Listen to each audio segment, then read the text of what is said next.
You are now tuned into Then Radio. If you enjoy our videos, we ask that you consider joining our Patreon to support our channel.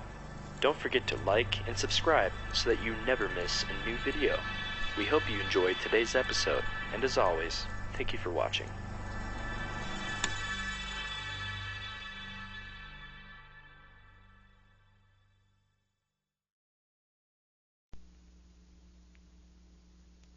Faithful friend when muscles ache in pain presents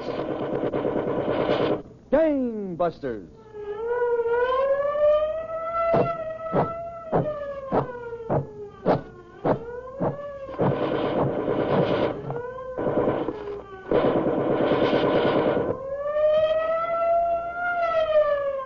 Calling the police, calling the G-men, calling all Americans to war on the underworld. Gangbusters brought to you by the makers of Sloan's Liniment. With the cooperation of leading law enforcement officials of the United States, Gangbusters presents facts in the relentless war of the police on the underworld. Authentic case histories that show the never-ending activity of the police in their work of protecting our citizens. America's crusade against crime. Ladies and gentlemen, Colonel H. Norman Schwarzkopf, our regular interviewer, is now serving with the United States Army. However, the colonel is continuing his supervisory duties on Gangbusters by proxy. In a moment, we'll be ready for our proxy interview between Colonel Schwarzkopf and Chief of Police J.P. Coffey of Valdez, North Carolina, who will relate the facts in the case of the 8th bandit, the college athlete who turned killer. But first, friends, there are 3 important qualities which have made Sloan's Liniment the world's best-known liniment for muscular aches and pains. Sloan's brings quick relief. Sloan's is the pad-on liniment. No rubbing or massaging is needed. And Sloan's eases pain, whether it's caused by overexertion, accident, or cold weather. Next time your muscles seem to be tied in knots, next time your back or your shoulder is stiff and sore, try patting on Sloan's Liniment. It takes but a second, and almost instantly, you can feel that comforting warmth ease away the pain. If you haven't a bottle on the medicine shelf right now, it's time you made a mental note to ask your druggist for a handy bottle of Sloan's, the quick-acting liniment. Now for our proxy interview between Colonel Schwarzkopf and Chief of Police J.P. Coffey of Valdez, North Carolina. Picture our setting as a special office turned over to the Colonel by Commissioner Louis J. Valentine of the New York City Police. Colonel Schwarzkopf. Chief Coffey, this case of Dwight Beard certainly has many unusual angles. As I recall, Beard had a powerful physique and was a star college athlete. His cunning brain used this to make incredible escapes. That's right, Colonel. After looting a house, Beard would leap from an upper-story window to a nearby tree, swing himself to the ground, and then disappear. But Beard was soon apprehended. And the court, believing him sincerely repentant, placed him on probation, never realizing that Beard was already scheming new criminal activity. I knew I'd never go to jail. I knew if I put on a good crying act, the court would think I was repentant. They caught me once, but they'll never get me again. I have a new plan. All I need is money, and I'm getting that money tonight. It was on the night of February 18th, 1932, in the little town of Valdez, North Carolina, that Beard went after this money. There, Beard and another man waited for the return of the local storekeeper. Are you sure this storekeeper will have the money on him tonight, Beard? I know he will. I also know he'll come up this path to his house. Where can we hide? This tree. Why, you're crazy, Beard. We can't both hide back of this tree. We won't be back of it. We'll be up it. What? Come on, climb. Okay, Beard, if you say so. All right, come on. We got it? Yes, sir. Yeah, do you think this branch will hold both of us? Sure. There. Now, when our friend passes under the tree, we'll drop down and grab him. Yeah, that's a good idea, but what if Someone's coming. the storekeeper? Get ready. I'm set. Drop. Oh, who are you? No noise. Hand over that money. No, I won't. Why, that's you. It's in that satchel, pal. Grab it. I got it. No, help. Hey, give me my money. I said give me quiet. Beard, you killed him.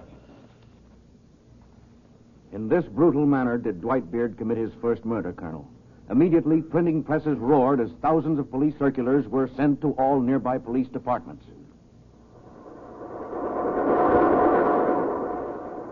To all police chiefs, urgent, wanted for murder, Dwight Beard, 23, 175 pounds, 5 feet 11 inches, fair complexion, athletic build, reward for his arrest and conviction.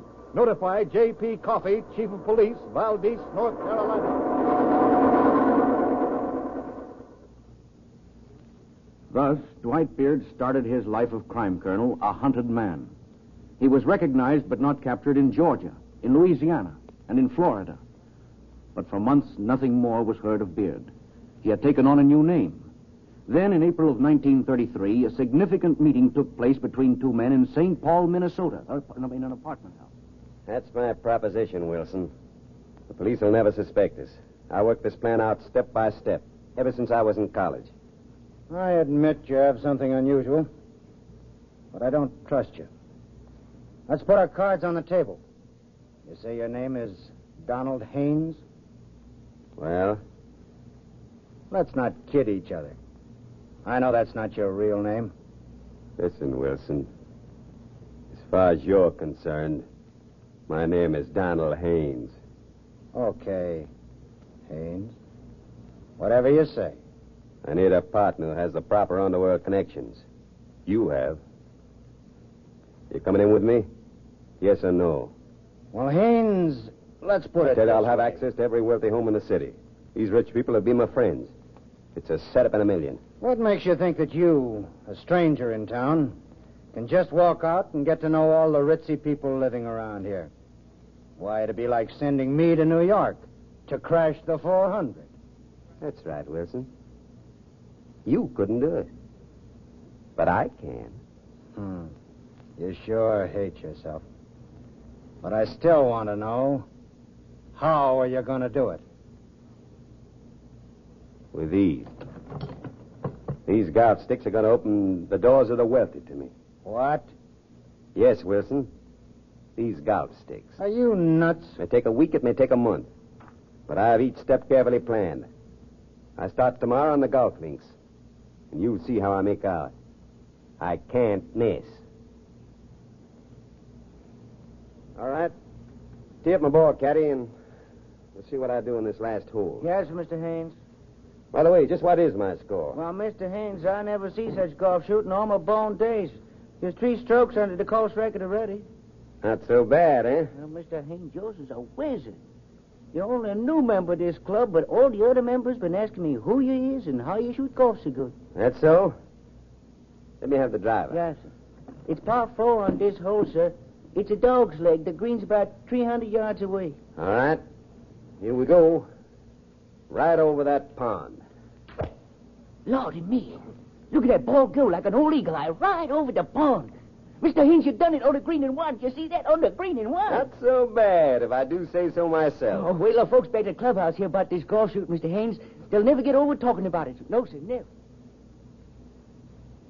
In this way did Dwight Beard, alias Donald Haynes, worm his way into St. Paul, Minnesota society, Colonel. Within a week, he was playing golf with some of the city's wealthiest men. Within a month, he was a welcome guest in some of the city's finest homes. Then Beard and his partner Wilson had a talk in Beard's apartment. Stage is set, Wilson. All the groundwork is laid. We're ready for action. Well, Haynes, I've got to hand it to you. You worked this thing out just as you planned. I've read about your social life in the newspapers. We need money now, and we're going to get it, Wilson. I bought you a chauffeur's uniform and a butler's outfit today. What for? It's essential that you drive the car for me. Oh, I get it. When I invite these people here, you serve tea or drinks, whatever's necessary. Okay. I'll play the perfect butler or chauffeur or anything you say, Mr. Haynes, so long as we get the dough. What's our first job? See this invitation? Donald Haynes, Esquire.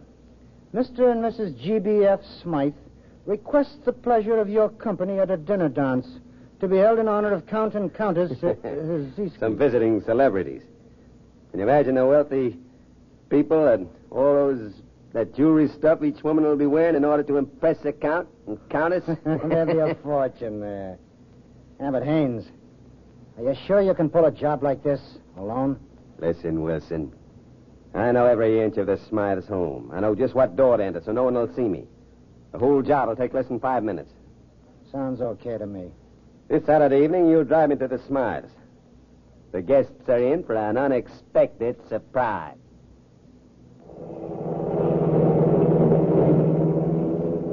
Sure you have all my evening clothes in the back of the car, Wilson? Sure, Haynes. Collar, shirt, tie, studs, everything. It's 8:30. Guess they've all probably arrived at the Smythe's by now. One thing, Haynes. You're supposed to be a guest there yourself. How are you going to rob them without their recognizing you? That's up to me. Turn up this driver, Wilson. It's a servant's entrance. Right. All right, stop back of this clump of bushes. Okay.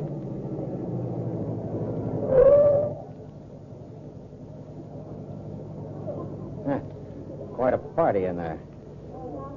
Yeah, French door's opening into the house on this side. I'll get in that way. You turn the car around and be ready to make a quick getaway when I come out. Right. Now, let's see. I think I have everything. A basket, gloves, revolver. I'll just slip on this mask. Haynes, I don't know if you can do it. There must be at least 30 people in that house. Don't worry, Wilson. You just be set for a quick getaway. Okay. Watch your step.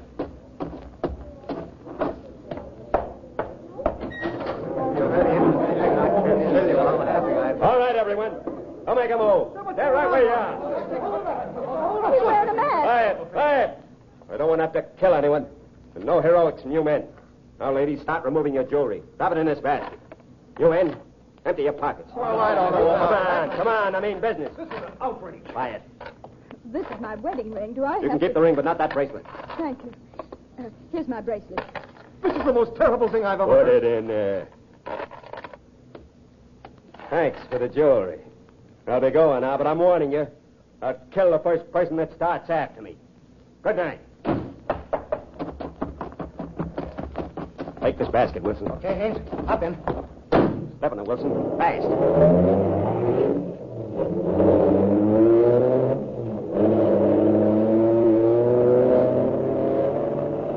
Pull up on the side of the road, Wilson, while I change to these evening clothes. Yeah.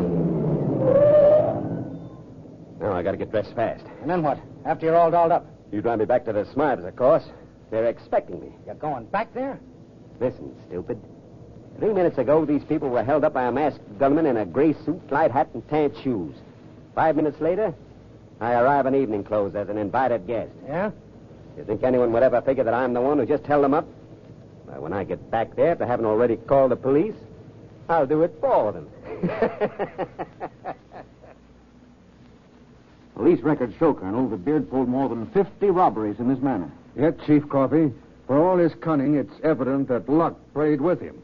If anyone had seen Beard in his quick change act, he would have been captured the very first time he tried the plan. That's true, Colonel. And as you point out, his luck did change.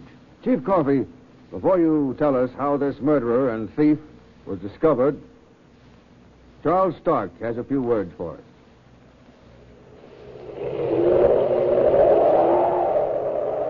During this raw, wet, blustery time of year, you're going to hear many folks complain they're chilled to the bone. Too often a chill like that brings muscular aches and pains. But just so long as you have a bottle of dependable Sloan's liniment handy, you needn't worry. For over 2 generations, this famous Pat-On liniment has been giving quick relief when muscles ache. Millions of people the world over use and like Sloan's liniment. They find it so easy to apply, so promptly acting and comforting. If you have a mean crick in your back or a sore leg or arm, try Sloan's liniment yourself. Just pat it on lightly, lean back and relax. Like a heat treatment, a delightful warmth penetrates to those sore and stiffened muscles, soothing away the pain in no time at all. The next few months are the Sloan months. Always have a bottle of this family friend in need ready to serve you when pain strikes. Sloan's liniment costs very little, but it's sure worth plenty when you need it in a hurry. Now, Chief Coffey, you say Dwight Beard's luck changed? The breaks were all going Beard's way at first, Colonel Schwarzkopf. Then, as is usual between two crooks, trouble broke out one night at Beard's apartment. Hey, Wilson, come in here. What's on your mind, Haynes? I've been doing some figuring. The last 6 months, you've made pretty good money. Well, haven't you? Now we're going to make a new agreement. So I'm cutting down on your share. Hand it over or I'll drill you. Here. Thanks. This added to my pile makes quite a tidy sum. You'll let me go now? To tip off the police when you get outside? I won't. I swear I won't. Save your breath, Wilson. I don't need you any longer, and I'm getting rid of you. All right. But don't shoot me. I'm not going to shoot you, Wilson. That's too much noise. Back in college, I was a star wrestler. I can snap your neck with my bare hands. No, I don't Haynes. need this gun. I'll throw it on the table. You threw your gun down. But I got one of my own. Wilson. Get over against that wall, Haynes. Oh, whatever your name is. Get over there. Are you crazy? I never did trust you, you crook. Now it's my turn to pick up the dough. Put that money down. It's mine. Shut up. Shut your pretty mouth for a change. I'm sick of hearing you blow about how smart you are. How you're the mastermind of crime. Wilson, where you going? Thanks for your share of the dough, Mr. Haynes. It makes quite a tidy sum. So long, pal.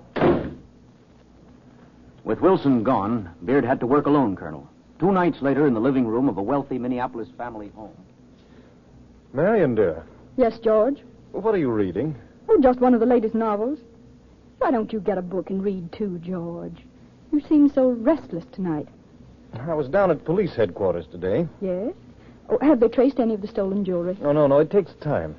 But, Marion, the police have a theory that this epidemic of robberies is the work of one of our friends. One of our friends. Yes, the police say that anyone who knew as much about the inside of our homes as the... Marion, Yes, George? didn't you say the servants were all out tonight? Well, yes, they are. Since we were staying home, I Wait. thought that... What's the matter? Listen. But I'm sure there's no one in the house but us. Hear that? Someone's upstairs. I'm going up. You call the police. I'm afraid. Let me come with you. All right, dear. Careful now. We don't want these stairs to squeak. George, Yes? I'm sure I left the light on at the top of the stairs. Someone's turned it out. What's that? Someone's in this room. Oh, I'll open the door. George! Oh, George, are you all right? There he is. He's going to jump out that window. Come on. Oh, He fell into the yard. is he dead? No, he's moving. Marion, you call the police. I'm going down there and grab him before he can get away. Was that another of Beard's jobs, Chief Coffey? Yes, Colonel. And although badly hurt after jumping from the Smythes' window, he succeeded in getting away. The police began checking all doctors and hospitals. 3 hours later, in a hospital room in Minneapolis... Nurse. Nurse. So, you're awake at last. Who are you? You know very well who I am. You're under arrest. You want me for robbery? No, we've got your partner Wilson to answer the robbery charges. We want you for something else. What? Why am I under arrest? It's an easy thing to change your name from Beard to Haynes or any other name you choose. But there's one thing you can't change, Dwight Beard. Your fingerprints. Fingerprints? We took them while you were asleep. We know your whole record, particularly the crime you committed at Valdez, North Carolina. No. I didn't have You're any... all washed up, Beard. You're going back to North Carolina to be tried for murder. Chief Coffey, I know that Beard was immediately returned to North Carolina. Was he convicted of murder? Yes, Colonel, after a long court battle. Then an unexpected thing happened. Beard's sentence was commuted to life imprisonment. A year passed, then one night in the prison yard at North Carolina State Prison. Hey, Beard, Oh, hello, Connie. I thought your leg was broke, but I just saw you walking as good as anyone. That was a stall. I always pretended my leg was hurt after I left the hospital. The guards figured they don't have to watch me as closely as the others. Yeah? After tonight, they won't have to watch me. I'm getting over that wall tonight. Well, you got a ladder? No, I'm jumping over. Don't kid me, Beard. That's a 12-foot wall. Even a kangaroo couldn't hop that. Come over here, Connie. Okay. See this long pole I have hidden against this wall? Yeah? Ever see a pole vaulter? You mean one of those guys that jumps... I used to pole vault when I was in college. And tonight I'm vaulting over that wall. Over a 12-foot wall? Yeah. May even break the world's record. But it's going to be strictly unofficial.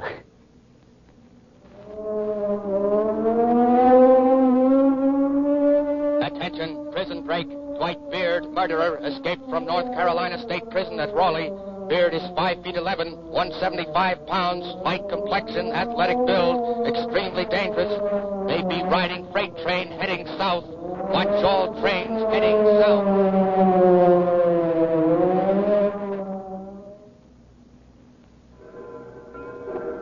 Okay, down there, Sheriff. Yeah, Beard's not hiding on this freight.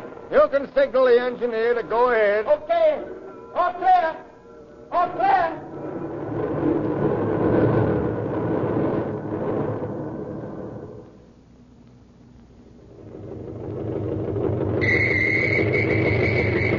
Pull over there.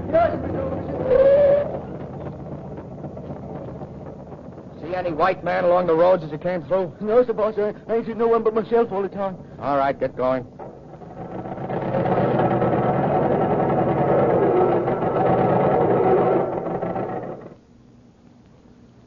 Meanwhile, 2 police officers talked in Dallas, Texas. Officer Roberts, I'm certain that Dwight Beard is somewhere in the Southwest. If he's here, we'll get him, Sheriff. Police departments in every town in the country have circulars on Beard with full descriptions. He can't hide out forever. No, sooner or later, we'll get him. Yes. I wonder what it feels like to be a hunted man every minute of the day and night.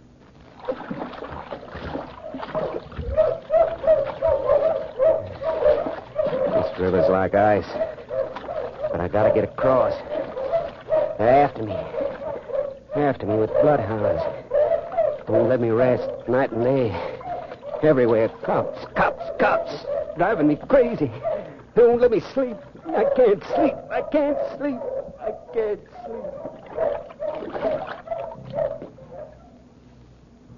It was on the night of December 23rd, 1936, that Dwight Beard arrived in Dallas, Texas, Colonel. But he was no longer the self-confident college man who had a plan for the perfect crime. Down at the heels, shifty-eyed, he slunk along a Dallas side street and walked up to a store.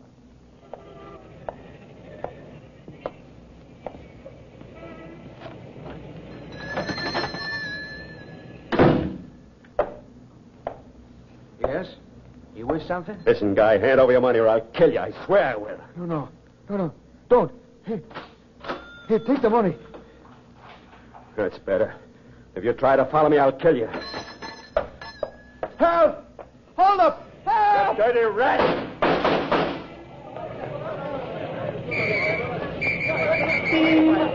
What's wrong? Officer Roberts, I've just been held up. Man in the gray sweater.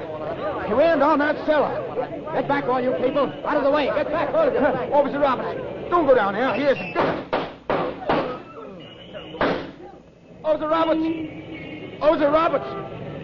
Are you hurt bad? Somebody killed a cop. Yes, it's Officer Roberts. Call an ambulance. Get help. Do something. Help. Officer John Roberts was dead, Colonel. The second murder chalked up against Dwight Beard. Yes. From descriptions given by the storekeeper and the witnesses, Dallas police, who had memorized Beard's wanted circulars, soon knew that Dwight Beard was the murderer. And emergency squads were hurriedly ordered to converge on the area where Beard was last seen. All right, you men. Take up your positions back of this wall. The killer's hiding in that garage. Train your machine guns on the door of that garage. Right, Captain. Yes, sir. You other squads over there in position? Yes, sir. Keep down, everyone. Hey, you in the garage. We know you're Dwight Beard. You're completely surrounded. Come out before we open fire. All right, men. Now we'll give him a taste of his own medicine. Put around the machine gun bullets through the roof of the garage. Captain? Yes? I'm up here in this fire escape. I can see the killer.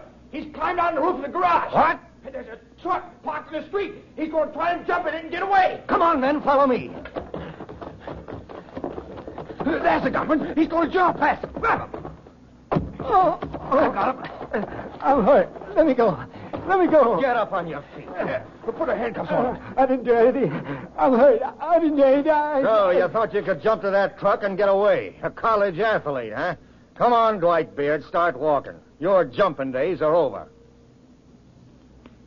And so, Colonel Schwarzkopf, for the second time in his life, Dwight Beard was arrested and tried for murder. But this time, the death sentence was carried out. Dwight Beard was electrocuted June 6, 1937, in the prison at Huntsville, Texas.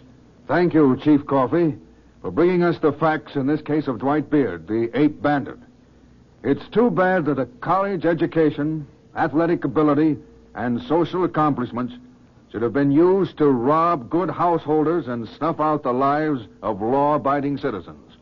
All because he would not learn the fundamental truth that crime never pays. And now, before we broadcast our nationwide clues, a few words from Charles Stark.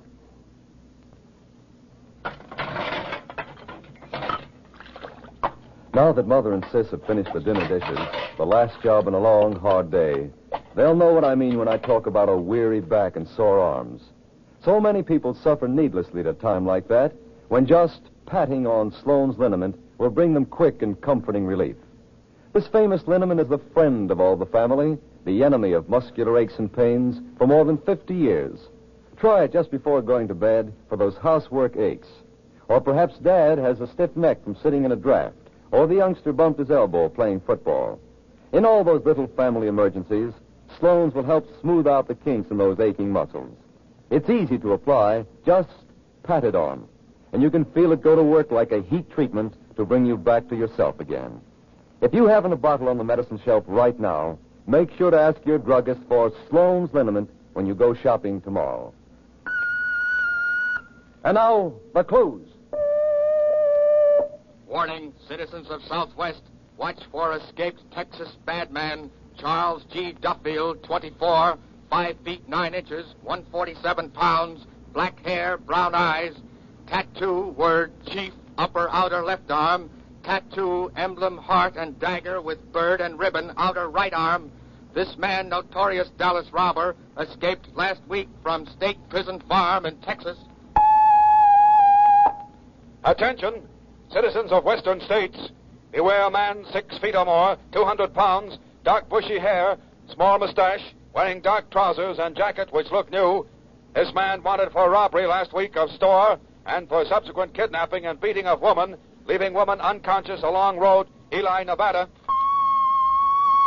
Caution, citizens of Pacific Coast, be on lookout for bank robber 35, 5 feet 6 inches, 130 pounds, fair complexion, wore dark double-breasted suit, gray cap, carried .38 caliber blue steel revolver. This man wanted for robbery last week, bank, Los Angeles, California. If you have any information concerning these clues, notify your local police or gangbusters at once. Next week, the amazing case of the ruthless gang leader who used dynamite as his tool. Train after train laid waste, innocent victims killed, and the fiend who thought he could escape. Hear how alert police authorities caught this gang through sheer persistence and scientific investigation. You friends of Sloane's liniment are in for another treatise. Phillips H. Lord opens chapter 213 in the officially endorsed America's Crusade Against Crime.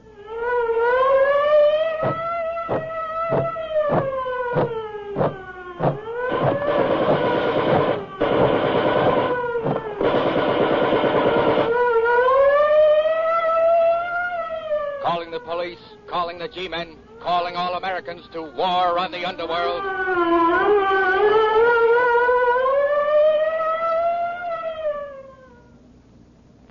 This is the National Broadcasting Company.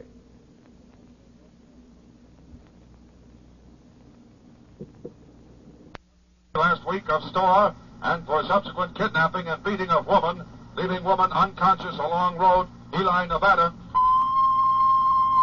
Caution, citizens of Pacific Coast, be on lookout for bank robber 35, 5 feet 6 inches, 130 pounds, fair complexion, wore dark double-breasted suit, gray cap, carried .38 caliber blue steel revolver.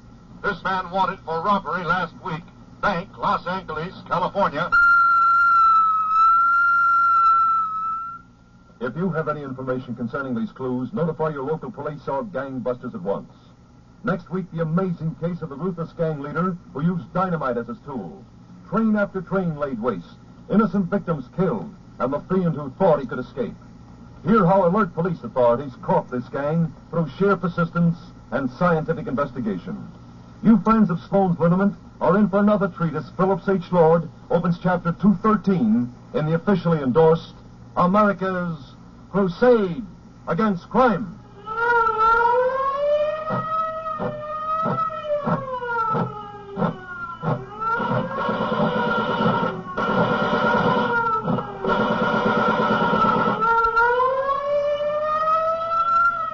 Calling the police, calling the G-men, calling all Americans to war on the underworld.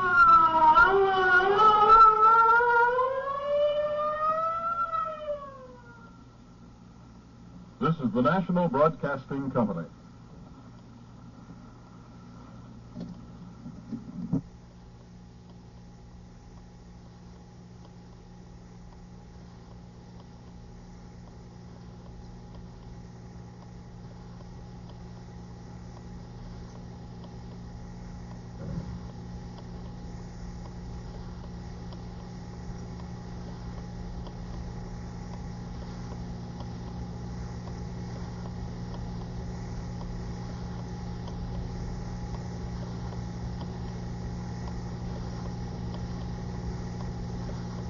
Liniment, your faithful friend when muscles ache in pain, presents Gangbusters.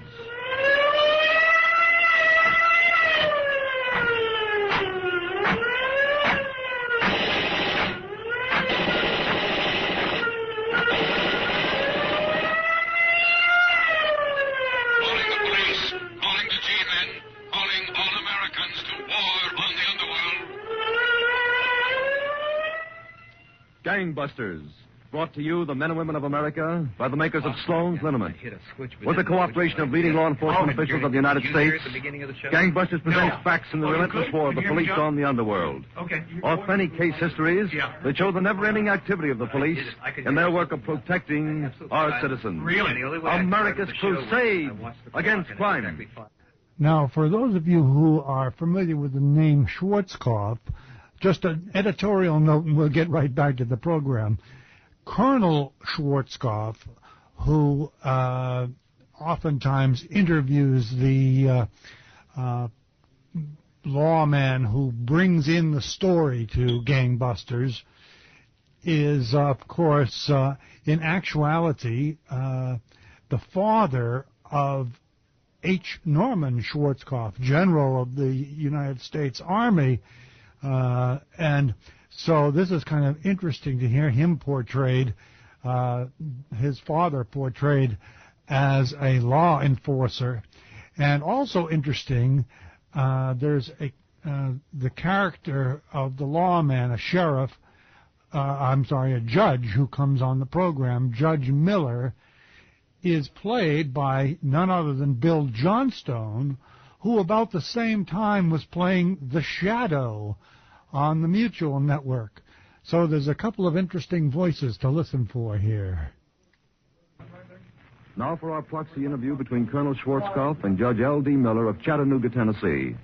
Picture our setting as a special office turned over to Gangbusters by Commissioner Louis J. Valentine of the New York City Police. Colonel Schwarzkopf.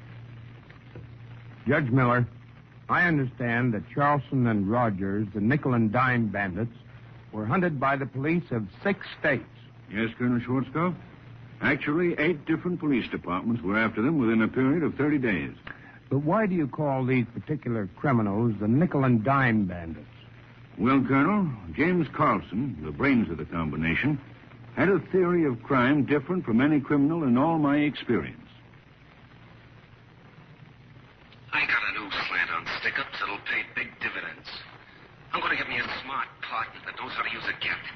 Then we're going to go through the Mississippi Valley pulling little jobs, nickel and dime jobs. When we pulled enough of these nickel and dime jobs, we'll have just as much jack as if we'd stuck up a dozen big banks. On December 4th, 1939, following a term at Minnesota State Reformatory, Charleston drove up to a roadside tavern near Minneapolis. The owner was talking to a customer. Be right with you, mister. Anything else, sir? Oh, that'll be all, Bill. Charge it, will you? With a fancy car like that, you want me to charge it? Nothing else fancy right behind you, pal. Turn around. What? Look out, Bill. He's got a gun. A special kind of gun, mister, with a hair trigger. Come on, both of you. Back up into that hot dog joint before I turn this cannon loose on you. I want your dough. Oh, I got some change. Give it to me. Here you are. Now, you. Open up that cash register. Here. $35. It's all I got. I know it ain't. Scoop out that change and stick it in my pocket. Nickels and dimes, huh? I'd like to see you for 5 minutes without that gun. Here's a change. Thanks, white guy. Now get out of here. Not so fast, you. Empty your pockets. Pretty brave, aren't you, with a gun? Yeah, and it's liable to go off any minute. No sawed-off punk's gonna take my dough. I warned you, wise guy. Bill! You're not getting away from me. I'll show you. Give me that gun. You're all through, son. Let go of me. You hurt? Let go of me. Yeah, I guess so. Pretty bad. I stopped all 3 of those bullets, but I got his gun. You're going to need a doctor. What do we do with this guy? Lock him in the washroom. You make it all right? Yeah, sure. I got the special gun, you rat. Yeah. Give me back my money. All right. Here you are. Now, come on, you into the washroom. You'll never get me to jail. Inside, punk. Okay, wise guy. I'll lock it and then phone the police. Better get an ambulance, Bill. You're bleeding bad. Hello, operator. Get me the police. Sit down, Bill. What's that? The washroom window. There. Out front. There he goes. He's in his car. Stop! Stop or I'll shoot! Oh, it's jammed. That guy's special pistol jammed and saved his own life. It is rare, Judge Miller, for the victim to turn on his assailant at gunpoint and disarm him. It is, Colonel. Fortunately, the wounds of the tavern owner were not serious. Johnson made a dash for Chicago, where he went into partnership with another criminal named Joe Rogers. Together, they stole a late model car and started south, blazing a trail of robberies from Illinois to Louisiana. On the night of December 17th in Blytheville, Arkansas, Charleston and Rogers committed an unusual robbery, showing a peculiar obsession. Blytheville, Arkansas. Robbery. 2 men broke into a house and stole a large collection of pistols, automatics, shotguns, and rifles. Seen escaping in blue or black Dodge sedan. Notify all gun dealers to be on lookout for unusual weapons of foreign make.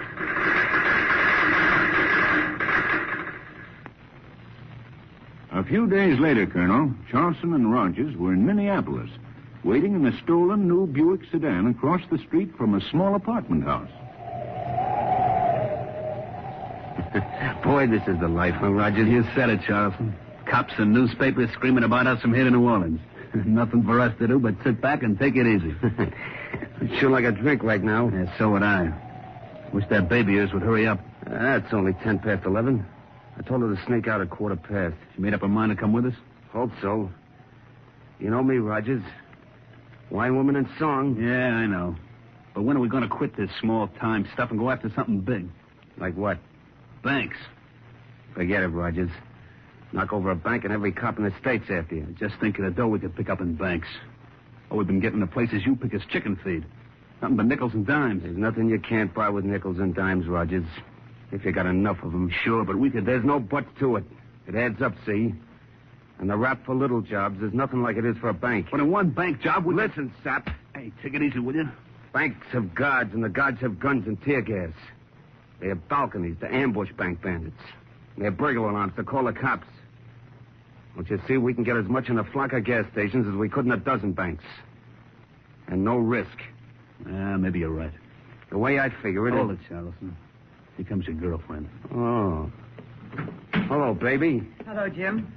Gee, I'm glad to see you. You and me both. Get in the car. Okay. It's my pal, Joe Rogers. Oh, pleased to meet you. How are you? Oh, what's up? Where are we going? We're going south, kid. How'd you like to go with us? South? Oh, gee, I'd love to, but what about my folks? Send them a postcard. Yeah. Just say, having a wonderful time. I wish you were here. Hey, what are you guys going to do? We got special ideas. Swell clothes, good liquor, and plenty to keep us busy. What do you say? I say, what are we waiting for? Baby, you're going to be perfect. Let's go, Rogers. Where to? Back to New Orleans, where it's nice and warm. But we're going to make some stops on the way. And where we stop, nobody's ever going to forget us. This will be a joyride to remember.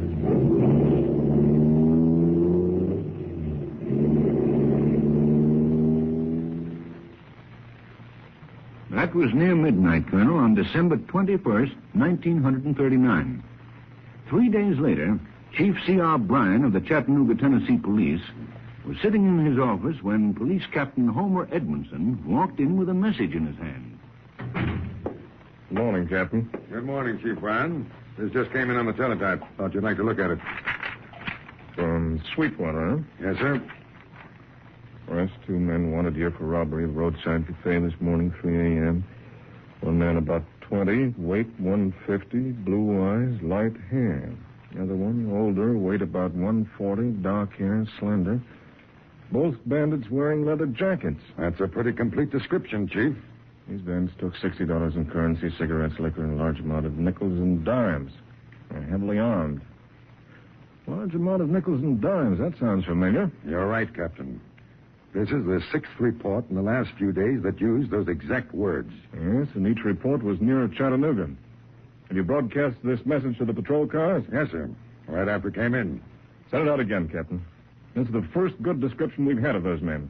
If they try anything here, I want every man on the force to be waiting for them. Right, Chief. Wait a second. Chief Bryan speaking. Send some cops over quick, Chief. I've just been robbed. Who's this? Jack Parker. I got a filling station at Main and Watkins. I just opened up 10 minutes ago, and 2 guys walked in and... Hold on a minute. Captain, there's been a holdup over at Main and Watkins, a filling station. Send a patrol car over there right away. Right away, Chief. Go ahead, Mr. Parker. What happened? These 2 guys walked in, Chief. They both wore leather jackets. They had 4 guns between them, and they cleaned out the cash register. How much did they get? $7. Almost all small change. Nickels and dimes, huh? Well, I know it don't sound like much, Chief, but it's a lot to me. Mr. Parker, I don't care if it was 7 cents or $7 million. If these bandits are the men I think they are, they're going to try to pull some more jobs like this here in Chattanooga, and we're going to get them. The next afternoon, Colonel, the woman manager of a small dry goods store in Chattanooga saw 2 men, apparently customers, walking into her store. May I help you, gentlemen? Yeah, let me see some shirts. The best you got. And I want to see some socks and ties. Certainly, right over here. What size shirt, sir? 15 collar, 34 sleeve. And I want size 11 socks. Here they are. Just take your pick. That's just what we're going to do, sister. Stick 'em up. Hold up. Take it easy, sister. One peep out of you and I'll drill you. Please. Get down on the floor behind our counter. And don't move if you want to live. Yes, Pretty fancy-looking socks, pal. Get some for me. What kind of shirts you getting? Silk, the most expensive I can find. Better make it fast. Okay. These here look swell. Green silk. You ready, pal? Yeah, let's go. Hey, sister, where's your cash register? There in back of the counter. But there's only a... I know. There's only a little change. That's what they all say. How much, pal? $10 and about 5 and change. Thanks for the service, lady. We'll be sure to tell our friends about you. And remember, sister, if you move off that floor before we're out of this store, it'll be the last time you ever move. Exactly 44 minutes later, Colonel, in a Chattanooga liquor store on the other side of town. Will that be all, gentlemen? Just the 3 bottles of whiskey? No, that ain't all, mister. Reach for the ceiling. What do you want? Don't shoot him, pal. The cops might hear you get. All right? Keep them covered. And what are you going to do? I'm going to teach you not to be so nosy. That'll teach you to ask me what I want. Oh, now, please don't kick me again. Come on, pal. Let's get out of here. Get the dough. Okay. Take everything, even the small change. How much is it? Yeah, there's about $90 here. Hey, here's something else, pal. Yeah? Nice new gat for your collection. Say, not so bad. Different from any I got. Maybe I ought to try it out on this wise guy. No, please. Okay, mister, but just so you won't run after us, here's something more to remember us. But... Oh. That brutal holdup was the third the nickel and dime bandits committed in the heart of Chattanooga within 24 hours, Colonel. It redoubled the efforts of the police to catch Charleston and Rogers and resulted in a gun battle that Chattanooga will long remember. Law enforcement officers within a radius of 50 miles of Chattanooga cooperated.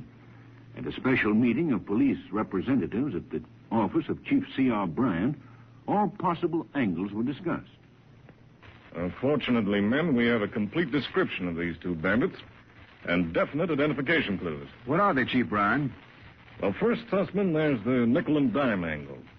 So anyone seen spending an unusual amount of silver is a definite suspect. Then there's the gun angle. The gun angle? It's this, Frazier. These men are crazy about guns. They take pride in them.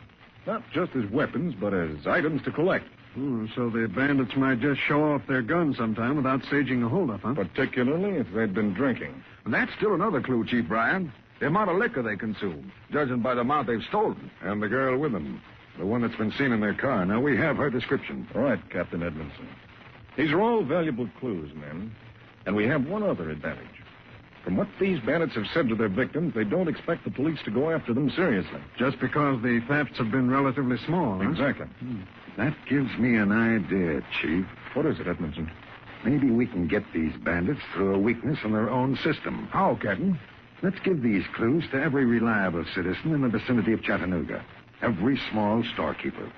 Then when the bandits do show up again, they'll be spotted immediately. Good idea. idea. Might get 'em. Yeah. Well, then it's understood every available man is to stay on duty till these bandits are behind bars. I want them in custody before somebody gets killed. Within 1 hour after that meeting, Colonel, merchants, filling station employees, liquor store proprietors, business people all over Chattanooga were planning to cooperate with the police. Cooperate with police? Listen, I'm staying right here at the store. If those bandits come back this way, I'm going to be ready for them. If those nickel and dime crooks come anywhere near me, I'm going to call the police. I'll know them if I ever see them again. I'll be glad to cooperate. I've got a score to settle with those rats, and I'd like to see them both behind bars. If they ever come into my place, I'll... Nickels and dimes, eh? I get it. If those buzzards stick their noses in my place, I'll be waiting for them. You can count on me. That night, Colonel, December 26, 1939, at the Rockcastle Roadhouse, 10 miles west of Chattanooga, the cashier, Bill Raper, was standing behind his counter. Hey, you, cashier. Yes, Come sir? on. I want a bottle of whiskey. Oh, I'm sorry, sir. We're not allowed to sell liquor in bottles, except the guests of Rock Castle. I'm a guest here. Me and my pal are in one of the cabins right next door. Oh, I beg your pardon. Sure. Here you are. That'll be $165, please. You'll have to take it in change. Change? Fistful, buddy. Here. 25, 50, $1, 10, 20, 30, 55, 65. Right. Thank you, sir. You bet it's right. Say, what are you staring at? Oh, why, See anything wrong with me? No, I was just thinking what a good-looking green silk shirt you have on. Oh, that. Yeah. Yeah, it is good looking. Everything I got's good looking. Look at this. Hey, watch. Don't be scared. I ain't going to use it on you. Boy, that's some pistol. Bet your life it is. Special automatic. Only one like it in the country. Yes, sir. Well, is there anything else you want?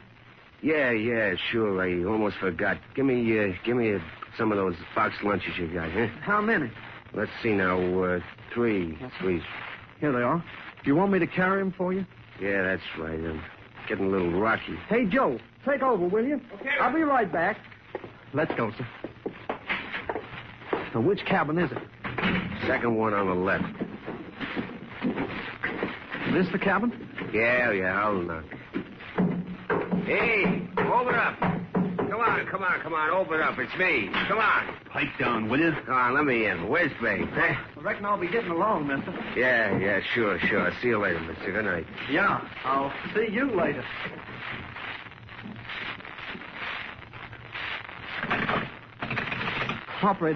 Operator, get me the police.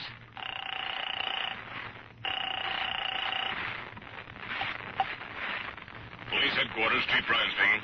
Chief, listen, this is Bill Raper out at Rock Castle. Yes, Bill? Those 2 nickel and dime crooks you're looking for, they're here.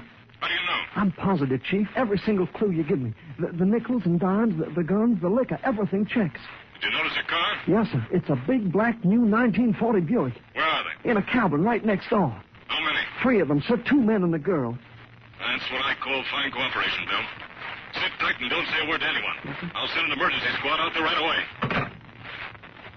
15 minutes later, Colonel, Captain Homer Edmondson, with a group of picked men from the Chattanooga Police Force, including Detective Shipley and Carson, met members of the County Uniformed Police under Captain Dyer outside the Rockcastle Roadhouse.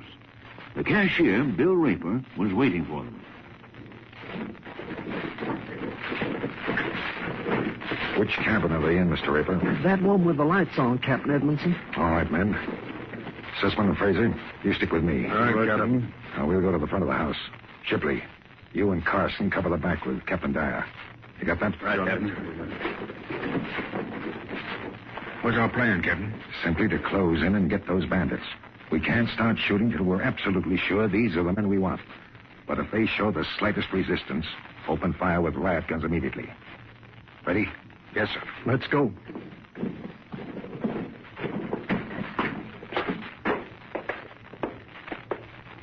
Watch it. They turned out the lights. Better stand back.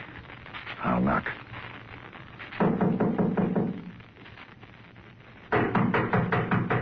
Open up. Who is it? Police. Just a minute. Hurry it up. All right, coppers, come and get it. Get back, man.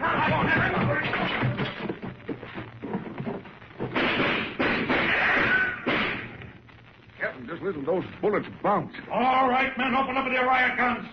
Right, Captain.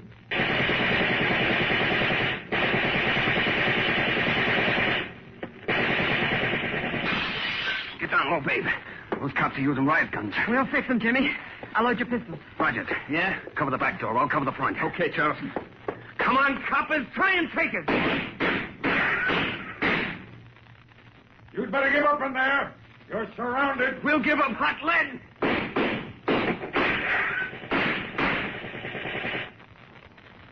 Give me another gat, babe. This one's empty. Here you are, Jimmy. How is it in the back, Rogers? Can't see him. It's too dark out there. Well, they're all around us, Jimmy. Keep down, babe. Oh. Babe, you hit. Oh, my head. Told you to keep down. All right, coppers. You got my gal. I'll show you can't get away with that.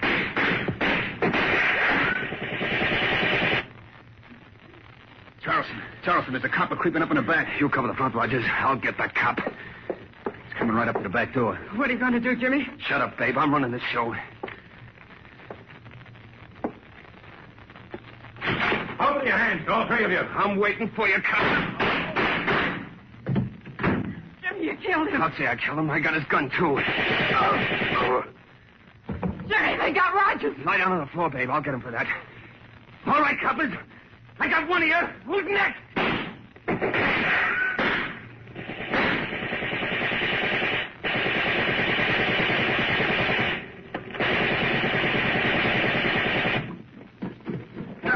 Captain Edmondson. Yes, Fraser? They killed Shipley. Shipley? How? He broke in the back door, shot down before he had a chance. Ah, the dirty dogs. Give me your riot gun, Fraser. Yes, sir. Mine's empty. Captain, I'm going after him. Now, wait, don't go up there. It's probably a trap. There goes one of them out the side door. Stop or I'll fire. He's running for the woods. I can't see him. There, between those big trees. Missed him. It's so dark I can't see. Oh, we'll never find him in this darkness. What do we do, Captain?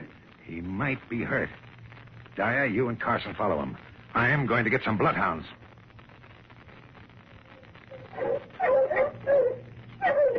What's the matter with the dogs, Captain? Why are they stopping? Too dark for them? I'm afraid they lost the trail, Fraser. What, after we followed that bandit for almost 8 miles? It's all right, Sussman. Those bloodhounds have told me just what I want to know. That'll get you, Captain. For the last 2 miles, the bandits' trail has followed right along these railroad tracks. That's right. But now we've lost it. I can't see what that We're is. headed toward Chattanooga, not away from it. Doesn't that mean anything to you men? You mean you thought maybe the bandit would jump afraid away from Chattanooga? No, Sussman. I thought he'd head for Chattanooga, but I couldn't be sure. Now I know he's gone back to the city, where we can lay our hands on him. With one of the nickel and dime bandits, Joe Rogers, dead, Colonel, and the bandit's girlfriend in a prison hospital, the Chattanooga police combed the city for the remaining bandit, now definitely identified as James Charleston. Later that night, after visiting hundreds of rooming houses, 2 police officers, Patrolman Fraser and Sussman, climbed the stairs of a cheap rooming house an hour after midnight. What number did the landlady say, Fraser? Room 6. Yeah. It's room number 6, right up there at the head of the stairs. Yeah. Landlady said her new boarder arrived an hour ago. Have your gun ready. Bet I will, Sussman. You turn on your flashlight. I'll try the door. Right. Door's unlocked. That's lucky. Careful now. Easy. There, he's in bed. Sound asleep. Wonder if he's the guy we want. He's pretty young for a bandit. Let's make sure, Sussman. Pull down the covers. A pistol there in his right hand. And another one next to him. He's starting to wake up. Grab him. I'm with you. Look on him. I didn't do nothing. I got him, Fraser. Put the bracelets on him. Charleston, you're all through. You cops are crazy. I'm not the guy you want. No. You're all right, Fraser. Let's see those two guns. That don't prove nothing, copper. I didn't kill nobody. I like guns. See, I collect them. Yeah? Well, this is one gun you never should have collected, Charleston. It's the gun you took from Detective Shipley after you killed him. And it's the last gun you're ever going to collect. And so, Colonel Schwarzkopf, through splendid police work and excellent citizen cooperation, the criminal activities of James Charleston came to an abrupt end. Placed on trial in my court for robbery and murder on February 27th, 1940, he was quickly found guilty. I sentenced him to life imprisonment in the Tennessee State Penitentiary. He's there at this very moment. And what happened to the girl who was with Charleston and Rogers, Judge Miller? For months, she hovered between life and death with a bullet touching her brain. The doctor said her mental faculties would be impaired indefinitely, and under the circumstances, she was freed in the custody of her parents. Thank you, Judge Miller, for a fine case. I'm particularly pleased with the way you brought out the great value of public cooperation with the authorities. When the police thus frankly solicit help from our law-abiding citizens, and those citizens promptly and comprehensively cooperate, no criminal can escape. Every time the police and the people work together, the end is inevitable. Crime does not pay. And now, the clues.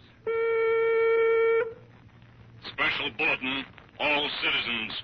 Watch for murderer 24, 5 feet 5 inches, 135 pounds. Dark brown hair slicked back, brown eyes. This man with tall, sandy-haired companion having wrinkled face. Wanted for brutal murder several days ago. Refrigeration engineer near San Antonio, Texas. May be traveling in black Ford station wagon. And may have in possession a .44 caliber Smith & Wesson revolver with cedar handle. Warning, citizens of Pennsylvania. Be on lookout for man 28, 5 feet 8 inches, 160 pounds, brown hair, gray eyes, occupation farmer. This man wanted in connection with feud slaying last week, Indian Head section of Fayette County, Pennsylvania. If you have any information concerning these clues, notify your local police, the Federal Bureau of Investigation, or gangbusters at once. For Sloan's Liniment next week, the case of the missing corpse. Here, reenacted for the first time, the inside factual account of one of the most fantastic cases in all criminology. Learn how a dead man faced his murderer. Sloan's Liniment brings you one of Philip H. Lord's most astounding dramatizations in America's Crusade against crime.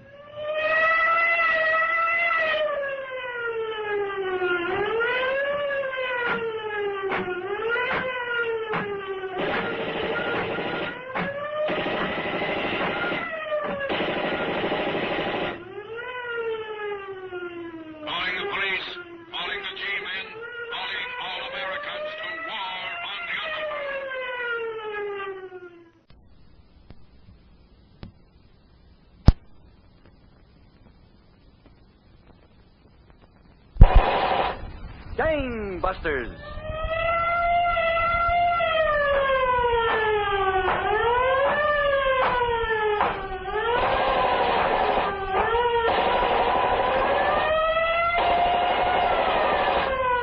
Calling the police, calling the G-men, calling all Americans to war on the underworld. Gangbusters. Brought to you, the men and women of America, by the makers of Sloan's Liniment. With the cooperation of leading law enforcement officials of the United States, Gangbusters presents facts in the relentless war of the police on the underworld. Authentic case histories that show the never-ending activity of the police in their work of protecting our citizens. America's crusade against crime. You too can help in our crusade. Here's a last-minute police bulletin.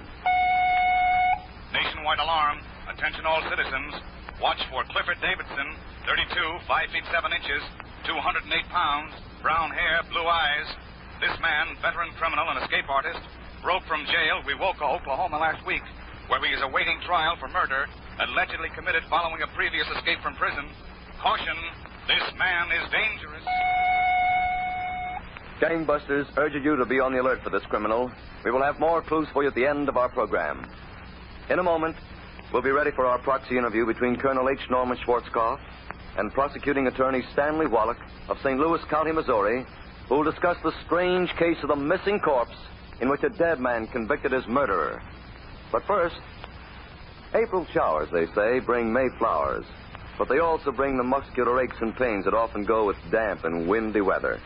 Yet there's no need for any member of your family to suffer the discomfort of a stiff neck or sore back, just so long as you have that handy bottle of dependable Sloan's liniment on your medicine shelf. Here's Sloan's 1-2 heat treatment that has brought such quick and comforting relief to millions. 1, pat on some Sloan's liniment. 2, relax for a few minutes. Then, like a heat treatment, Sloan's glowing warmth goes to work on that tight and painful spot. In almost no time at all, Sloan's will help soothe your pain away. You'll find Sloan's quick action is a welcome friend, whatever the cause of your muscular distress. Accident, overexertion, or exposure to raw and biting weather. Ask your druggist for Sloan's liniment if you need a fresh supply after the last few wintry months. Sloan's costs so little, and you're so grateful for its soothing help when you want relief in a hurry. Now for our proxy interview between Colonel Schwarzkopf and prosecuting attorney Stanley Wallach of St. Louis County, Missouri. Picture our setting as a special office turned over to gangbusters by Commissioner Louis J. Valentine of the New York City Police. Colonel Schwarzkopf. The case of the missing corpse. Prosecutor Wallach, that sounds almost like fiction. Tonight's case may appear fantastic, Colonel Schwarzkopf, but it is a matter of public record. This case concerns Elmer Dowling and Izzy Lundy, two crafty criminals whose viciousness has seldom been matched by any criminals anywhere. We begin in St. Louis one late afternoon in February 1938 in the hideout apartment maintained by Elmer Dowling. Drink up, Lundy. Thanks, Dowling. I asked you up here to explain what I got in mind for you. What do you mean? I'm considering you as triggerman for my outfit. Triggerman, huh? Yeah. Next thing I consider is what's your experience. I got plenty. I got it all right here on my desk. Here on this case history card. Izzy Lundy, known as Monkey Years. Robberies and other jobs, Marquette prison 10 to 20 years. Shot way out of jail, handy with guns. How'd you find out all that, Dowling? That's my business, to find things out and to get things done. Why should I join your mob, huh? Listen, Lundy, when I want a man in my mob, he joins. But I've been away for 13 years. I've been out of things. I'll teach you the ropes. Then you'll be a big asset to my protective organization. Protective organization? Yeah. The businessmen and storekeepers. They pay us so much dough per week for protection. Protection from our own gang. But suppose the storekeepers squawk to the cops. They know better than that. It's cheaper to pay up and shut up than to stop a bullet or get crippled for life. Yes. Sounds okay to me, Dowling. Lundy, before we're through, we'll have every store in the city in our protective organization. They're going to pay us, and they're going to pay plenty. Good morning, mister. You remember me? What are you men back here again for? Hey, listen, mister, this is your last chance. Are you joining our protective organization or ain't you? No, I'm not. Okay, boys. Dump that paint all over the place. Give them the work. Right, pal. Okay. No, stop it. Don't, please. No. Yeah, we're going to teach you a lesson, mister. And if you ever blab to the cops, you'll never see your wife or kids again. Go to it, boys.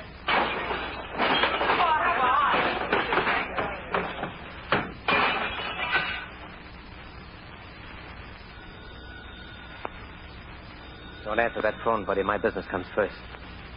You got the money for the organization? I tell you, I can't pay you. I'm not taking enough money in my store. You're trying to welch on the organization, huh? And I'll show you. What are you going to do? You know what's in this can? Oh. Acid. Oh, don't. It's all yours, mister. Right in your face. Oh, my!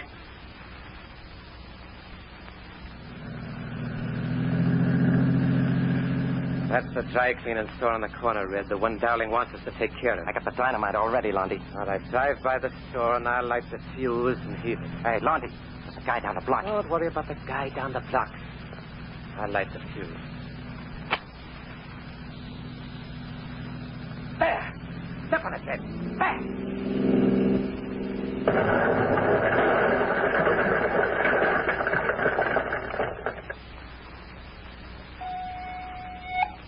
Emergency squad, explosion in dry cleaning store at Franklin and Jefferson Avenues at 10 p.m. Investigate immediately. Repeating, explosion in dry cleaning store, Franklin and Jefferson Avenues. An hour later, Colonel, at headquarters. We got that report, Moore? Yes, Captain. The emergency squad say dynamite was used to blow up that dry cleaning store. Moore, we can be pretty certain who's back of this outbreak of violence. Racketeers extorting money from businessmen. It's an ugly situation, Captain. We can't get witnesses to testify against these crooks. Yes, crooks like Elmer Dowling. Now we've got another bombing on our hands, and still no witness. I'm assigning additional squads of plainclothesmen to cover various business places and stores and... Yes? Captain, there's a man out here by the name of Louis Lee Baker. He wants to see you. What about? He says it's about the bombing of that dry cleaning store tonight. The bombing? Send him right in. Yes, Captain. Right away, sir. Moore, open the door, please. Yes, sir. Come right in, sir. The captain will see you. Thank you. I do, Captain. My name's Baker. Glad to see you, Mr. Baker. Have a chair. Thank you. You say you know something about this bombing tonight? Well, I don't know if this means anything, Captain, but I thought I ought to report it anyway. Report what, sir? Well, at 10 o'clock, I was walking along Franklin Avenue. Yes? And just as I was about to cross the street, a car came racing down the avenue. What happened? Well, there was an explosion. I didn't know then it was a bomb. Later, I got thinking about it, and the bomb and the speeding car. What kind of a car was it? It was a Chrysler sedan.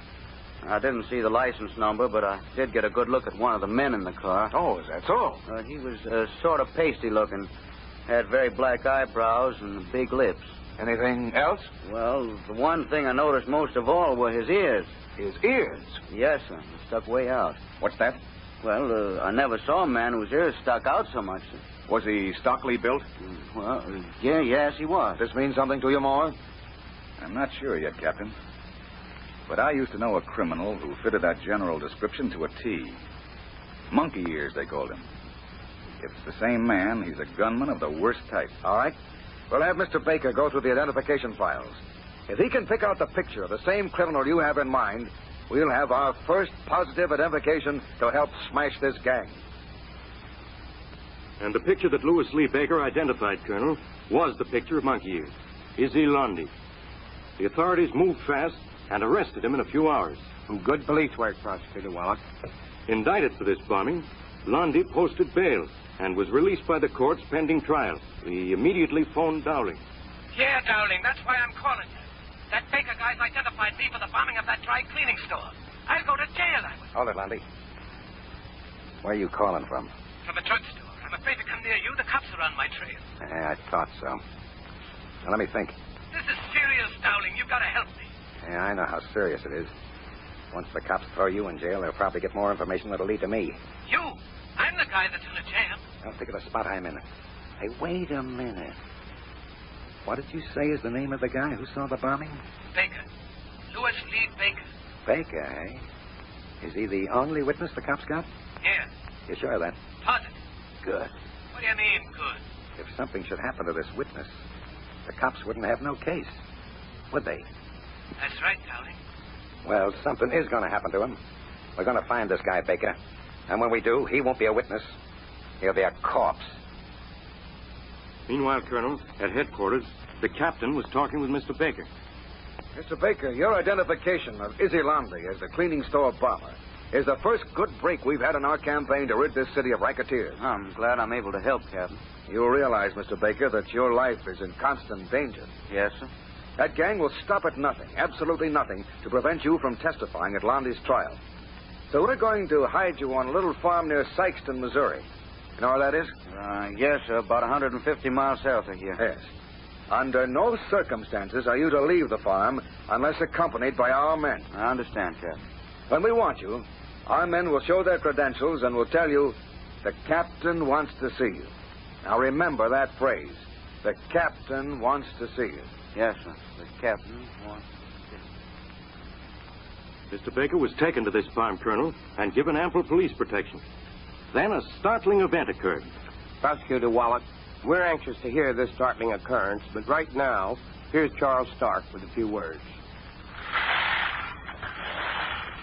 Mowing the lawn for the first time after the long winter months is always a chore. The ground is uneven, the grass is tough, and you yourself are probably more than a bit tired and sore when you've finished. That's when you need Sloan's 1-2 heat treatment to bring you quick and comforting relief for muscular aches and pains. Here's all you have to do. 1, take your bottle of reliable Sloan's from your medicine shelf and pat on some of this quick-acting liniment. 2, relax. And then, like a heat treatment, Sloan's helps ease those stiff and aching muscles. You can actually feel that penetrating, glowing warmth easing away your pain. Sloan's liniment has helped millions in just this quick and easy way during the past 50 years. And Sloan's will probably do you the same good turn. You'll find Sloan's liniment a true family friend in need. Welcome to the members of your family all through the year. For whatever the cause of your muscular distress, accident, overexertion, or exposure to chilling drafts, you'll find that Sloan's will help you forget your aches and pains in almost no time at all. So make sure you always have a bottle of Sloan's on your medicine shelf. Ask your druggist tomorrow for Sloan's liniment. Now back to Colonel Schwarzkopf. Prosecutor Wallet, with Mr. Baker hidden out on a farm near Sikeston, Missouri, and with Elmer Dowling threatening to kill Baker to prevent his testifying at Izzy Londy's trial, you said a startling event occurred. Baker stayed close to the farm, Colonel Schwarzkopf, awaiting word that the captain wanted to see him. Then, 1 week later, Baker was standing at the farm entrance when 2 men drove up and got out of their car.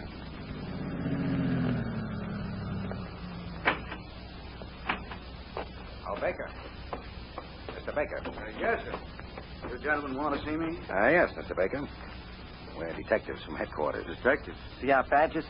The captain sent us out. He wants to see you right away about that bombing.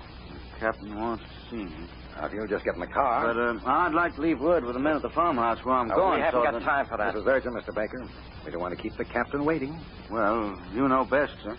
Sit right here in the front seat. Thank you. Right between the two of us. You don't know what the captain wants to see me about, do you? I'm not sure, but I think it has something to do with murder.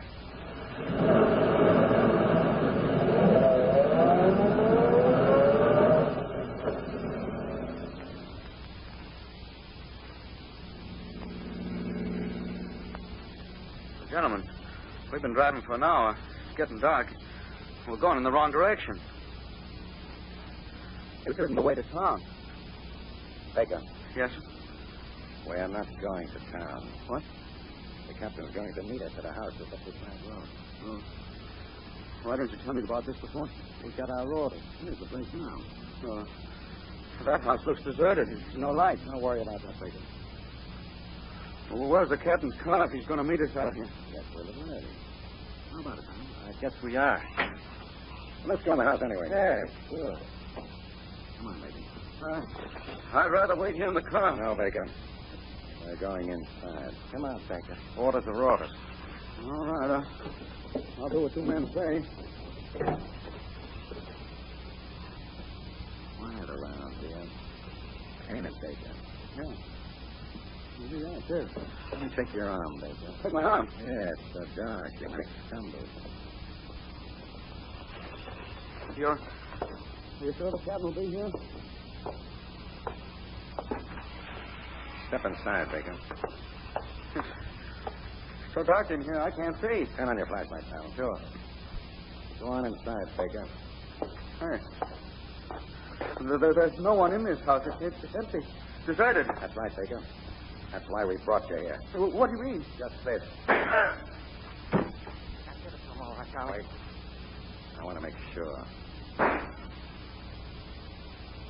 Now, we got nothing to worry about, Red. 2 bullets right through his head. Let's go. Yeah. Yeah, let's go. Darling, do you think anybody could have heard those shots? Nah. No one lives within miles of this place. Let's get in the car and scratch. Hey, Red. Wait a minute. What's the matter? We ought to get rid of that body. Not me. I ain't going back to touch no corpse. Red, unless you want the same thing Baker got, you better come with me. Okay, darling.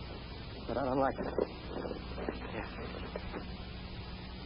Quiet around here, ain't it? And dark. Good spot for a job like this. Flash your light.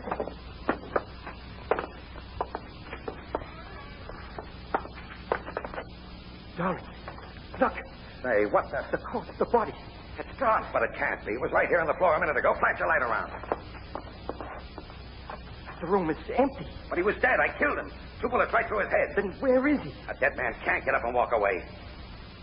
I'm getting out of here. Me too.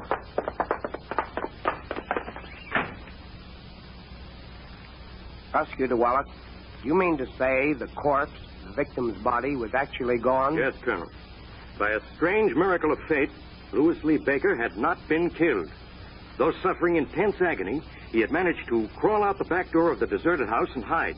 He saw the 2 gunmen return and then run off in terror when they found that his supposedly dead body had vanished.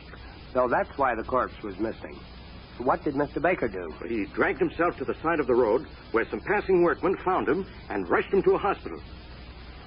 Well, later that night, at the hospital, Baker talked with police officers. That's the whole story, Captain.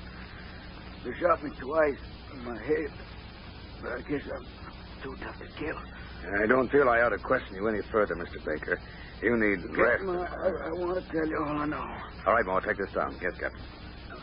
The man who shot me was a big fella, 6 feet, about 200 pounds. Yes. Blonde hair, blue eyes. Now, take it easy, Mr. Baker. I had a broken nose, no chin. No chin. Big fellow, blonde, blue eyes, broken nose, receding chin. Why, Captain, that description fits the man we arrested on suspicion but couldn't hold. Yes, Elmer Dowling. Captain, you know the man who tried to kill me. Yes, Mr. Baker, and we're going to get him. When you do, I'll be in court to testify. Yes, sure. All right, now relax and get some sleep. Yes, sir. You need every bit of strength you've got. Yes, Captain. Come on, Moy, we've got work to do. That fellow Baker has more courage than a dozen men, Captain. He certainly has more. 2 things I can't understand. How Dowling found Baker at the farm, and why should Dowling want to kill him? Seems you can't hide anything from that gang. They probably followed every move Baker made. But I know why Dowling wanted to kill him. Baker's our only witness against Izzy Lundy. If Baker had been killed, Lundy would have gone free. Then you think Lundy and Dowling are part of the same mob, eh? It points that way. Yes, it does. Moore, I want you to grab Izzy Lundy and throw him back in jail immediately. This time he's going to stay in jail till he goes on trial. Right, Captain. Meanwhile, I'll get to work on Dowling. We're going to put the heat on every member of that gang until we get Dowling or they turn him over to us. Within 5 hours, Colonel, the police had again arrested Izzy Lundy, and the search for Dowling was on. Warnings was flashed from coast to coast. Attention, all field agents. Federal Bureau Investigation. Attempt to locate and hold for questioning Elmer Dowling in connection with attempted murder. Dowling is 6 feet tall. Urgent. Police of Eastern Seaboard. Arrest on site Elmer Dowling, fugitive. Dowling weighs 200 pounds. Special notice, West Coast Police. Elmer Dowling reported in California. Wanted for attempted murder. Dowling has blonde hair, blue eyes. Attention, all Missouri police. Be on watch for Elmer Dowling, fugitive gangster, now at large. Dowling believed to have returned to St. Louis. May be hiding out somewhere in city. Dowling. Dowling. That's you, Red. Yeah. Open up. Why'd you come here? Look at this newspaper. It's about Izzy Lundy. Lundy? He was sentenced for that bombing today. Got 25 years. 25 years? The guy who sent him to jail was that fella you tried to kill, Baker. He testified in court against Lundy. That was the mistake of my life. Not making sure that guy Baker was dead. Now look what he's done. Has me hounded like a rat. The cops sure are after you, Dowling. I can't stand much more of this. Cooped up in 4 walls, afraid to show my nose outside. Afraid every noise I hear on the stairs is the cops. I'm going nuts. I can't sleep no more. I lie in the bed, hour after hour, just listening and waiting. That's all you can do, darling. If you show up on the streets, the cops will grab you inside of 10 minutes. So where's the rest of the gang? Why don't they do something for me? They're hiding out from the cops, same as you. Well, where's Jaime? You ought to be able to find Jaime. Yeah, he must be with the others. The yellow rat. Just when I need him, they run out on me. If I ever get my hands on him, I'll... Hold it, Red. Don't open that door. Now, wait till I get my gun. That ain't the door, it's the phone. What? Oh, yeah. Yeah. Hello, darling. Who's this? Me, Jaime. Oh, Jaime. Well, where you been? You got no idea how glad I am to hear you. Now, listen, Jaime. I'm on a spot, see? I need dough to beat town. Tell me where Red can meet you so you can go and... Listen, you dumb cluck. Dumb cluck? Why, I'll break you. Now, wait a minute. What's the matter? Plenty. What do you mean? The cops got the gang smashed. Half the boys are in jail already. And the cops ain't gonna stop till they get you and every one of us. Yeah, well... So there's only one thing for you to do. For me to do? The boys say for you to give up to the cops tonight. What? Why, you're crazy. You've had your warning, darling. We'll be watching you. Yeah, now, wait, Jaime, wait. Now, remember, darling, it's the cops or us. Hello. What is it, darling? The gang. They're throwing me over. Put me on the spot. On the spot? Yeah. But how did they know where I was? No one knew where I was, but... What are you looking at me like that for? You. You were the only one who knew. You're in with them. No. Darling, put on that gun. Shut up. I'll hand over your money. Well, sure, darling. Here is every cent I got. I ain't licked yet. I'll get out of this town, and I'll kill anybody that tries to stop me. Sure you would, sure. Now, Red, it's your turn. Don't shoot. Please. I ain't shooting. I need these bullets for the cops. But here's what you're getting. No, please.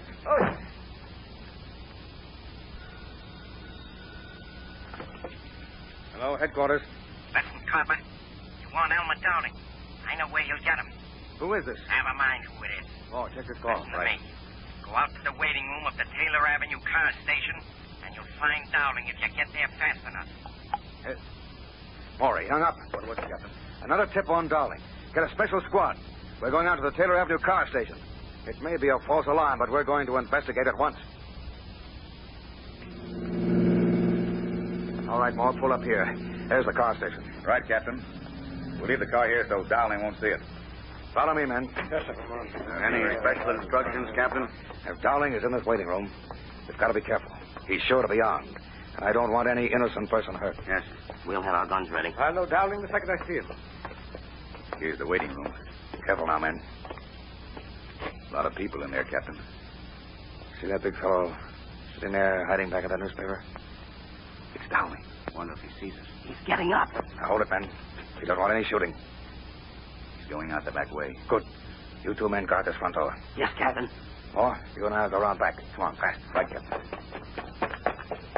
Ready to shoot any instant? Yes, sir. Hold it. There he goes. Back of that house. Oh, you wait here. I'll cut around this side and try to head him off. Up with your hands, Copper. Dowling. Oh, I'll kill you if you don't do what I say. I'm using you as a shield. Start walking. All right. I'll kill you. Drop that gun, Dowling. Look, let go of my arm. Drop that gun, I said. He got down. Come on, Ed. Are you all right, Captain? Yes, Moore, I'm all right.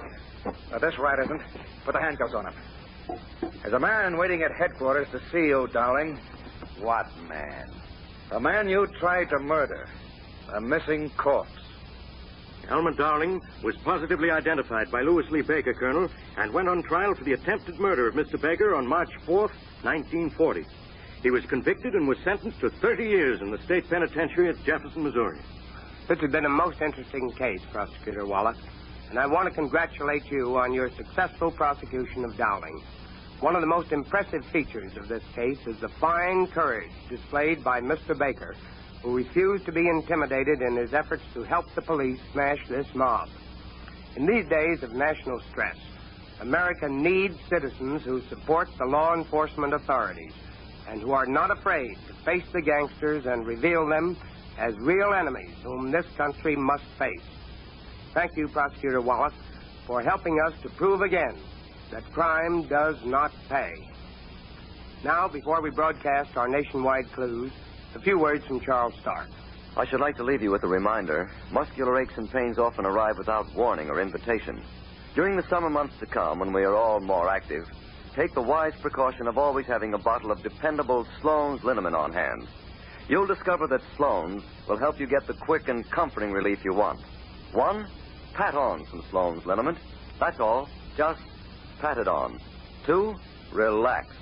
And soon you'll feel that welcome, gentle warmth as it penetrates right to your sore and stiff muscles, easing and soothing the pain. Ask for Sloan's liniment when next you visit your favorite druggist. And now, the clues.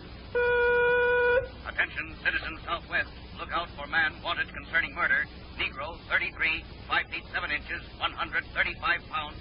Black kinky hair, brown eyes, left eye punctured and may be completely out. 3 razor/slash scars, left arm at shoulder. May wear dark glasses to conceal defective eye. This man wanted connection murder near Muskogee, Oklahoma. Caution, citizens New England, New York, New Jersey. Watch for James Joseph Moran, 39, 5 feet 9 inches, 180 pounds, brown hair turning gray, brown eyes, tattoo initials J.J. ink right forearm, large ears, eyes slightly crossed. This man, veteran robber who has been operating in New York and New Jersey, wanted by federal authorities for questioning concerning robbery of bank at Suffield, Connecticut. If you have any information concerning these clues, notify your local police, the Federal Bureau of Investigation, or gangbusters at once. Tonight's broadcast is the last of the current season for Sloan's Liniment. But we have some glad news. Sloan's will again sponsor gangbusters in the fall. Until then, we wish to thank all of you who have sent us so many splendid letters. And we want to thank the police organizations of the country for cooperating with the producers of Gangbusters in proving so conclusively that crime does not pay. And speaking for Sloan's, a very happy summer to you all until we meet again in the fall. America's crusade against crime.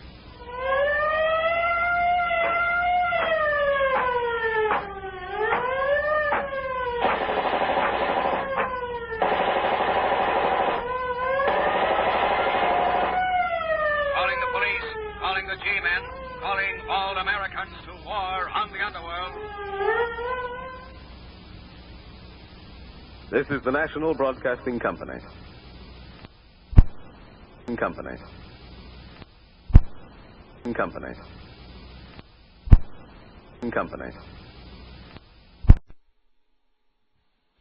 And now, Gangbusters! Gangbusters, presented in cooperation with police and federal law enforcement departments throughout the United States. The only national program that brings you authentic police case histories.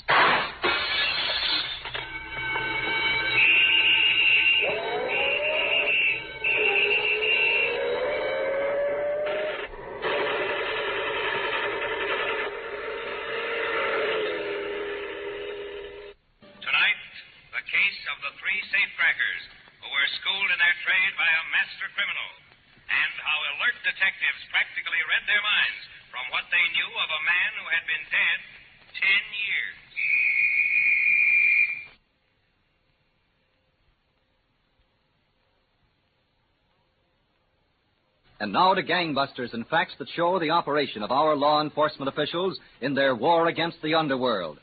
Gangbusters has asked John J. Sullivan, former Deputy Police Commissioner and Chief of Detectives, New York City, to narrate by proxy tonight's case. The inside facts in the case of the 3 safecrackers. Chief Sullivan, I know the case you're going to tell our Gangbusters listeners about tonight will furnish unusual proof of the work of one of the country's most colorful teams of detectives, New York City's Safe and Loft Squad. It will, Don Gardner. If you and your listeners will bear 2 facts in mind. First, in burglary cases, it's extremely difficult for the police to get evidence for conviction. And second, the surest way is to know what's going to happen before it does happen. Before it happens? Yes, Don. I'll show you one way it was done. This case began on a bleak, overcast day last January at the huge Calvary Cemetery on Long Island. A lone man kneeled at one of the graves, unmindful of the young priest a few feet away.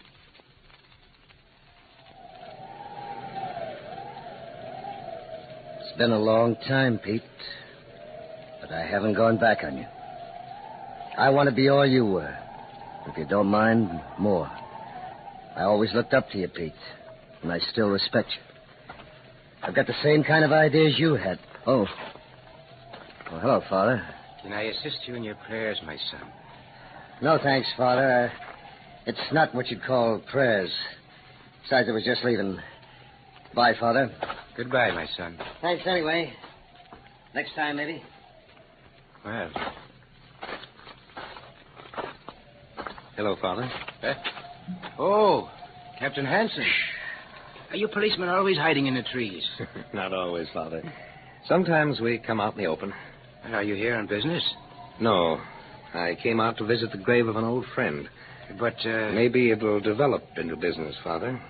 You mean that Marner I just spoke with? Yes. Strange seeing him here. I thought he was in Sing Sing. Oh? And what makes you think that man should be in Sing Sing? Because, Father, I sent him there. Uh-huh. Well, if he's been released, no doubt he'll lead a good life. I wouldn't count on it, Father. You won't torment this man now because he came to the cemetery. Oh, of course not. I'm just going to see at whose grave Freddie Russo came so far to pray. Business? Just curiosity. Curiosity seems to be the main fault of policemen. Also, Father, the main virtue. Your man Russo is going out the gate. Now, that's all right, Father. If I want him, I can find him again. Yes, I suppose you can. But here's the grave of his friend. Is your curiosity satisfied? No, Father. Now, I'm more curious. More curious? At the sight of this grave of a man 10 years dead? Why, Captain. This is the grave of Big Pete Schneider, Father. Indeed. He died in Sing Sing. He was one of the most troublesome safecrackers I can remember. And, he's still troublesome, Captain? Yes, very troublesome. Big Pete Schneider had a twisted pride in his trade. He enjoyed passing his skill on to others. One of his pupils was Fred Russo. Uh-huh. And if Fred Russo came to the grave of his master for inspiration, he must be up to something. I see. Well, give my best to the boys at headquarters. I will, Father. And goodbye.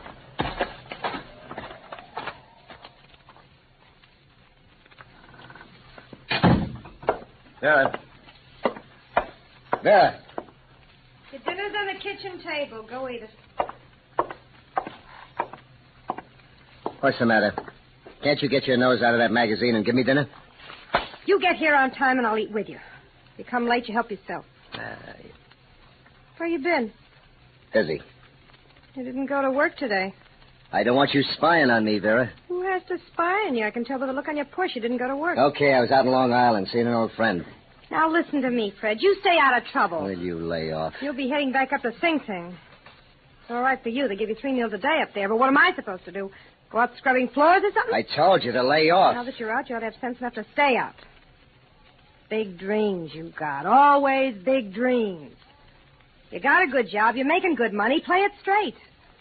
You might like it. What do you care where the dough comes from, as long as it's dough? Come on, I'll give you something. Wait a minute. What? I was out to see Big Pete. Oh, so that's where. Yeah. Well, he's been dead for 10 years. Let him stay dead. He never did you any good. He never did anybody any good, not even himself. He left a lot behind, Vera. Trouble, that's all. Just trouble. No ideas. They're right up here. Big Pete pounded them into my head one by one. Up there was an operator. Yeah, and what did it get him? A Sing Sing funeral. And that's the same thing it'll get you. It's going to get me $1 million. All right, Fred, all right. I'm sick of arguing with you. If you want to go back, go ahead. I don't care. I'm not going back any place. I'm lining up a couple of guys. I'm going to teach them what Big Pete taught me. Just leave me out of it. That's... Okay. Just ask me for something when the dough starts rolling. I won't ask you for nothing. Yeah, I will ask you for something. Go get yourself killed. Then I can blow my head off and forget about you. That's what I asked you for. Come on in the kitchen. Oh, baby. I wish I could feed your brain instead of your belly. Safe and Loft Squad, Captain Hanson. Detective Clark, Captain. Well? The parole commission records show that Frederick Russo was released from Sing Sing October 1st after serving 11 years and 4 months. Is he still reporting to the parole officer? Yes, Captain. Once a month. He's been regular. He would be. What's his address? 450 East 21st. Yeah. East 21st. All right, Clark, come on back to the office. Okay.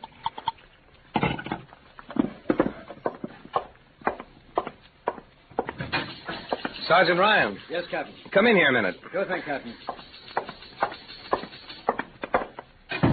Clark got an address on Russo. Oh, good. Yeah, from the parole commission. Sit down. I don't know, Sergeant.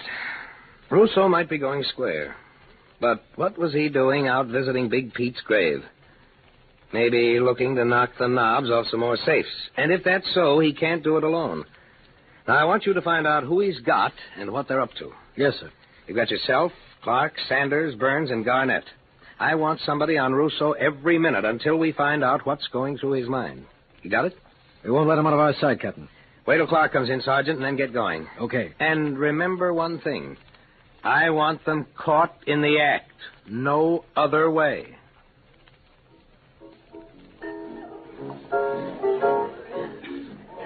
Come on, Fred, take me home, will you? Will you sit still, Vera? I told you I gotta meet somebody. Anybody you gotta meet in this joint ain't worth meeting. Now, let's get out of here. Go ahead, Vera. Go home if you want. I'm gonna stick here. You gotta get up early tomorrow. Early for what? If you're so worried, I'll put you in a... Oh, there they are. Look, Fred, don't get into nothing, will you? Go on home. I gotta see these guys. Listen to me, will you, Fred? So long. I'll see you later. Excuse me. What? Oh, yeah, it's okay. Hello, guys. Hiya, Russo. Sit down. Well? I'll buy you a deal, Russo. Okay. But you still got to sell Laviola here. What's the matter with him? Nothing, except I'm for sticking to my own knitting. You've been shooting off what an easy touch these safe jobs are. Well, that's something new to me. The way I hear, a safe job is the hardest trick to turn. You just listen to me and we'll do all right. What's the matter? I'm not doing all right now? Wake up, will you, Laviola? What you call all right is buttons. Okay, so it's buttons. But all them buttons are mine. They don't get cut 3 ways. What are you worrying about a 3-way split for? This is big dough. More than you ever heard of. Tell me, Russo, what makes you such an expert? Did you ever hear of Big Pete Schneider? Yeah, I heard of him. What are you, his first cousin? Will you listen, Laviola? This is a good pitch. Okay, Russo. What about Big Pete? He was my professor in college. Everything he knew, I know. And I'll teach you what Big Pete taught me. Tell me, did he teach you how to stay clear of the Safe and Love Squad? Yeah, that was the first lesson. Case the job good. Take nothing but cash. And they can't lay a hand on you. Yeah, unless they catch you red hot right on the job. Well, who's looking to be jumped up in the act? That's an accident. Yeah. Have you got anything lined up? It's only Barrett.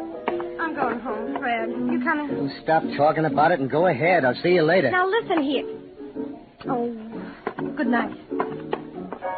Nice dish there, Russo. Talks too much. You ever know one at that? Let's get back to business, will you? Yeah, what do you got lined up? A loaded store, plus a couple of factories in the garment district. And what do you count on taking out? Plenty. Well, what's plenty? What are you worrying about, Laviola? If Russo says there'll be plenty, that's okay. It's okay for me, anyways. All right, Russo. I'm in. Good. Glad to have you. Let's have a drink on it, huh? Waiter! Over here, huh?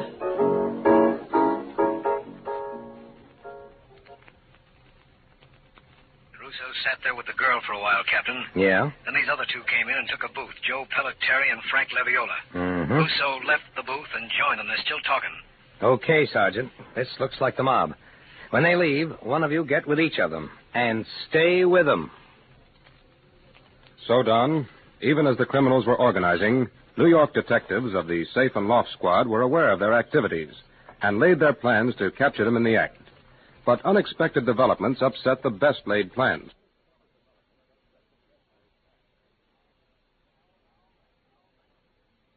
Now back to Gangbusters.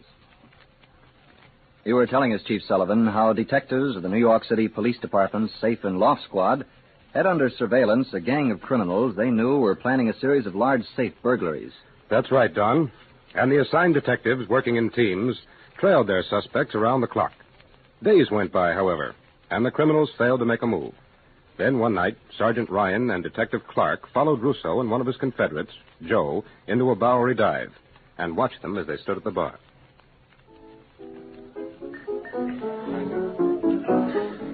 do you say, Clark? Shall we get up close to him? They're liable to make us, Sergeant. Come on. It's worth a chance if we can overhear him. Okay.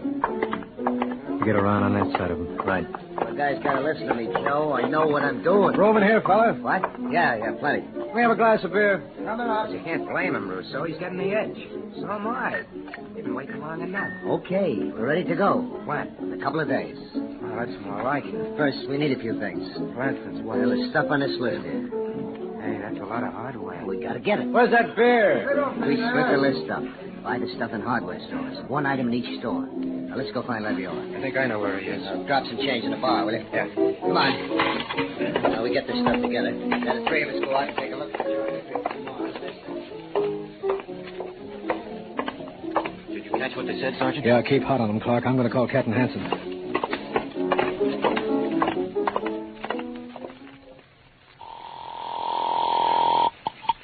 Hello? Captain? Yes? Sergeant Ryan. I didn't wake you. No, I just got in. What's up? Clark and I caught part of a conversation between Russo and Joe. It's any day now. Oh? What makes you so sure? They're going out to buy burglar tools tomorrow. They're going to visit hardware stores. Okay. Stay with them, Sergeant. I want enough evidence against those guys so they'll never get out. I want every storekeeper where they make a purchase to be able to identify whatever they bought without question.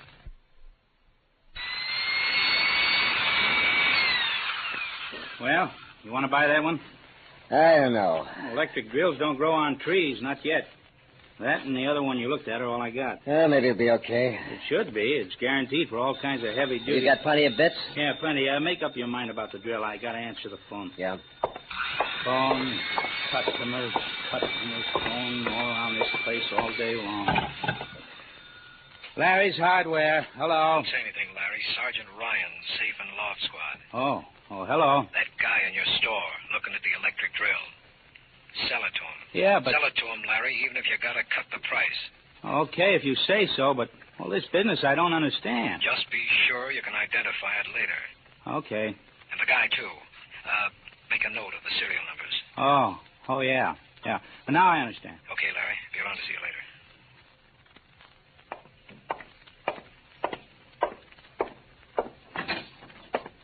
Come in, Sergeant. Well, Captain, looks like tonight's the night. They got enough burglar tools to crack Fort Knox. And you can trace them? Right back to the stores where they bought them. Good work. And what do you make it for tonight? Well, they got two places all cased out. Mm-hmm. A clothing store at 26th on Broadway. Yeah. And the Loft Building on West 27th. Which one do you think they'll try first? It's a toss-up, Captain. Well, I'd lay my money on the clothing store. They probably figure they'll have less trouble with the safe and maybe get more cash. Okay. But keep the other place covered. It will be. I told you, Ryan, I want them hands down. And that's the way we're going to get them. The two of us are going to plant ourselves inside that clothing store and wait for them. We're giving the district attorney an open and shut case on this one. Well, looks pretty good from where I'm sitting. Now, let's not be too sure, Sergeant. This is a funny business. Anything can happen to queer the works.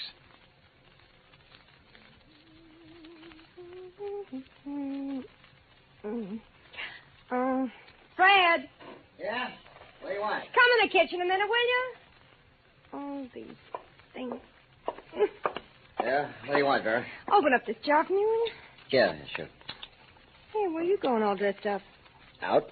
Out? Supper's almost ready. That's too bad. I'm eating with the boys. Here's your job. I don't want you around those boys, Fred. They're nothing but trouble. Who's living my life, me or you? Well, you're not doing very well at it. Look, baby, tonight's the big night. I'll eat with you tomorrow night. You're not leaving this house. So long. I See you, said you're not leaving. Hey, You're not leaving. put down that knife. I'll kill you. I swear I will. Cut it out now. You're staying here. You're looking for trouble, Vera. I've had nothing but trouble since I first laid eyes on you. Now, wait a minute, baby. Fun's fun. Put that knife down. I'm going to put an end to my trouble right now. Vera. Right now. You dirty little... Go with me, Fred. You're trying to kill me, huh? Fred. Fred. See. I told you to lay off. Serves you right. So long.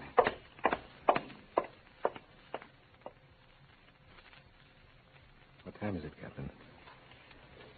11:15. You think they're coming? Who knows? certainly hope they don't try the loft building first, Captain. I want to be in on a car. Don't worry, Sergeant. Oh. Yeah, they're working on the back door. Yeah. Come on. Quiet now. I wonder if the men outside spotted them. I'm sure they did. We'll wait till they get inside and start working on the safe. Then we'll nab them. Right. Shh. Come on. A little closer. Careful. Work at it, guys. Work at it. We're trying.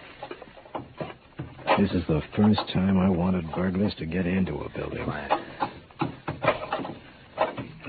This door won't budge, Russo. It's got to. Give it all you got. Come on, get it. All right, again. Okay, hold it.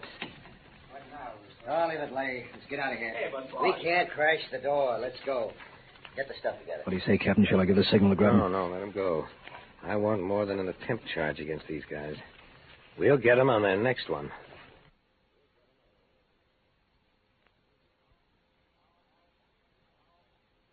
Now back to Gangbusters.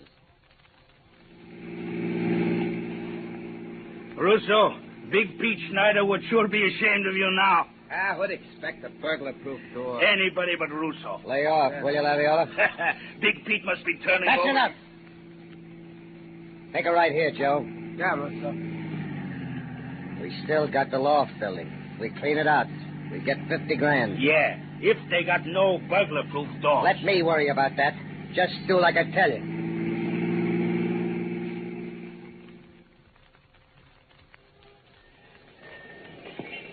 Cap. Hello, Clark. They've broken the side door, Captain. Looks like they're on the third floor now. Did they post any lookouts? No, sir. We've got the whole block covered. Too bad you didn't get them down at the clothing store. It doesn't make any difference, one place or the other. Any orders, Captain? Stick here and cover for us. They'll probably come out the way they went in. We'll get them as they walk out the door. Yes, sir. I'll be with Sergeant Ryan and the others. So done, the safe and loft squad detectives had the 27th Street loft building surrounded, and they were waiting for the criminals to emerge by way of the door they had entered. Meanwhile, unaware of the carefully laid trap of the safe and loft squad detectives, the three burglars had completed their job and were about to leave the building. Come on. Pick up that stuff. Yeah, Russo, yeah. Get it all. I don't want nothing laying around that gives the cops a break. Yeah, I guess that's all of it. I'll carry the tin box. You mind the tools, Laviola. I'll take care of the box. Get that Jimmy there. Where? There. Oh, I see it. All right, come on. Drop it in the bag. Yeah. Okay. Let's get out downstairs. See, Laviola, didn't I tell you, huh? Didn't I tell you? Oh, tell me again when we're home in bed. Okay. Hold it here. Now, we'll get on the freight elevator and go out the way we came in. I don't like that elevator this time of night. What's the matter? We came up in it, didn't we? I don't like it, that's all. Why can't we walk down? It's only 3 floors. Because the fire doors and the stairs might be bugged, that's why. I don't want to hit any burglar alarms after we got this far. Get on that elevator. Why do you have to argue so much, Laviola? Nothing's ever right for you. Oh, shut up. All right, Joe. Take it down. Yeah. Here we go. Hey, Russo. What do you say we put the stuff away and go out and celebrate, huh? Yeah, you guys celebrate if you want. I gotta go look in on Vera. Yeah, what's the matter? Ain't she feeling good? Got a pain in the jaw. There we are, straight floor. Wait a minute. What now? Look, we can play it a lot safer. What do you mean? Joe, take the elevator to the top. We're crying out loud. We'll Why? go up to the roof, over to the next building, and come down that way. Yeah, but Russo, that means breaking through another couple of doors. I don't want anybody to run into us coming out of here. That's a lesson from Big Pete. Don't be a dope. We're here on the ground floor. The street's 10 yards away. We walk right out. There's nothing to it. Take her up to the top, Joe. That silly boy. You heard what I said? Well, do it without me. I'm going out the way I came in. That's safe enough. Yeah, Russo, there ain't no sense to it. Somebody could see us coming out of there, too. Okay. Open up. We'll go out this way. Sure. All clear. Let's go. Hey, grab some of this stuff, will you? Yeah. Okay, guys. Now, right out the door and walk away like you own the joint. No rushing, no running. Now, you got it? Yeah. Good. Hold it here. I'll take a look in the alley. Okay. Nice and dark. And all clear. Let's go. Wait you. Head for the car. Russo. Hey, Cops, get him up. Yeah, okay. Not me. So long. Get him. Oh. I got him, Captain. No, you don't, Cop. Let's shoot. All right, just keep him up. Who squealed? Nobody had to squeal, Russo. We've been right on top of you for 2 weeks. We could have nailed you any time, but we waited until we had you good. Now let's get moving.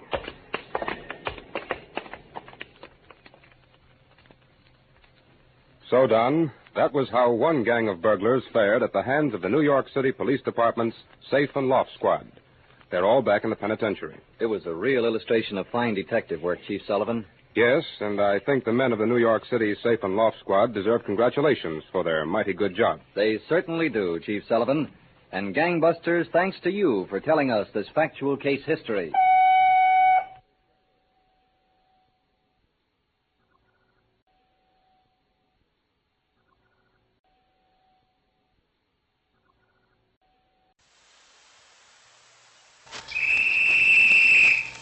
Gangbusters, brought to you by the makers of Sloan's Liniment.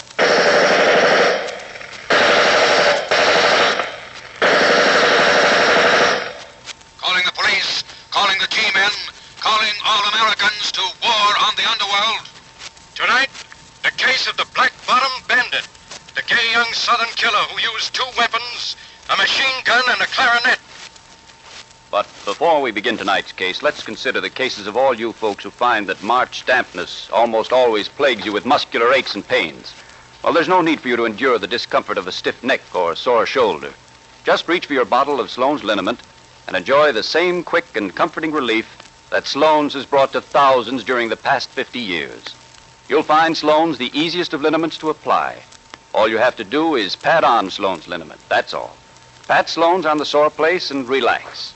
In practically no time at all, you'll feel a gentle and beneficial warmth. The sign that Sloan's Liniment is going to work just like a heat treatment to loosen your tight and aching muscles. Because Sloan's Liniment brings you this relief, the relief you want. You should have a bottle of this reliable friend in need on your medicine shelf at all times. For muscular distress often strikes without warning. And the faster you apply Sloan's Liniment, the sooner you'll be your old self once again. So tonight, after our thrilling gangbuster dramatization, take a look at your medicine shelf. If you see that your bottle of Sloan's is almost empty, be sure to stop in at your druggist's for Sloan's Liniment first thing tomorrow. Now, picture our setting as a special office turned over to gangbusters by Commissioner Louis J. Valentine of the New York City Police. Colonel H. Norman Schwarzkopf, now serving with the United States Army, interviews by proxy Superintendent George Rayer of the New Orleans Police Department. Colonel Schwarzkopf. Superintendent Rayer, you say that music and dancing played an important part in tonight's case? A very important part, Colonel Schwarzkopf.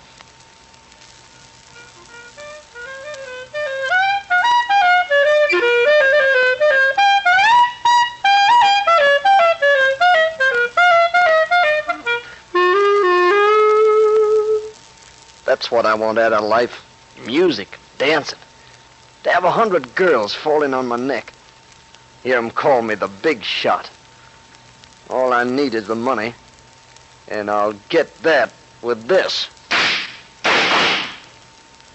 Yes, Colonel, in an effort to be considered a big shot, Earl Joyner turned gunman, but was captured. Then on May 13th, 1932, he shot one of the prison guards and escaped with 2 other convicts. They fled to Texas, where Earl Joyner set up headquarters in a house on the outskirts of Houston.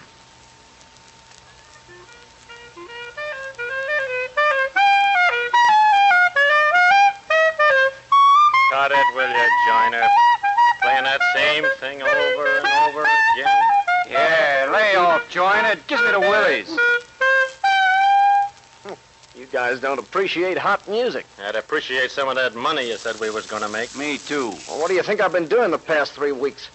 I got plans all drawn up and plotted out. I got the blueprints of the inside of every bank within 100 miles. How about going into action? Cut the kidding, Joyner. Lay off that clarinet and talk with us, will you? Okay. To lead the kind of life I want, boys, nightclubs, baby dolls, expensive clothes, you gotta have money. But we're not going after chicken feed, we're going after the stuff. Now, pull your chairs up the table and I'll lay the plans out and show you stuff. I got every detail worked out. Now, take a look at these drawings. Say, this is something. Yeah, I knew you had brains, Joyner, but I didn't know you had this many. I'm going to explain those plans to you in just a minute. But first, here's the basis of my planning. We're going to have machine guns, and we're going to use them. We're going to mow people down. We aren't going to stop and tell people to get out of the way. We're going to shoot them out of the way. All right, now, look at these plans. Bank after bank we're going to take. And we're going to take them over with machine gun bullets. We'll shoot up the banks so they won't even know what we look like. Emergency. Bank robbery at First National Bank, Springs, Texas. 3 gunmen armed with machine guns shut up bank as they fled. Urgent. Alla, Louisiana bank robbed of over $6,000. Warning. Criminals have machine guns. All police. Merchants and Farmers Bank, Grapeland, Texas, raided by machine gun bandits.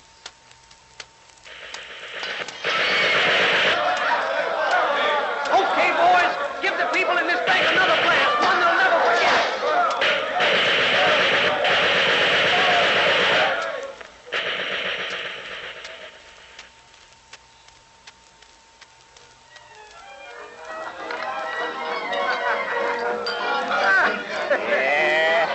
Yeah, you're right, Joyner, you're right. This sure is a life.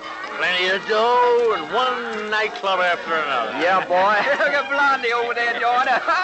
Look at Blondie. Yeah, boy, she's swinging out. The crest of the waves, boys. We're riding the crest of the waves. Hey, what's the matter? No music? Oh, we gotta have music. Hey, leader, band leader, come here. Yes, sir. You want me? Yeah, I want you to play Black Bottom. It's my favorite song. But we just played that a few minutes ago. It's all right. I'm paying, ain't it? Here's $100. Oh, thank you, sir. Now, just a second. Here's another 100. Oh, thanks. You're talking to a big shot now. Go on, play the Black Bottom and play it hot. Yes, sir. I'll play that number right away, sir. All right, boys. The Black Bottom, and give it everything you got.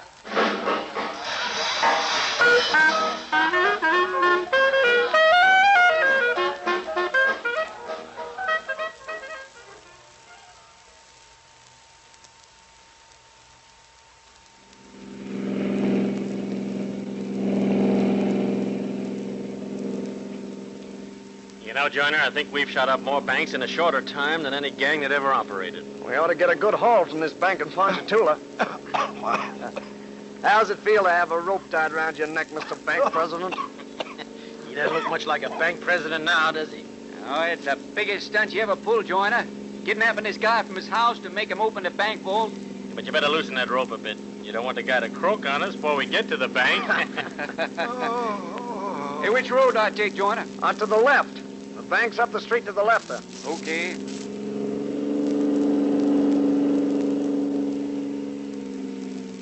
Well, for Pete's sake. Say, what is this? All these wagons and stuff. Pull up, pull up. Oh, girl, there. Howdy, dear. How's the crop coming? Back up, girl. Back up. There's the girl. Must be market day. Yeah, and the sap farmer's got the whole road blocked for the horses and wagons.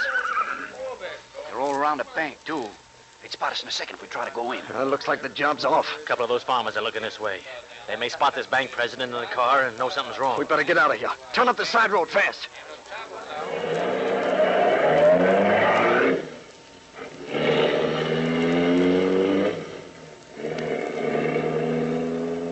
That's what I call a rotten break.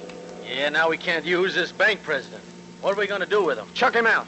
He may go to the cops. He's got a wife and kids. If he puts the cops on our trail, we'll come back and kill him. You hear that, mister? Yes. Okay, get out. I can't. If you slow down... Slow down nothing. Jump. I'll be killed. You don't want to jump. Oh, well, I'll kick you out. Just slow down first, please. We're going 60. The more you get hurt, the better I like it. Come on, fellas, kick him out. See him go flying? Yeah, bounce for 20 yards. Well, where to now, Joyner? I don't know. Hey, wait. There's one town I haven't seen yet. New Orleans. That's right. They say they got some swell dance halls down there. Yeah, and Creole babes. That's where we'll head, Davis. New Orleans, the land of dreams. We'll bust it wide open.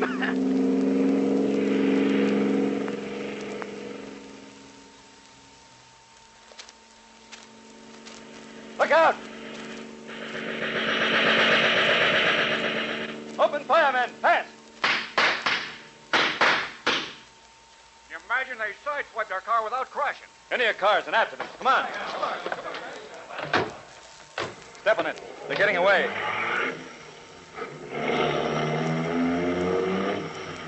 Turn on that searchlight. They got around that bend in the road. Look. Looks like a trail of gasoline in the center of the road. We must have plugged their gas tanks. Can't get far. They can't get off this road. Swamps on both sides. Faster, faster. Hold it. Car up ahead. It stopped. Pull up to it, but be set to shoot.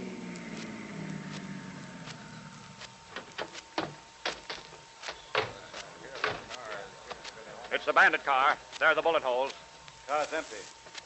Flash that searchlight around. Right, Sheriff. Don't see anything. Wait. Turn the light back to the left a bit. Yeah? Those cypress trees, the other side of the canal. By George, there they are, climbing up the other side of the canal. There they are. Get them. Too late. They got away through the trees. Pete. Yes, Sheriff. Race to the nearest phone. Have men approach that area from the other side of the swamp. Yes, sir. The rest of you come with me. We're going to swim this canal after. Right, Sheriff. Yes.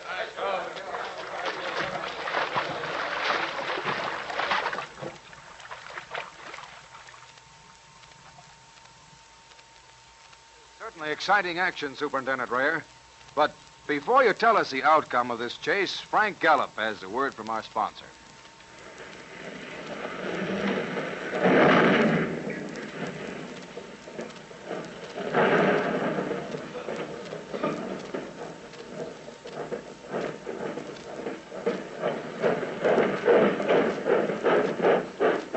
Day and night, freight trains and motor trucks are crisscrossing this country, freighting the materials of war to the men of the services. The men who handle these tough jobs deserve the thanks of the nation. With all the rest of you who are in important jobs, they've taken a pledge that now work comes first. That means staying in good health so that you can do a good job. I guess that's why so many thousands on thousands of you now keep a bottle of reliable Sloan's liniment in your locker at the plant, as well as another bottle on your medicine shelf at home.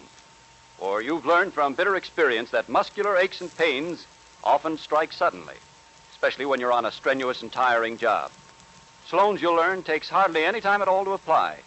During your lunchtime or after work, all you have to do is pat on some Sloan's liniment, and then relax for a short while. Sloan's does the rest, working like a heat treatment to help you find the quick and comforting relief you want so much. In many jobs, you're liable to suffer muscular distress from all three of the main causes: overexertion, accident, or overexposure to chilling weather. Sloan's, a real friend in need, will help loosen and relax your sore and aching muscles, whatever the cause. Remember that when you use Sloan's liniment, you needn't endure hard and painful rubbing or massage. All you do is pat on this world-famous liniment. Just pat Sloan's on the sore place and relax. If you've never used Sloan's liniment, you'd do well to stop in at your favorite druggist's on your way home from work tomorrow and get a bottle. If you're one of the millions of Sloan's regular users, always be sure you have a fairly full bottle. An empty bottle of Sloan's is no help at all when you want relief in a hurry. Now back to our interview at headquarters. Now, Superintendent Rayer, did Earl Joyner and his gang escape the posse that waylaid them in the swamps? Yes, Colonel Schwarzkopf, they did escape. And they seemed to disappear off the face of the map. 3 weeks later, Chief Grosh of the New Orleans Police and his Lieutenant Schwem were covering the nightclubs of New Orleans.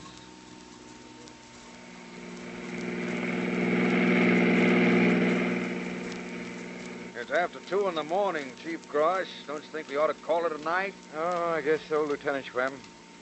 Perhaps we are on a wild goose chase. Yeah. But I want to get that killer, Joyner. We've been covering every New Orleans nightclub for weeks now.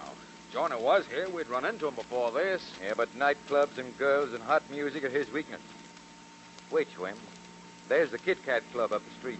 We haven't covered that for a couple of hours. I've never seen anybody so persistent as you are, Chief Grosh.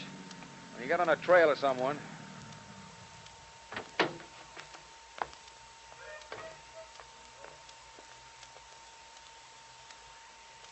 Joyner is a maniac with a gun. His whole gang is. Oh, well. We can give the place the once-over from this door. Quite a crowd inside. Yeah. But no sign. Lieutenant. Yes, Chief? That table in the far corner. Those men sitting at it. Davis. And Morgan. But I don't see Joyner.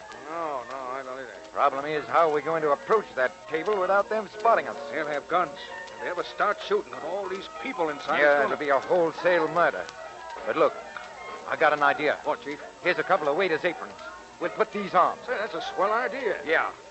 Come on, tie this string in back of me. Yeah, but think you ought to carry a tray or something? No, these aprons should do the trick. No. I'm all set. Now remember, Schwem, we've got to grab them before they can pull a gun. Yeah. If they spot us before we grab them, jump for the table. Right. Knock it over on top of them. And pull the tablecloth over the head. Right. All right. Through this door.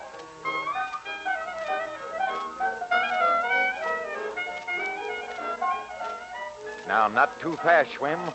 Not too fast. Right. If they spot us, dive for the table. Morgan's looking this way. Yeah. Keep walking. A few more steps and... He sees us. Dive for them fast. Drop it. Drop that gun. Okay, don't shoot. I give up. Put cuffs on him, Lieutenant. All right. Gosh, that fellow dancing for that exit. It's Joyner. Hold these fellas. I'll go get him. All right.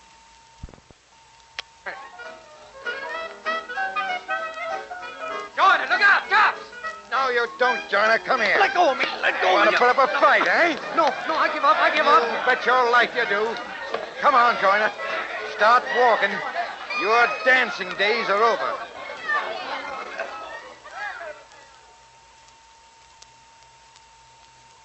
Colonel Schwarzkopf, Joyner and his gang was sentenced from 27 to 46 years in Angola prison. But less than a year later, September 10th, 1933... They got them put away for life. But they're wrong. They built up a new gang right here inside the prison. Some of the worst killers in the country.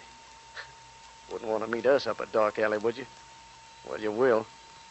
We're getting out today during the ball game. We got guns, and we're getting out during the ball game.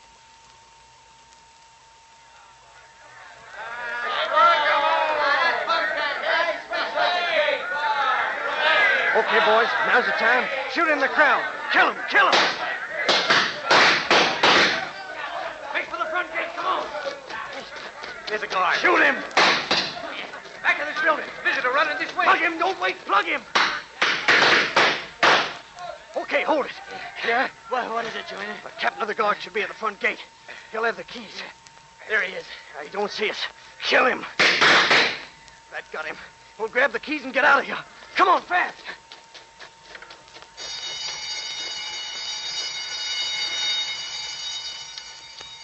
Statewide alarm. Emergency.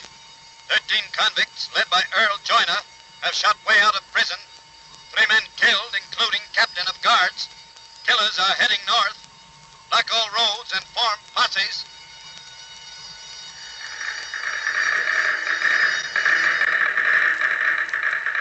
Special bulletin to all posses. 8 of escaped convicts were surrounded and captured after gun battle near Rolling Creek. 1 convict killed. This accounts for 8 of the 13 who escaped. Sheriff's posse reporting. 4 more convicts have just been recaptured when they wrecked car near White's Gully. They are now on their way back to jail. To all posses in the field, Earl Joyner, only convict at large, has escaped into wooded swamp on outskirts of Houston. All posses close in.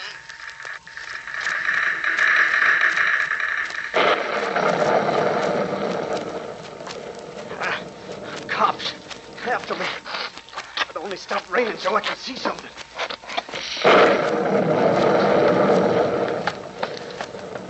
It's so dark. Gotta find some place to hide till morning. Oh, my face. Barbed wire fence. Oh, I'm all cut. I'm bloody. Keep going, men. You went this way. Keep going. Right after me. Which way to turn? Gotta find some place to hide. What's that? Pigs. A pig pen. Maybe I can hide in there. Out of my way, you rotten pigs. If I can bury myself in the muck of this pig pen. Ooh, my face. Come on, man. Try to get me far away. That's right, Sheriff. Flash your lights around. Listen to the pigs. Wonder what they're so excited about. Probably the storm. Turn your light on. Yeah, I guess so. It looks like a barn over there. Might be in that barn. Come on. Right.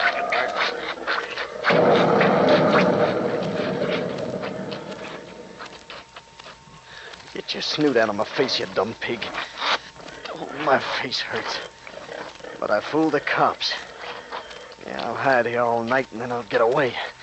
I gotta get away.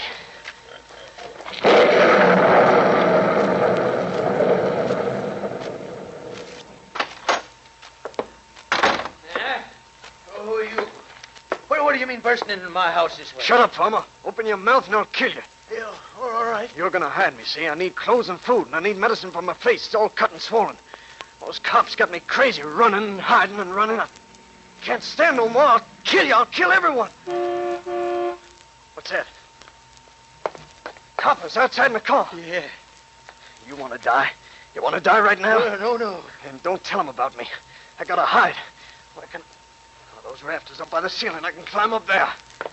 All right. Keep facing me while I climb up. Yes. One bullet will kill you, and I got plenty. No, don't shoot. There. I'm all set now, farmer. The gun's pointing right down at you through these cracks in the lumber. Hello, Jim. Hello, Sheriff.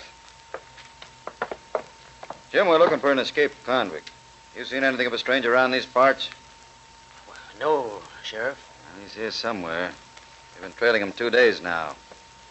We won't stop till we get him. Yes. Hey, what's that? What? That noise. Here from the rafters up there. Rafters? I didn't hear anything. Probably some chipmunks got in up there. Jim, you feeling all right? Yes. Your face is pale. I'm all right. You say you haven't seen anything of a stranger at all? Oh, no, Sheriff, no. Well, then I won't take up any more of your time. All right, boys. Outside. Yes, Sheriff. All right, let's go. How's it going, Jim? But I'm taking you with me.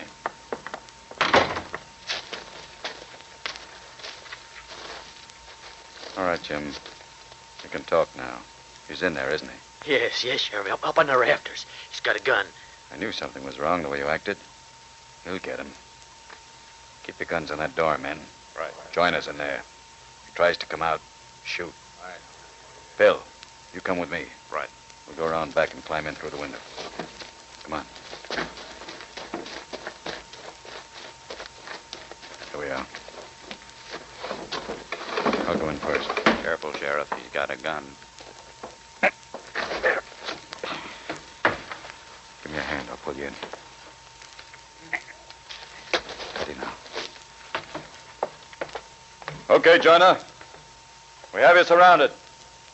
Come down from those rafters or I'll shoot up through the floor. I'll give you just 5 seconds, Joyner. Look. His hand falling over the side of the plank. Dropping his gun. Wait a minute. Maybe a trick. Oh. See his body. Slipping off the rafters. He's falling down. Look out. He's unconscious. What's wrong with him? Roll him over. Look at his face. It's fallen twice its right size. You can't even see his eyes. He's burning up with fever. It's all infected. Blood poisoning? Most likely. What a sight he is. Yes. Looks like Joyner outsmarted himself for good this time. All right. Help me lift him. Yep. We'll get him to the prison hospital. And Earl Joyner had outsmarted himself, Colonel Schwarzkopf. Though he always claimed he'd never die in a prison, he died in the prison hospital 2 days later, and from infection on his face caused by his hiding in the pig pen. And the pigs sloshing the filth all over him. This has been a powerful case, Superintendent Ryer. Here was a young man who deliberately turned to crime at the age of 22. How old was he when he died? Just 23. He thought he was too smart for the law, and he really met his death from the pigs. Thank you, Superintendent Ryer. And now, before we broadcast our nationwide clues, here is Frank Gallup with a suggestion. These days, the youngsters practically live in their roller skates, even clumping up and down the stairs despite all your warnings. And, of course, they fall occasionally. So that means reaching for your bottle of reliable Sloan's liniment. Yes, for the past 2 generations, mothers all over the world have helped their children find relief from muscular aches and pains with Sloan's, the family friend in need. All you need do is pat on Sloan's, that's all. Just pat Sloan's on that black and blue mark. Or Charlie horse, and tell Sister Sue or young Bobby to stay quiet for a while. In a very few minutes, they'll feel that gentle and beneficial warmth begin to chase the ache right out of their sore and hurting muscles. For Sloan's, like a heat treatment, brings you quick and comforting relief without any painful rubbing or massage. That's why millions count on Sloan's liniment whenever any member of the family is suffering from muscular distress. Many of you I know always make sure there's a bottle of Sloan's on your medicine shelf at all times. Just the same, before you go to bed tonight, just check your supply. The past few weeks have been pretty wet and blustery. The kind of weather that so frequently brings stiff necks and sore backs with it. Perhaps your bottle of Sloan's liniment is practically empty. If it is, make a note to get Sloan's liniment from your druggist tomorrow. It's wise to be prepared. And now, the clues. If you have any information concerning these clues, notify your local police, the Federal Bureau of Investigation, or gangbusters at once. For Sloan's liniment next week, the amazing narrative of Fantasy Farms, a mysterious mansion guarded by an electric eye, dungeons sunk deep into the earth, ammunition hidden in the walls, trick furniture that held enough guns to blow up a battalion of invaders. And still the law enforcement authorities were able to cope with this secret gang, smoke them out of their lair, and break up this vicious mob for all time. Don't miss this gripping Phillips H. Lord public service dramatization of Gangbusters. Give to the Red Cross War Relief Fund and give generously today through your local chapter.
Sloan's Liniment presents Gangbusters.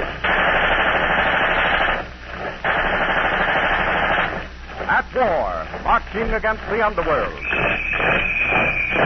From coast to coast, gangbusters, police, the G-men, our government agents, marching against the underworld. Tonight, the case of a ghostly prisoner roaming the countryside unrecognized. A mountaineer farmer with a mysterious complex about burglary. A murder in a trailer camp. That's tonight's Gangbusters.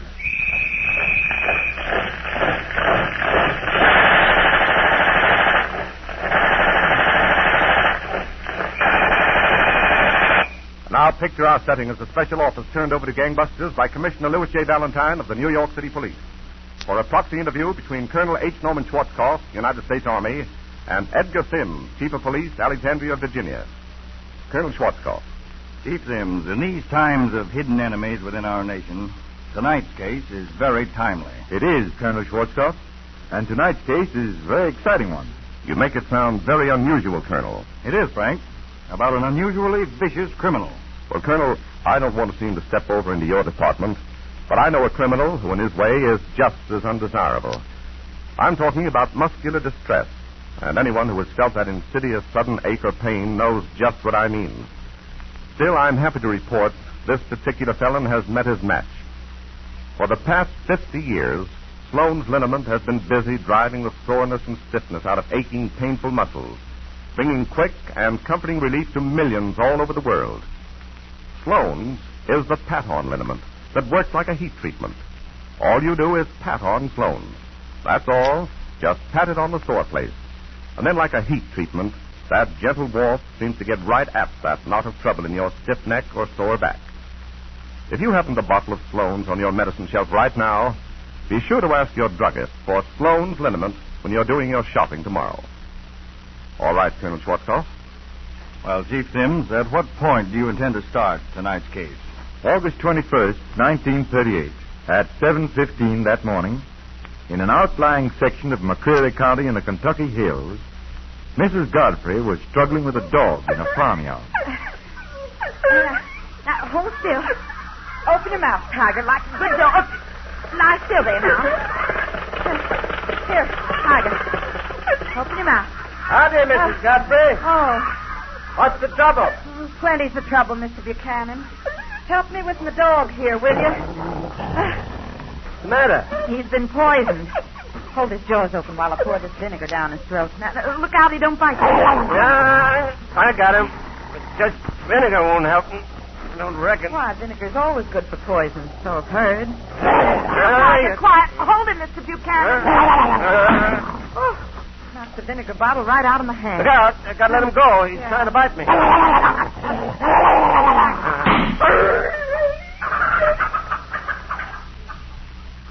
I never thought you had it in you to shoot even a dog, Mr. Buchanan. I'm sorry, Mrs. Godfrey, but he was in such pain he'd have bitten both of us. Poor Tiger.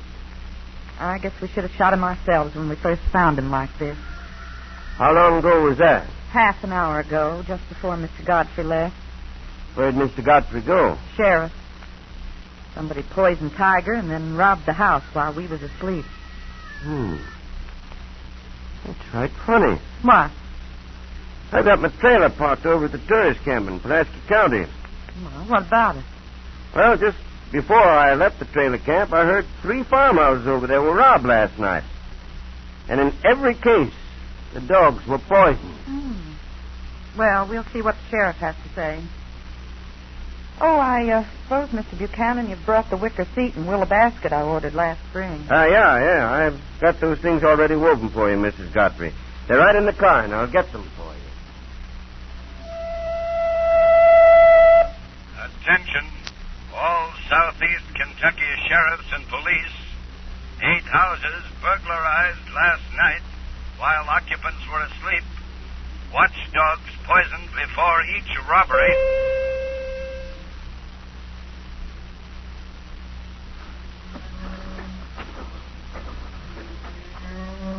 So there you are, Mrs. Godfrey. Looking at cars yourself tonight, huh? Oh, Mr. Buchanan, you're quite a stranger. You didn't stop by on your way north this spring. No, I didn't, Mrs. Godfrey. This year I got some wonderful new baskets to sell. Oh? I wove every one of them myself. Mr. Godfrey home? No. Seems like Mr. Godfrey's never home when you call, Mr. Buchanan. What's the matter? Seem worried.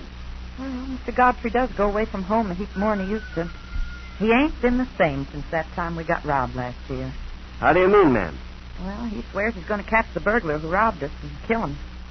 He's left standing word with the sheriff to call him up any hour, night or day, when there's another burglary hereabouts.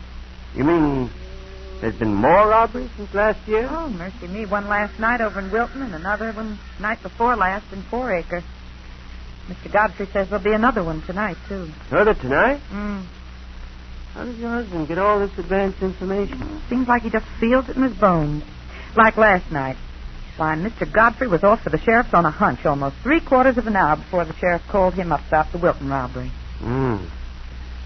These robberies been going on regular in these parts, Mrs. Godfrey. Yeah, they sure have. They come and go by spasms. Well, if you'll come up to the house, I'll look over your basket. Yeah, let me carry those milk pails. Oh, thank you. Don't you get a little frightened, Mrs. Godfrey, staying alone so many nights when Mr. Godfrey's away? No, Mr. Godfrey's going to fix up the farm with burglar alarms. We won't depend on a watchdog anymore. Oh.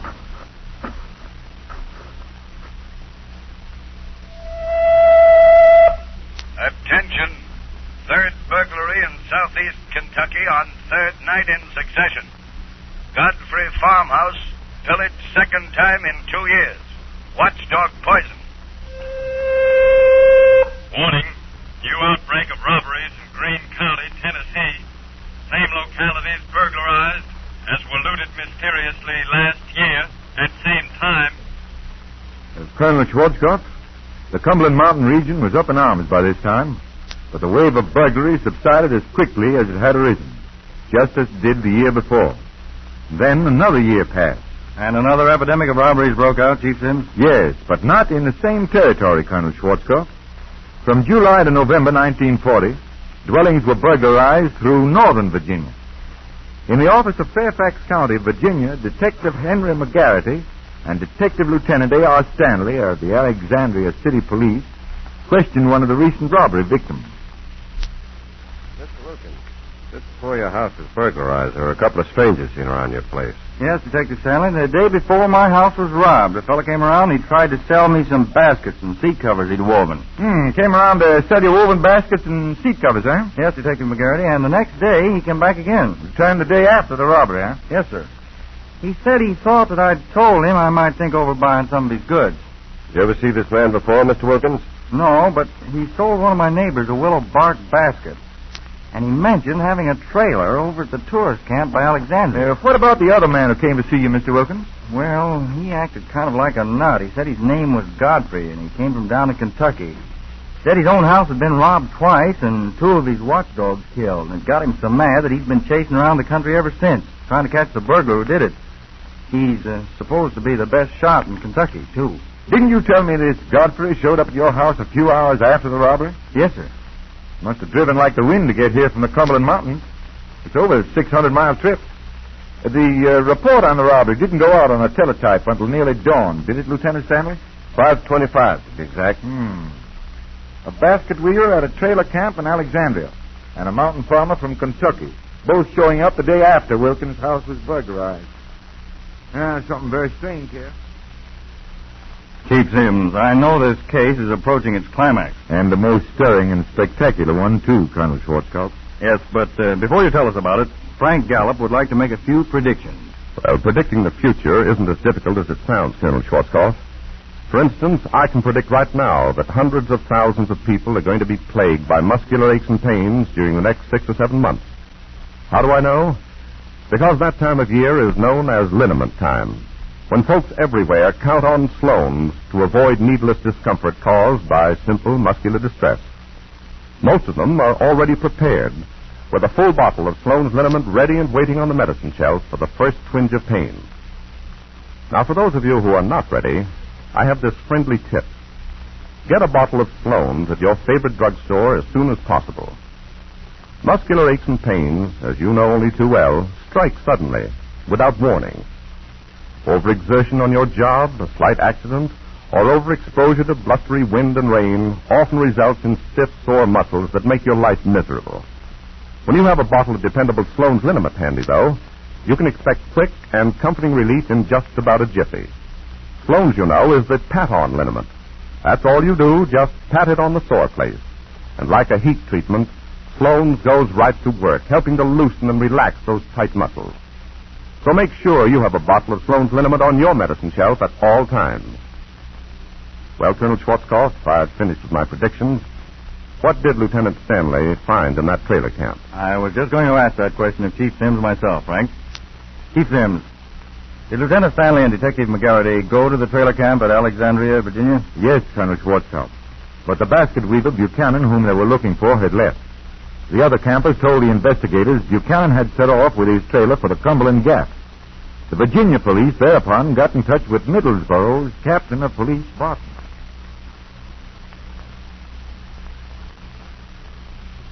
Wallace, Deputy Kane. Yes, Captain Barton? Go on, me, Captain Barton. Yes, here's a flash from the Virginia police. They want us to pick up Clyde Buchanan for questioning. His trailer's parked at the trailer camp just outside of Middlesboro here. Why, I've known Clyde Buchanan all my life, Captain Barton. Why do you suppose the Virginia police want Buchanan for questioning? Yeah, I'm puzzled. Clyde Buchanan's a fine man. But we'd better go out to the trailer camp and see him.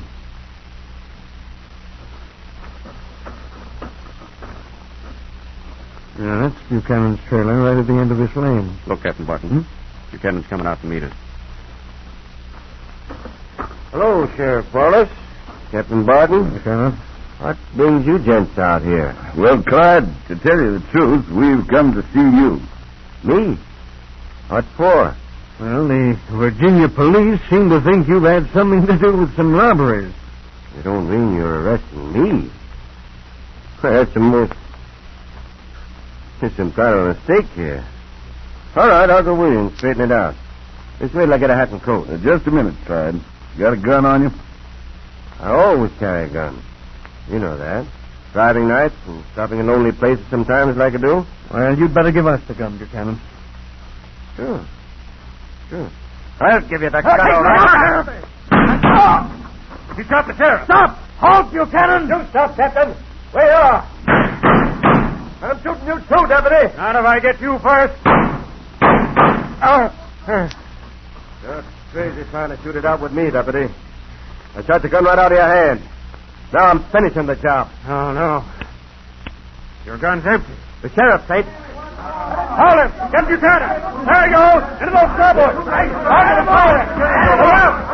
That sheriff Wallace, you're out! Hey, out! Come back here, you!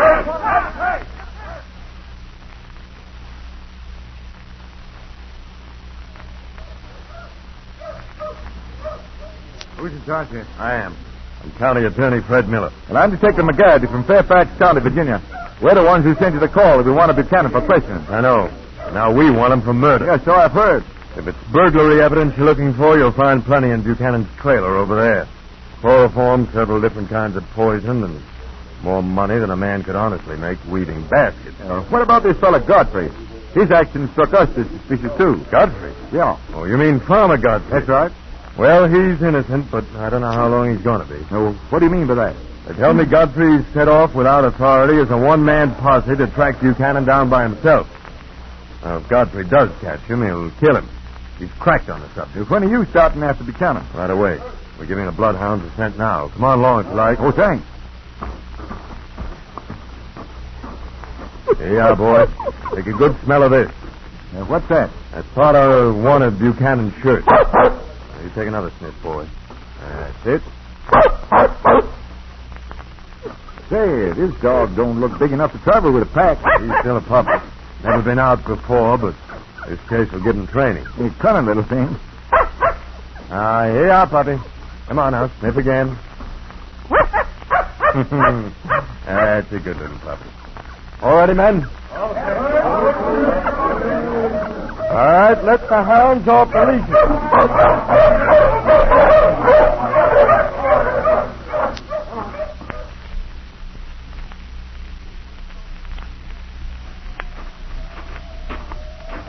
That's funny, Miller.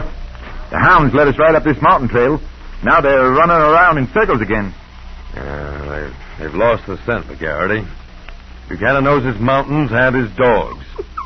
He's crossed his high and dry railroad bed so the wind would carry off his scent. Well, I'll be... Say, where's the little fella? Little fella? Yeah, the puppy. Well, George, you're right. Where is he? Hip up. Here, Tiny. Come on, Tiny. Go get him, boys. Go find your little pal. Here, Tiny. Come on, pup. Look, there goes one of the hounds down that ravine. After him, boys. Go get him. They picked up Buchanan's trail again, I guess. They picked up something fresh, but they don't act as though they were on Buchanan's trail. Come on. Right. Hey, men, follow us.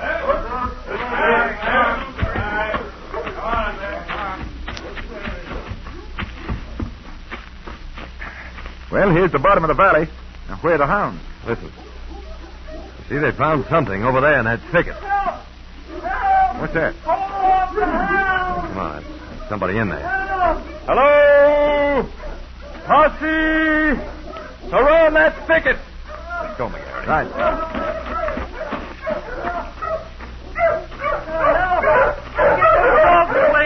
Go your dogs off, mister. All right, down, boys. Down, quiet.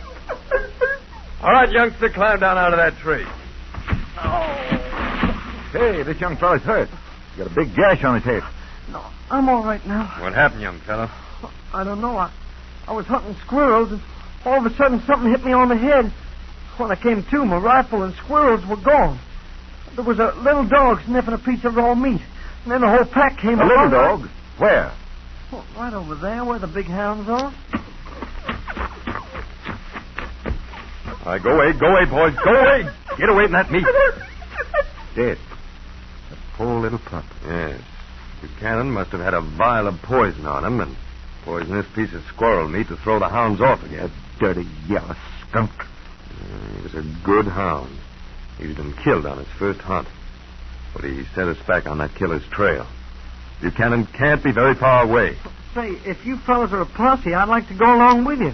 I'd like my rifle back. Great Scott, I'd forgotten that. Buchanan has this boy's rifle now. Son, you better stay behind. We'll bring your rifle back for you. And Buchanan, dead or alive. Come on, hounds, sniff. Take another smell of this shirt. Good smell. That's it. Now, don't lose the scent again. All right, that's enough. Now, go find him. Go find the rat who killed your little pal.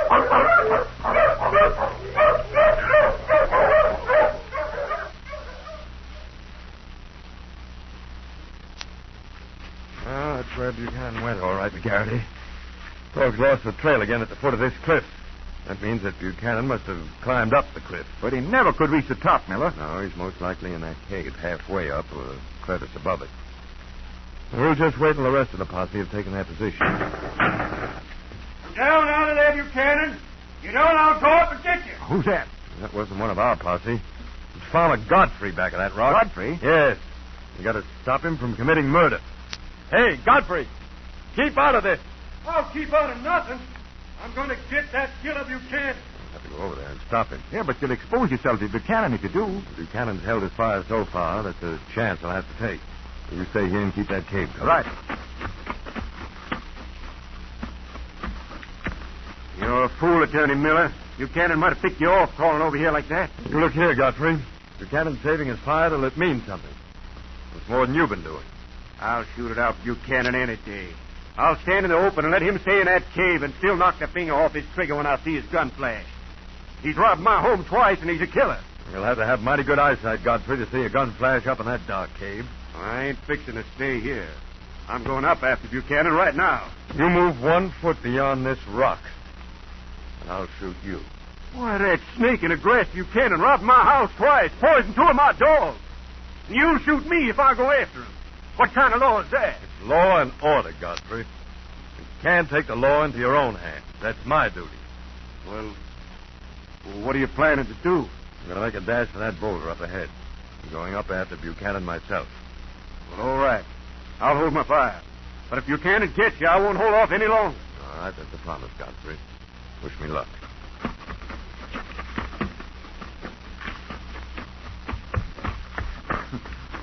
Garrity, well, what are you doing here? I thought I told you to stay back. I made a dash for this rock just the same as you did, Miller. We'll be mighty lucky if he doesn't get one of us. Buchanan, we know you're up in that cave. You'd better surrender, Buchanan. Buchanan isn't biting. I'll try once more. Come down, Buchanan, or we're coming up for you. That got a response all right. That bullet came within a split inch of my ear. Well, that was a warning that Buchanan doesn't intend to be taken alive. Hey, look, there he goes, peeping out of the cave. Making for the crevice above, we'll have a better cover. Well, it's now or never.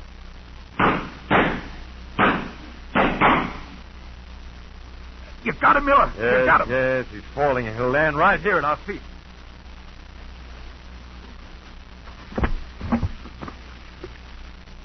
Well, there he is. Don't look much like a killer now. That's the end of Buchanan. and the end of the mystery of poisoned dogs and burglaries in Kentucky. Colonel Schwarzkopf, the final revelation that widely respected Clyde Buchanan had been the secret scourge of 3 states was a shock to the countryside. I can understand that, Chief Sims. He was a man who really led a double life. Colonel Schwarzkopf, this may surprise you, but Sloan's liniment leads a double life, too. Men and women with tough jobs now keep a bottle of Sloan's in their lockers at plants and factories, as well as on the medicine shelves at home. You see, Sloan's is so easy to use that all you need are a few minutes at lunchtime or during a rest period. With Sloan's, there's no need for hard, painful massaging. All you have to do is tap Sloan's liniment on, and then relax for a while. And as you do, Sloan's penetrating warmth goes to work like a heat treatment. While almost no time at all, Sloan's helps you find quick and comforting relief. Don't let the suffering caused by simple muscular aches and pains slow you down. Let Sloan's help you maintain the top speed all America is aiming for. The top speed America needs in every job. Your job. Protect yourself from the stiffness and soreness that so frequently follows accident, overexertion, or overexposure to bad weather. Pick up a bottle of Sloan's liniment tomorrow on the way down to work, and keep it in your locker always. And now, Gangbusters Clues. Wanted, most dangerous and ruthless criminals at large today. Number 1. Basil Hugh Banghart, alias the Owl, 42, 5 feet 8 inches, 156 pounds, graying chestnut hair, blue-gray eyes. Distinguishing marks: hair comes to arrow point, bald left and right front. Hair comes to arrow point, bald left and right front. May wear toupee to cover this. Wrinkles across forehead. Wrinkles across forehead. Raised scar upper right chin. Raised scar upper right chin. Mole left cheek. Mole on left cheek. Eyes have owl-like appearance. Eyes have owl-like appearance. May wear glasses to cover owl-like eyes. May wear hat or toupee to cover bald spot front of head. May wear glasses to cover owl-like eyes. Urgently wanted criminal number 2.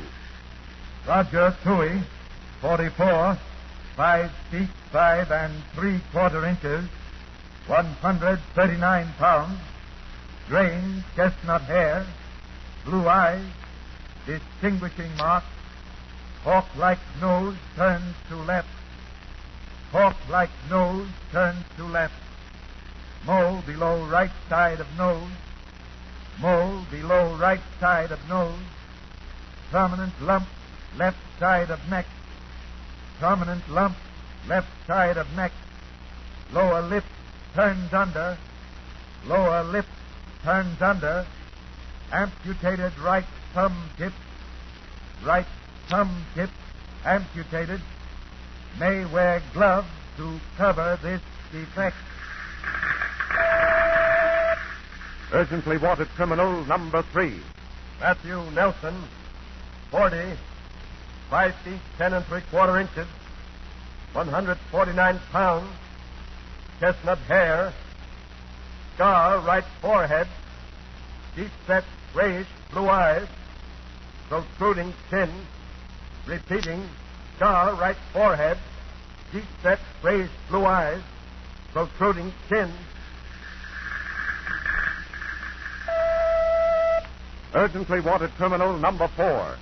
James O'Connor, 36, 5 feet 5 3/4 inches, 157 pounds, dark wavy hair, yellow-gray eyes, gunshot wound just above left elbow, left arm stiffened, repeating, left arm stiffened from effects of gunshot wound above elbow. Urgently wanted criminal number 5. William Stewart, 45, 6 feet 1/2 inch, 179 pounds, dark graying hair, long straight nose, greenish gray eyes, round receding chin, has upper plate of false teeth, lower bridge of false teeth, mole, upper left part of head, scar, tip left index finger, repeating, upper plate of false teeth, lower bridge of false teeth, mole, upper left part of head, scar, tip left index finger. Urgently wanted criminal number 6. Sinclair McInerney, 31, 5 feet 9 1/2 inches, 159 pounds, wavy brown hair, short nose, yellow slate eyes, face thick bonnet, face thick heavy brows, scar base of left thumb, scar base of left thumb. The subject wanted for recent escape, Statesville Penitentiary, Joliet, Illinois. Governor, State of Illinois, has offered reward $1,000 for information leading to apprehension or delivery each these men to Statesville Penitentiary. Warning, these men reported armed and extremely dangerous. These men armed and extremely dangerous.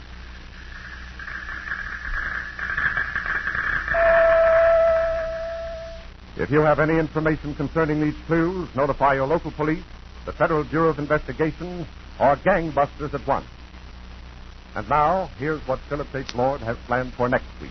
Gangbusters friends, next week for Sloan's Liniment, the startling case of the Wolverine, the slinking terror of the Northland who stole out of the giant forests to strike with snarling savagery, midnight vigil in a deserted railroad station, and the eerie voice that came over the telephone, the paper napkin that led to the lonely snowbound cabin, then the race between the thundering express train and the police on a handcar in a desperate attempt to capture the Wolverine. That's next week's Sloan's Liniment presentation of Gangbusters.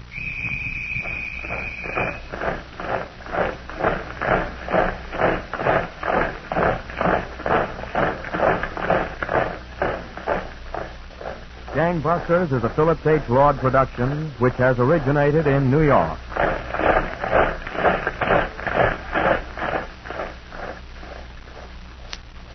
Coast to coast, gangbusters, police, the G-men are government agents marching against the underworld. Tonight, the case of the Wolverine, a slinking, shadowy figure who stole out of the raging blizzards of the North Country to spread terror and destruction. That's tonight's Gangbusters.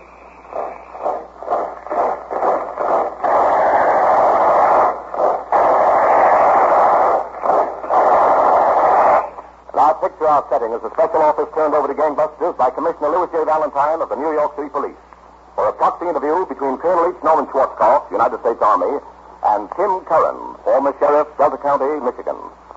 Colonel Schwarzkopf. I understand tonight's case has a very unusual setting, Sheriff Curran. Yes, Schwarzkopf. The desolate Northwoods on the Upper Peninsula of the state of Michigan. And it was out of the swirling blizzards of this region that the criminal known as the Wolverine struck. When I hear you mention blizzards, Colonel Schwarzkopf, my ears go right up. Why, Frank? Well, blizzards, cold, and rain make up what I call Sloan's Liniment weather. And this winter, with fuel so carefully rationed, is going to make heavier demands than ever on your bottle of reliable Sloan's Liniment. So be prepared, as families the world over have prepared themselves during the past 50 years. Always have a bottle of Sloan's Liniment handy. Sloan's, you know, takes only a jiffy to apply, and usually brings you quick and comforting relief in almost no time at all. No painful rubbing or massaging. Just pat Sloan's on that sore place and relax for a few minutes. You'll actually feel Sloan's go to work like a heat treatment, which seems to soothe the tightness and tiredness right out of that aching muscle.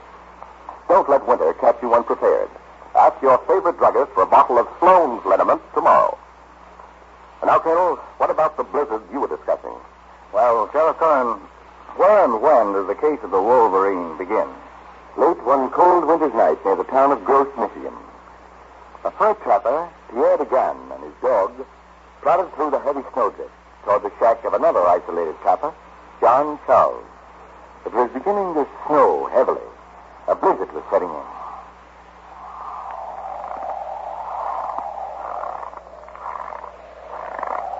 The wind, she bad. Jupiter, but soon we warm up at Mr. Charles' place, huh? Ah, there she is, Baguette. The delight to the pantry. I bet Mr. Charles be surprised to see us after all this month. Come on, boy.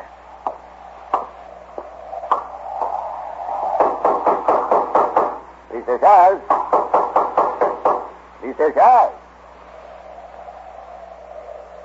You wouldn't go out and leave the lights on. Maybe something wrong.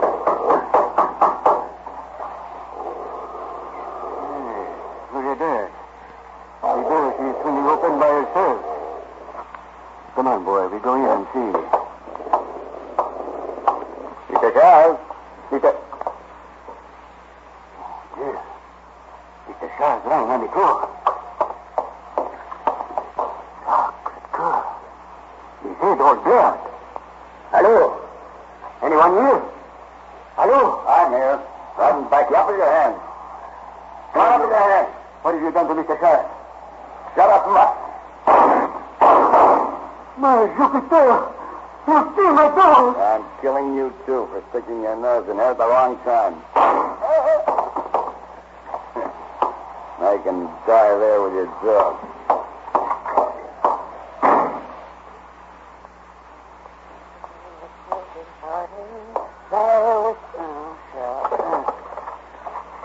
Ticket agent, Northwest Canal Through Line Railroad Station. Fred, that's you? Yes. Who be I talking to? Pierre the gun. Fred. Yeah? There is bad trouble. Mr. Charles has been beaten and robbed in his cabin. What's that you say? And the gunman, he killed my dog and tried to kill me. Good luck. Pierre, you saw this gunman, did you? Was he a big fellow with a black mask and a green mackinaw? Yes, but now you know, Fred. That's the same critter robbed me here at the station the other night. The Wolverine. Pulled about 10 robberies he did. Pierre, did you call Sheriff Tim? Well, Sheriff Tim don't answer the telephone. That is why I call you. Yeah, all right, Pierre. I'll get the sheriff quick. I'll call him back right now. I won't put down that phone. How did you get it down? The Wolverine. You didn't expect me back again, did you? I want that cash box. That's just a little taste of what I'll give you. Get me the cash box. Here's the cash box. There better be more money in it than last time. Yeah, not bad at all. 9:30 Fred, right on time to pick me up. Now, Pop, you get yours. Keep your hands off of me. You gonna call that two-bit sheriff, eh? Here's what I think of sheriff.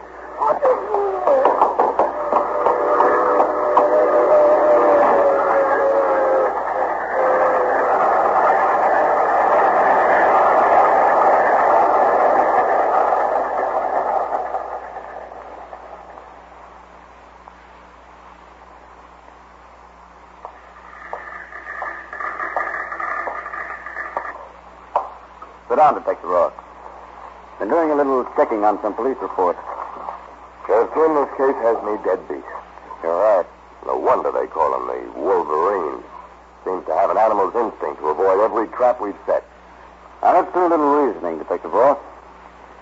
The Wolverine is no stranger to these North Michigan woods. Mm-hmm. Notice his cunning in heading for the railroad tracks after he told us. Yes. It prevents our tracking his footprints through the snow. All he has to do is hop a freight. The trail is lost. I certainly hope our new plan works, Sheriff Tim. Got so that people are afraid to go out nights, barricading their doors, thinking each sound they hear is the Wolverine stealing up on them. If our first plan doesn't work for us, the second plan may. You know your assignment? Yes, Sheriff. Stand guard at the North Escanaba Railroad Station every night. Good. Chief Carswell will have men watching the other stations. It may take nights of watching, but this time, if the Wolverine returns, we'll be ready for him.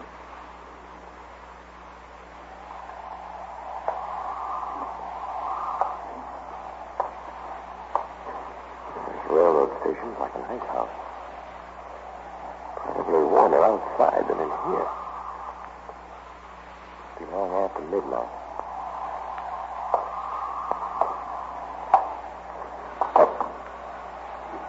It made me jump. Didn't expect that thing to ring. Sheriff's the only one knows I'm here.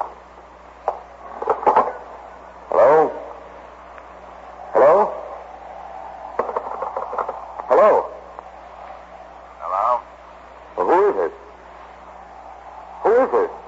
I was just wondering, Detective Ross, if you were lonely down there at North Escanaba. Who is it? Whoever you are, if you got anything to say, you better say it. Hello? You should have been watching the railroad station up at Gladstone, Detective. I just dropped it. I thought I'd let you know. Hello? Okay, brother, so the joke's on me, eh? Well, maybe not. You don't know about the other trap the sheriff set, and you've just swallowed it. Hook, line, and sinker. This case gets more interesting all the time, Sheriff Cohen. I know our gangbusters listeners are anxious to know what this second trap was. I know that I, for one, am most interested, Colonel Schwarzkopf, because I've been advising our gangbusters audience for a long time to set a few traps of their own. Traps that will catch muscular aches and pains in time to prevent needless suffering. It's very simple. First, guard against overexertion, accidents, and overexposure to raw weather. Second, if muscular distress does strike, despite all your precautions, apply Sloan's liniment at once. Third, be prepared. Always have a bottle of Sloan's liniment on your medicine shelf. The sooner you pat on Sloan's liniment, the sooner you can expect the quick and comforting relief for which Sloan's is so famous. And how welcome that relief is to you men who come in stiff and sore from your jobs, or you youngsters with your football Charlie horses and roller skating bruises.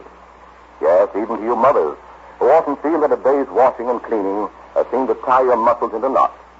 All you have to do is pat Sloan's on that aching back or stiff shoulder, and almost immediately you'll feel that gentle and penetrating warmth acting like a heat treatment to smooth out the kinks and miseries in those painful muscles. Remember, it's best to be prepared. Ask your druggist for Sloan's liniment next time you're shopping in his store. Well, Colonel, that's the kind of trap I've been setting. What about the trap we hope is going to close on the Wolverine? Well, Sheriff Cohen, you told us how the Wolverine robbed the railroad station at Gladstone, Michigan, while the authorities were guarding the station at North Escanaba. But without knowing it, the Wolverine fell into a carefully set police trap, Colonel Schwarzkopf. It took a little while for the trap to develop. But 3 days later, it was beginning to close. In Nick's small lunchroom on Main Street in Escanaba, Michigan, at exactly 14 minutes to 8 in the morning. Hey, Nick, how about a check for the food? Let me get out of here. Oh, sure thing, Mr. Parent. Let's see. You went to 60, 70, 85 cents, Mr. Parent. Okay, Nick. Here's $1. Keep the change. Oh, thank you. So long. Goodbye. He's a very fine man, P.A. You want more coffee, P.A.? Who is that, Nick? Oh, what? He was a Joe Parent. And do you know him, P.A.? Oh. No. First, seemed like I heard that voice someplace. Oh, monsieur, Mr. Parent used to live in Escanaba till 3 years ago, P.A., but he moved out west to buy a ranch. Now he come back for a little while. I wish I had his money. If I had one of Mr. Parent's money, P.A., I wouldn't slave in a lunch cart like this. No wonder you don't have his money, Nick. Look what you are doing. Oh, what am I doing? Send the money here. What do you know?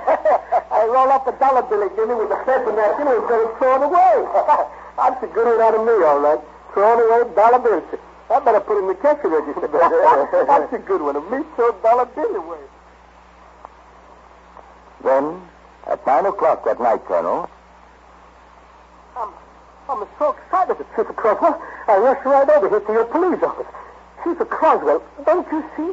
This dollar bill that I make a mistake about and roll up into my napkin, she's the one of the stolen money from Gladstone Railroad Station. There's the mark on the front of it, like you want on the stocking. Now, easy, Nick. Calm down. Yeah. This is one of the marked bills, all right, but, Nick, when the Wolverine robbed the Gladstone station, he had no idea he was stealing marked money. Oh. But he was. He had every bill in the Gladstone station marked. And this dollar bill certainly has our marking on it. Well, when you told me, Chief Creswell, to watch all the bills for that little mark on it, I'd do it. I see the mark on that dollar. You say it was your parent who gave you this dollar, Nick? Absolutely, Chief Creswell. Positively, without a moral perception. This morning in my lunchroom, he gave it to me. I remember well, I started to roll it up under my napkin and throw it away, but Pierre the Garner, he was there, and he saw me almost to throw it away. I wonder where parents got it. I noticed parents back in town, Nick. I understand you bought a ranch out west. Monsieur, but I ain't saying to Mr. Parent who stole this money, Chief Creswell. I'm just saying to Mr. Parent who gave it to me. Maybe somebody else should give it to Mr. Parent. Well, you did a good job spotting it, Nick. It's the first mark bill that's turned up. Pretty good eyes for an older man, eh? When I see it in my cash register, I get so excited, I knock over 2 ketchup bottles. Yeah, well, I know the hotel Mr. Parent's stopping at. Think I'll drop over there and see what he can tell me about this dollar bill. Yes? Who is it? Police Chief Creswell. Police? Oh, just a minute. Hello, Mr. Parent. I heard you were back in town. I was wondering if you had any idea where you picked it up. Oh, I see. Where I picked it up. Yeah. I know it, Chief. I'm afraid I can't help you. I might have gotten it anywhere. Well, can you think where you changed any bills? You may even have more than the marked money on you. Take a look in your wallet. My wallet? Yeah. Oh, yeah. I have it right here in my... Back pocket. Hey. What's the idea of that gun, Parent? As I didn't know, copper. Stand around and watch out that closet in the corner. Come on. Oh. You're the Wolverine. Move or I'll plug you. Yeah. I know you will. Pretty clever marking that money, Chief. But I won't help you now. Open that closet door, Chief. Now get in. What? Oh, can't your arm the door to won't close, eh? I'll fix your arm. I'll fight you. Now, wise guy. Knocked, I forgot his gun. I better slam. No, you don't, Parent. Tell me or I'll shoot. Dove right through that balcony window. A quick search of the alley, Colonel, showed where Parent had landed. There were bloodstains in the snow. Chief Creswell, following the stains and seeing that they led toward the railroad tracks, hurried back to headquarters and rounded up all available men.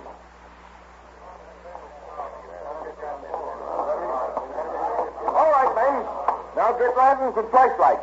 Bloodstains leading toward the tracks. I checked for the railroad, and there's no train passing through. This time we got the Wolverine in the open. Now, Jim, you be ready to swear in more deputies. We need them. I'll let you know. Right, you, sir. Okay, men. Everyone set? Okay. Now we spread out and cover the railroad tracks. Come on, let's go. Hey, Joe, you go over that way. The trail led along the railroad for half a mile, Colonel, and then branched off into heavy brush and woodland, where it eventually was lost. Then, just before midnight, a report came that footprints, evidently apparent, had been seen entering the forest 4 miles to the east. Chief Creswell and Pierre de Gun, whose dog Parent had killed, and who since had been deputized, were nearest the spot and picked up the trail. It was 18 below zero. Snow falling heavily.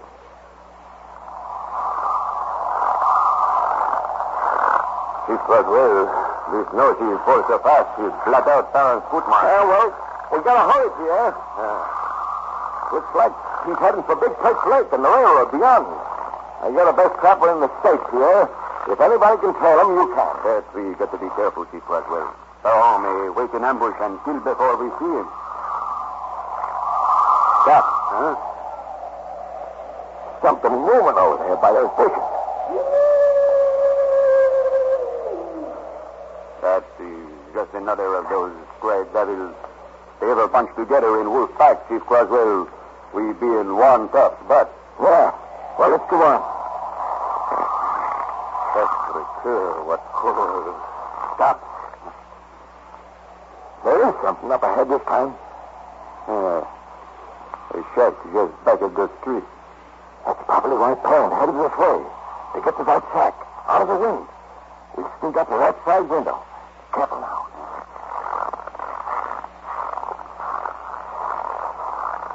See anything? No.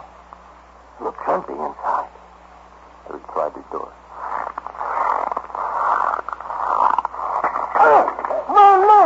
My leg! What's in that for? Oh, say, Pat, where's the screw? My leg is broke. The devil of the strap has gone right into my leg. Oh, say, Pierre. I'll see if I can pry the trap open. There. It's slipping a little. Can you pull your leg out? Yes, little big boy, please. Yes.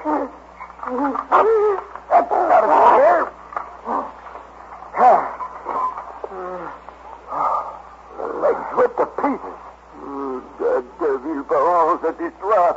Baron knew he was running in. He set the trap in front of the door. Get your arm around my neck. I'll have you inside the shack. Mr. Earl, he will get away. Well, I gotta fix you first, Pierre. You'll die if I leave you here. The snow, she will blot out our strikes, of course. Well, he will get away. I'm afraid of that, but right now it's your life we gotta worry about. Come on, put your arm around me. That was a very unusual accident, Sheriff Kern. The police actually being stopped by a bear trap. Yes, Colonel Schwarzkopf. And it enabled parents to escape. Alarms were flashed out, and late the next day, word came that a man answering Parent's description had been seen near the railroad station at Champion. Sheriff Kim and Detective Ross left for Champion immediately.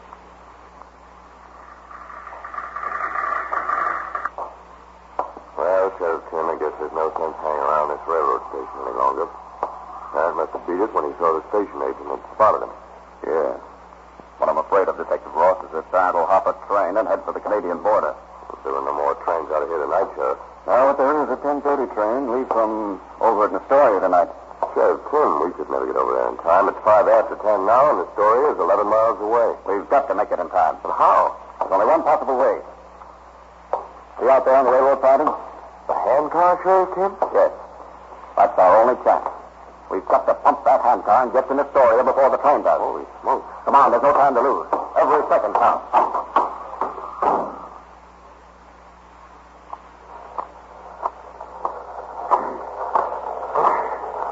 Thank you, Detective Ross.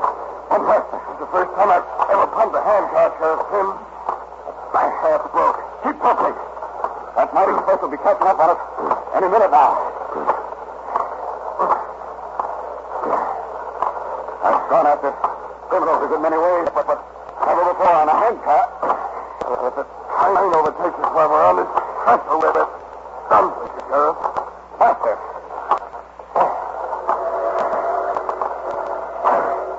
Good Lord, it's coming now. We haven't a chance. We've got to get across this trestle. Keep pumping.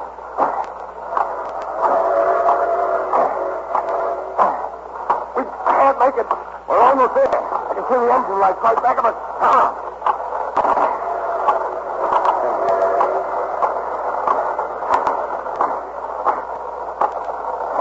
There, we did it. Slow down.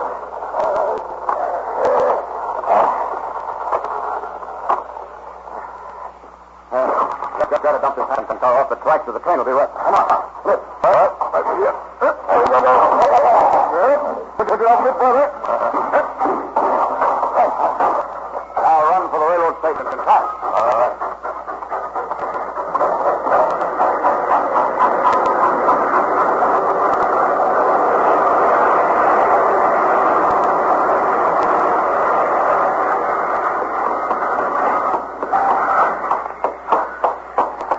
What's that now, Ross? People are getting on. You see fire? No, not yet, sir. Wait. There he is. Where? Near that woman with the suitcase. What now? He's right back of her. Yes, and we gotta get him before he can use his gun. He's putting on a cat with her, too. Stand still. He's looking this way. He sees us. Come on. Rush him. Look out, Sheriff. He's pulling a gun. Now you don't cut off that telephone. I'll kill you. Don't. I've got it on, Ross. Put the cuff on him. All right? Now you don't. Got him, Ross. All right, you Sheriff. Now I have. Another juggulated kiss.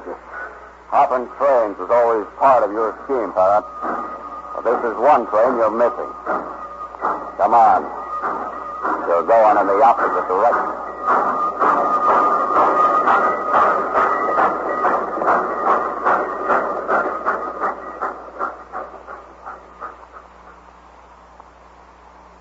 Sheriff Kern, the police did a remarkable job in ending the menace of the Wolverine. Thank you for telling us this case. Well, yes, Colonel Schwarzkopf. This apparent had proved one of the most elusive and wily criminals. But today, this apparent is behind bars at the Marquette State Prison in Michigan.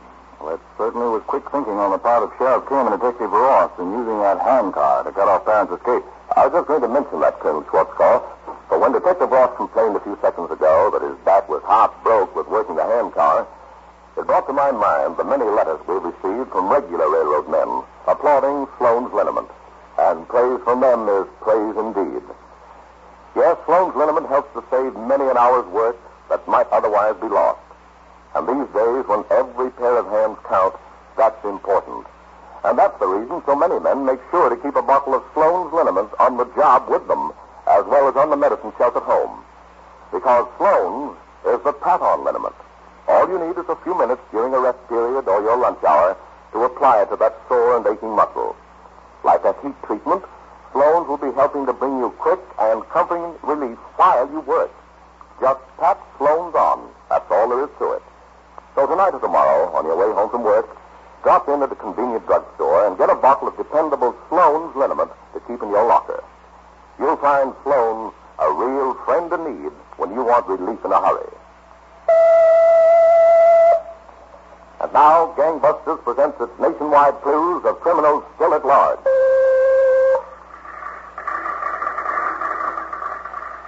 Wanted for questioning, murder, man described as 70, about 5 feet 8 inches, 160 pounds, thinning gray hair, parted left side, thinning gray hair, parted left side, gray-brown eyes with prominent crow's feet, gray-brown eyes with prominent crow's feet, no teeth, refers to himself as yours truly, man of 70, gray hair parted on left side, crow's feet around eyes, refers to himself as yours truly, man fitting this description, sought for questioning concerning murder by Sheriff's Office, Port Orchard, Washington.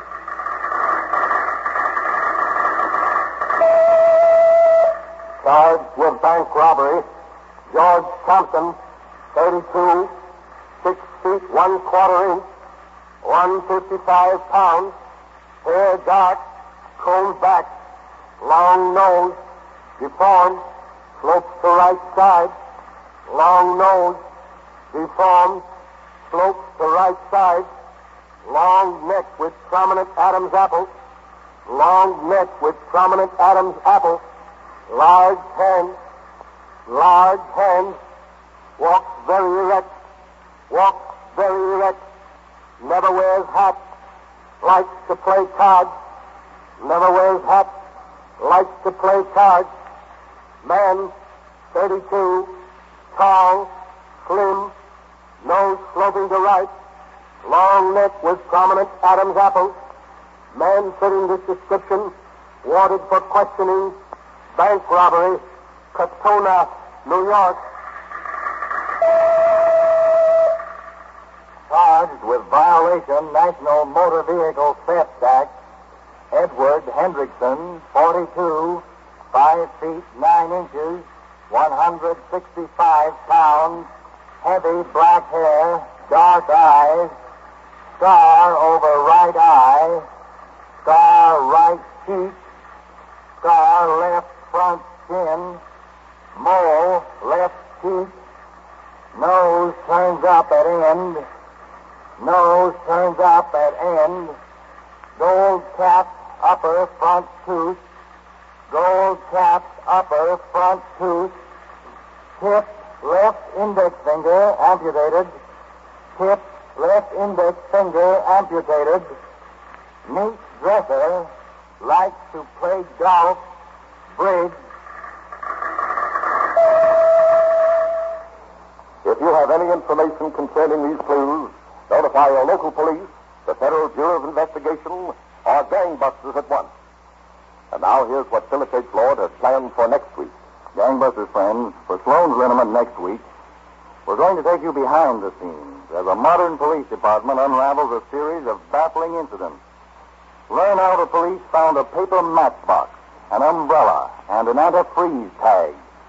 Hear how these small articles set the police on the trail of an infamous gang and the startling climax. You won't want to miss 1 second of next week's gripping Sloan's Liniment presentation of Gangbusters. Gangbusters is a Philip H. Lord production which has originated in New York. Which has originated in New York. Which has originated in New York. Which has originated in New York. The radio program that brings you authentic facts on criminal case histories. Sloan's Liniment presents Gangbusters.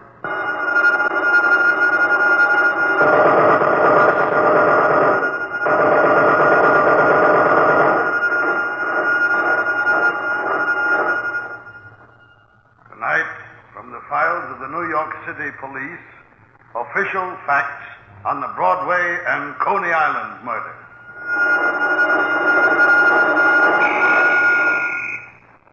Speaking of murderous careers, are you working part-time for the Axis? No, of course not. And don't be indignant. I merely wanted to make my point. Maybe your back or your arm is working for the Axis without you knowing it. You see, if you have an aching back, a stiff neck, or a sore arm as a result of overexertion, strain, or fatigue, and you don't do anything about it fast enough, you're losing valuable time and effort and playing right into the hands of the enemy. The quickest and most effective relief for muscular aches and pains is Sloan's Liniment, because Sloan's is the easy pat-on liniment that works just like a heat treatment without any painful rubbing or massage. You see, the actual pain of muscular distress is caused by blood congestion. But when you pat on Sloan's Liniment, a soothing, concentrated warmth quickly penetrates to the affected spot, breaks up that congestion, and helps permit the blood to circulate freely again. Your arm feels almost like new, and so do you. So next time muscular distress attacks and you need help in a hurry, get Sloan's Liniment. And now, Gangbusters in the case of the unknown killer. Picture our setting as a special office turned over to Gangbusters by Commissioner Louis J. Valentine of the New York City Police for a proxy interview between Colonel H. Norman Schwarzkopf, United States Army, and Inspector Charles N. Tillotson, New York City Police, retired. Thank you, Charles Stark. Inspector Tillotson, tonight's case is one of the strangest in many years. Yes, Colonel Schwarzkopf. For the police were not only dealing with cold-blooded murder, but a gang leader whose identity was unknown even in the underworld. Where does tonight's case begin, Inspector Tillotson? Well, Colonel Schwarzkopf, it was 10 minutes after midnight of April the 16th, 1939. A man sat before a battered roll-top desk in a dimly lit office on a side street off Broadway, New York City. He was busily stuffing rolls of bills into a black leather briefcase. Suddenly, the telephone rang. Yeah, who is it? That you, Mercurio? Who is it? Mean to say you don't recognize my voice? Who are you trying to kid? Oh, it's you. Where are you? I mean, in town? Where are you? Never mind where I am. I want to see you, Mercurio. No, wait a minute. You got me wrong. Did I say anything? I just said I'm going to pay you a little visit. Say in about 20 minutes. Oh, wait. Let me explain. You got it all wrong. Have I? Still kidding yourself, huh? Well, I'm coming up to your office, Mercurio, and I'm putting daylight into your brain. Hello. Hello. Hello. Oh, put some money in the briefcase. There.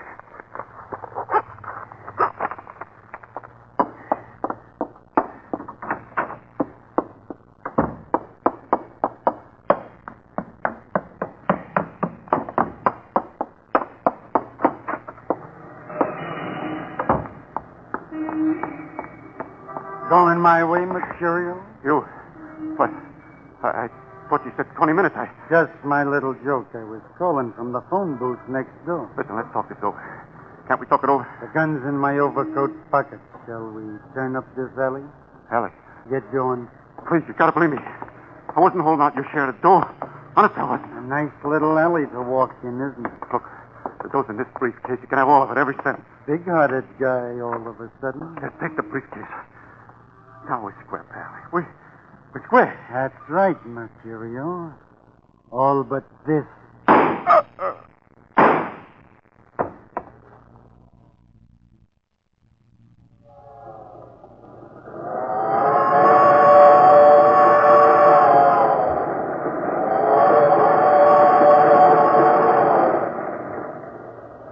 Okay now, Gonzalez, we can talk in this compartment. What do you want to know? Well, he's this way, Copper. This guy what sent you to Chicago to get me. He's a big shot, ain't he? Figures they come. How come he sends for me? Well, you see, Gonzalez, the guy whose job you're taking double-crossed him. So there's an open spot in his mouth. Oh. You see, the boss keeps his ear to the ground.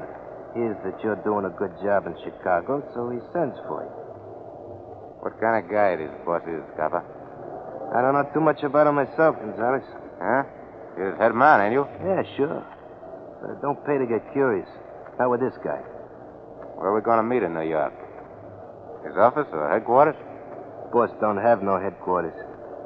Like that, people he don't want to see can't pay surprise visits. That's a good idea. Yeah. He does all his business on crowded subway stations. So that's where we're going to meet him.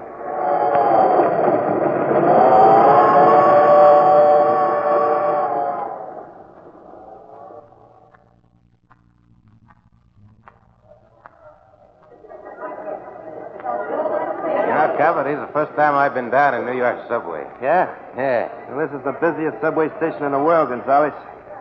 Times Square. Hey, where do you suppose all these peoples are going, huh? Kids. Come on, we'll walk down to this end of the station where it's less noise, huh?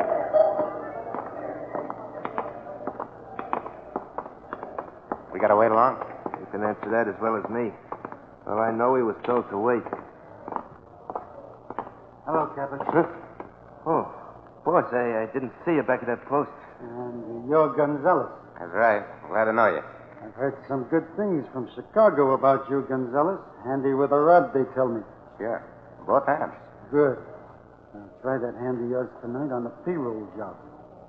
Capper, get a car and we'll meet at the usual place near Coney Island at 8 o'clock. All right, boss. Okay, now separate and I'll see you tonight.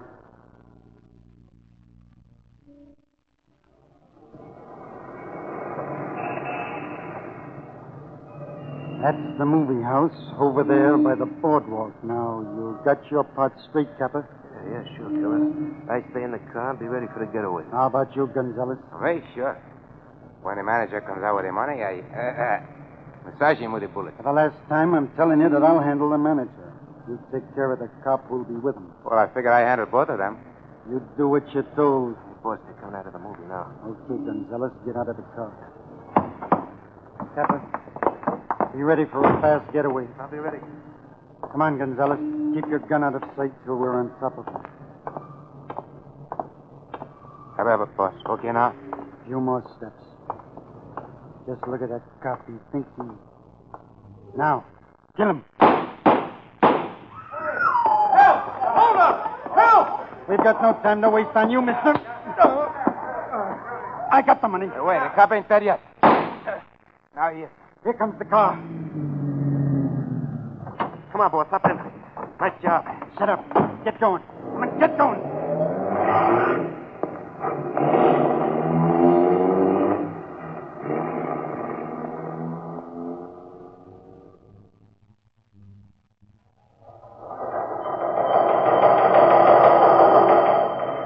Urgent. Patrolman Leon Fox murdered by bandits in holdup on Surf Avenue, Coney Island. All patrolmen in Coney Island area, canvass section for eyewitnesses to crime. Homicide squad report to headquarters at once.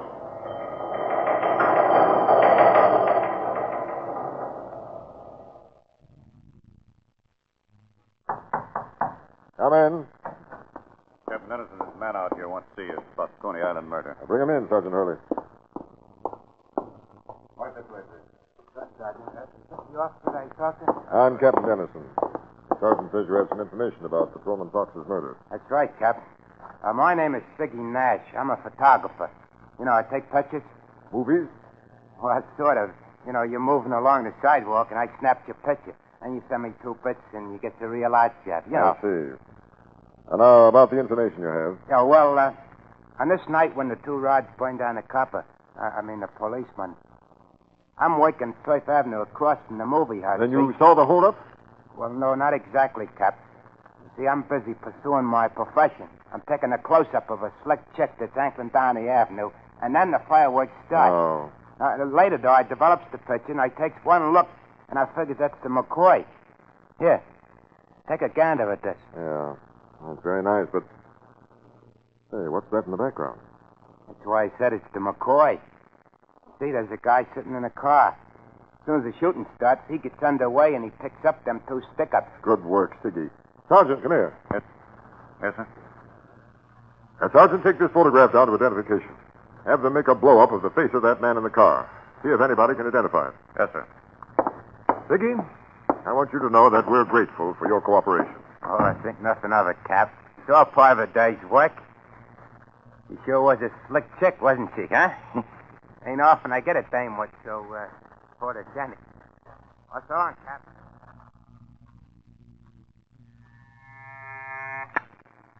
Captain Dennison's office. Sergeant Hurley, sir. I'm down at identification now. We've identified the man in the car. Excellent, Sergeant. Who is he? A gunman named Kappa. We've had him in on several homicides, but he's been able to wriggle out of them. Served time for assault some years back. Have Kappa picked up immediately, Sergeant. I'll get the men on her right away, Captain. We know Kappa's usual hangouts. Should only take a couple of hours. All right, get going.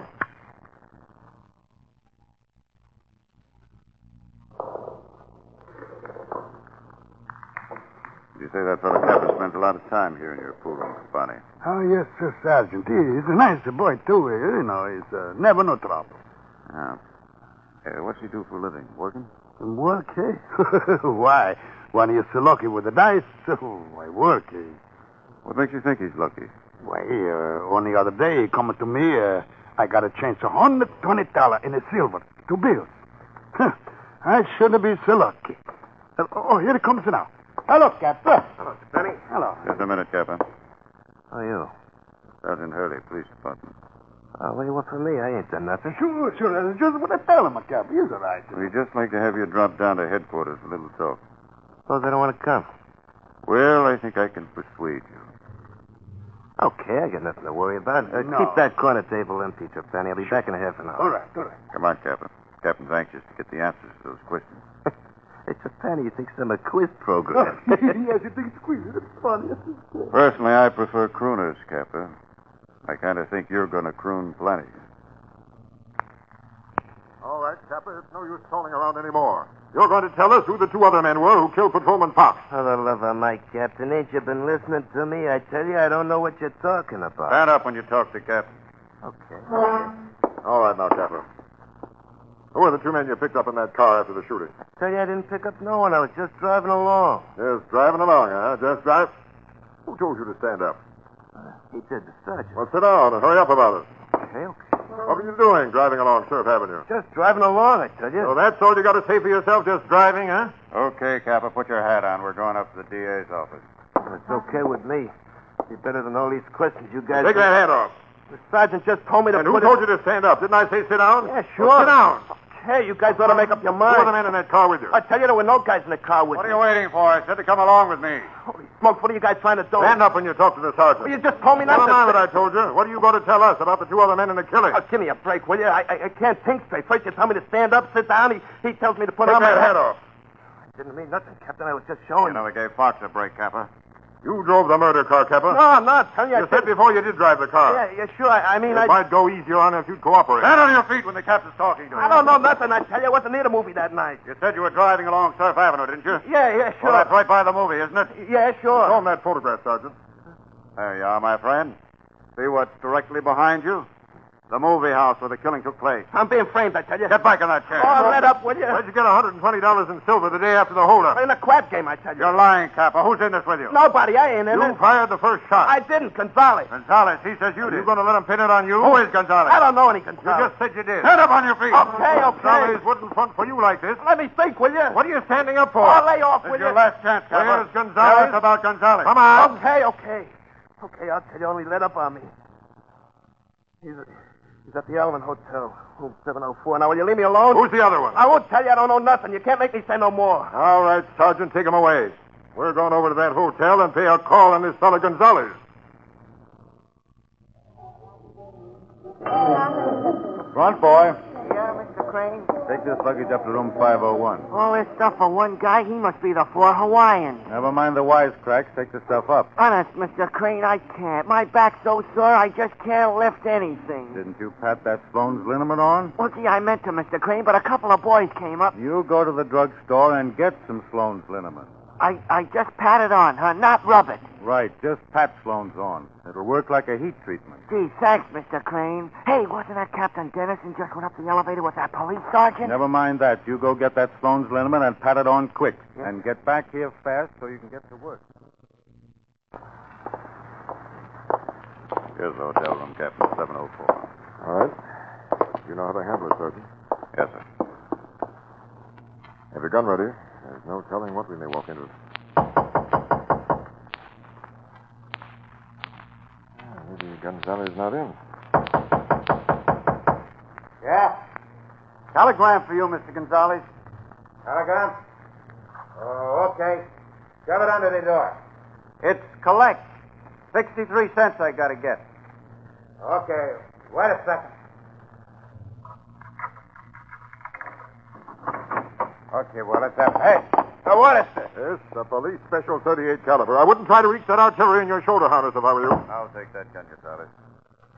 Got a permit for it? Who are you guys? I'm Captain Dennison. This is Sergeant Hurley. We're arresting you for carrying a gun without a permit. And if it happens that the bullets in that gun match the bullets that killed Patrolman Fox, it's murder. I'm being framed. What brought you here? A pal of yours named Kappa. Remember him? He told us where we'd find you. Kappa. Where are you at? Should have stayed in Chicago. Want to talk, Gonzalez, or are you going to take the rap for your pal? I don't know nothing. Who was the third man, Gonzalez? I don't know what are you talking about. Anything interesting around, Sergeant? Here's something. What do you make of it, Captain? Now, keep Gonzalez covered, Sergeant. Let me see.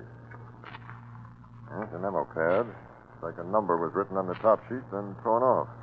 Yes, but you see the indentation on the next sheet. I think I can make it out. Looks like... Let's see. E-Q. Equator. I can't make out the numbers. What are they, Gonzalez? You're doing swell, Kappa. All right, Gonzalez, we'll show you something. First, we'll scrape this piece of pencil lead and blow the graphite dust over the indentations like this. Make anything of it? Equator 5-3. I can't quite make out the rest. Who's had that number, Gonzalez? I should tell you my girlfriends. If you're taking me to headquarters, take me to headquarters. Looks like 2, 1, 3. I'll try it, Captain, see what we get.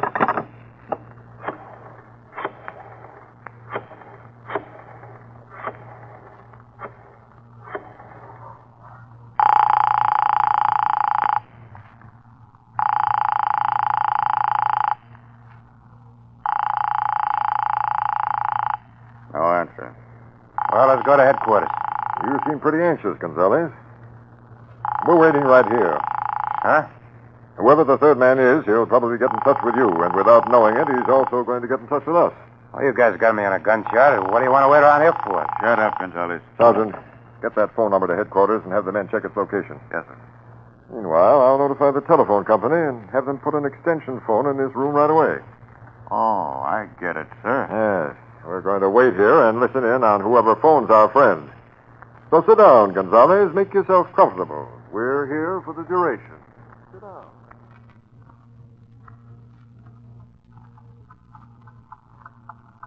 How about some midnight coffee, Captain? Should I phone down to the hotel clerk? Yeah, and look, copper, make it a hamburger, too, will you? I'm hungry. Stay sitting in that chair, Gonzalez. Have the men checked that phone number, Sergeant? Yes, Captain. It's a bar room. They're keeping it under watch. We'll wait in this hotel room all week if necessary till Gonzalez gets a call. And remember, Gonzalez, we'll be listening on the extension phone. Say just what you're told and not another word. But it's 2 against 1. What can I... Okay. Get a gun on Gonzalez. You bet. Now, Gonzalez, lift that receiver the same time I lift this extension phone. Hello? Gonzalez? Yeah. Where's Kappa? Tell him he's up here. Go on. He's up here. I told him to wait at his rooming house, didn't I? Put him on the phone. Tell him you can't. He's drunk. Go on if you know what's good for you. He can't. He's, all ginned up. What? I'm down in the lobby. I'll be right up. Quick, Sergeant. Handcuff Gonzalez and shove him in that closet. No, you don't. You got him? There we are. Now in you go. Hey, let me out of here. It's the captain's boss. Captain! Tear him off with that noise. You better drag him out of there quickly and gag him. The front door, Sergeant. Come on. Look out. Mr. Sergeant. Bullets went right by my head. There he goes, down the corridor. Stop! He's making for the elevators, Captain. Watch it. He's going to shoot again. He got away into that elevator. Get to a phone. Call downstairs. Have the lobby covered. Captain, the elevator indicator. It's going up. All right. We'll see where it stops and rush to that floor. Stopping at 10. Okay, come on. Up the stairs, fast.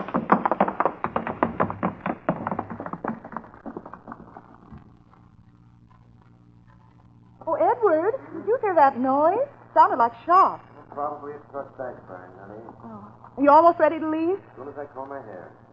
I'm going to phone the hotel manager downstairs. I'm certain that wasn't a truck. Oh, Don't move. who are you? Shut up. I'm all ready. What is this? Don't talk. Eddie has a gun. Do as he says. That's smart, sister.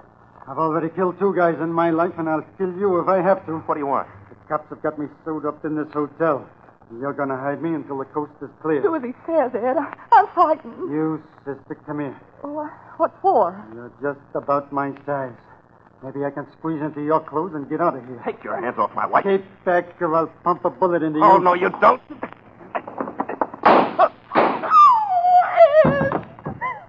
You killed my husband. Get out of my way before I give you the same. Police! Stupid dame.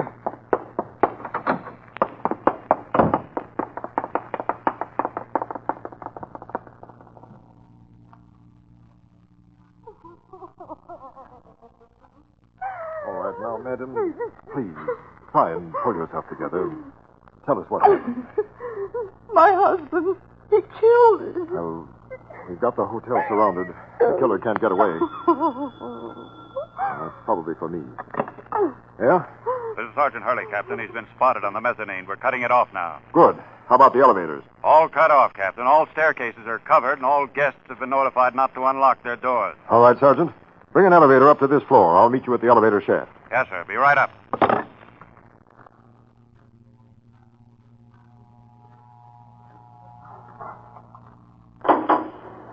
Has he been sighted since you spoke to me, Sergeant? No, sir. Well, he must still be on the mezzanine. Now, take me down there. We've got all exits covered, sir. He can't get out. He's already killed 1 person in the hotel. He may kill others.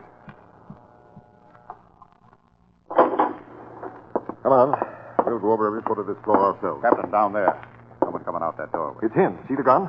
He ran back inside. Come on. Careful now. Maybe right around this corner. He is. He's running into a dead end, according to the floor plan that leads to the main ballroom. There he goes, through that door at the far end. That's the ballroom. All exits are covered. Careful. We make a good target, and we can't see him. Stay back, or I'll shoot. My arm. He winged me. I'm going in after Careful, him. Captain. He's gun crazy. There's only one way to treat a mad dog. Come on out while you're still alive. Stay back. All your men off. You haven't got a chance. Stay back, I tell you. I'll get you like I get the rest of them. Stay back. You're finished. If you kill me, there'll be others. They'll keep coming till they get you. Come on out. You ain't taking me. You'll be running out of bullets soon. It's your last chance to give up. No, you ain't taking me. No! Captain, you all right? I'm all right, Sergeant. This fellow isn't going to give us any more trouble. Captain, look who he is. Yeah. Abe Beetler, the killer. The guy we've been after for the killing of that bookie. Yeah. No one will ever know how many men Beetler really killed. Funny that his last victim should be himself. Yes, Colonel Schwarzkopf. The ambushing of Abe Beetler in a crowded New York City hotel, after he had already killed an innocent man living there, was one of the most tense and dangerous situations that I know of. Well, thanks to the fearless work of those police officers, Inspector Tillotson, Beetler's only escape proved to be one that removed him forever as a menace to society. Thank you, Inspector Tillotson, for telling these facts. And now, Gangbusters listeners, we're going to bring you urgent nationwide clues on persons who are being sought this very minute by police and federal authorities throughout the country. These nationwide clues that have played a vital part in bringing almost 300 criminals to justice so far are broadcast every week by Gangbusters, brought to you by Sloan's Liniment. For half a century, Sloan's Liniment has been helping millions of Americans handle surprise attacks of muscular distress. Here's how. You just pat Sloan's on. Almost immediately, it goes to work like a heat treatment, swiftly, comfortingly. Yes, you'll actually feel that welcome, penetrating warmth and its promise of quick and blessed relief. So don't let muscular distress get you down. Don't stand one single moment of needless suffering. Be prepared with a bottle of Sloan's Liniment on your medicine shelf at home and an extra bottle handy at your job. Remember, when muscular distress attacks and you need help in a hurry, get Sloan's Liniment. And now, Gangbusters Clues. Gangbusters listeners, our first clue tonight concerns a dangerous subject, Fred Williams Poole, against whom a complaint was filed before United States Commissioner, Columbia, South Carolina, charging Poole with fleeing across state lines to avoid prosecution for murder. Note this man's official description very carefully. Fred Williams Poole, many aliases, 56, 5 feet 7 or 1/2 inches, 145 pounds, brown hair, graying, blue eyes, upper and lower front teeth missing, walks with head down, has long criminal record, and is reported to have in possession 2 machine guns and .45 caliber automatic pistol. Watch for Fred Williams Poole. Here is an urgent wire just received from Warden Alfred Dowd, Indiana State Prison. It concerns convict Ralph L. Williams, who escaped from Honor Prison Farm while serving a 10-year sentence for robbery. This is Williams' description. Ralph L. Williams, 26, 5 feet 10 inches, 150 pounds, dark brown hair, blue eyes, scar left side forehead, letters L-O-V-E tattooed on 4 fingers, numbers 1935 and word O'Donnell on upper forearm. This man reported to have escaped Honor Prison Farm, Indiana State Prison. Be on lookout for Ralph L. Williams. These are the clues on persons wanted tonight, June 9th, 1944, right this moment. If you have any information on these clues, notify your local police, the Federal Bureau of Investigation, or Gangbusters at once. And now the highlight facts on next week's case. Colonel Schwarzkopf. Gangbusters friends, next week we have one of the most dramatic case histories ever presented. The crimes of the woman gang leader. It's a case of many unexpected surprises and developments. I invite you to listen. To next week's Gangbusters Factual Case History.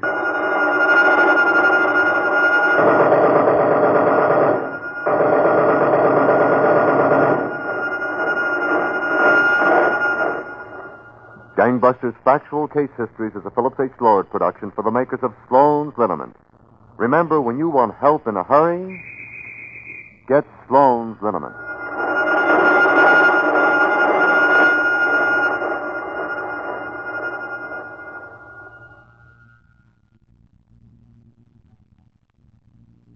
Mr. Stark, how do you pronounce Nonspi?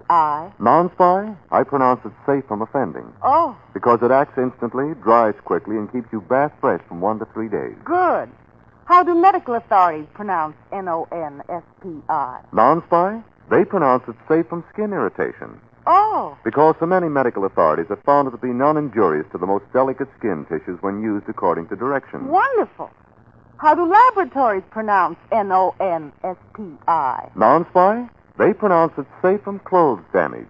Oh, Yes, the Better Fabrics Testing Bureau reports that their analysis shows no damage can be done to clothing by non-spy if user follows directions. perfect. It's the new liquid deodorant. Comes in 35 and 60-cent sizes at all drug and department stores. Now may I ask how you pronounce Nonspi? Well, after hearing how everyone else pronounces non-spy, I pronounce it bet. This is the Blue Network.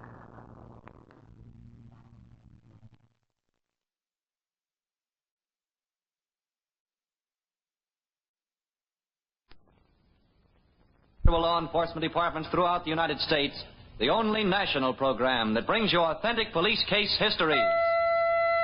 Gangbusters.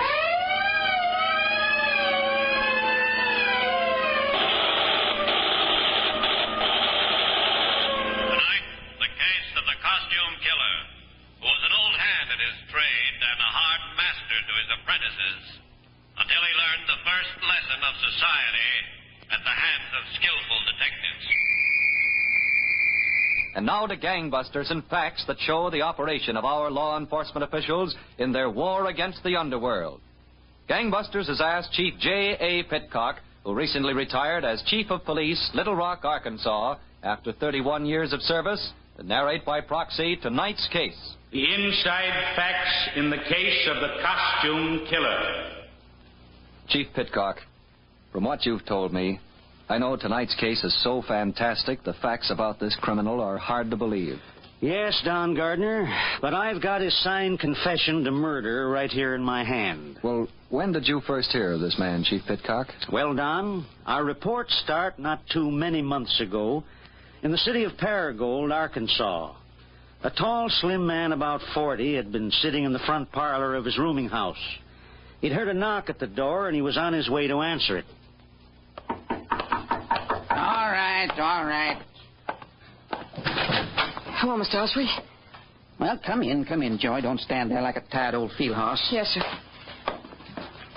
Look, Mr. Osprey, don't be sorry to me because Don't tell me here. Come on in the parlor. Yeah.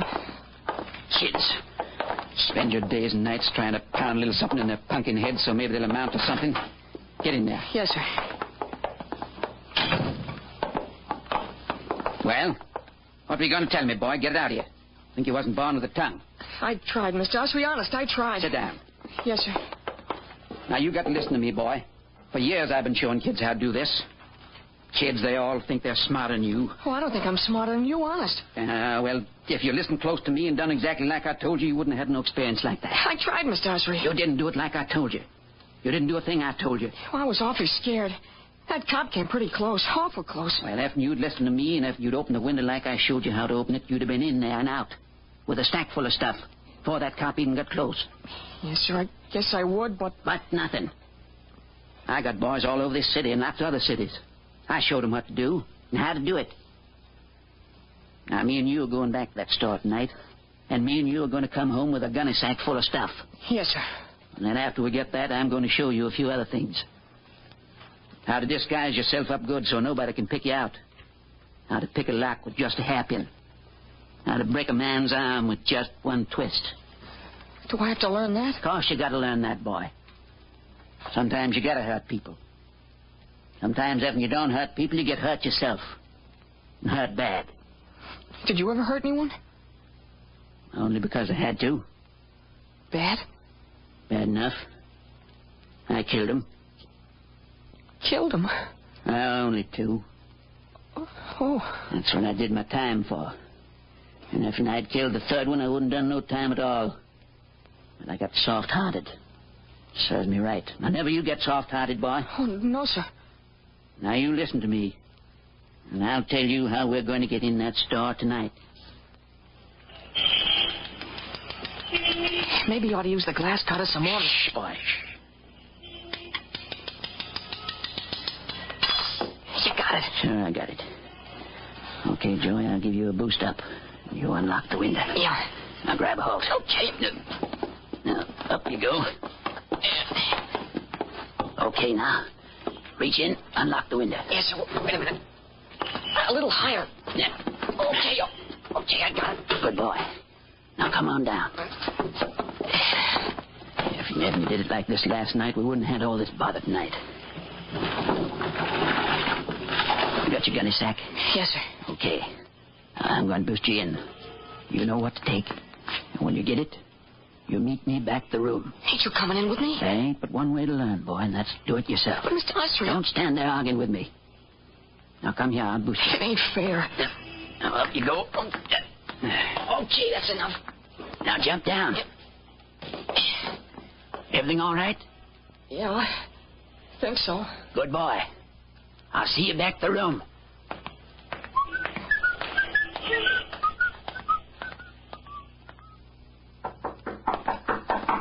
All right, I'm coming. Joy? Yeah, it's me. Just a second. Come in, boy. Yes, sir. Well, good work, boy. You did fine. Where's the gunny sack? I got it, Mr. Ussery. I left it in the shed. Well, I told you to bring it so I could give you what you got coming. I was gonna, but... But what, boy? Speak up. There was a cop waiting in front of my house. A cop? It's a good thing I saw him, Mr. Ussery. An awful good thing. You snitch. You... Please, Mr. Ussery, let me go. I didn't have anything to do with it. What's he doing there, then? I don't know. Huh? Let me go. All right, boy. If this cop's waiting for you, that ain't good. What do we do? Well, I'll tell you, boy. You go on home and get to bed. But the cop will That don't matter none, boy. You got no record. You get off easy. But I don't want to go to jail. I don't want to. I'll just give you a talking to. With me, it's a sight different. I'm on parole. They send me back to prison for life. You wouldn't want that to happen to your old friend Slim Usry, would you? Oh, no, sir, I wouldn't. Well, now you see why I got to leave town. Anyway, I got some of my other boys to look in on. I'll be in touch with you, boy. You'll hear from me. You're a good boy. So, Don, Slim Usry, a paroled murderer and tutor in crime, fled to his native town of Hattiesburg, Mississippi, where he sought refuge at the home of his sister Etta. But Slim Usry's sojourn in Hattiesburg didn't prove as pleasant as he had hoped. Slim! Yeah, what's ailing you now? I asked you to weed the garden. Instead, you sit there all day like you were the landlord waiting for his rent. If you want the garden, weed it yourself. I ain't budging, Etta. I ain't budging an inch. Honest, Slim, it just ain't right. If I feel like it, Etta, I'll sit here all week. I don't know how many times I have to tell you, Slim. You ought to be out working like other men. Now, looky here, Etta. If there was work I felt like doing, I'd be out doing it. There ain't no kind of work around this town I feel like doing. Can't you get that through your head? If you don't work, you're blown back in the penitentiary. Now, look here, Etta. I said the penitentiary. Don't you talk to me like that, Etta. The whole town's talking about you. They all know what you are. I got to bear the shame. Who cares? I could see that you're sent back to jail. You shut up, you old pig. Why should I dirty my hands on you? Fine home you give your own brother, always nagging. Don't know when to stop. I guess it was a mistake taking you in. More of a mistake not coming back. I guess you better leave, Slim. I reckon the best. I want you to be packed when I get home. Yeah. What time you coming back? I won't be back till late tonight. Hey! What? Who's going to fix my supper? Nobody. You're not eating here again. Hey, Etta! You old hen. You ain't sending me back no penitentiary. You ain't even going to think about sending me back. That, Don, was the moment Slim Usry made up his mind to murder his sister Etta. He knew she would walk home that night, and he waited in a clump of weeds until he heard her footsteps.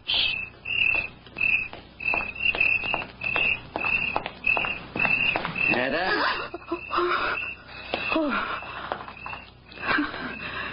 Howdy, Etta. You have a nice time? Oh, Slim, you scared me. Did I, Etta? What were you doing back in those weeds? Did you lose something? No. I'm just fixing to lose something, that's all. What do you mean? Nothing, Etta. Nothing at all. Are you all packed to go? I don't want you in my house tonight. I changed my mind, Etta. I'm staying. Who said so? I said so, that's who. No, not in my house. No? If you don't go tonight, I'm calling the police. You call him, Etta. You call him. Slim, no, don't. Oh, hen. Try to send me back to the penitentiary, will you? Fine way to treat a brother. You old hen. I'll show you. Treat your brother like a little dog. Take care of you. Huh?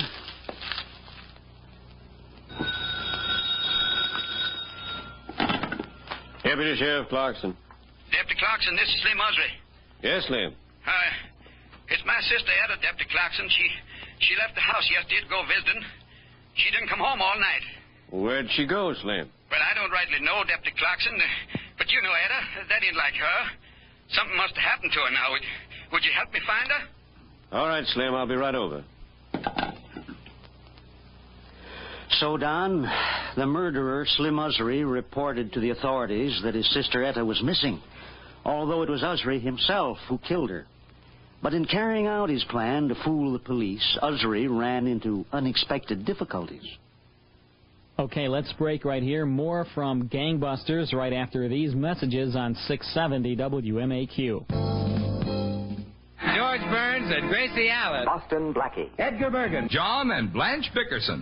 This is Stan Freberg. Would you pay $60 for 60 of the greatest old-time radio shows of all time? Well, now you can by ordering Old Time Radio's Greatest Shows, a 60-episode collection for only $60. The Whistler, Gangbusters, Philip Marlowe, Gunsmoke, and many more. All on top-quality cassettes housed in a designer case. Plus, you'll also receive a 20-page anecdotal booklet giving you the inside story to each and every show. Hold everything, Stan. This is Carl Amari, owner of Radio Spirits, with a special limited-time offer. If listeners call right now and mention this radio station, they can take $10 off the $60 price. But you must call right now and mention this radio station for this special $10 savings. Hey, you don't have to convince me. Order toll-free, 1-800-RADIO-48. That's 1-800-723-4648. It's time for Internet Jeopardy! I'll take Internet Service Provider for $100. They're the fastest-growing Internet access company in Chicagoland. Who is TechPort? You're correct. You control the board. I'll take Technical Support for $500. The company with free 24-hour support. Who is TechPort? Right again. Still your turn. Give me Internet Best Buys for $1,000, Bob. Now listen closely. They're the company which offers unlimited Internet access, a free homepage for new subscribers, email, and free setup for only one low fee of $19.95 per month. Plus, the first 30 days are free. Who is TechPort? Right again. Now, if you answer this next question correctly, you'll double your money and walk away the new Internet Jeopardy champion. How can people sign up with TechPort Complete Internet Access? That's easy, Bob. They call 1-800-830-4880 or log on to www.techinter.com. Congratulations, you're our new Internet Jeopardy champion. And remember, TechPort is your best source for complete Internet access. Phone 800-830-4880.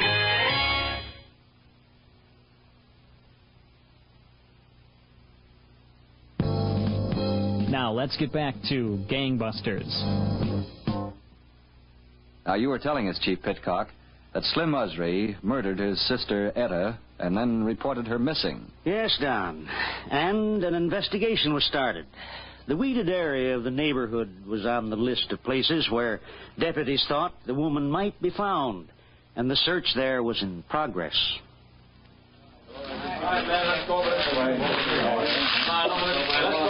Deputy Clarkson? Yes, Slim.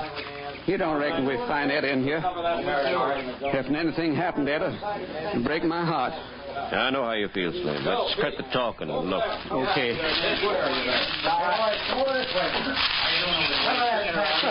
Etta. That is, Slim. Hey, boys. Etta. Hold it, man. Hold it. What's the matter? What's the matter? You find something, Slim? Good Lord. Etta. Come away from us, Slim. Come away. I won't sleep a wink till I get the man who did this. I won't sleep a wink. Come in. Hello, Deputy Clarkson. Slim. They said you wanted to see me. Yes. Come on over and sit down. Sure, Deputy Clarkson. Well, you got any idea who killed my sis? Yes, Slim. I've got a few ideas. Well, you just tell me who it was. I could wring his neck with my two hands. I could... You could what, Slim? Well, you can't blame me none, Deputy Clarkson. Poor little Etta never did no harm, no one. Murdered in cold blood like that. You killed 2 men yourself, Slim. Well, that was different. What was so different about it? Well, I paid for it. I spent 19 years put away. And You don't think it was me killed Etta? I didn't say you killed her, but you could have. Well, I didn't. What'd I be killing my own sis for? I haven't any idea. This is a fine thing. I come down here to help you, and I get accused of murder. Just because I've been in a little trouble once or twice, you can't let a man have no peace. Not even when they're fixing to bury his poor sister. Hey, Slim. Huh? Come here. What do you want? How come it was you, out of all the people looking for Etta, that found her body? You seem to know just where it was. Well, she just happened to be where I was looking. If I killed her, you don't think I'd be fool enough to find the body, do you? Slim, I don't know what to think. Well, Don, a few months went by and no new evidence turned up. Then one day Slim Usry left town and went to Little Rock, Arkansas. Shortly after he arrived, Usry walked into a costumer's shop on Commerce Street and asked to look at a wig and mustache outfit he saw in the window. Yes, sir. Finest wig and mustache in Little Rock. There you are. Yeah, not bad. I've seen better. I take it you're going to a party? Oh, I figured on a couple of parties. You got a looking glass here? If they look good on, maybe I'll take him. Right in back here, sir? Oh, yeah. The mustache sticks right on. I can see how it works. Very good indeed. Nobody'd recognize you, not with that on. How much? Well, now, let's see. That'd be, $11.80 with the tax. Okay. Shall I wrap 'em up for you? Sure, wrap 'em. You don't think I'm going to wear 'em now, do you?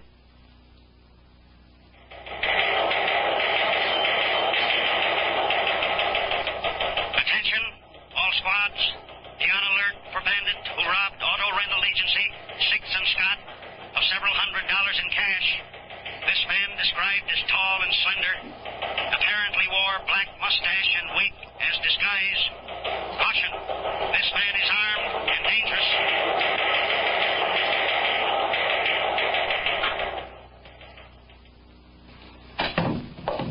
Oh, come on in, Sergeant. What a morning, Captain. I had that witness look at every picture in the file. No luck. Not with that wig and mustache disguise. Good disguise. You know, I can't remember anyone using a disguise like that on a holdup in years. This must be an old-timer. Well, the victim thought he was about 40, Captain. It doesn't make him too much of an old-timer. I wonder if he bought that wig and mustache at one of the shops here in Little Rock. Maybe. But they can't tell whether that stuff came from their shop until they see it. And it looks like we'll have to get our man before they can see it.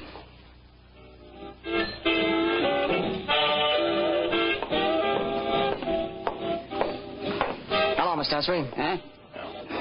Well, Joey. Sit down, boy. Sit down. Thanks, Mr. Usry.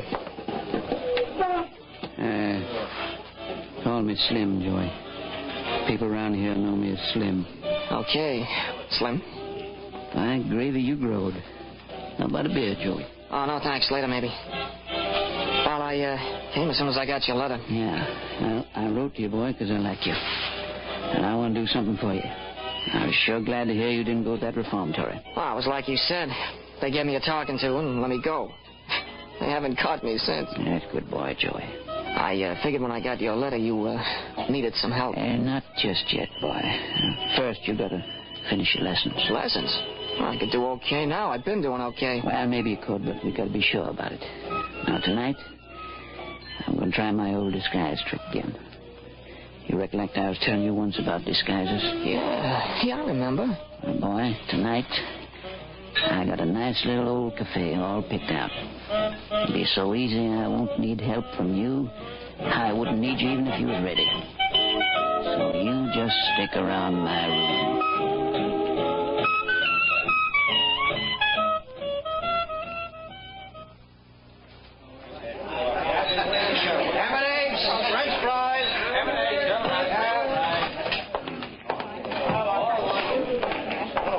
Yes, sir. What'll you have? This, stick up. What? Reach. What's the matter? Everybody quiet. Wait a minute. Wait for nothing. I'm in a hurry. Where's the dough? I'll get it. Hey, it was an accident. I don't like accidents.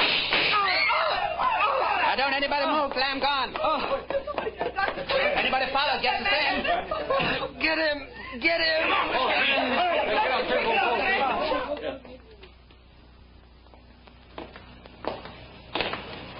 How bad is he, Sergeant? Luckily, not so bad. Both flesh wounds, Captain. This is his room. Okay. Let's go in.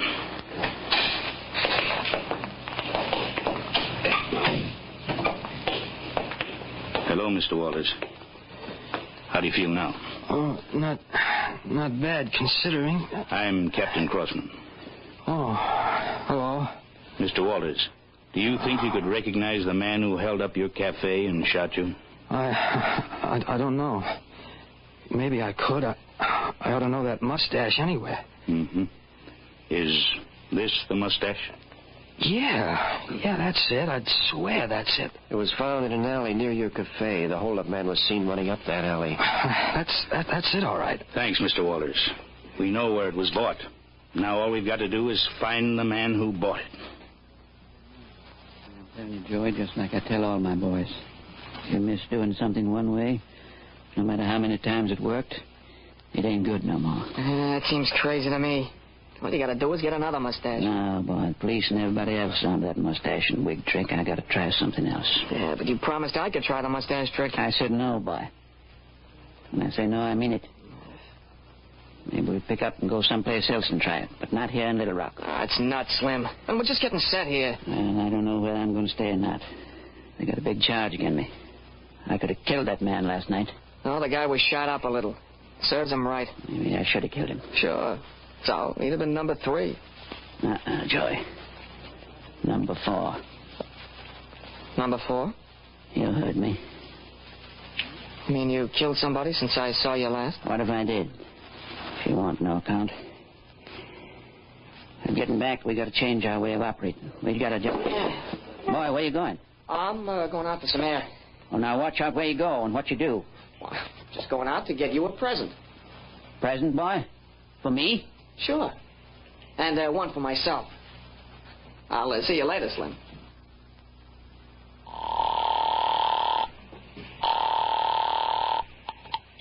Captain Crossman. This is Sergeant Woods. We've got men planted at that costume store. Nothing doing yet, Captain. Well, keep them there. And at the other stores, too. Okay, Captain, but it's pretty much of a shot in the dark. This fellow'd be a chump to come back for another mustache. Maybe. But if he does come back, I want a welcoming party for him.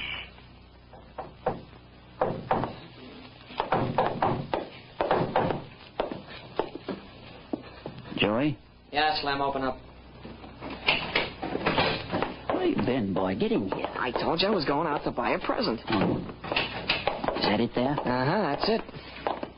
Well, don't stand there, boy. If you're going to give it to me, give it here. I got 2 of them. What is it? Give it here, boy. Not until you promise I can use one.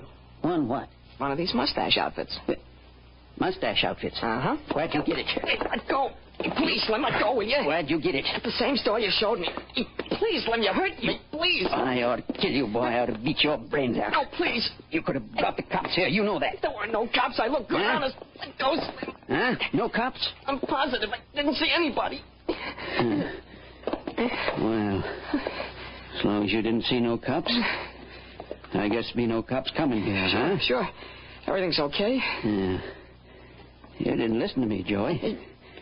I kill people who don't pay no attention. Slim, don't do nothing. Come here, you miserable... No, let go. I didn't mean nothing. Didn't mean nothing, eh? Oh, please. Turn you loose. Huh? Police officers, you're under arrest. Huh? Me? Please, I didn't do nothing. He was trying to kill me. We'll see about that, son. Come on, both of you. Now watch who you're pulling. Come on, you. Okay, kid. Let's go. No, I don't want to go to jail. Come on, boy. It's just another lesson. It should have been the first lesson. It should have been the first.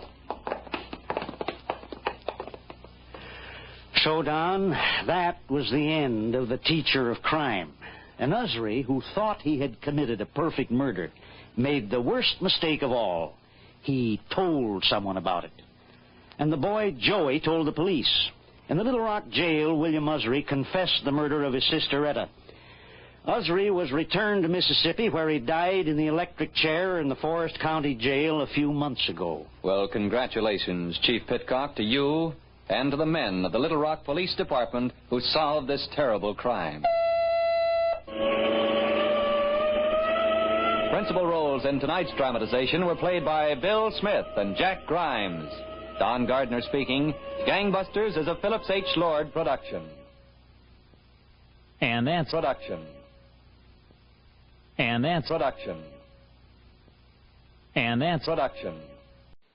And now, in cooperation with police and federal law enforcement departments throughout the United States, Waterman's Pens and Waterman's Ink present Gangbusters.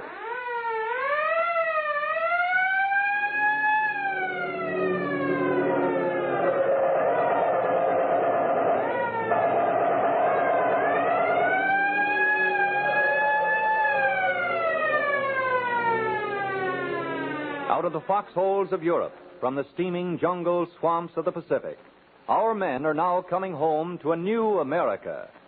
A wave of crime has followed every war, and we must not allow lawbreakers to tear down here at home the very ideals that our men have fought to preserve.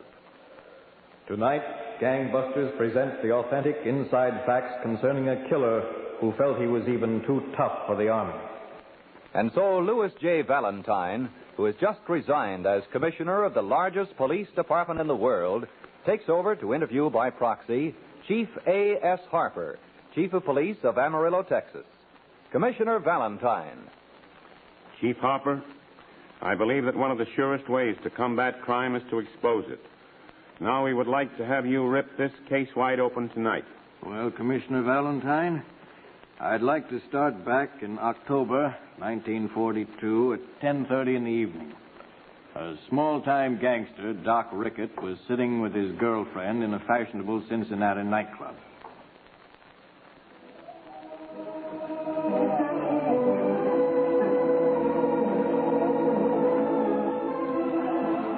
You're a snappy-looking number tonight, Cora. You like this dress, huh? Yeah, it fits you like a glove. You're the... Hey, what are you staring at? Huh? What are you staring at? The big red-headed man over there. Any objections? Plenty. You're my girlfriend. The redhead doesn't think so. He's smiling. Why, that's... Hey. Don't pay any attention to him, Cora. Why not? That's Red Beaver. Red Beaver? He's dynamite. The FBI and Secret Service have sent out coast-to-coast alarms. Beaver's a deserter from the Army. He's the quickest trigger man I know of. He only pulls the biggest jobs there are.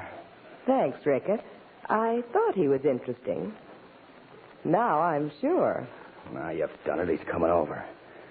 You cross him and you get a bullet through your head. And you thought you were a big shot. I bet there are a million girls who wish they were in my place right now. He's sharp. Hello, pretty legs. How about a little dance? Lay off, Beaver. She's my girl. So you know who I am, I reckon? Sure. I spotted your red hair. I'm no Sunday school teacher myself. I blow around. How'd you know my name? When I spotted good-looking here, I asked a few questions about who she was with. What's your take, sugar? Cora. Cora Weston. You've got what it takes, Cora. Move over. I'll sit down. I told you, Beaver. Cora's my girl. Sure, I heard you. You know, Rickett, I think I could use you. Maybe put you up in a big dough. Yeah? Yeah, I could use a smart guy right now in my business. What kind of business, Beaver?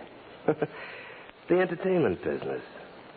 Yeah? Sure, I like to entertain. Let's see, we'll start with a little Halloween party.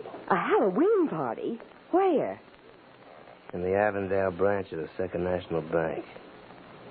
Oh, I get it. Uh-huh. Halloween. You know, sweep the bank clean with the witch's broom.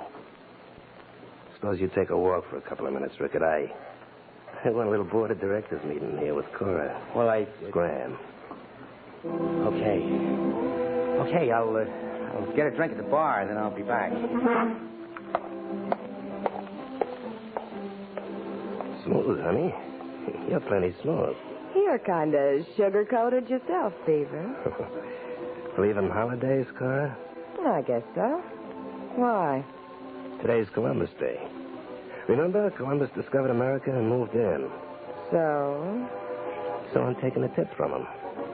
I just discovered you, so I'm going to do like him. Move in.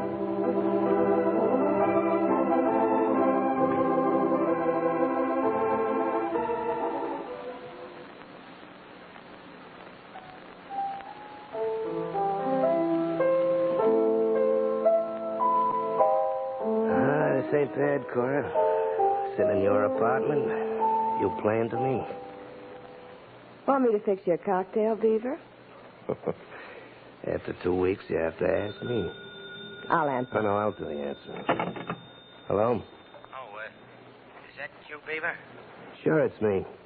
Well, I haven't got anything to do. Suppose I drop up, huh? No. Cora's my girlfriend now, Rickett. Oh, get your surprise package? Yeah. But a clown suit and a cowboy suit. What's the gag? Tomorrow's Halloween. You dress up fancy on Halloween, don't you? You ought to wear the clown suit, see? Good gag, huh? Oh. Besides, the clientele at the bank will have a tough time describing a clown and a cowboy. I get it. Work with me a while, Rickett, and you'll learn things.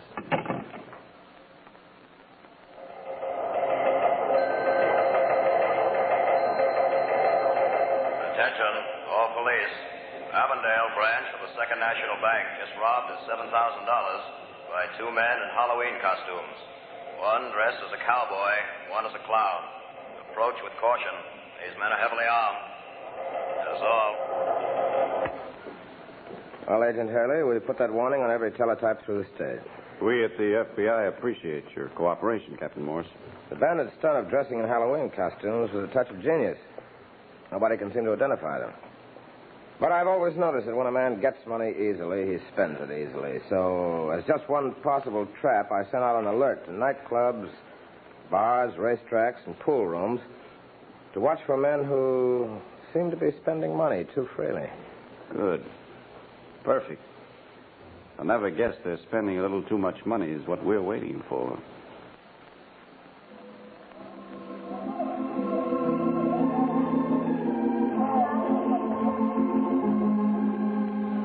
Like this nightclub, Cora? We've sure been covering them all, haven't we, Red?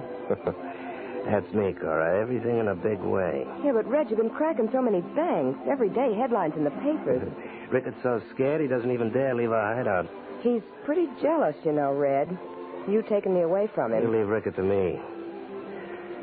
Baby, I've got the biggest job yet lined up. 100,000. Yeah? When? Christmas. At Christmas time, everybody gets presents. I figure maybe the Charleston Trust will want to give us a present. Why do you always pick a holiday, Red? Holidays are made for guys like me. On holidays, the suckers stuff up with turkey and guzzle booze, right? They get slow and careless. Gee, I never thought of that. Booze makes them slip up, and not themselves. Waiter. Oh, yes, sir. Waiter, bring another bottle of that champagne over here. Huh? Coming up, sir. You're spending your money awful fast tonight, Red. That's the way I make it, isn't it? Banks have lots of money, you know. Yeah, but you've been drinking a lot. You said tonight, when a man was drinking, he wasn't himself. That's for other guys, not me. You couldn't tell by the way I talk I've had a drink. Here you are, sir. And 14 champagne. You know, someday I'm going to take a bath in that stuff. I wouldn't do that, sir. The bubbles tickle. Quick on the trigger, ain't he? Pour it. Certainly, sir.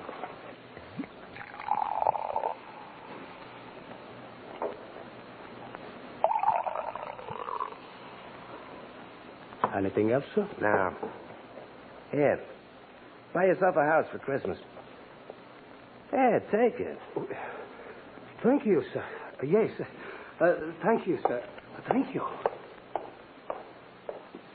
You blown your top, Beaver. Giving that guy a century for a tip? Shut up and drink your champagne. Dames will crab all the time, get on my nerves. You couldn't just slip the way to the 100. Oh, no, not you.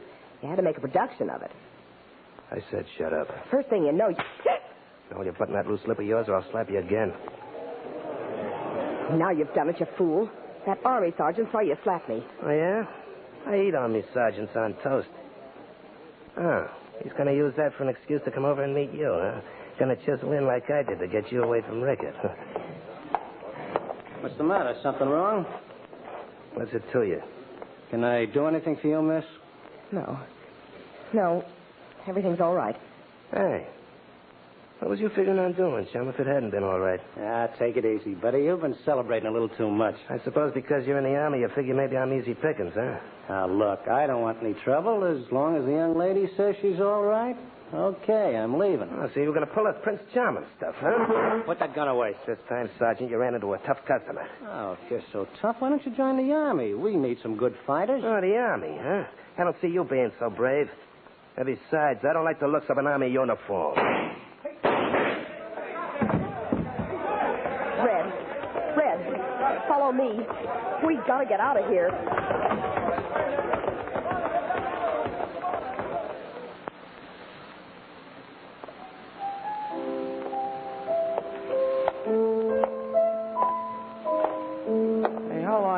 Stay holed up here in Chorus Flat, Beaver? As long as I say so, Rickett. Stop playing that piano chorus. Sit down, Beaver. You're driving us nuts with that walk. Shut up. If it wasn't for your nagging, this wouldn't have happened. Can you beat that?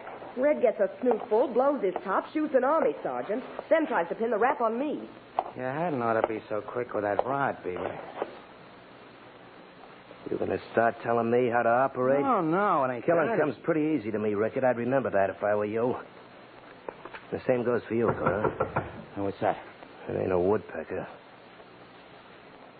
See what it is, Cora. Open up in there. Cops. Stall them. Give us a chance to get out the back window onto the fire escape. If it's cops, I'll blast them from there. Open up or we'll break in the door. Take your time, boys. Take your time.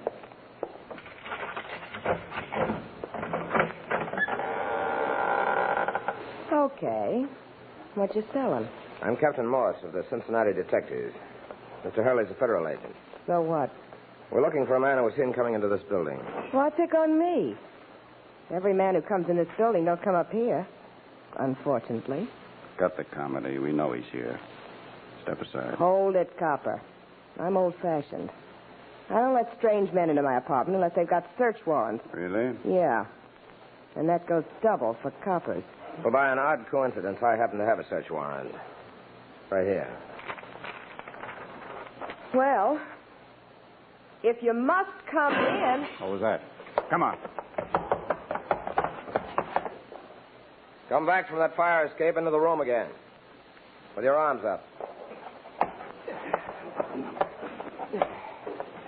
We guessed if we came in the door, you gentlemen might go out the window, so I had a few of my men out there. Smart guy, huh? I know one of them, Captain Morris, Rickett. Ricketts an old-time gangster. The redhead's a new one. I'm just an innocent bystander. The redhead is the one who shot the army sergeant. You got nothing on me, copper. No? We had all of the nightclubs tipped off to report men who were spending money too freely. The waiter who waited on your table called us up. We examined the $100 bill you gave him as a tip. I want to see my lawyer. I don't blame you, Red. Suppose we go down to headquarters for a talk. And, if I say no? Well, if you should say no, I'll tell you. You'd come along a good deal like this. Let go of me, copper. Let go. Come on. Let go of me, will you?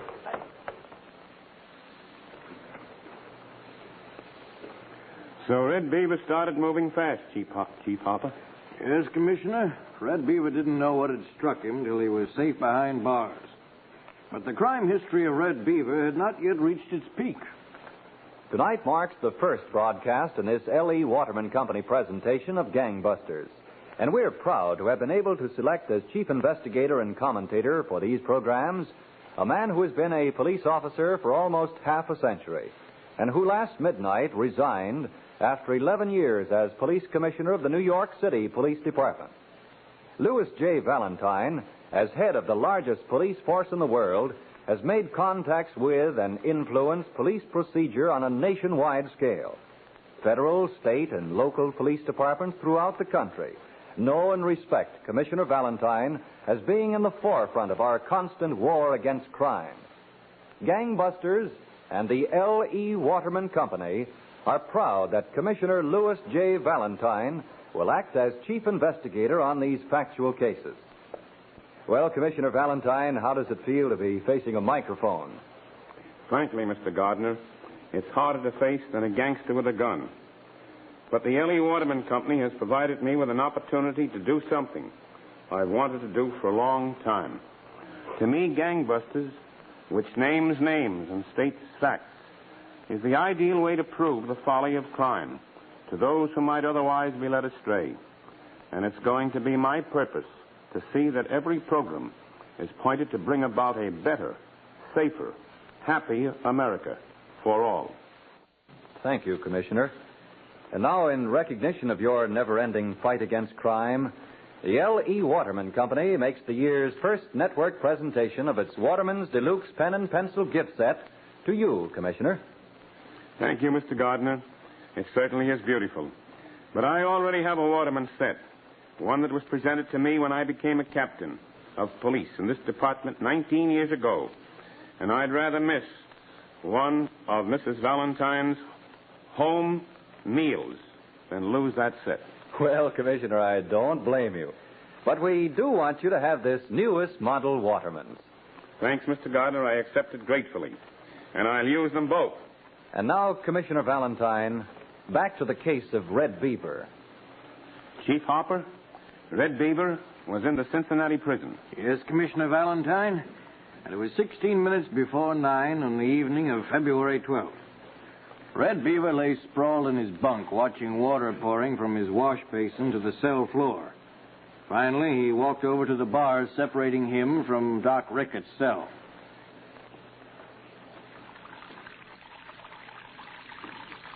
Hi, Rickett. Where's all the water coming from, Beaver? I told you we'd break out of this joint. But if it's all the same to you, I'd rather walk out than swim out. Know what day today is, Rickett? Sure. February 12th, so what? February 12th. Lincoln's birthday. What do you want we should do? Eat birthday cake? You never heard what Lincoln did? He got himself shot. Is that what you're aiming for us to get? Yeah, but before he did, he freed the slaves. So? Today's Lincoln's birthday, so we'll do like him. We'll free the slaves. Us included. Just like that, huh? How? Plug up your base and let the water run on the floor. Why? Yours is running plenty. You're going to start raising fish in there? Do like I say. Okay.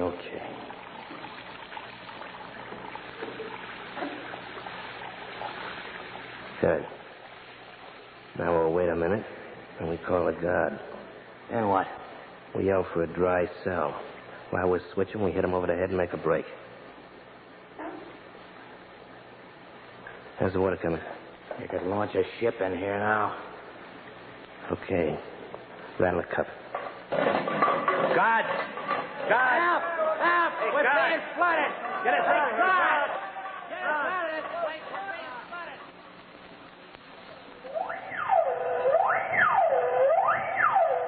Attention, Cincinnati police. Escaping prisoners Red Beaver and Doc Rickett have just held up the Second National Bank and are escaping. Green, 1940 Chrysler sedan, license number 293-348. That is all. To Kansas City Police, to Kansas City police believe killer Red Beaver and pal Rickett are driving toward Kansas City. These men are heavily armed. Suggest roadblock.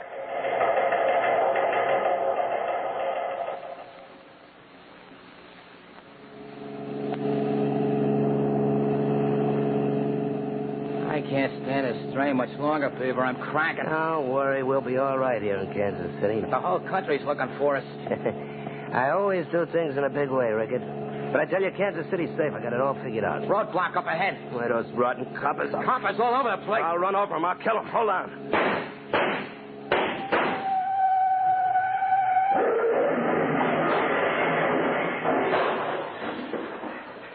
Come on.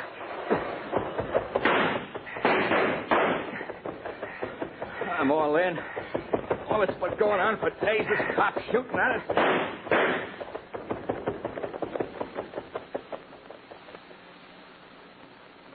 Kansas City, FBI, Washington. Doc Rickett, companion of Red Beaver, was found hiding in cellar in Kansas City. Rickett is now under arrest. Red Beaver escaped and is believed hiding in one of the southern states.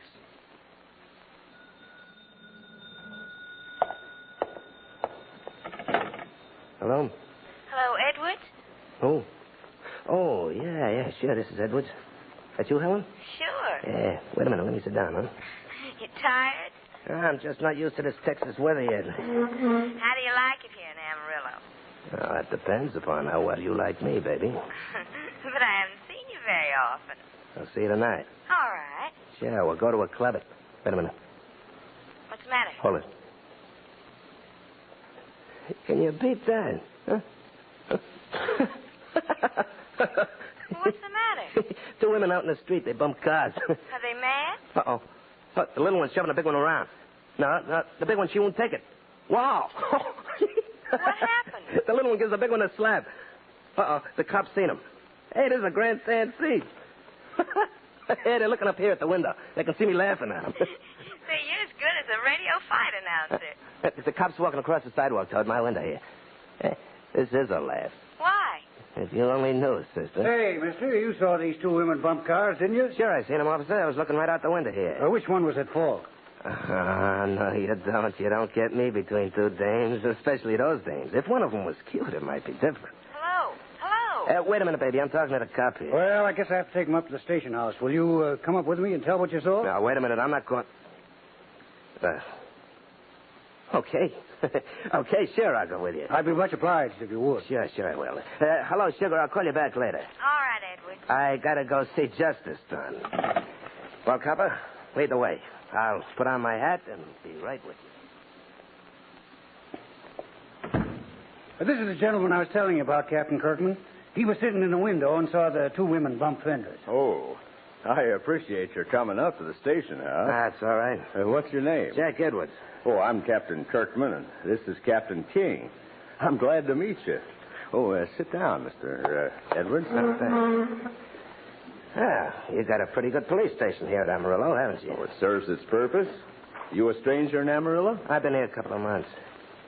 You want me to tell you about those two women bumping cars, huh?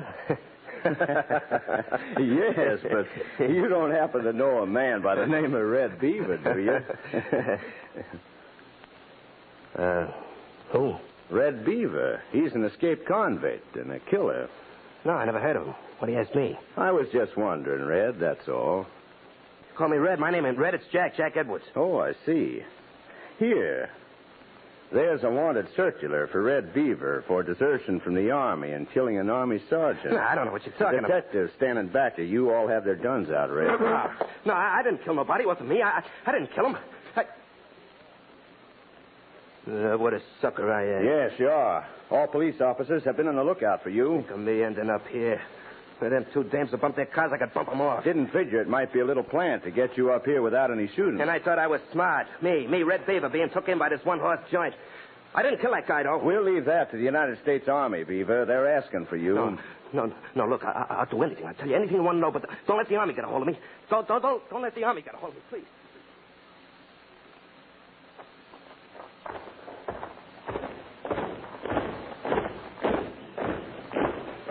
Detail. Up. Harry Red Bever, as convicted by a court-martial at Fort Sill, you will, on this morning of September 26, 1944, be hanged by the neck until dead.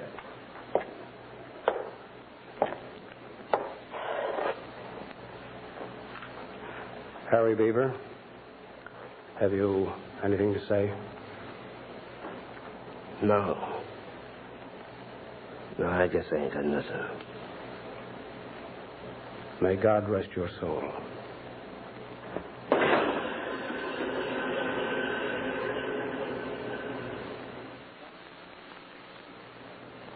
And Commissioner Valentine, at 6:37 a.m., 20 minutes later, Harry Red Bever was dead, executed by the United States Army.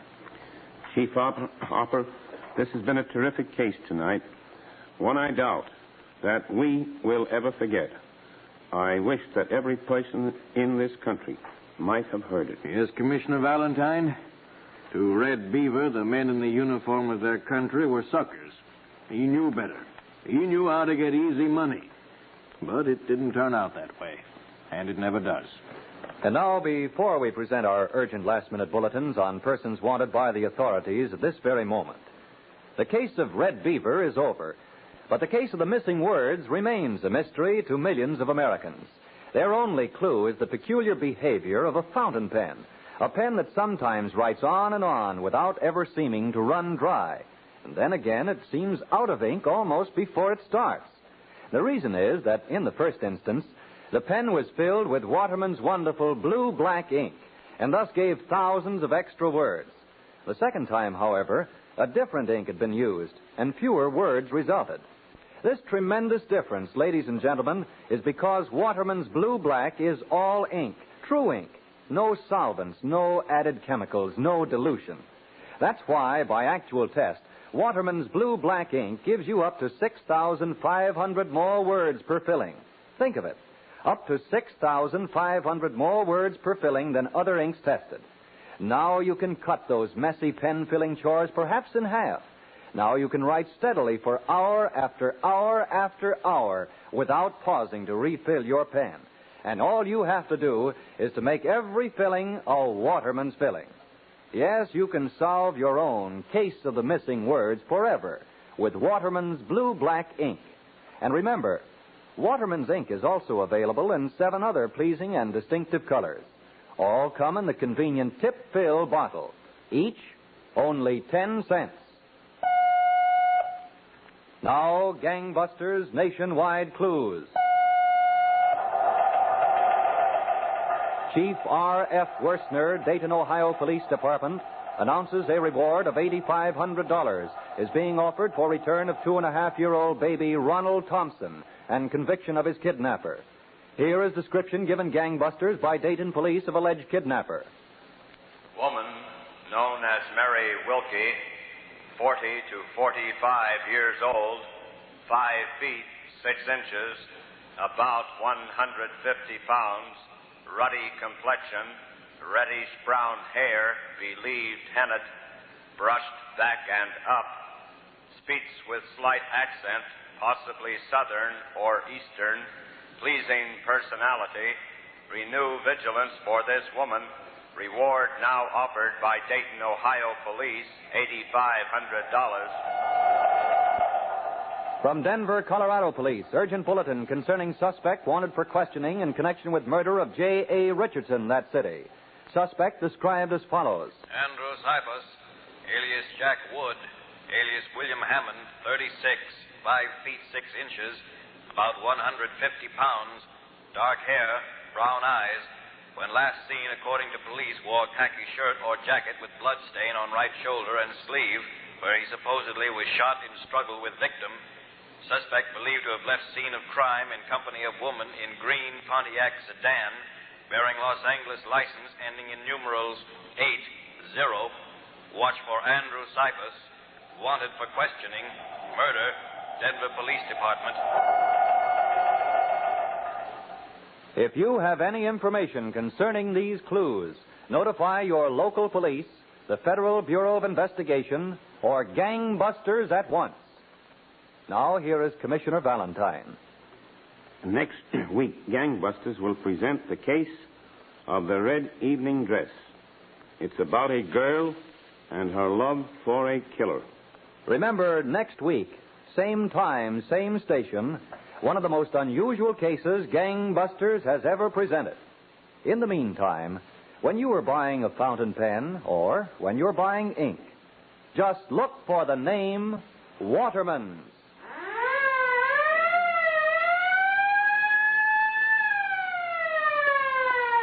Gangbusters Factual Case Histories is a Phillips H. Lord production. This is ABC, the American Broadcasting Company. And now, in cooperation with police and federal law enforcement departments throughout the United States, Waterman's Pens and Waterman's Ink present Gangbusters.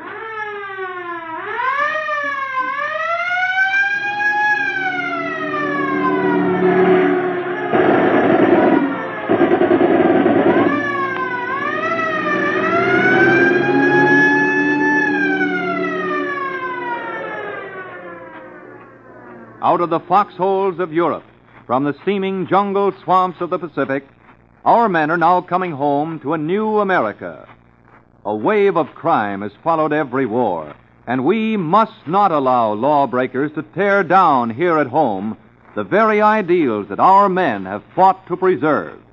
Tonight, Gangbusters presents the authentic inside facts about a gun moll who wanted a red dress more than anything else in the world. And so, Louis J. Valentine, former commissioner of the largest police department in the world, takes over to interview by proxy Sheriff E.W. Biscayloos of Los Angeles County, California. Commissioner Valentine. Sheriff Biscayloos, I know you want to start tonight's case from inside San Quentin Prison. Yes, Commissioner Valentine. San Quentin is one of our largest and oldest penitentiaries, with steel and concrete walls 18 feet high and 3 feet thick at the bottom. They're impossible to undermine, and guards constantly patrol the top of the walls. How many killers and criminals are there in San Quentin, Sheriff? Some 3,500, Commissioner Valentine, or there were on the first Saturday afternoon of last October, 1944, when a prisoner knocked on the door of the warden's office. Come in. Oh, yes, Connors? There's a girl in the waiting room, Warden. Is she a beauty? She's sweet and young and fresh. Oh, that must be Miss Nelson from the Red Cross to pick up my donation. Tell her to come right in, Connors. Okay. Miss, would you come in and see the warden, please? Won't you come over and sit down?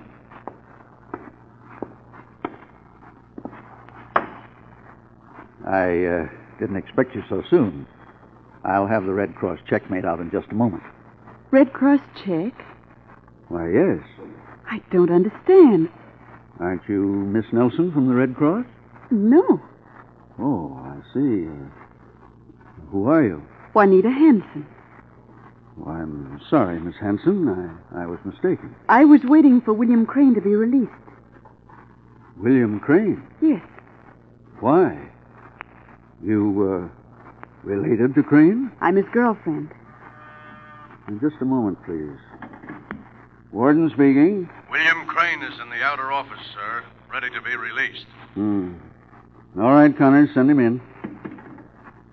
Are you really William Crane's girlfriend? Why not? Well, William Crane is one of the toughest, most dangerous criminals in San Quentin. But he's being released. Yes, he served his time for the crime he was convicted of, but... I've been waiting 5 years for him.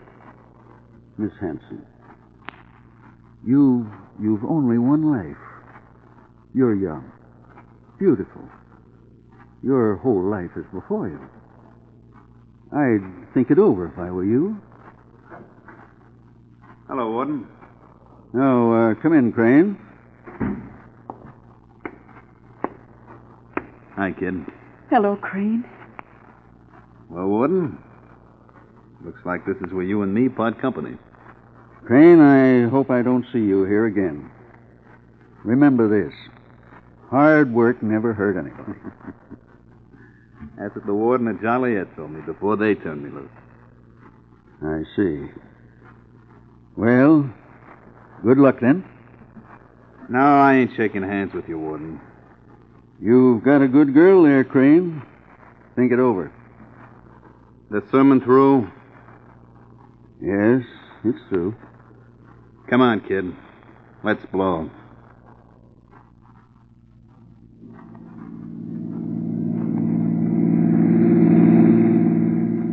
Crane, can you imagine that warden calling me a good girl?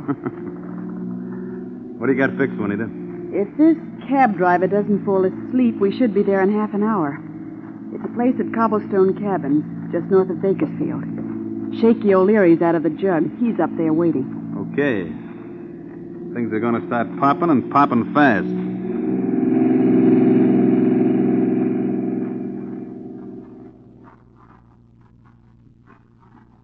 Your dame's done okay, Crane. We're going to be healed right with this artillery she got for us. Let's see that 38, Shaky. You can have the 38. Give me the sawed-off shotgun every time.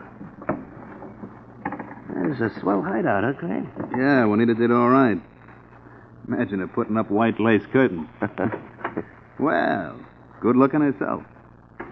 You got us some good rods here, Juanita. Well, what's eating you? There's going to be a new deal in this gang, boys. What new deal? What do you mean, Juanita? This time, you're doing as I say. What? I'm laying the plan. Oh, no, there ain't no woman telling me what to do. I've been in this game too long. And you ended up in San Quentin, Shaky. And Crane... Now, wait a minute. I've been waiting 5 years, Crane. I'm young. I've got a right to live and be happy. Have money, attention, good clothes. I haven't gone places. I've been waiting for you to get out of the penitentiary. Well, now you're out. I want the things I've been dreaming of. You've both tried your ways, and the cops got you, put you behind bars. But not this time. I've got everything planned. We'll have everything, but no more penitentiaries. I don't know, but maybe she's got something, Shaky. Well, maybe. It's a new deal, boys. A new deal from now on.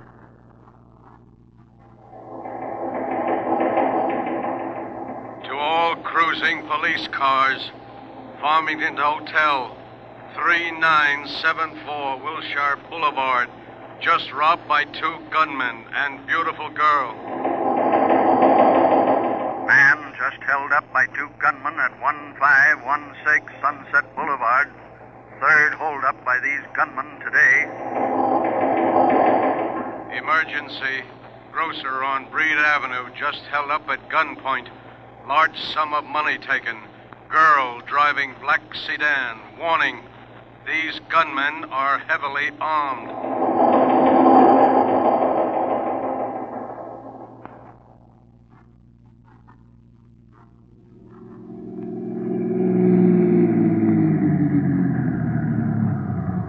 What are you pulling up here for, Juanita? I've got another job lined up across the street. Hey, not bad. The bank over there. Got it all cased, huh? Well, no, not exactly. You can't knock over a bank, kid, unless you've cased it, know how everything is. But it's not the bank. Not the bank? Huh? But there's no other place over there, just that little cleaning store. I know. That's the place I've got picked out for us. What? You nuts? You're not figuring for us to take over that little joint, Juanita.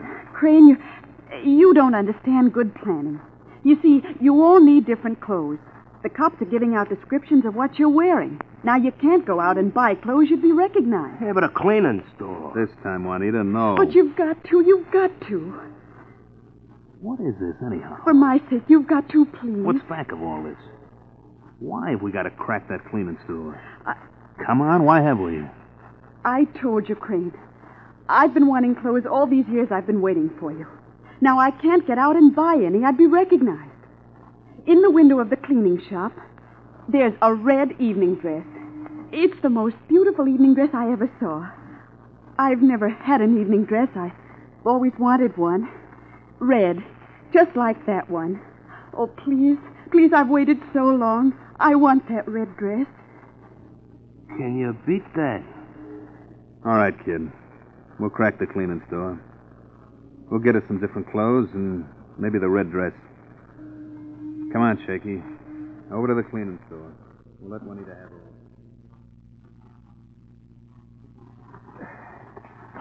Well, we sure brought back a mess of clothes from that cleaning store. Oh, there's the red evening dress at the bottom of the pile. Hold on, will you? We're getting to it. Take a look at Shaky and that soup and fish. Oh, please, I want to see the dress. Okay, I'll pull it out. Oh, Crane, look, it is. Oh, it's the most beautiful gown I ever saw in my life. All right, now shut up, will you? Oh, I love you all. It's beautiful. It's what I always dreamt of. Oh, Madame, skin your life. Oh, Crane. Oh, lay off, will you? I'm going into the other room and get all dressed up. Then you've got to... You can take... Oh, look. Look. Will you stop? Look, all the way down the back. It's torn. I can't wear it. It's not... Oh, shut up. You're getting me down. No, I've got it, but it's no good. I just want what other people have. But nothing ever turns out right for me. Listen, Crane, I've been wanting to talk to you about Juanita. Yeah? She has too much to say around here. I know what I'm doing, Shaky. When I want your advice, I'll ask for it. A slug between her eyes is what she needs. I said I know what I'm doing. Juanita's tired. She's on edge. I'll handle her all right. Okay. Just don't wait too long. I got my plan, Shaky. Don't worry. As long as Juanita's helping us, she stays around.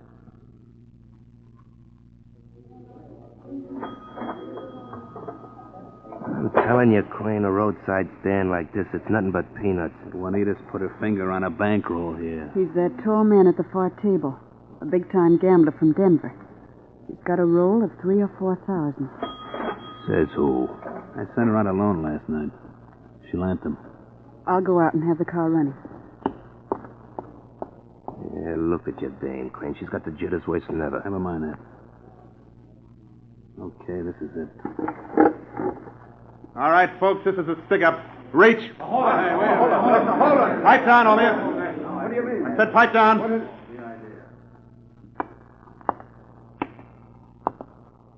Get out of the way, you. No. I said get out of the way. No. Maybe you didn't see this rod. Yeah, I see it. You can't bluff me. Duck, boss. That sugar ball, he's thrown it. Why, you little... You're safe. Make for the car, pal.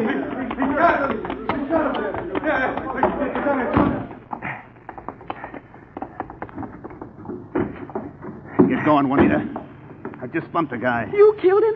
No, don't say you killed him. Get going, will you? When I got a gun, no guy is going to stand up to me. Remember that.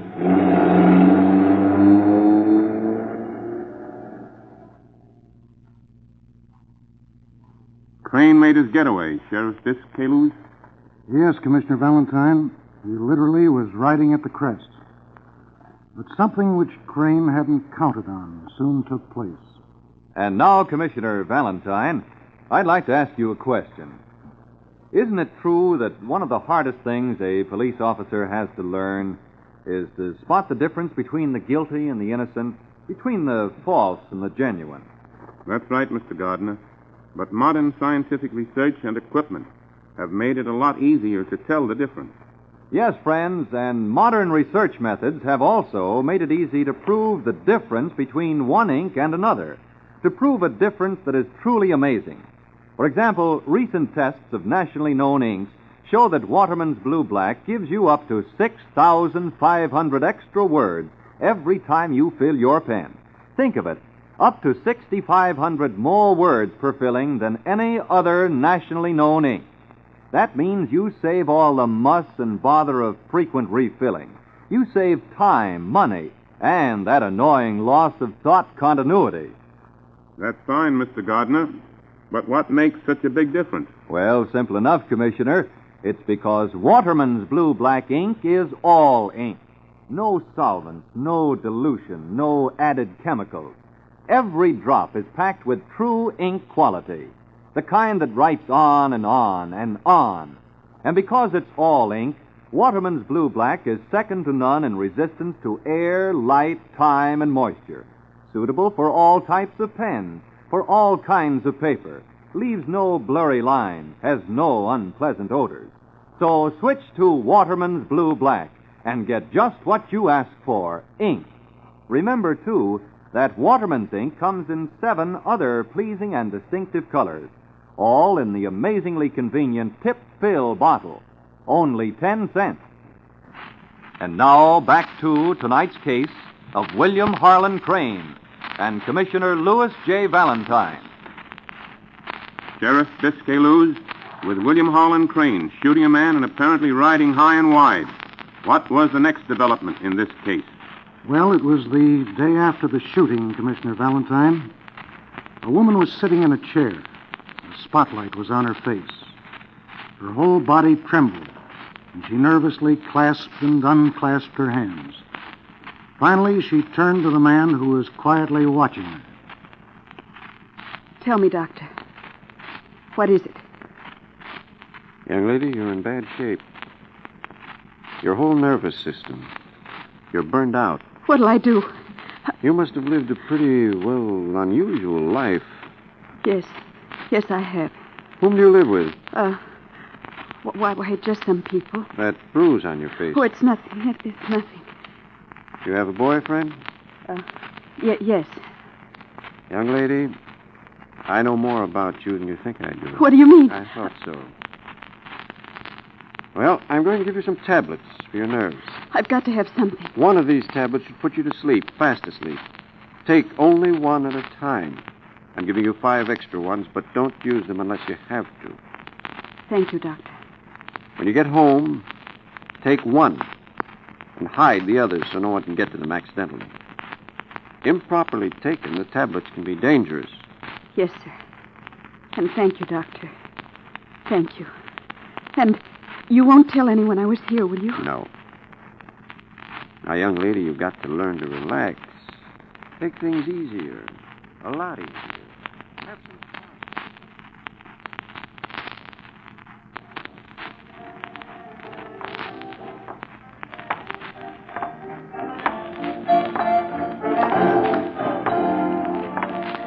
I've never even been on the pier here at Long Beach before, Crane. Keep walking, Juanita. Right out to the end of the pier.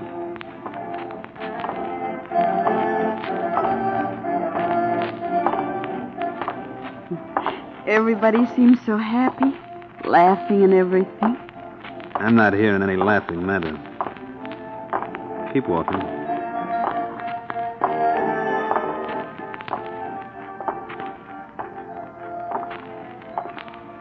I guess those two over there are in love, aren't they? Mm-hmm. I wonder what makes them so happy. I'm nuts, I guess.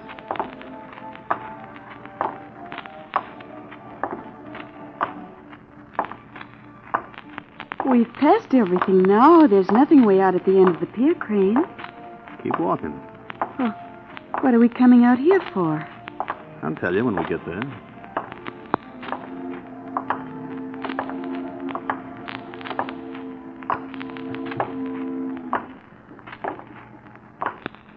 Come on over here by the rail.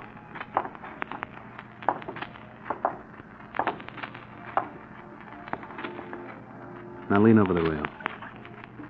Put your arm around me. Crane, you mean it? Sure, I mean it. Oh. Look at the moon. I see it. And the water. Come closer. Yes. I've got a confession to make, Crane. Hmm? What's that? I was afraid as I was walking out here with you, you might hate me and want me out of the way. You're nuts. Come closer. Yes. Now lean over. Yes. What was that? That's why I wanted you close, like we were making love. I didn't tell you we had a little trouble in that liquor store job tonight. Oh. What did you drop in the water? The gun I killed the guy with. Oh. It's 35 feet deep out here off the pier. So that was why you wanted me to be close to you. To make love to you. So people couldn't see you drop the murder gun. You're getting bright, aren't you? Come on, we're leaving. Come on. Just a few minutes. I said we're leaving. The cops are closing up California tighter than a drum. State police, federal guys, hundreds of them. We're going back to the hideout and figure a way of getting out.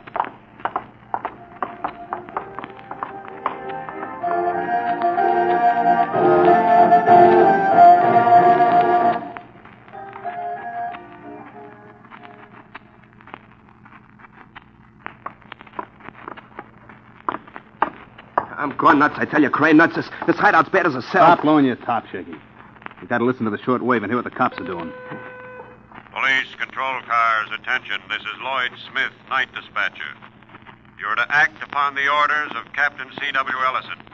Have your guns ready and patrol all highways. The men we are after are killers. They don't know where to look. Deputy Sheriffs Thompson, Rayner, Murphy. Proceed to cobblestone cabins with riot guns and tear gas bombs. You're onto our cabin hideout. We can't beat it for there. Crane, I can't take it. We're like rats in a trap. Who's that? I'll kill you. Shut up. I'll kill... It's only Juanita. What's the latest police report? You got us trapped in, all right. It's your fault, Juanita. We're in this jam. Shut up, will you, Shaky? Juanita, I saw that box you had the sleeping pills in the doctor gave you. It was on a washbowl. Yes. It was empty. Yes, the doctor said they'd be good for my nerves. All of them at one time? Yes, that's the way I was supposed to take them. Huh. They were all different kinds, and I had to take them all together for them to do any good. KQBV, KQBV. Hey, that's the secret code. They're going to raid. KQBV. Answer your call letters, please. KQBV. Those are just the call letters of the police radio. It's like we were rats being trapped. I think I know how to help you, boys. You keep your nose out of it. Enough of you, Juanita. I think I can call the cops off you. What do you mean?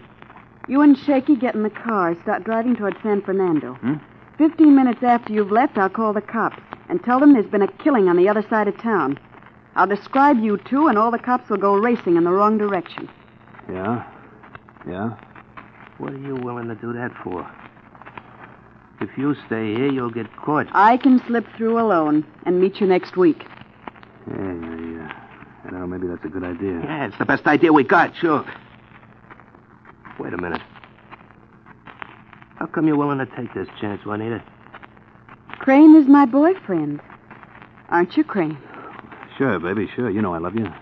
Then why shouldn't I take a chance? Come on, Shaky. We gotta get going. Yeah. I'll sit down here by the telephone, and in 15 minutes I'll call the cops. Hey, you ain't getting sleepy, are you, kid? No, I'm not getting sleepy, Crane. Okay. Well, we're leaving. Good luck.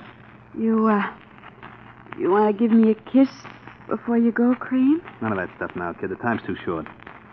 Yes, the time's too short. Come on, Shaky, get going. We'll be seeing you, Juanita. Yes. I'll be seeing you.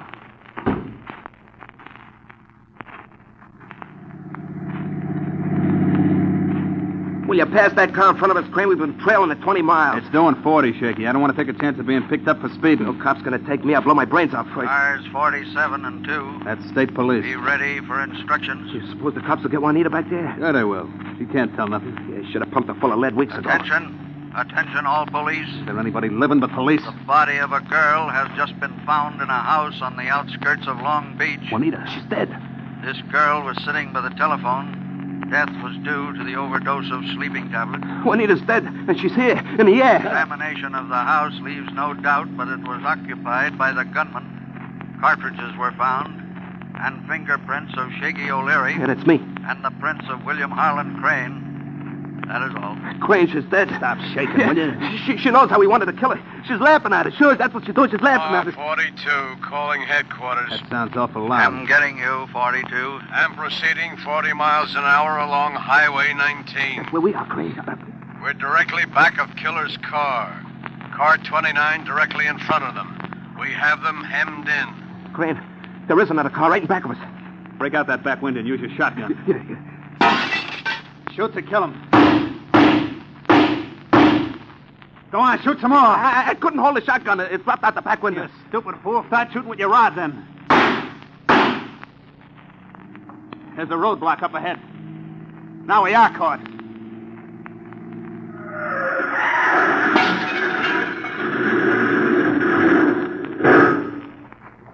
All right, you men. Come out of that car with your hands up. Yeah. We're coming. We're coming. Don't shoot, copper. Don't shoot. Here's my rod. So you're Crane, huh? And the fellow doing the shakes must be O'Leary. I said don't shoot, copper. I'm all in. Fight's all out of you, eh, Crane? Yeah. Come on, get going. There's a couple of cells reserved for the both of you. Back in San Quentin. And that, Commissioner Valentine, is the factual case history of William Harlan Crane, Shaky O'Leary, and the beautiful Juanita Hanson. O'Leary was sentenced to life imprisonment. Tonight, Crane is in a cell, alone, sitting, thinking, listening to the clock ticking away the minutes before he's to be led into the gas chamber to his death. Thank you, Sheriff Biscayles. All of us who listen to this case must realize again that crime does not pay. Commissioner, before broadcasting our last-minute police bulletins on persons wanted tonight, I'd like to say a word to Sheriff Biscayles. Sheriff Biscayles, it's a pleasure at this time to thank you and your fellow police officers for your splendid work as illustrated by tonight's case. In recognition of your courage and devotion to duty, Sheriff, please accept this Waterman's Deluxe pen and pencil gift set with your name engraved on the gold cap. Why, thank you, Mr. Gardner. That's a present I'll certainly be using for a long time to come. Now, to our radio listeners, we'd like to make a suggestion. Before you buy a fountain pen at any price, consider carefully its features. Does it have a hand-ground 14-karat gold point that exactly suits your writing style? Waterman's does. Then how does the ink feed compare with Waterman's exclusive Inqueduct feed? Is it marvelously responsive to every writing need? Well, Waterman's is. And what about filling? Is there bother with plungers or pumping instead of Waterman's remarkably simple and easy one-stroke filling? You see, it's the quality that's built into every part of a Waterman's pen which provides so many extra advantages, so much long-lasting satisfaction, which makes it a pen you're always proud to own. Remember, too, it was Waterman's who invented the first practical fountain pen more than 60 years ago. Throughout the world, millions of satisfied users will tell you, for finest pen performance, just look for the name Waterman. And now, Gangbusters Nationwide Clues. Richard H. Shee, warden, Nevada State Prison, wires gangbusters that 3 convicts have escaped by overpowering a guard and making their getaway in a prison truck. The escaped convicts are described as Leo Young, 23, 5 feet 8 inches, 160 pounds, red hair, hazel eyes, medium build, tattoo, word Leo, left forearm. Word Leo, left forearm. Escaped, Earl Russo, 31, 5 feet 11 inches, 157 pounds, brown hair, light hazel eyes, 2 scars, left side of face, scar back of neck. Escaped, William Russo, brother of Earl Russo, 33, 5 feet 10 inches, 152 pounds, brown hair, blue eyes, walks awkwardly. Watch for Leo Young, Earl Russo, and William Russo. Escaped Nevada State Prison. If you have any information concerning these clues, notify your local police, the Federal Bureau of Investigation, or gangbusters at once. Now, here's Commissioner Valentine to tell you about next week's case. Our case next week concerns the magician of the prison cells, a gangster who laughs at steel locks, electric eyes, and listening devices. For the thrilling, authentic case history of this magician of the prison cells, listen next week, same time, same station, to Gangbusters. And anytime, anywhere, when you are buying a fountain pen or when you're buying ink, just look for the name Waterman.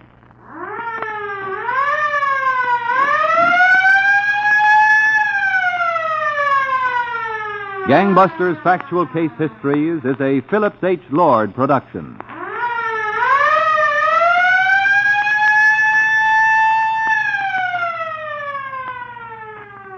This is ABC, the American Broadcasting Company.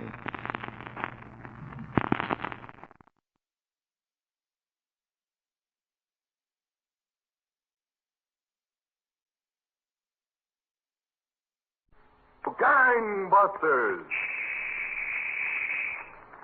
Gangbusters, presented in cooperation with police and federal law enforcement departments throughout the United States. The only national program that brings you authentic police case histories.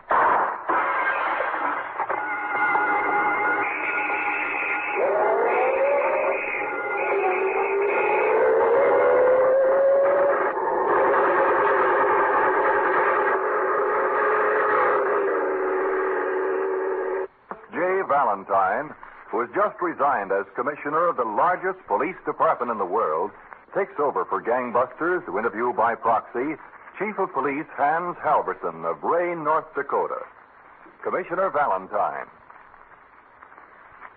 Now, Chief Halverson, the official police reports show that John K. Giles was an exceptionally cunning criminal. And deadly, Commissioner Valentine. So you're going to start tonight's case back at Leech Lake in Minnesota? Yes. There was a tall, wealthy sportsman, a Mr. George William Stubblefield. He had one of the fashionable cottages with a Mr. Barton, and they were there for some bass fishing. Now, in that same section was reported to be the super criminal John K. Giles, like lightning with a gun. At 10:30... in the evening of September 2nd, Mr. Stubblefield and Mr. Barton were in their cabin, alone, looking over their bass fishing equipment. I think I'll try my double spinner with a bucktail streamer tomorrow, Mr. Stubblefield. Yeah?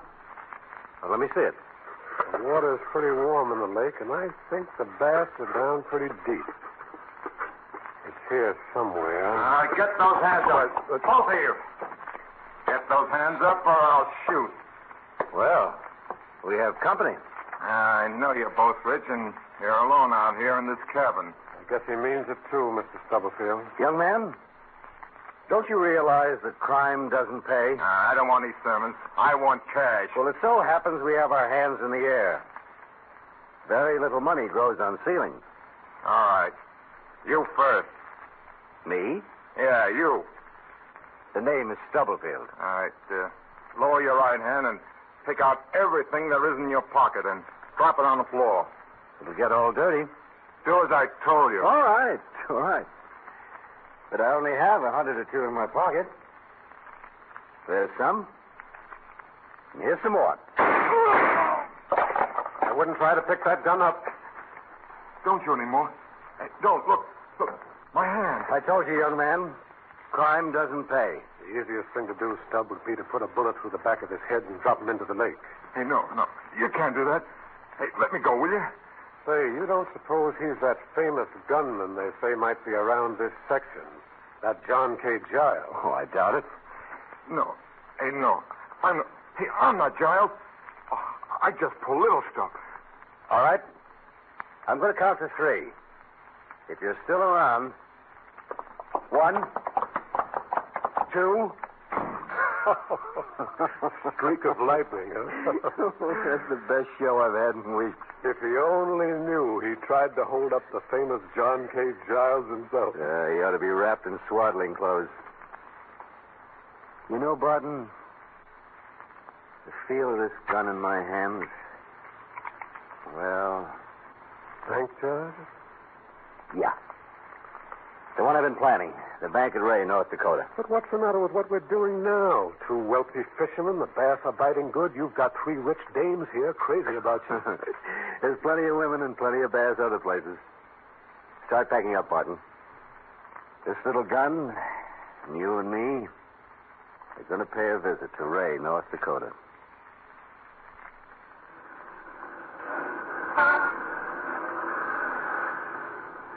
Yeah, I didn't figure this Ray, North Dakota would be such a busy place, Giles. You ready? We're taking a little walk into the bank. Okay. Wait a minute. Don't turn around. Somebody's walking up and back here. Who is it? Johnson, the chief of police. I checked on the police early this morning, and I'm sure. I saw you two men standing here. I was wondering if you wanted anything special. Well, that's nice of you. We're strangers in town. Well, what's on your mind? Well, we heard there was some good bass fishing around. If we could find a place to stay. Well, there are a couple of good hotels. My name is Stubblefield. This is Mr. Barton. Howdy. Hi. I happen to be the chief here, Chief Johnson. Now, there's a good hotel right down the street. Where? Well, you go down there to the 3rd Street, and then you take a... He knew who we were all the time. He's not dead. Now, come on. Beat it to the car. Now, instead of this bank, I know a couple of other jobs we can pull. Then we'll separate until the heat's off. Hop in. Hey, haven't you got any nerves at all, Giles? Not at a time like this. Well, after we separate, what then? We'll meet again in Nevada. At Reno.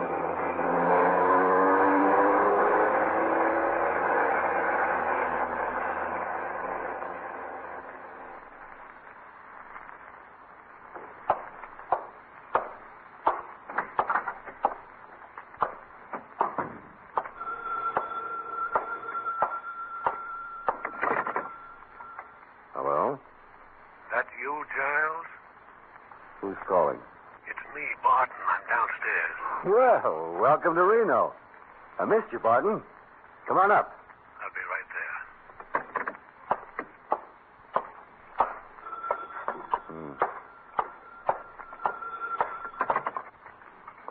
Hello? Don't you ever stay in your room? Oh, hello, Mrs. Wilson. I told you to call me Betty. I'm giving a cocktail party this afternoon. You've got to come. Well, I'd love to, but I'm playing golf with Mrs. Wood. Oh, that's a shame. It's getting so the divorcees around here won't go to a cocktail party if you aren't going to be there. Well, that's very flattering, but I'll tell you what. I'll see you at the roulette table tonight. You will. Will you drive me home afterwards?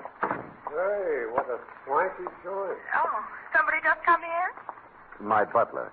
Oh, you lucky thing to have a butler. And now I'm one of them things. Now, remember, tonight at the roulette table. Bye, my dear. I'll be there. Don't you dare forget. I won't. Goodbye. So now I'm your butler, huh? Oh, sit down, Barton. Yeah, things have been pretty rosy since I saw you last. Oh, yeah? What have you got lined up? About 10 divorcees for relaxation. And the gambling casino for us to take over. Say, how about a little thirst quencher, huh? Champagne? Oh, no. It gives me a head the next day unless I drink a lot of milk before I go to bed. And milk's making me fat. A slug of rye. I got a whole closet full. I just got in the room myself as you called. Get your hands up, Giles. You too, Barton.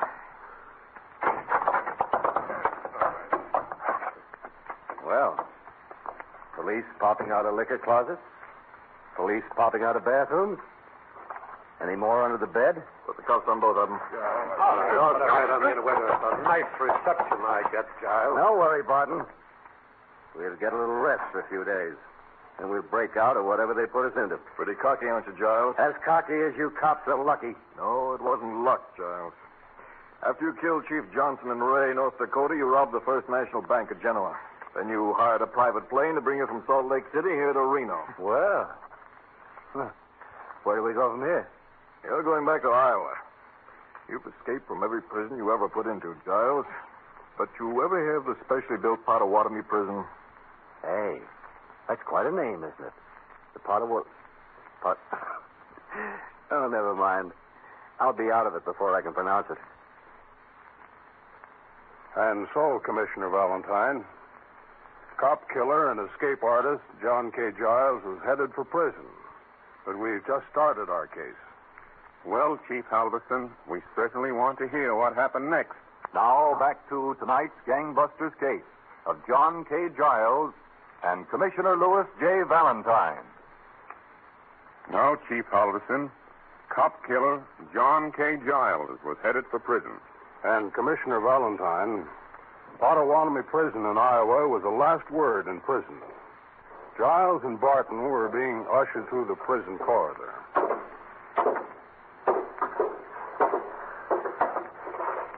Now, this will be your cell, Giles. And Barton.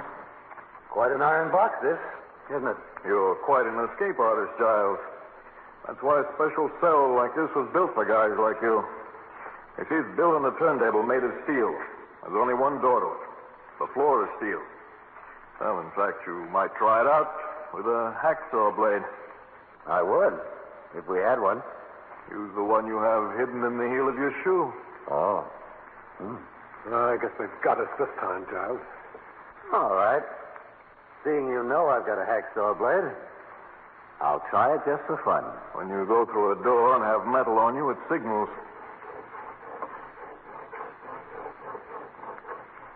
Doesn't bite in, does it, Giles? Quite amusing. Another thing, Giles. All we allow you is bunk blankets, overalls, and as living implements, toothbrushes, paper cups and plates, and wooden spoons. Oh, that's perfectly all right. That's enough for me to escape with. Oh, cut it out, will you, Giles? Now, if you two will step into your cell. What do you think of it, Giles?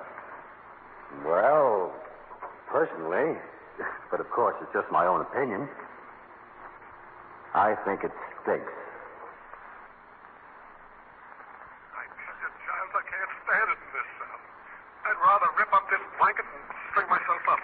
If that's what you want. This is the end. If I'm going to do any killing, it'll be the guard. But not me. Well, okay, but if we kill the guard, how can we get out? That's what I'm trying to figure out.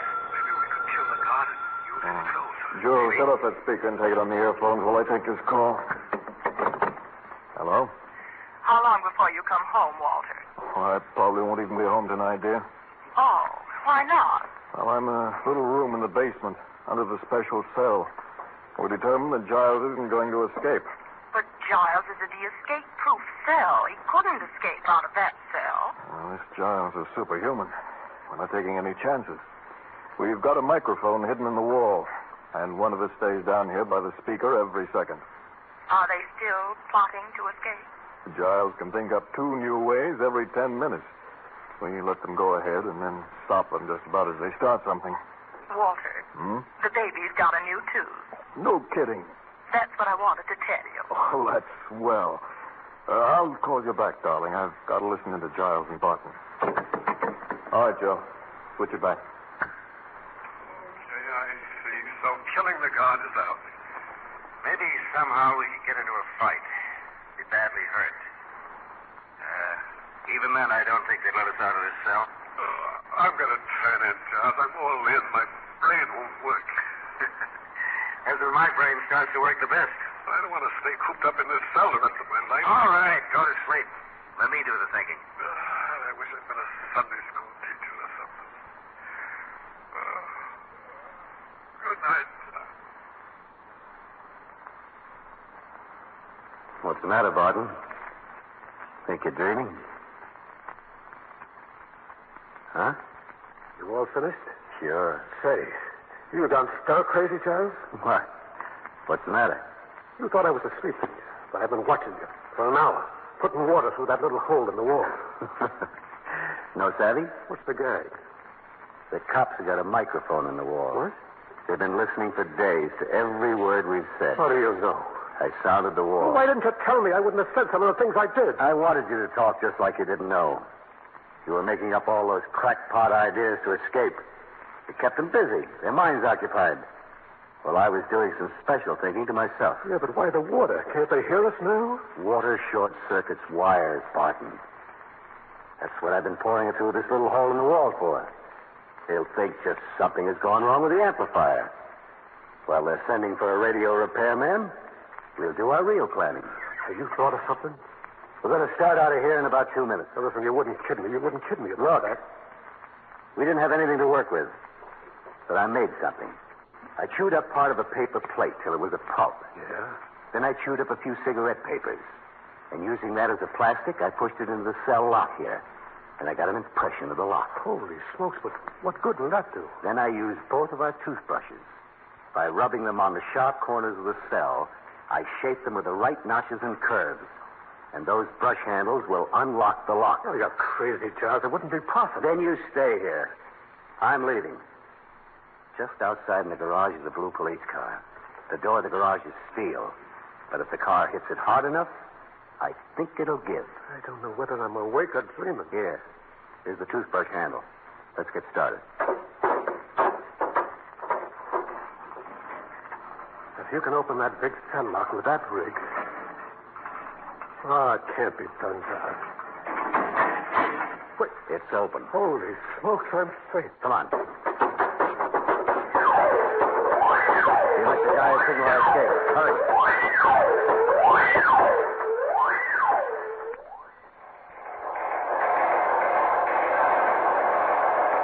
Shenandoah, Iowa. Escaping convicts Giles and Barton have broken into cleaning establishment and now have fresh clothes. Disregard previous reports of how they were dressed. Attention. Escaping convicts Giles and Barton have just robbed home at Bedford on Missouri line and now have plenty of money and are armed.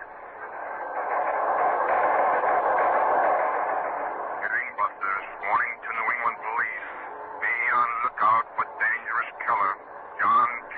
Giles, 6 feet tall, brown eyes, dresses smartly, scar on left side, rear of neck, hobbies, fast cars and fast girls. Watch for John K. Giles in northern New England.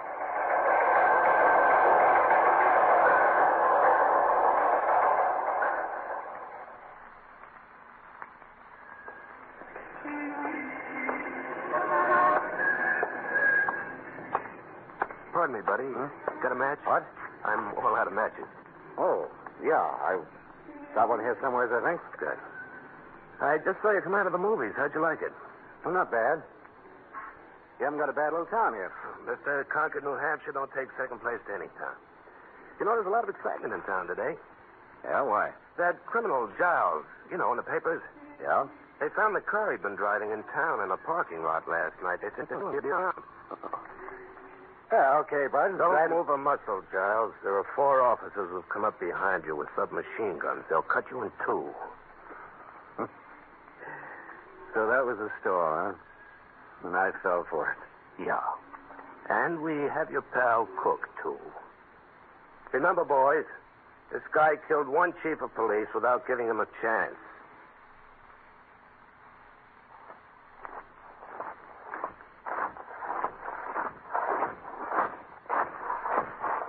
Halt! Well, men, welcome to Alcatraz. Giles, step out. You have a nice sea breeze out here, Dodd. Well, Giles, you're supposed to be an escape artist. But never since Alcatraz was built has a man successfully escaped. Not yet, huh? Not yet. It's 2 miles to the coast of California. The tides run 8 miles an hour and can't be swum. The prisoners are not allowed to talk to each other. The prisoners are counted every 30 minutes. Oh, you guys here can count, huh? You're assigned to the laundry. Pressing clothes. We're doing the laundry for the Army now.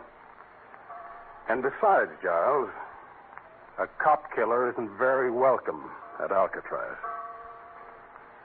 All right, men. Start marching to your assigned places.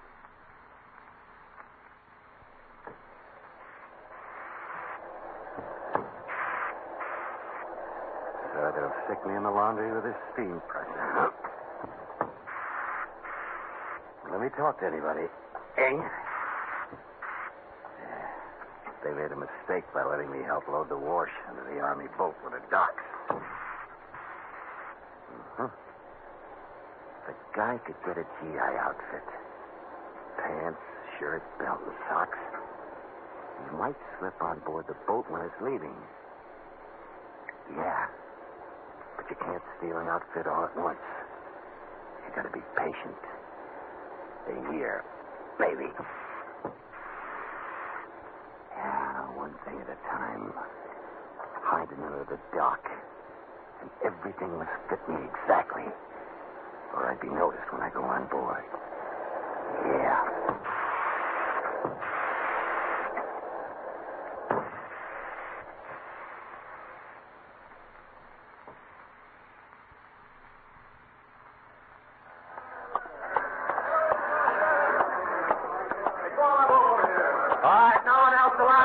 They'll cast them off.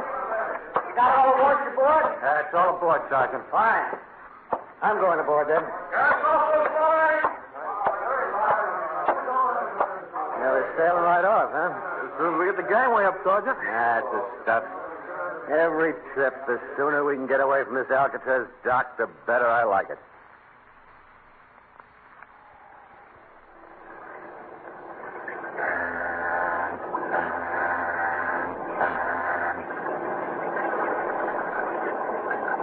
Sergeant?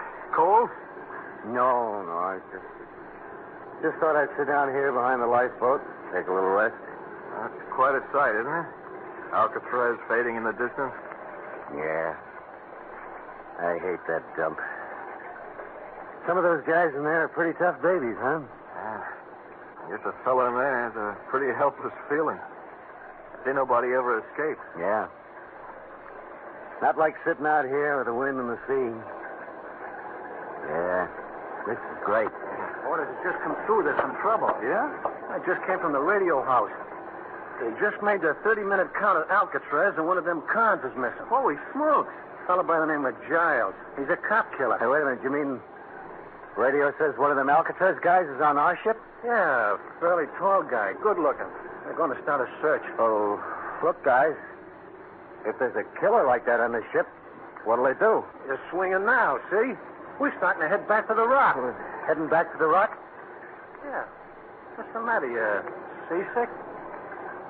Yeah, I guess I'll go over to the rail.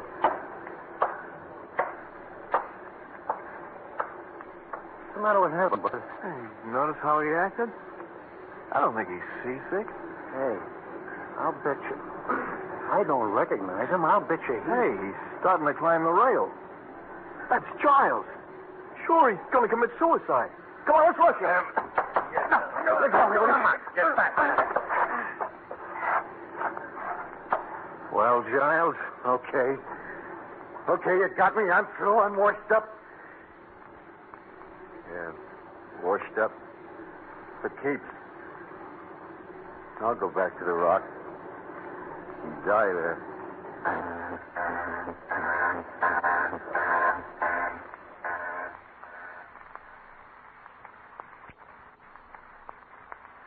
Giles attempted that escape less than 2 months ago, Commissioner Valentine. July 31st. And I understand, Chief Halverson, that his failure broke him. He's no longer the escape artist, but a broken wreck of a man. Yes, Commissioner. John K. Giles has no more spirit left. You might call him a walking dead man behind those massive walls of Alcatraz.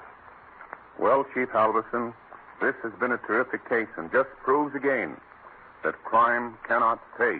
For next week, same time, same station, listen to Gangbusters.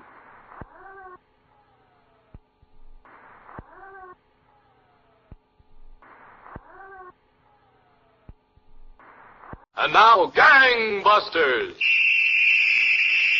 Gangbusters, presented in cooperation with police and federal law enforcement departments throughout the United States.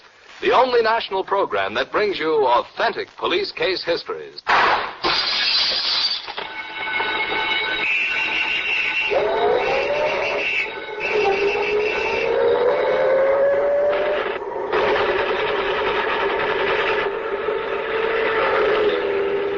J. Valentine, former commissioner of the largest police force in the world, takes over for Gangbusters to interview by proxy Sheriff T.L. Head of Tunica County, Mississippi. Commissioner Valentine. Commissioner Head, the notorious criminal, Bielanski, has been front-page news within the past 3 weeks, and we're all very anxious to hear the inside facts. Well, Commissioner Valentine, in the spring of 1940, Stanley Bielanski and his partner, James K. Tillotson, were two of the trickiest gunmen at large. Using the names of Robert Hack and James Stewart, they stopped at a fashionable inn at Laconia, New Hampshire, and posed as sons of very wealthy families. How about it? Another demi-task, Bielanski? Will you cut out that Bielanski stuff? Registered here as Hack and Stewart. Somebody will hear you. Okay. Oh, but what a hotel. A dining terrace overlooking a mountain lake. Yes, sir. Home was never like this back at the penitentiary. Oh, stop the gagging. Okay. Yeah. There's something in the newspaper that might interest you. Let's see. Wells Beach, Maine. Local store robbed by 2 masked gunmen. Now, I wonder who they could be. You know, you'd think those guys would learn that crime don't pay. Yeah. Wouldn't you, though? Oh, come on. Come on, let's go. We ain't had no dessert yet. I said, come on.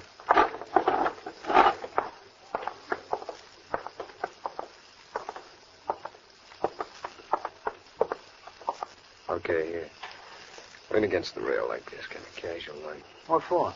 Did you see those 2 girls just finishing dinner across the pavilion? I'll say, a couple of dolls. Well, one of them is Martha Sanford, an old New England family. Yeah? Yeah. How do you know? I checked on her this afternoon. She and her girlfriend are going to be our first bit of camouflage. Oh, boy. Imagine being camouflaged with them. Camouflage me all over, brother. Oh, shut up. Just take along with whatever I say.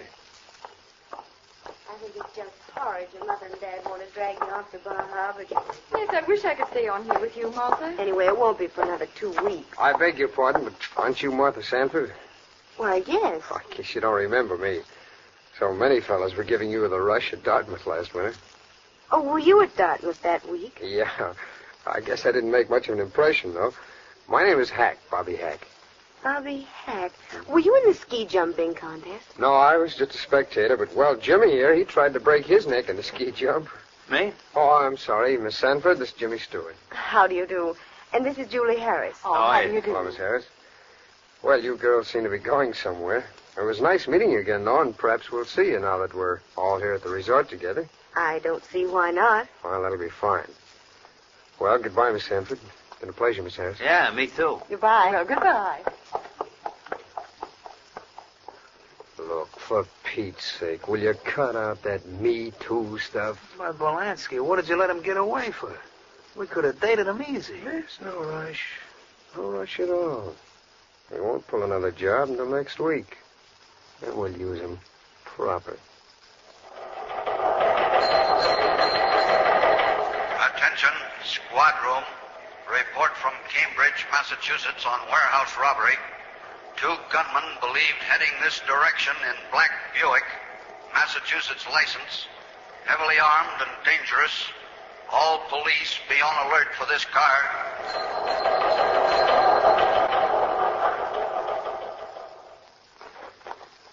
Come on, let's get into the car, will you? Those girls don't come, we'll go without them. Yeah, okay, go ahead. Get in.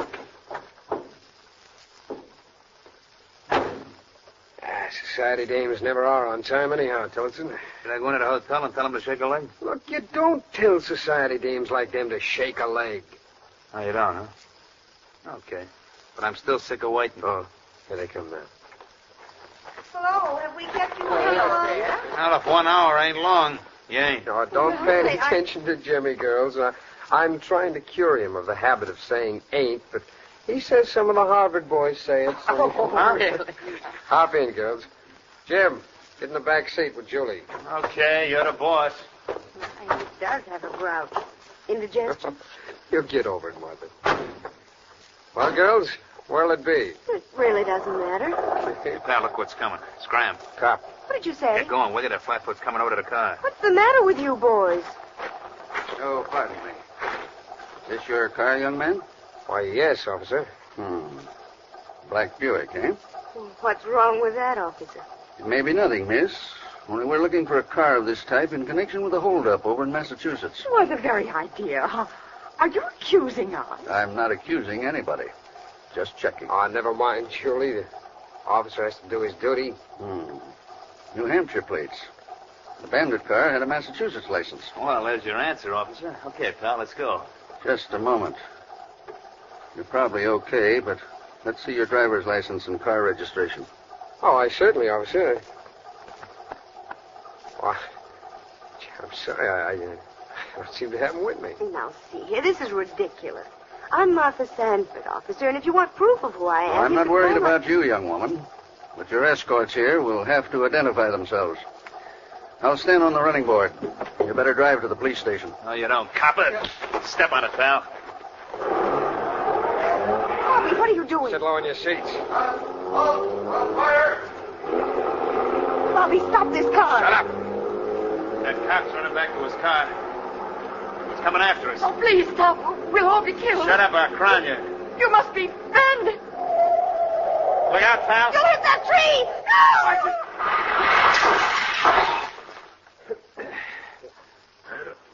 Bielanski. Yeah. You okay? I just had my wind knocked out. Here, help me out of here. My back. My back. Come on, get me out of here, will you? Yeah. There we are. Okay. My back. Oh, I'm dying. Come on, Bielanski, we got to blow. Yeah, you said it. She'd die.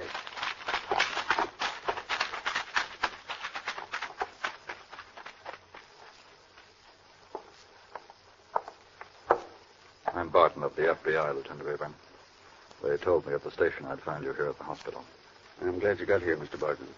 Any idea yet who the gunmen were? Yes. Fingerprints on the wrecked Buick indicate the driver was Stanley Bielanski. Bielanski, huh? And the whole country's looking for him. How are the girls? Well, Miss Harris will recover. The doctors say Miss Sanford is dying. Oh, that's terrible. Her back was broken. She's right here in the emergency room. This way.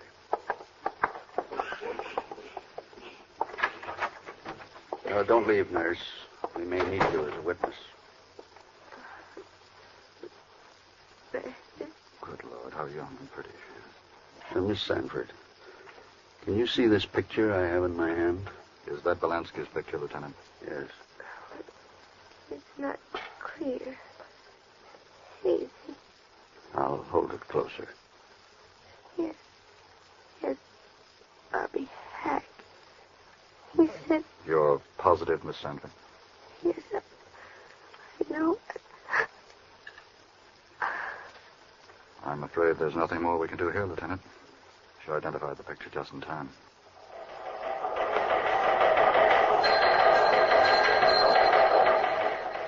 Warning. Gunmen believed to be Bielanski and Tillotson have just pulled new holdup. Watch greater Boston area. Bielanski headed that way, armed and dangerous. Attention. North Walpole Sporting Goods Store robbed of 40 rifles, 30 revolvers, large quantities of ammunition. Special notice. New kidnapping and robbery. Believe work of Bielanski and Tillotson.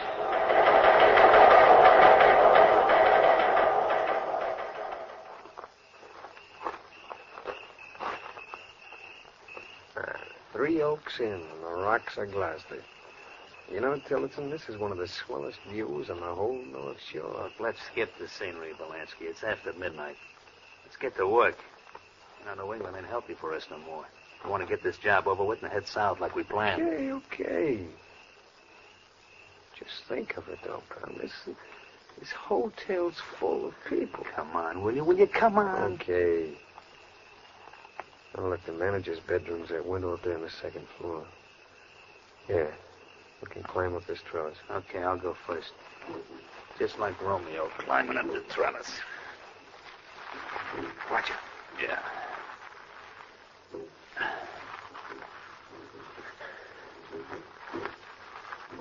Easy. Get up here. There it is.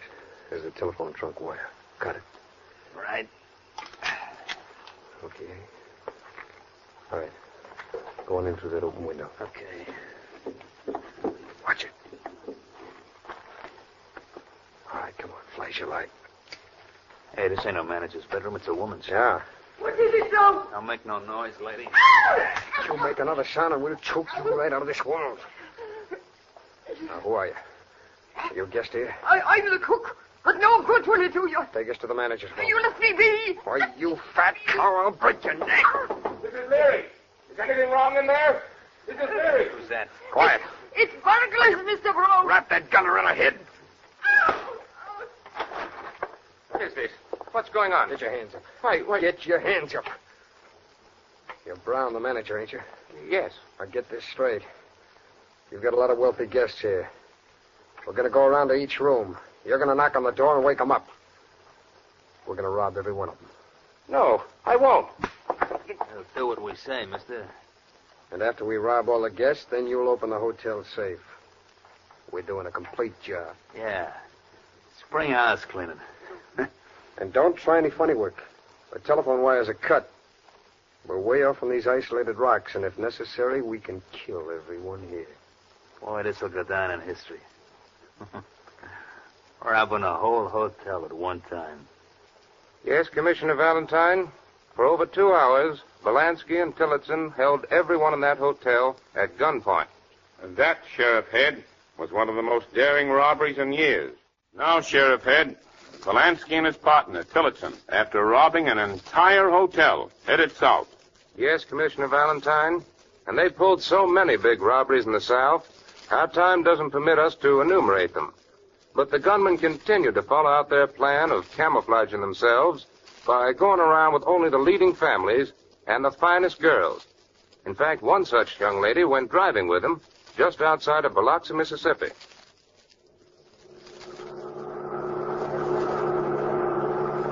It's awfully sweet of you young men to drive me way out to my uncle's like this. I do hate riding on buses.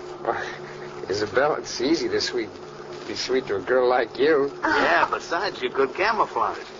Camouflage? Oh, he means you're so pretty you dress up the cars. Oh, you know, I never thought I'd like northern boys, but I feel like I've known you two all my life. Oh, here's my uncle's house. Turn in this driveway. Okay. I know Uncle's going to be glad to see you. To see us? Uh-huh. Why, does he know we're coming? Why, sure. I telephoned him and told him I was bringing out the nicest young man. Hey, that your uncle's car in front of the house? Why, yes. Hey, wait a minute, Isabel. Just who is your uncle? Well, I told Never mind his name.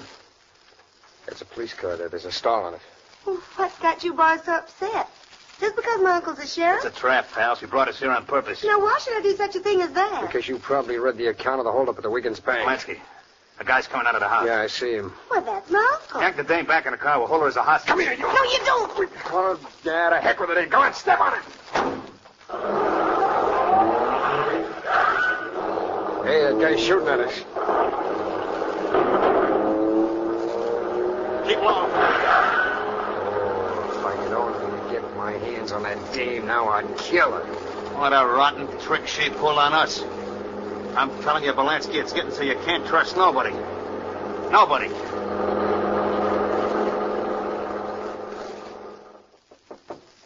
Come in. Hello, Captain James. Well, Barton, what brings you down to Biloxi? Those two bank robbers whose description you broadcast yesterday. The ones who robbed the Wiggins Bank. I flew down as soon as I read about them. Flew down? The FBI must want them mighty bad. They sound like the men we've been chasing all over New England. Bielanski and Tillotson. I'm sorry, but we haven't even got a clue on them, Barton. Well, Captain James, I've been studying their method of operation for weeks. And I've got an idea of how we might get on their trail. Yeah? How? Well, those gunmen never hide out in the usual places. They appear in public with respectable girls and pose as young men of wealth. By Godfrey, that's how Sheriff Howard's niece almost caught him. Now, it's only a hunch, Captain James. But I have an idea. If we canvass the restaurants and entertainment spots, we may find Bielanski and Tillotson spending some of their money right under our noses.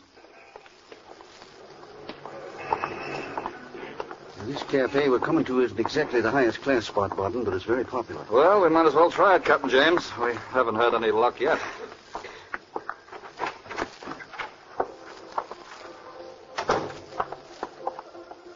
Well, you can give the place the once-over from the vestibule here. Quite a crowd. Yeah. No sign of... Hey, James. Here? That table in the far corner, near the exit sign. Is that Bielanski? Yeah. The girl at the table with him and that other chap. That's Tillotson. What a break. There's so many people in there, they're jammed in like sardines. How are we going to get to that table without being spotted? Both Tillotson and Bielanski are bound to have guns. If they ever start shooting in that crowd, it'll be a wholesale massacre. Yeah. Wait, I've got an idea. Here's a couple of waiters' aprons. Yeah. Say, that might do the trick. Hide the string and back away. Right. You think we ought to carry a tray or something? No, we'll need our hands for action. I'm ready. Now, remember, James, we've got to grab those rats before they can pull their guns. If they do spot us, jump for the table. Yeah? Knock the table over and pull the tablecloth over their heads. Right. Okay? Come on.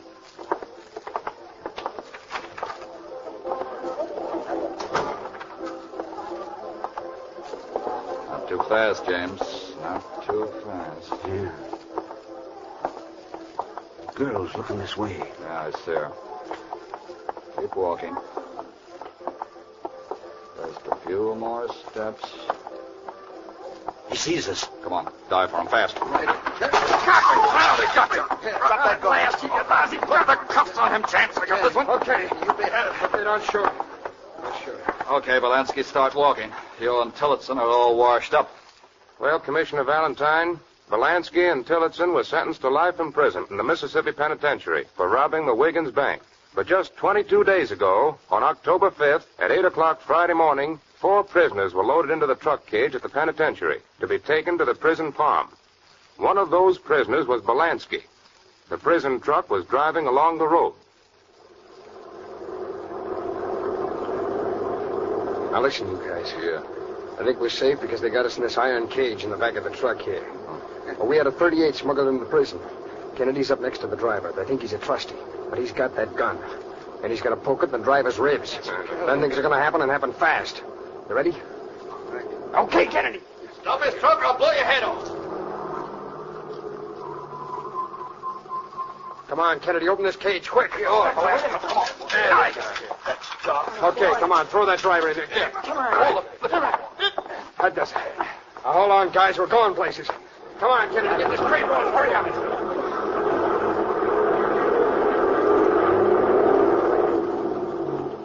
Emergency. To all state police and sheriffs, Stanley Bielanski and 4 other convicts escaping in prison truck along Highway 7. These convicts all armed and will kill. Block all roads. Block all roads. Attention, all police. Attention, all police. Bielanski and convicts who abandoned prison truck and kidnapped women and children have released victims and are now fleeing in black Buick sedan along road to Tunica. Be ready to shoot it out with fleeing convicts headed by Bielanski. Kennedy, look. There's lights in the road up ahead. Must be cops. We can run them down, Bielanski. You guys lie down on the floor of the car. Get down. Okay. Yeah, you're going to shoot it out with them? No cop's ever going to take me again, I'll tell you that. All right, then. Here we go. Come on, Hey, they didn't get us. Just ahead, this road to the left. Leads in the swamp. Take it. Every cop in the South is after us. I'll kill them. I'll kill them if they ever get anywhere near me. Hold on now. Gonna take that turn. Hey, look out, the tree. I can't. Look out, baby.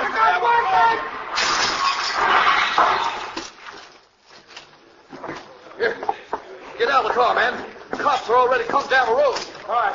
Come on, fellas. Take to the swamp. It's our only chance. Come on, this way. Right on. Come on, man. Keep going.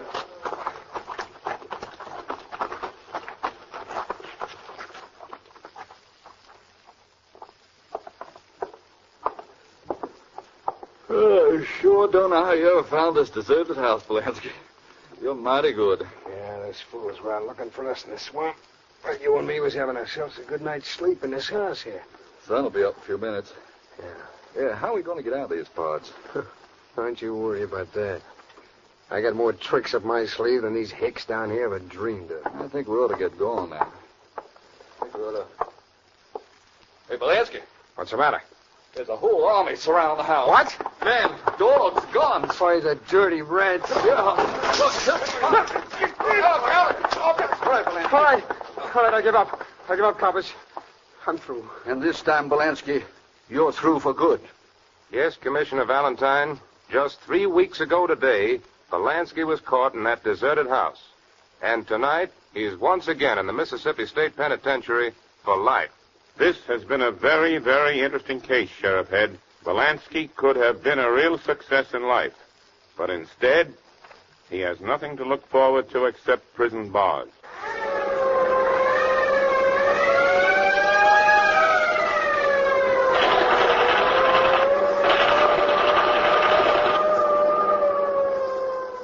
From across the Atlantic, from across the Pacific, our fathers, sons, and brothers are returning to a new America.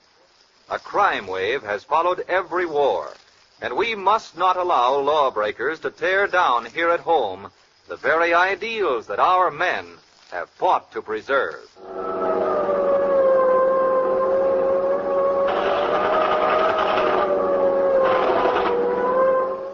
Gangbusters is a Phillips H. Lord production. Gangbusters is a Phillips H. Lord production. Gangbusters is a Phillips H. Lord production. And now, in cooperation with police and federal law enforcement departments throughout the United States, the program that brings you authentic police case histories. Waterman's Pens and Waterman's Ink present Gangbusters.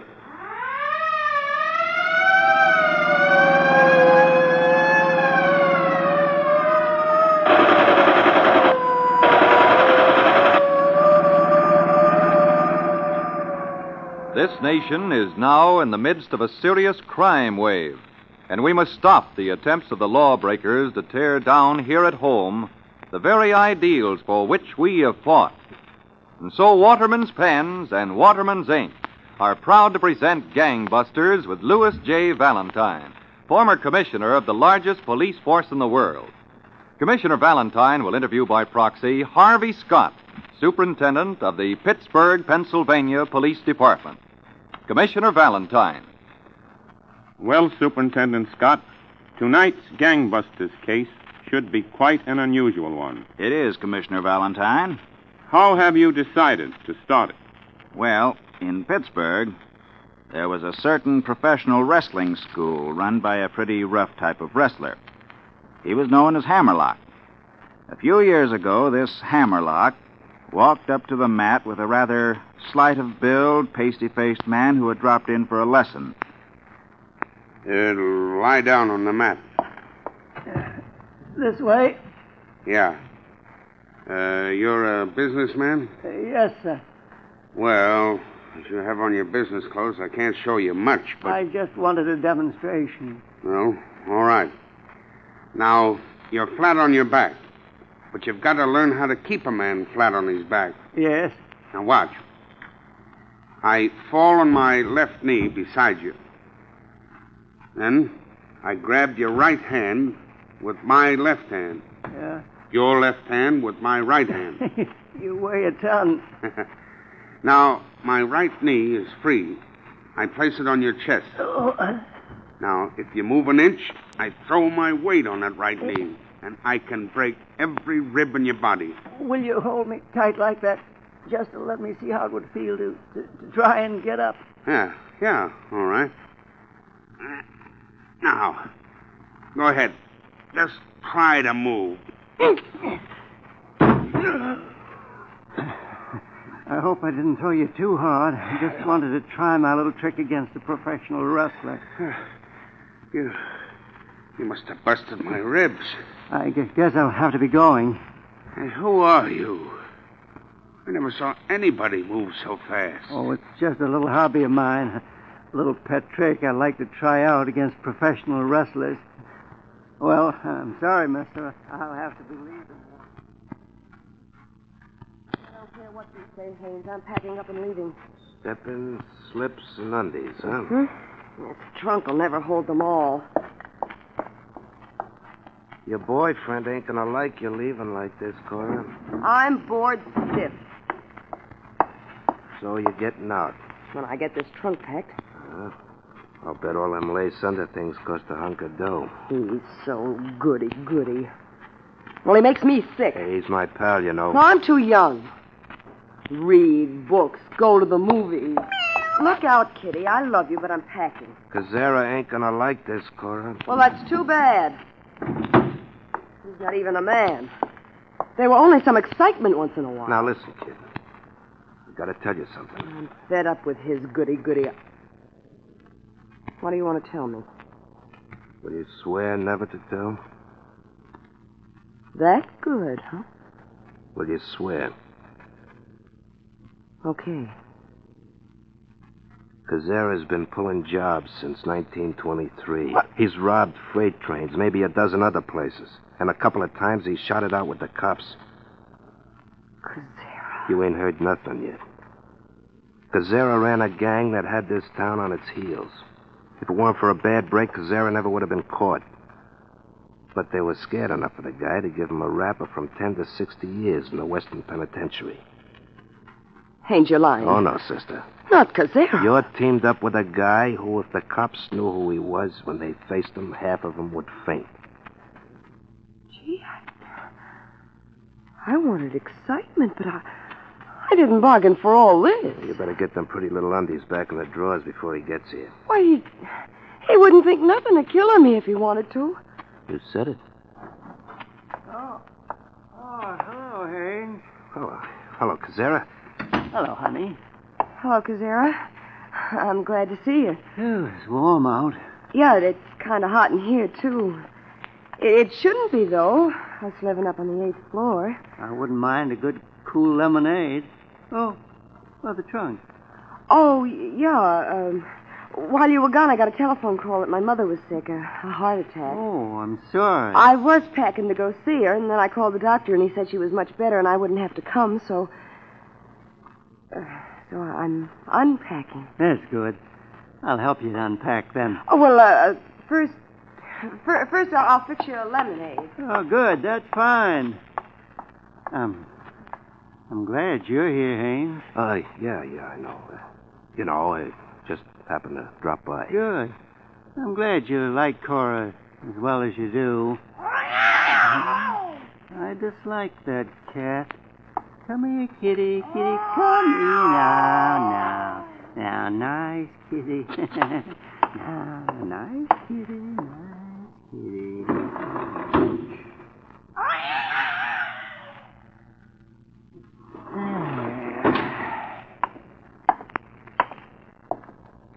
You shouldn't have done that, Cazzara. Oh, Cora loves that. The door to the hall. Oh, the cat just went out the door. Mm-hmm. Didn't I hear the kitty meowing? Where'd he go? He just walked out of the door. Get some air, I guess. Oh. Cazzara, why don't you take me dancing tonight? Oh, I can't tonight, Cora. I told Haynes I'd go for a walk with him in the park. I've got a few little things I want to talk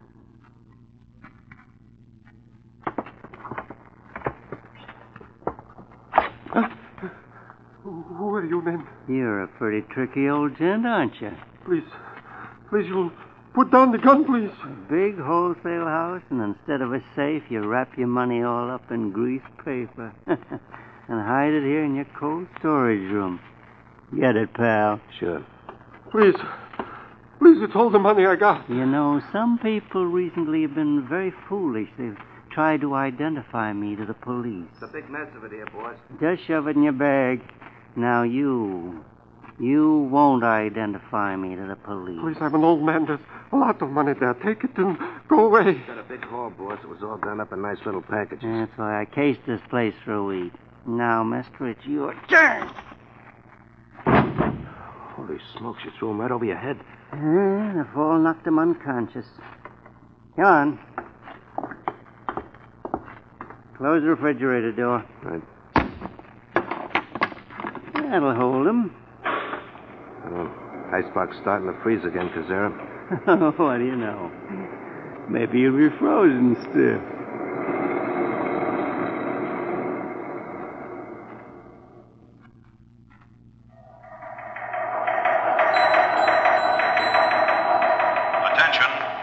Attention, all Pittsburgh police. Greenfield's wholesale establishment just robbed. Owner locked in cold storage room and in serious condition. This unnecessary cruelty points to Matthew Cazzara, dangerous gunman who's been terrorizing Pittsburgh. Report to headquarters for confidential instructions.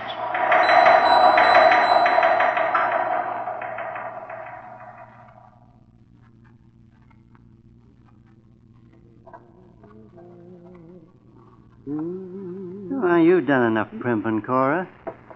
All right, Cazzara. Come on, let's go out and eat, huh? Haynes is always for eating. Gee, I wish we could find the kitty. Oh, it'll show up. Come on. Okay.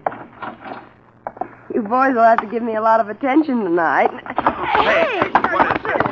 Let go of me. What's the meaning of this, officer? Hold the girl and get the cuffs on that one. I haven't done anything. Cut it out. Now you. You're Cazzara. That's right, officer. Don't you move a muscle. Frisk him, Sergeant. I haven't got a gun, if that's what you're looking for. We were just going out to eat and... my heart. Oh. He's had one of his heart attacks. Well, that's a queer one. Let's see what his eyes look like. Perhaps he isn't too bad off. Now, for you, copper. I've never seen nothing move so fast in my life. Now, I've got the gun. Cazzara, you killed him. I wasn't trying to kiss him. Well, you two will have to look after yourselves. I'm getting out. What'll I do? Now I'm in on a killing. Hey, try to get these cuffs off me, Cazzara. Hey, Cazzara, you can't leave us like this.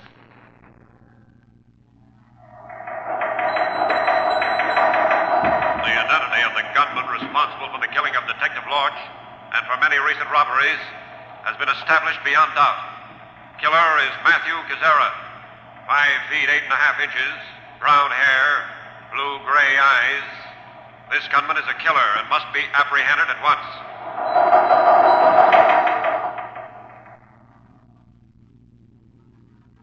Well, Superintendent Scott, with the identity of Cazzara established and police on the alert for him, I know the rest of the case will be even more exciting. But right now... Every day, millions of people listen to Fraser Hunt report the news. This famous war correspondent and radio commentator writes, and I quote Mr. Hunt, "The finest fountain pen I've ever written with is my new Waterman's Taperite. It writes as smooth as satin, makes such clean, clear lines, and to top it off, it's the best-looking pen of all." Well, thank you, Fraser Hunt. Friends, so many of you have been waiting patiently through the war years for a good quality fountain pen, you'll want to go to your Waterman's dealer and see America's newest pen, the new Waterman's Taperite. You'll want it the minute you lay eyes on it, sleek, slim, trim. You'll say, it is a beauty. And what a Christmas present a new Waterman's Taperite makes. I promise you, no gift will be received with more delight.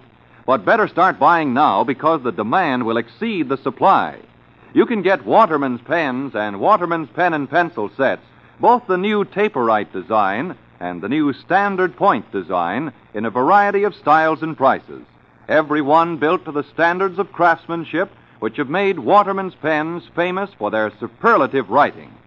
For America's newest, finest pens, ask for Waterman's. Now back to Gangbusters and Commissioner Valentine. Superintendent Scott, police bulletins had been issued for Matthew Cazzara. Yes, Commissioner Valentine. But Cazzara was as wary and cunning as ever.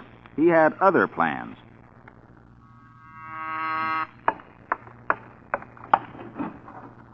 Yes? You, Mrs. Flowers, who runs this boarding house? Yes? Have you a room I might rent? Well, yes, I do have a room on the ground floor and back. May I see it? Well, I had just about decided I wouldn't rent any more rooms to single gentlemen. Oh, why? I'm a rather nervous person, and Oh, I don't blame you at all, Mrs. Flowers. You don't? No, not at all. I don't have any men roomers right now. I don't blame you, Mrs. Flowers. Oh, what a beautiful canary. Yes. I've had him 10 years. You like canaries? I love them. And cats. May I just step in a minute? Well, yes. Yes, I guess so. Oh, what an attractive parlor. I'm Jonathan S. Brooks. Jonathan. That's an old biblical name. Yes. Well, don't you think I'm wise, Mr. Brooks, not to rent to strange men? Absolutely. But you know, Mrs. Flowers, I was just thinking, of course, you'd really be safer to have one man in the house. Now, I never thought of that. Oh, yes. An emergency comes up, a drunk at the door, a leak in a pipe. I'm surprised you're not married, being so understanding of women. Well, of course, Mrs. Flowers, there's always a first time. Well, that's so, I guess. Now, I wonder if you'd show me the room you were speaking about. Why, yes, if you'd like to. It's down at the end of the hall. This way. Thank you.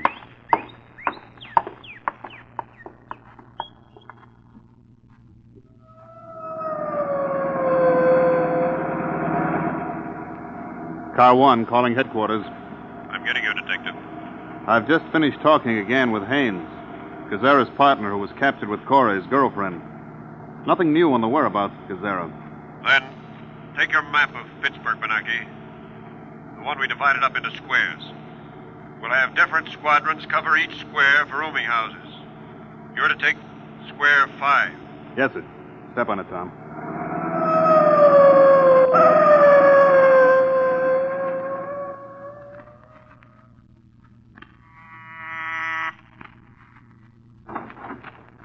Yes? Good afternoon, ma'am. We're the police. You operate this boarding house? The police? Why, yes. Yes, I'm Mrs. Flowers. Won't you step in? Thank you.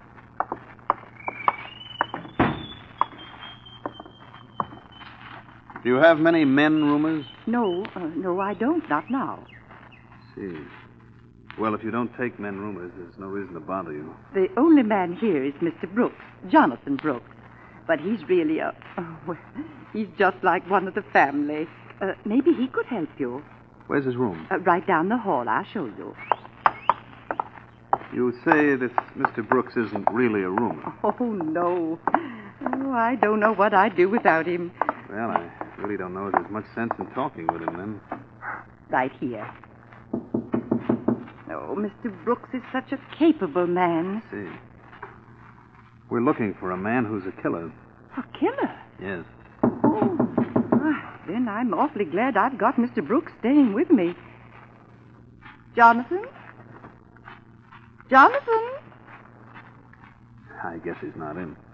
Oh, I just happened to remember. He must have gone downtown to do my shopping. Well... shall I have him call you at police headquarters? No.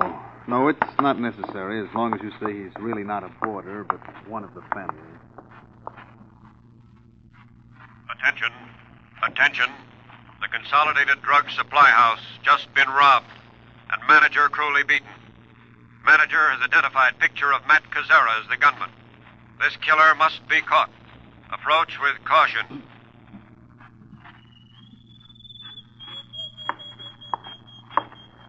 I think I'll go downtown and do a little shopping, Mrs. Flowers. Oh, why, yes, Mr. Brooks. Why, you seem so nervous. Oh, it's just all those radio broadcasts about that killer. Oh, you mean Cazzara? Yes. I won't leave you if you don't want me to. No, I'm all right. Well, then I'll see you later. I won't be gone long, Mrs. Flowers. All right. Operator. Number, please. Get me the police department. Quick, the police department. Police department. Detective Bielanski. This is Mrs. Flowers. I have a rooming house at the corner of Main and Kelly. There's a man here. Oh, I'm awfully frightened. I think he's that killer you're looking for. What? Cazzara? Yes. We called at your place yesterday. You said he wasn't really a roomer. I didn't think of him as such, but I found a gun in his room, and I've been looking at him and thinking. I think he's dyed his hair, but I think it's him. Now listen carefully. If he's the one we want, he's a killer. Is he there now? No, he's gone out, but he'll be back. All right. I want to talk to my superiors, but we'll protect you in every way. I'll call you back around 4 o'clock. Well, suppose he's here. Pretend I'm somebody else. But listen to the instructions very carefully. All right. I'll be waiting.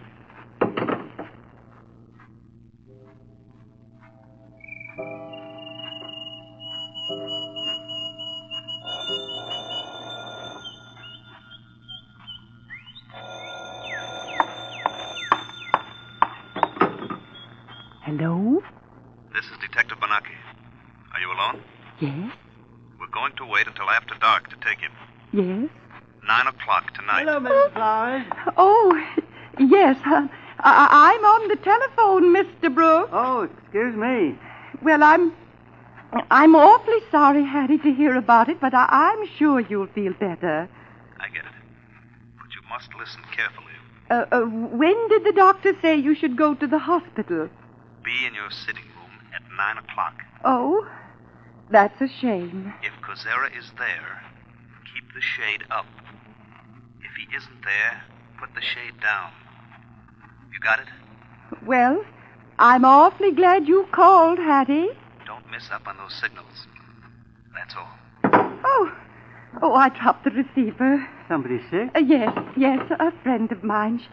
She's quite sick. Oh, I'm sorry. Well, I'll sit down and keep you company. Then, if you'd like to, later this evening, I'll take you to the movie.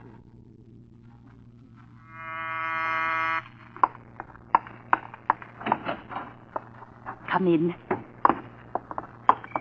Mrs. Flowers, this is Inspector Monahan. How do you do, sir? How do you do, Mr. Flowers? We could tell from your sitting room shade Cazzara wasn't in. But he'll be back any second. We're going to try to take him in this hallway. Now, the sitting room on this side. Blank wall all along here. His room is at the end of this hall. Let's see just where. That's his room. Mm-hmm. And there are the cellar stairs. Wasn't there a cellar door there? Yes, sir, but he took it off and didn't put it back. All right. Let's get back up the front door. Now, there may be some shooting. I want you to go upstairs. Yes, sir. Detective Bielanski, we'll darken the hall so we can make a grab as soon as Cazzara comes in the door. Right. Snap the light. Remember, this guy's dynamite, Inspector. There's the signal. You sure? Positive. That was no regular telephone ring. Charlie's watching the house across the street. I told him if he saw Cazzara coming to have the operator just tinkle the phone. Look. Turning in. That's him, all right. We've got to be positive it's Cazzara, though. As soon as he closes the door, you jump from there. You'll be hitting him from that side. And lock his arms to his side. Quiet. Watch yourself.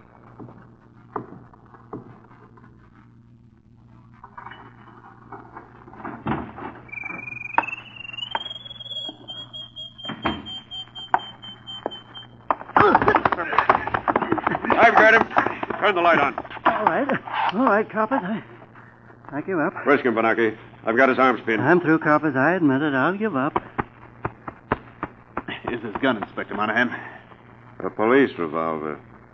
The one he took away from Detective Lorch and then killed him with. Can you beat that, Bielanski? He thought he could break away. Won't wake out of that beating till tomorrow morning, Inspector. Is the creature subdued? He's unconscious, but you stay up there. Well, we better get the cuffs on him and lug him out. Yes. Roll him over and put him on.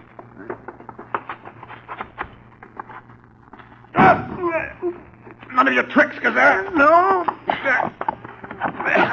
a gun. I've got it in the head, and I'm using you as a shield. Shoot him, Inspector, even if he does shoot me. Drop your gun, Cazzara. Stand back, Inspector, or I'll blow every brain out of this copper's head. I'm taking him with me to the end of the hall. And if you try to follow or move a muscle, I'm killing him.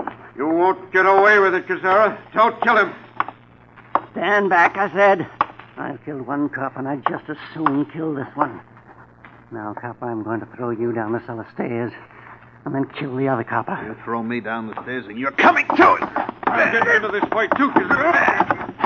I've got my finger wedged in front of the hammer of Cazzara's gun, Blackie. He can't fire. Stand back, Blackie. You asked for this, Inspector. You're going down these stairs. Not without you, Cazzara.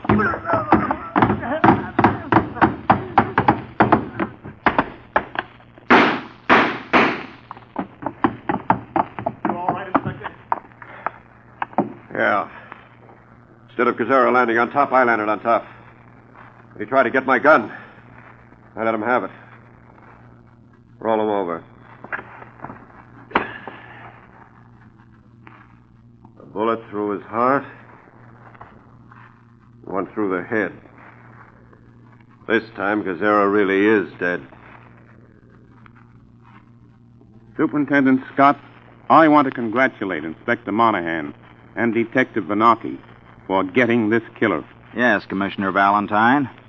And everyone in Pittsburgh gave a sigh of relief when they knew that Killer Cazzara was finally dead. Now we come to one of the most important parts of our program, the broadcasting of police bulletins and wanted notices concerning persons most urgently sought by the police at this time. These clues, which are broadcast by gangbusters as a public service to help combat the present crime wave, so far have resulted in the apprehension of almost 300 criminals, many of them murderers, kidnappers, and bank robbers. While these clues are being checked for last-minute developments, here's a word from Waterman. A doctor asks, I seem to write several hundred more prescriptions when I use Waterman's blue-black ink in my fountain pen. Can this be so? A secretary asks, does Waterman's blue-black ink go farther, or do I just imagine it? Well, the answer to both questions is Waterman's blue-black ink does go farther, up to 3 times farther than any other inks tested by a nationally known independent laboratory.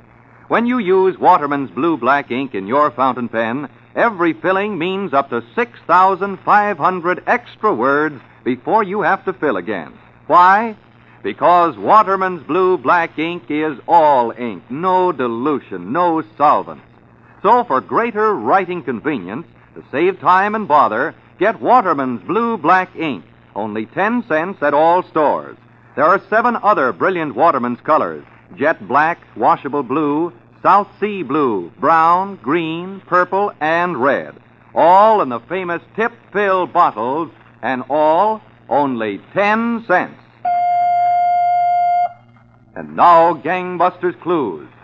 Gangbusters is the only radio program set up to broadcast throughout this entire nation actual clues to persons most urgently sought by the police. Attention, please.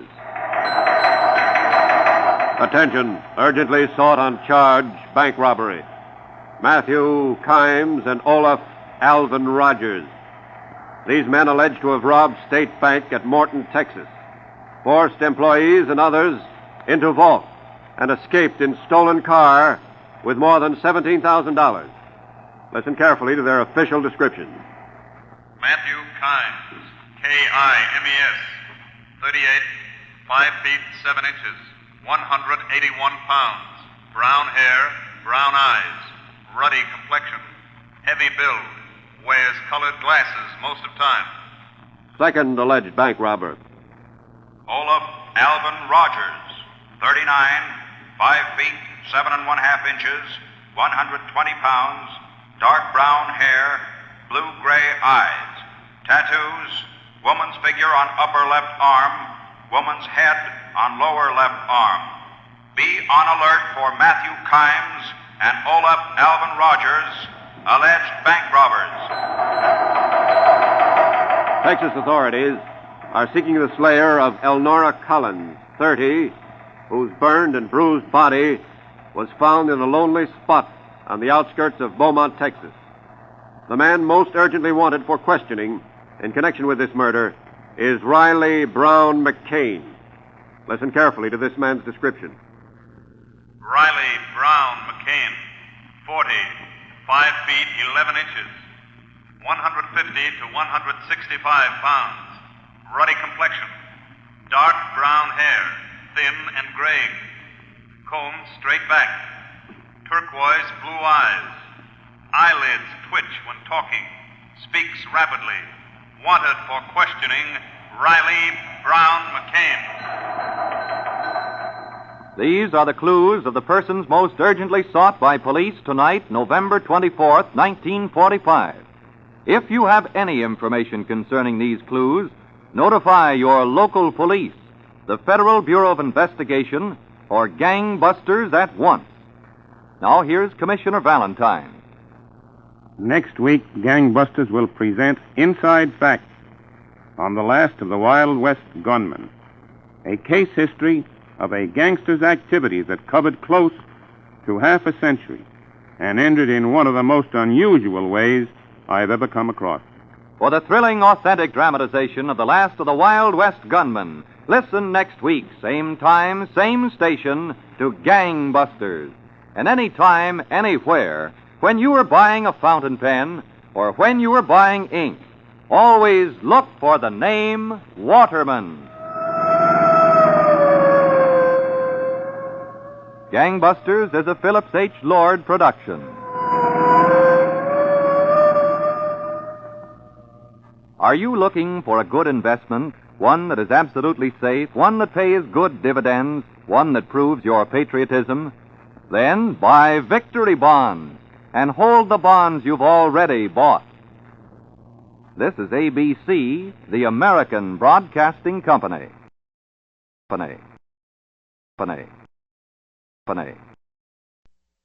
Cooperation with police and federal law enforcement departments throughout the United States. The only national program that brings you authentic police case histories. Gangbusters!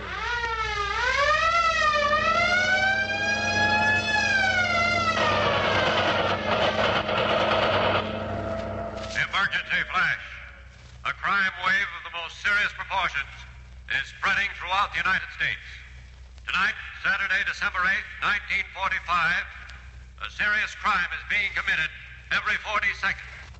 Chicago, December 8th. One man killed, another wounded in gun battle with police. Chelsea, Massachusetts, December 8th. Police searching desperately for person who telephoned father of 6-month-old baby that kidnapped child would be returned, quote, in a box, unquote. Redwood City, California, December 8th. 16-year-old high school girl kidnapped by man and woman in green sedan. These are authentic facts.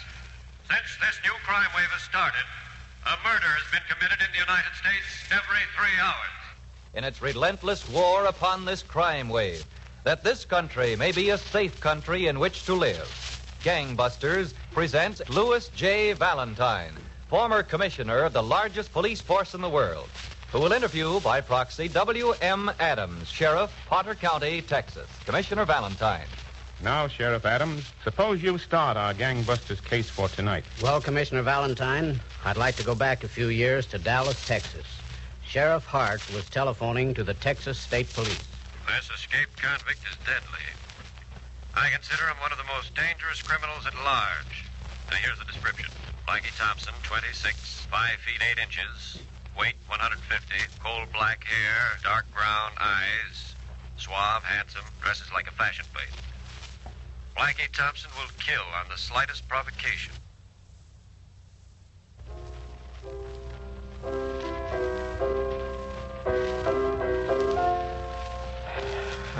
Don't play any more, Leila.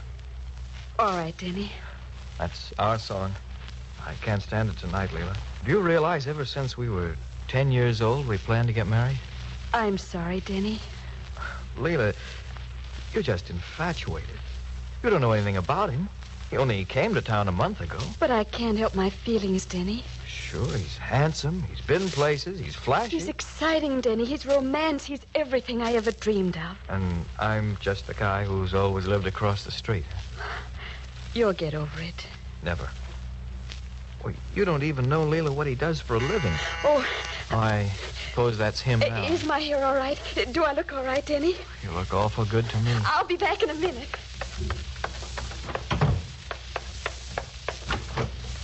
Blackie. Hi, kid. Denny's in the living room. I've just told him. Yeah? I hated terribly to hurt him. You told your old folks you're leaving town with me? No, but I've got my bags all packed. After they're asleep, I'll leave them a note and meet you. I want to get out of this burg. I never was so excited in my life. Oh, Blackie, you do love me, don't you? Oh, sure. Oh, Blackie, there won't be one bored minute being with you. You don't know the half of it, kid. Leaving this way, I'll probably never be able to come home again. You'll always love me, won't you? You're okay, beautiful. Wait till you get a look at the outside world with me. Emergency All-State Police. First National Bank at Rush Springs, Oklahoma, held up by 3 gunmen. Leader, coal black hair, brown eyes. Attention to state police. Gun shop at Reatook, Oklahoma, held up by 3 gunmen. Leader, black hair, immaculately dressed, brown eyes. Machine guns, shotguns, and ammunition stolen. Leader answers description of dangerous escaped convict, Blackie Thompson.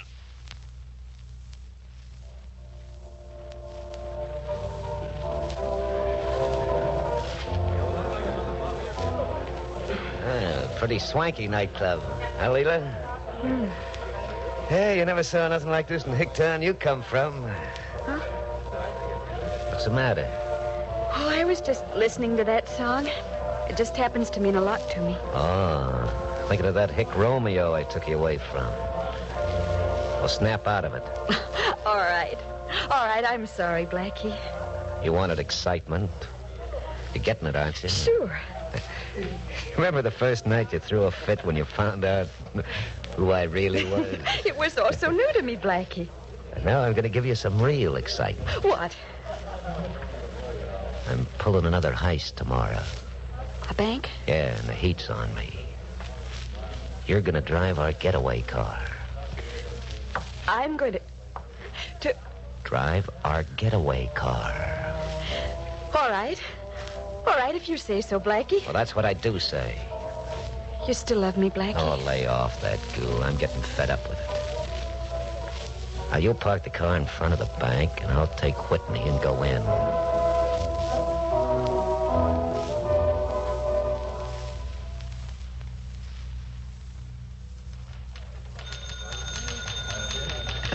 Yes, sir? You the cashier? Yes, sir? There's a stick up. Reach for the ceiling.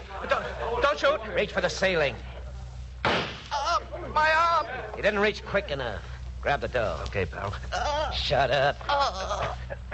You croaked the cashier? Yeah, never mind him. Get the dough. I got it. Okay, then come on. And if anyone tries to stop us when we get outside, kill him.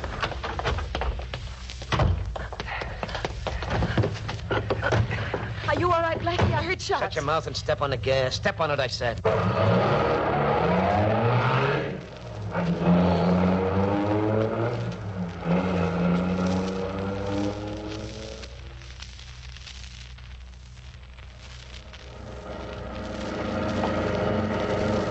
Not so fast now, Leela. All right, Blackie.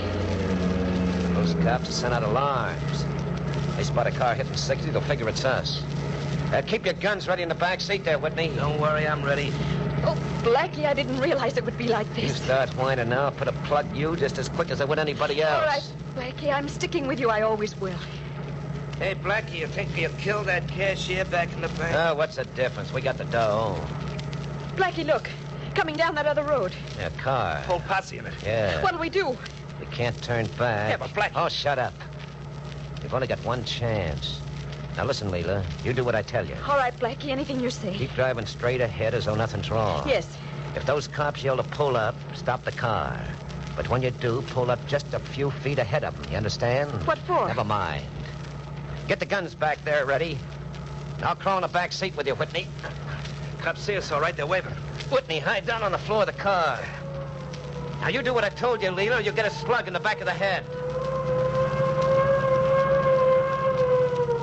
Pull over, you people. Pull over. Okay, officer. Stop just ahead of them, Leela.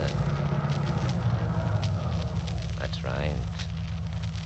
Now, when I say so, we'll jam our guns out the back window and let them have it. Blackie, no. Keep your mouth shut.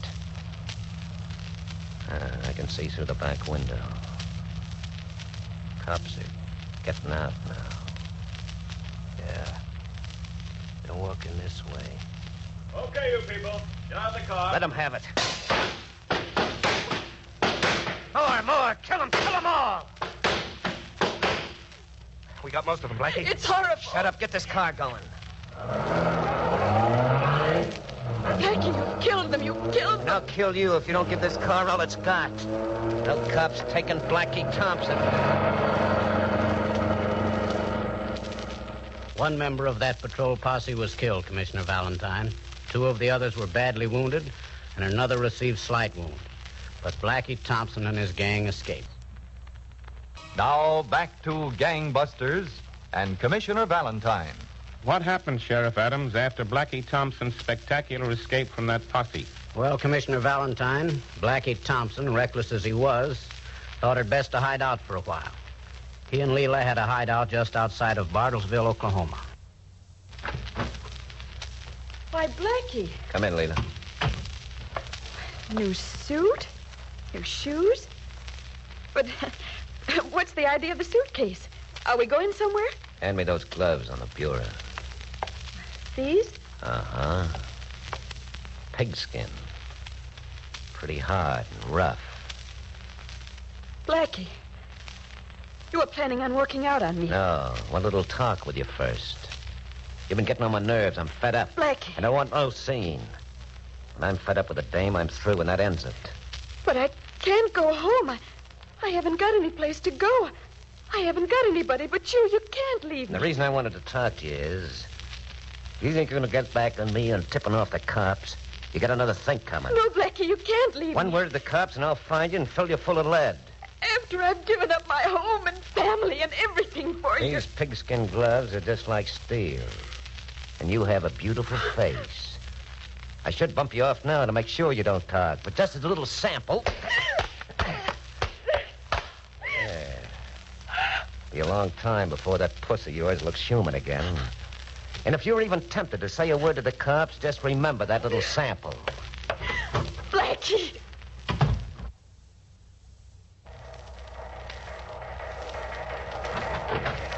Mike, come in the office a minute. All right, Sheriff. Did you check with the police of nearby cities on Blackie Thompson? Yes, Sheriff. No soap.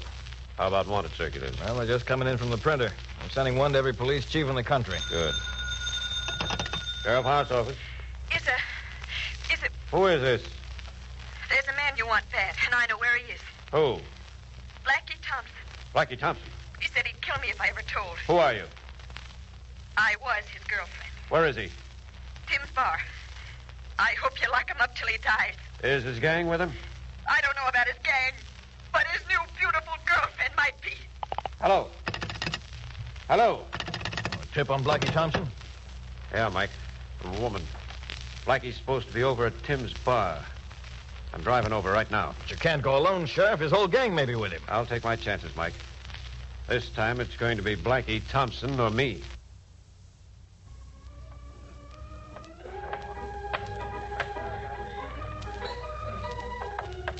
Hello, Sheriff. Kind of raw out tonight. Hello, Tim. What brings you to my place, Sheriff? Something up? Maybe. Well, no one's been here except that fella sitting back there in the corner. He's the man I'm watching in the bar mirror. Yeah? Who is he? 5 feet 8 inches, 150 pounds, black hair, dark brown eyes. That's right, Blackie Thompson. I saw his picture in the papers and What are you going to do, Sheriff? I'm going to take him. Hey, that guy's a killer. Move down the bar out of range. All right, stay where you are, both of you. And if we don't? I knew you was a copper the minute you came in. I was waiting for your first move to kill you. Oh, Blackie, it looks like you've got the drop on me. I'm going to kill you, and I'm going to kill that dame that tipped you off. You wouldn't just kill me here in cold blood? Oh, wouldn't I? You said your last speech, Sheriff, and I'm going to... Sheriff, you threw him right over your shoulder. All right, Blackie, get up on your feet. Okay, I'm getting up, copper. I'm getting up. There are a lot of jobs marked up against you, Blackie. And one of them is cop killing.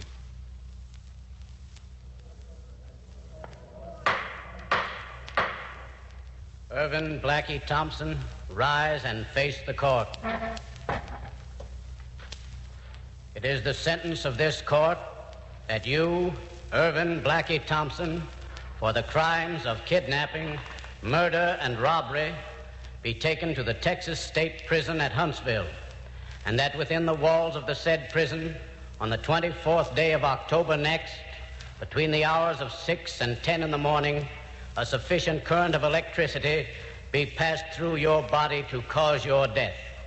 And may God have mercy on your soul.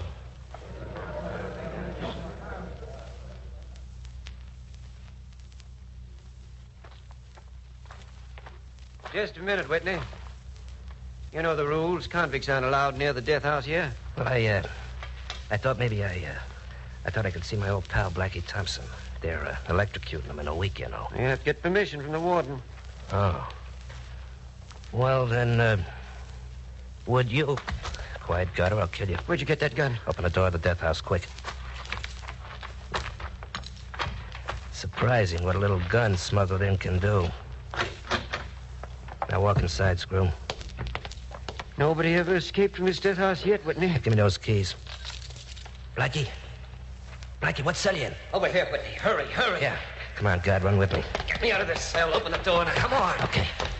You know what it's like to be in the death house. Come on, open it up, Whitney. Hurry. I'm working as fast as I can, Blackie. I'll never forget this favor, Whitney.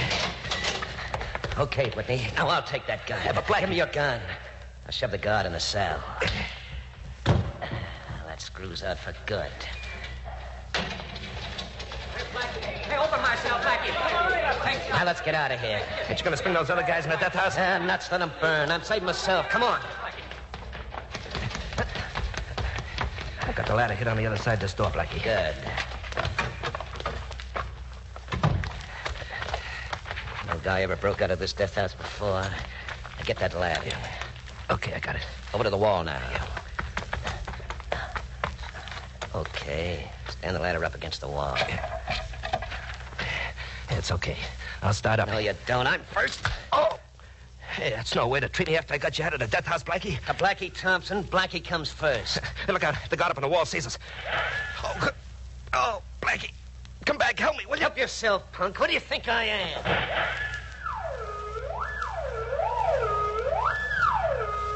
Emergency. Emergency. Blackie Thompson has just escaped from the death house, while Whitney, who aided him to escape, was shot by the tower guard and killed. Emergency. Blackie Thompson has just escaped.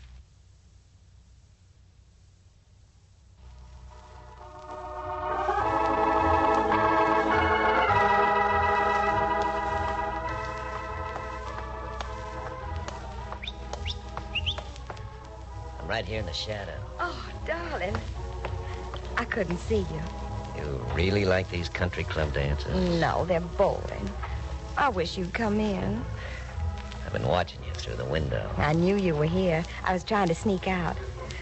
I never knew a girl could be so in love in just 1 week. Well, you're running away with me or not? But do you realize I hardly even know your name? You're in love with me, though. More than anything in the world. Well, then after you get home tonight, pack. Sneak out, and I'll have a car on the street in back of your house. You honestly love me, don't you? Would I be asking you to run away with me if I didn't? All right, I will go with you. I'll go with you to the end of the world if you want to. We won't go that far at first. I'll take you for a few weeks to Amarillo, Texas. Amarillo? Now, don't worry, kid. You won't be bored. I promise you that.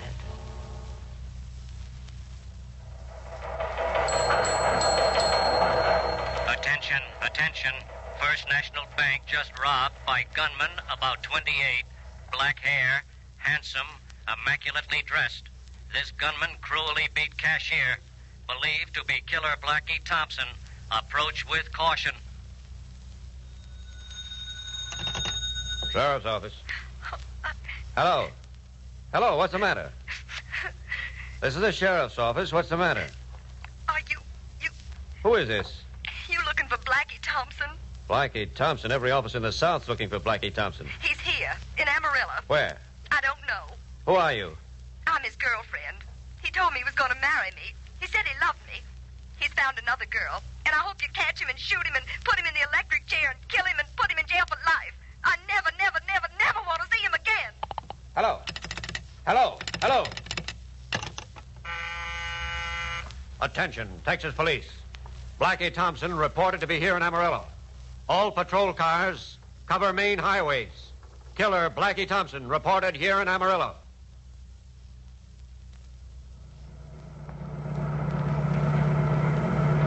You don't suppose, Sheriff, that girl who phoned in gave us a wrong steer on Blackie Thompson? If she did, Inspector, she was the cleverest actor I ever heard. I'll wager every police car in Texas is patrolling tonight. Look. Way down there on the low road, see? Yeah. It's a sedan. Must be doing 70. But look, way behind it. 3 squad cars. They're after him, Sheriff. Must be Blackie Thompson in the first car. He's outrunning the squad cars. Oh, what a rotten break. This road runs parallel to that road for miles before there's a cut across. We'll never be able to get down the highway in time to cut him off. We've got to. Those squad cars will never catch him. There's only one way to head the car off. Go down the embankment. But it's a 60-foot bank and a rough field beyond. We've got to take a chance. Hang on. We'll either make it or be killed. Watch it. Look out. That rock. Steady. Sheriff, you made it. He's about 300 yards ahead of us. Step on it. I can't go any faster. He's pulling away. I'll see if I can plug his tires. Good, he's stopping. Look out. Sheriff, you hurt? Just some of the glass in the windshield. We'll get him. Oh, here comes the other squad cars.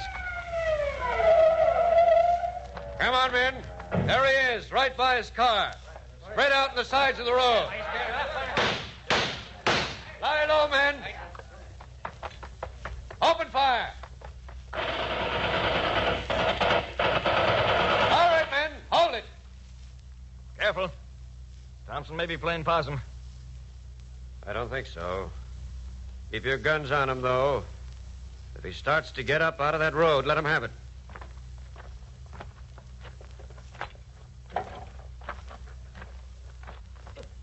You got my coppers. There must be at least 30 bullets in him. Well, men, that's the end of Blackie Thompson. It's a shame that some of these men don't realize before it's too late that they just can't get away with it. Well, Commissioner Valentine, that's the case of Blackie Thompson. And I hope if there's anyone listening tonight who contemplates committing a crime, they'll just remember this case. We appreciate, Sheriff Adams, your telling us these inside facts tonight.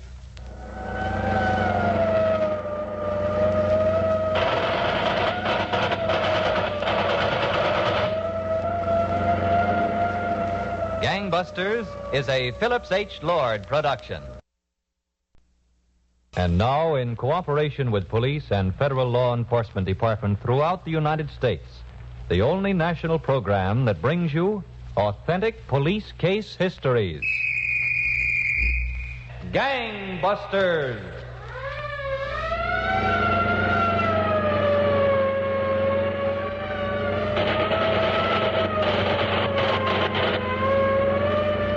Special attention. Tonight, Saturday, December 22nd, 1945, a crime wave of the most serious proportions is spreading throughout the United States. A serious crime is being committed every 40 seconds and a murder every 3 hours. And so we present Louis J. Valentine, former commissioner of the largest police force in the world, who will interview by proxy the Honorable Fred N. Hauser, District Attorney of Los Angeles County, California. Commissioner Valentine. Mr. Hauser, I know that tonight's case is about one of the cruelest killers of the last decade. Commissioner Valentine, the facts of tonight's case are almost unbelievable. During January of last year, such police flashes as the following were cracking out over the California airwaves. Attention, Al Simeone, most dangerous gunman at large today. Epidemic of vicious holdups along California coast. Simeone cutting penitentiary. Simeone, burglary, December 4th, 1930. Rearrested, sent to San Quentin, 1933. Assault with deadly weapon. Attempt to commit murder, 1933. Killer, age 32, 6 feet, 150 pounds, slender build, dark complexion, piercing eyes. This man is fanatically cunning. Approach with caution.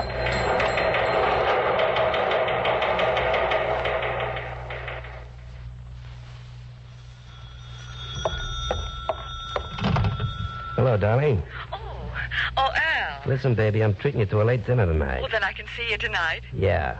La Flamingo Club for dinner and dancing. Oh. Get a table about 11 tonight. Oh, look, if I'm a little late, order a big dinner for us, huh? Steaks, ice cream. Working late again, darling? Yeah. Al, I'm crazy for you. You know me for 1 week, and you're crazy for me. You know I am. Okay, Louise, have a big dinner ordered. I like a big dinner after I finish my work.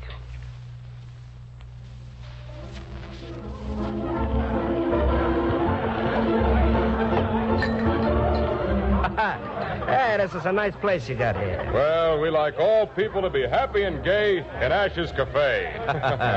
Well, to gaiety and to life. And to the success of... He got a gun.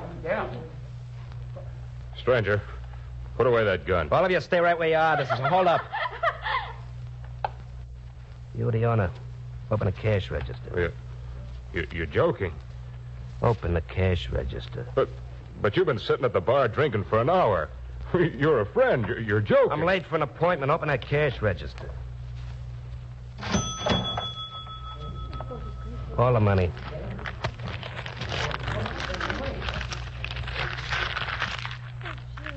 This is all of it.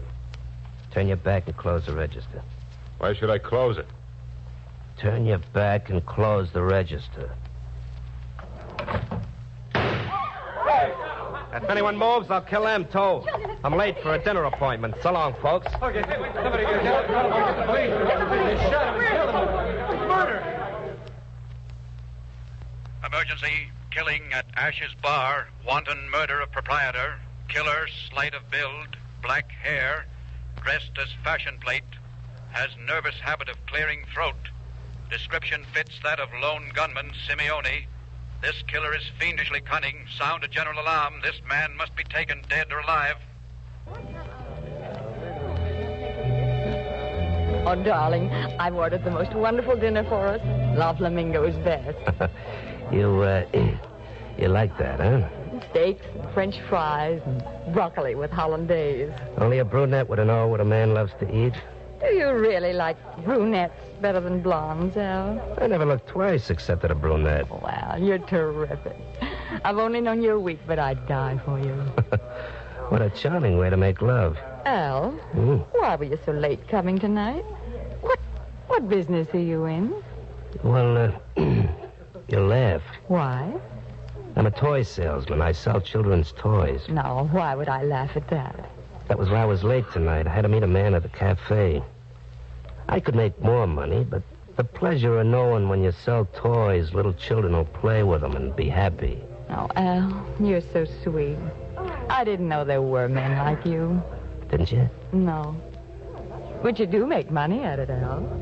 You always seem to have so much money. And the way I got things planned, baby, I'm going to have lots more.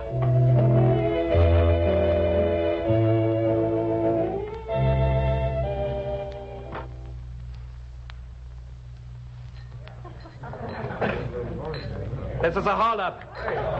Quiet. It's the black-haired bandit. You've all been hearing of police flashes recently. You know I shoot quick if anyone moves.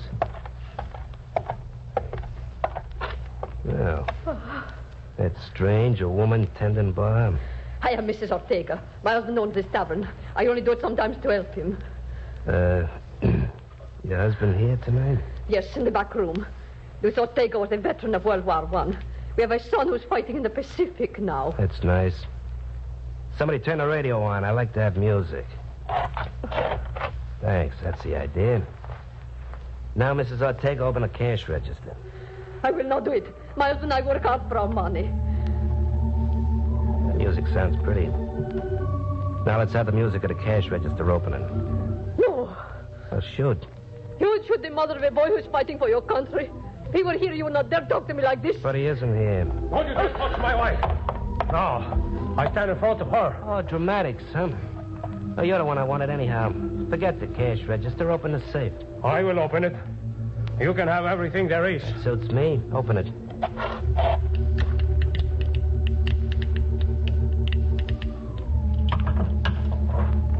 There. Take it. Scoop it up and give it to me.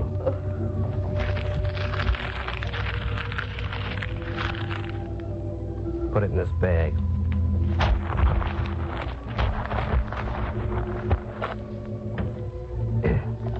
Now you'll turn your back and close the safe. You have everything. Now go and leave us. I said to close the safe. It's all right. My husband! My husband! You shot my husband!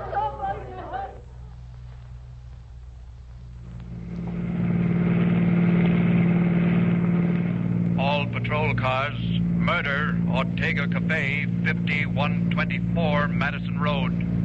Gunman, slight, black hair, immaculately dressed, shot and killed proprietor Louis Ortega. Investigate at once. Description fits killer Simeone. Squad 4, proceed to section and block off.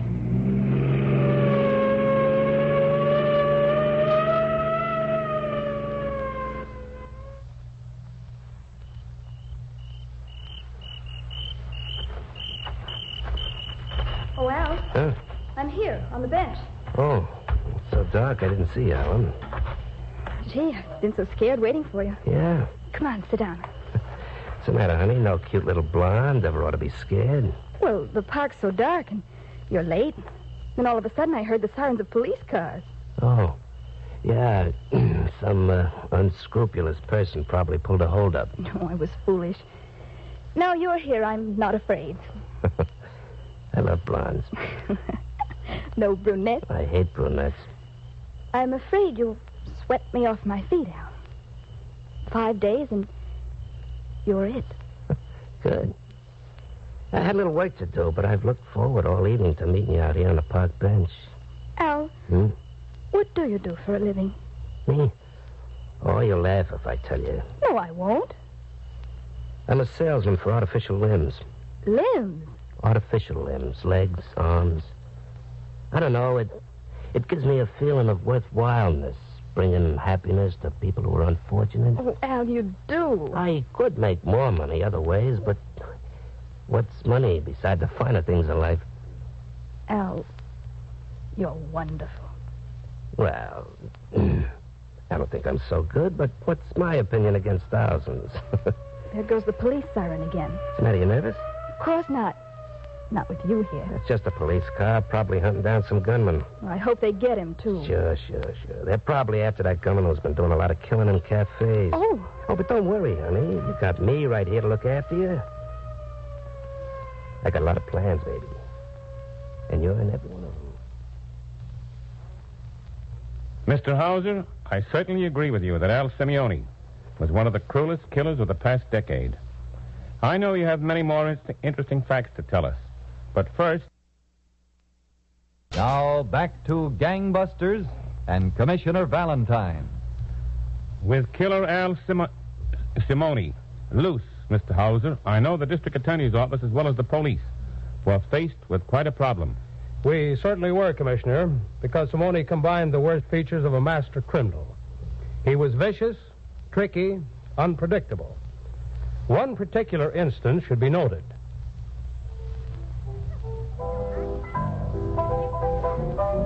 Another scotch and soda, lady, up this way. Attention, please. All cafes and restaurants. Quiet, everyone, please. There's a special announcement coming on over the radio. We are breaking in on this program to make a very special announcement. The killer who has been operating in cafes and taverns is still at large. We ask all cafe owners and tavern owners to keep as little cash in their safes as possible. Special plainclothes detectives are covering many California cafes. This killer who has been causing a reign of terror is vicious. Now we will continue with our program. Turn off the radio. It is too depressing. There's some music, please. You know, if that killer came in here, I'd give him a clip on the jaw and knock him flat. Oh, don't talk that way. No, I would. He's probably yellow through and through. It is the man who talks too loud who is the most frightening. Yeah, well, I still say I'd hit him with my fist and knock him out. Yeah. Do not talk so loud, please. The people are laughing at you, and they...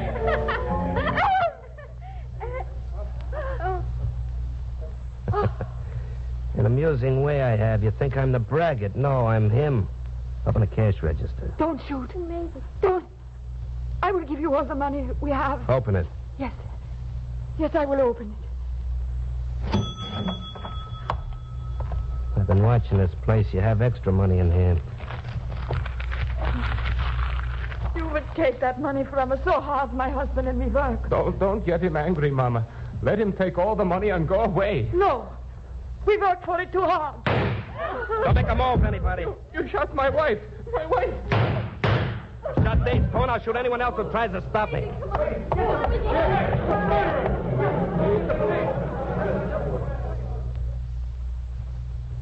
Emergency, double shooting, Southgate Cafe, Mrs. Gertrude Nelson in serious condition. Mr. Frank Nelson, her husband, has died. Killer, slight of build, black hair, immaculately dressed, fiendishly cunning. This killer must be caught, dead or alive. Special officers are being assigned to all cafe districts. Simeone! You look strange, Fingers. The last time I saw you, there were bars in front of you. The same to you. See, you're hot, Simeone. The cops are sending out flashes about you every night. But I'm like the ghost who disappears. I can use you, Fingers. How'd you get in my room here? How'd you know where I was? I have ways. Mind if I put this bag of eggs down here on the bed? Eggs? Yeah. I was on my way home. I get hungry sometimes after jobs, so I buy a few eggs and carry them around in this little paper bag. You go nuts? Don't move quick in the bed and break them, Fingers. Maybe if I put them under the covers with you, you might hatch them, huh? Am I awake or are you a nightmare? Fingers, I've thought up a new racket, and I can use you. Yeah? Yeah, I pulled my last holdup of taverns and cafes. I'm going to give the cops a different kind of headache. Look, all over Los Angeles, they have check cashing stations. Yeah, they got banks, too. So what? At all the big industrial plants, they got checkbooks. So? So these big corporations make checks out to the employees. The employees go to any one of a couple of hundred cash windows and cash their checks. Go on. You're getting interesting. There are so many of these places, the cops couldn't possibly cover them all. Yeah? Now, if I had a light-fingered man who could visit a lot of corporations and pick up a lot of loose checks, I could forge the checks, go to one of these cashing booths, and, shall we say, cash in? Brother, this ain't no nightmare. It's a dream. So says what? So says you're good. So says you does it, Fingers, hmm? What do I get? 10%. It's a deal. It's good for a couple of grand a week. Oh, careful. I hope I didn't break those eggs in your little paper bag. Look inside and see. What do you think of my bag of eggs? A gun, 38. What a beaut. What a gang. Yeah. I walk around like a little stuffed shirt with my little paper bag held in front of me. If the cops should start trailing me, I drop the little paper bag. It isn't mine. I don't know what's inside, and they can't hold me for carrying concealed weapons. And when you go to a window to cash a check? I'll place my little paper bag on the window, and if there's any trouble, there's the little gun right at my hand. You're crazy, Simeone. Crazy. Crazy like a fox. I have a hunch, Fingers, this little check cashing racket's gonna have the cops a-poppin'.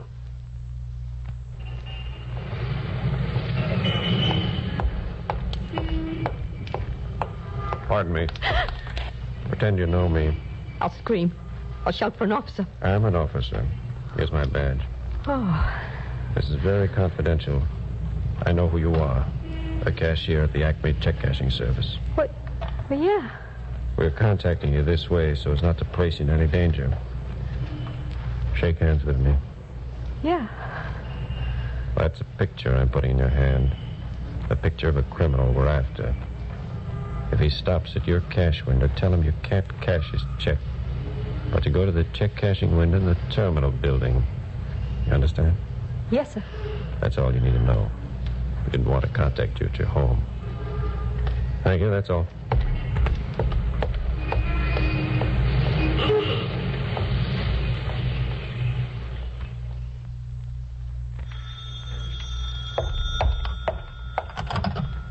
Hello? This is the Los Angeles Police. Mr. Henry? Why, yes? We're mailing you a picture. Please keep it in the strictest confidence. What do you mean? A picture of a criminal. If this man comes to your check cashing window, tell him you can't cash his check. You'll have to go to the check cashing window in the terminal building. I'll do anything you say, sir. The picture will arrive by mail in the morning. Please keep this in the strictest confidence. Yes, I shall be glad to, sir.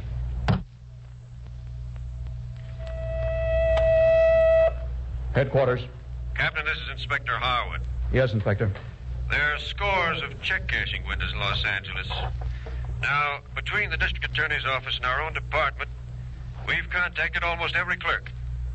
If this black-haired killer goes to one of these windows to cash any more of those bogus checks, I think there's going to be fireworks. Good work, Inspector. We've laid enough traps, but he's avoided every one. We've got to get him before he murders any more people. And if we can, take him alive. Well, I'm going to cover the terminal building myself, sir. And if he's sent there... Yes, what's your plan? The way the terminal building's built, I'll have to be 100 feet away from the booth. But I've had my shoes, rubbers, soled, and heaved. And I think I can make a run and hit him with a flying tackle. He's quick as a cat with a gun. Well, he's going to have to be this time, sir, because I want to keep on living, too.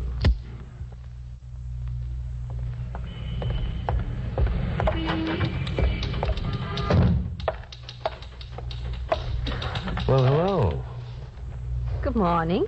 I want to cash a check, and don't knock this paper bag of eggs off your window ledge. I didn't know eggs were so scarce. You men had to carry them around with you. Fresh ones are. I have a wage check I want to cash. Well, let me see it. Yeah. Say, don't you get lonesome sitting in that booth all by yourself? Sometime. And a red-headed then. Yeah. You, work for the oil company? Oh, yes. $250, eh? I'm a scientist. You are? A scientist who loves redheads. Flatterer. Oh, I'm sorry, sir, but I'm afraid you'll have to go down to the terminal building to cash this. Why? Well, we're a little low on funds. I'm sorry, sir. The terminal building. There's a cashier's booth there, like this one. Oh, you can't miss it. It's right in the middle of the building. Well, all right. Oh, don't forget your bag of eggs. I got a weakness for redheads. Have you? Look, after I get my check cashed, suppose I come back and see you. Well, maybe. We could have a lot of fun. All right, I tell you, you cash your check down there, and if you aren't doing anything afterwards, come back and see me.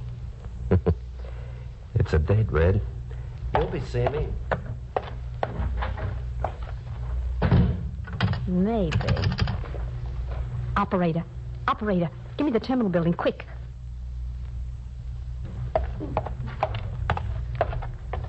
Is this the terminal check cashing window? Yes. I've got a check I want to have cashed. Certainly. I'll just put this bag of eggs up on the shelf here. Well, don't drop them now. I don't want any scrambled eggs at this window. Now, this is a paycheck of $250. Oh, yes. Yeah, right here. This is your signature? It is. That's nice. You worked there long? Oh, about 5 years. I'm in the research department. You must like that work. Yeah, it's fascinating. Can you cash the check? Oh, yes. Let me see now. I've got to get my money out. What identification do you have? Well, I have my cards, and I can show you some of my papers. Oh, good work, Inspector. He's out cold, Captain. What a football tackle.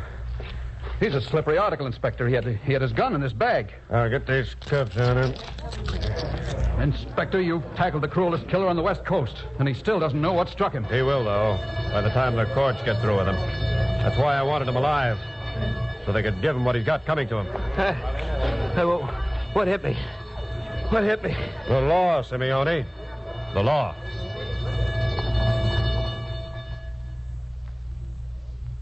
Well, Commissioner Valentine, Simeone was convicted of murder. And just 3 weeks ago today, he was taken into the death room of San Quentin Penitentiary at 10:02 in the morning. 8.5 minutes later, Simeone was pronounced dead. Dead.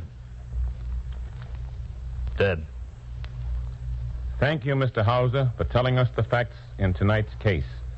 Clever as Simeone was, he wasn't clever enough to beat the combined forces of the law. Gangbusters.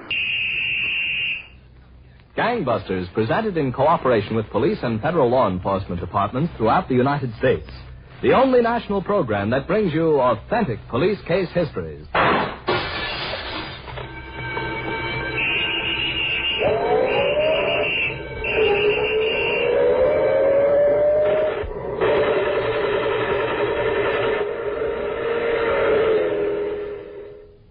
Gangbusters presents Louis J. Valentine, former commissioner of the largest police force in the world, who will interview by proxy Lieutenant Tom McGrath, Chicago Police Department, retired.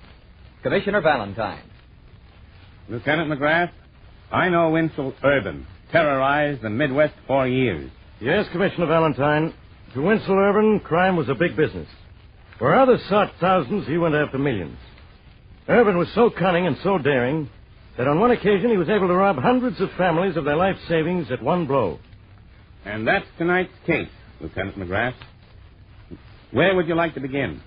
A few months ago in Chicago, Commissioner, a slender, wiry man named Lou Morgan was keeping an appointment in a large gymnasium where prize fighters exercised and trained.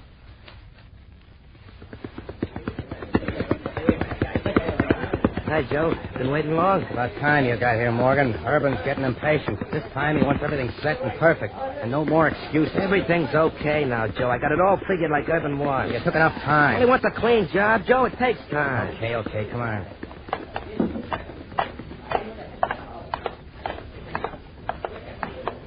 Urban in the back room here? Yeah, he's getting a rub down. Let's go in.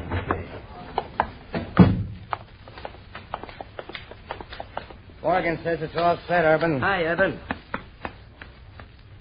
Fill it, Morgan. It worked. What are you waiting for? Urban in front of this rub-down guy. Ah, he's deaf and dumb, I tell you. Oh, look, Urban, I'm the front man. I can't take no chances. It's a dummy, I tell you. Okay, I'll show you. That's enough rubbing, Mickey. See? You can't hear nothing. Look, I'm a nervous guy, Urban. Okay. Joe, send Mickey out of here. Hey, Mickey. Urban says that's enough rubbing for now. You should come back later. Yeah, later.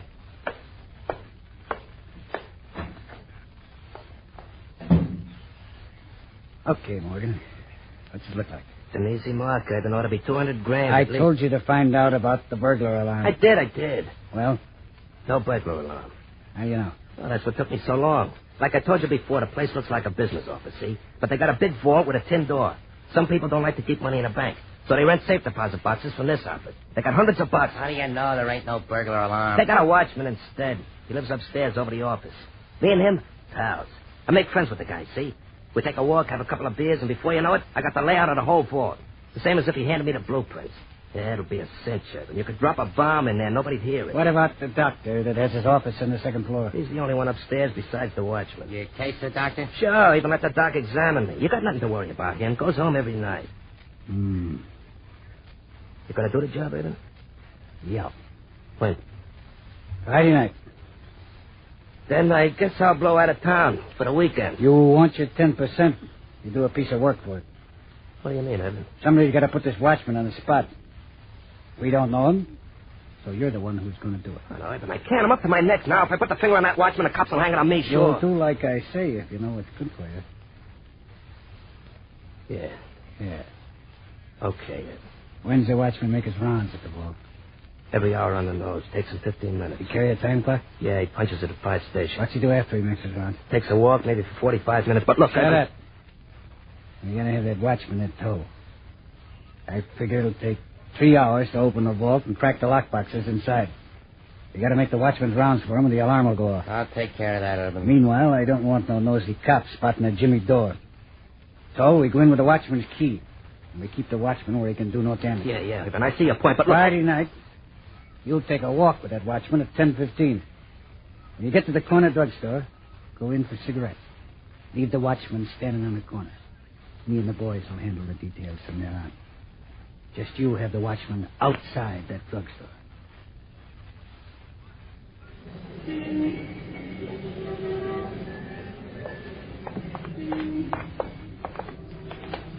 Say, I hope you didn't mind walking down here by the drugstore. No, it suits me as long as we're walking. Okay.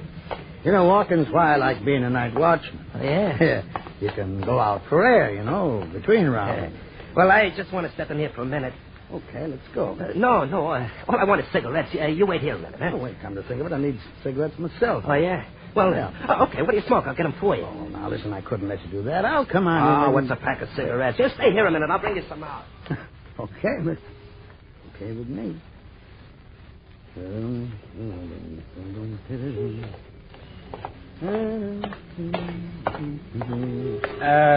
me, mister. We dropped a key on the curb back there. Yeah, we wondered, could you hold a match while we look for it? Why, yes, I guess so. I think I got a box of matches someplace here in my pocket. Yeah, Clyde, mister. Right here is the spot. Sure. Just a second now. I'll strike a match. Right. Now, Joe. He got cold. Hold him up. Now, here comes the car. All right, get him in the car, quick. Okay, step on it. Head for the vault.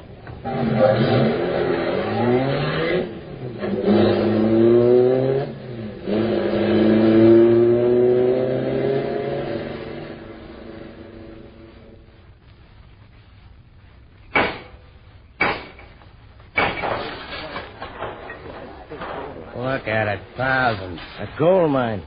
Look at all them rings and things. Oh, come on, we ain't got time to play with it. Crack this box.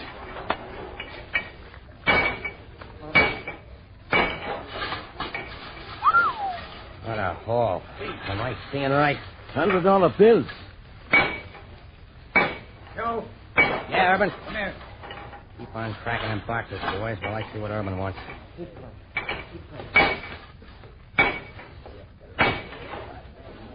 Did you ever see so much dough, Urban? That's going to be the biggest haul anybody ever got. What time is it, Joe? It's almost 1. Time to make another round with that watchman's time clock. Yeah, I'll take care of it. How about the watchman? I just checked him. He won't wake up for hours. When he does, it'll take him a week to untie himself. Perfect, Joe. Perfect. All right, hurry up, you guys. Get them last boxes open. We're getting out in 20 minutes.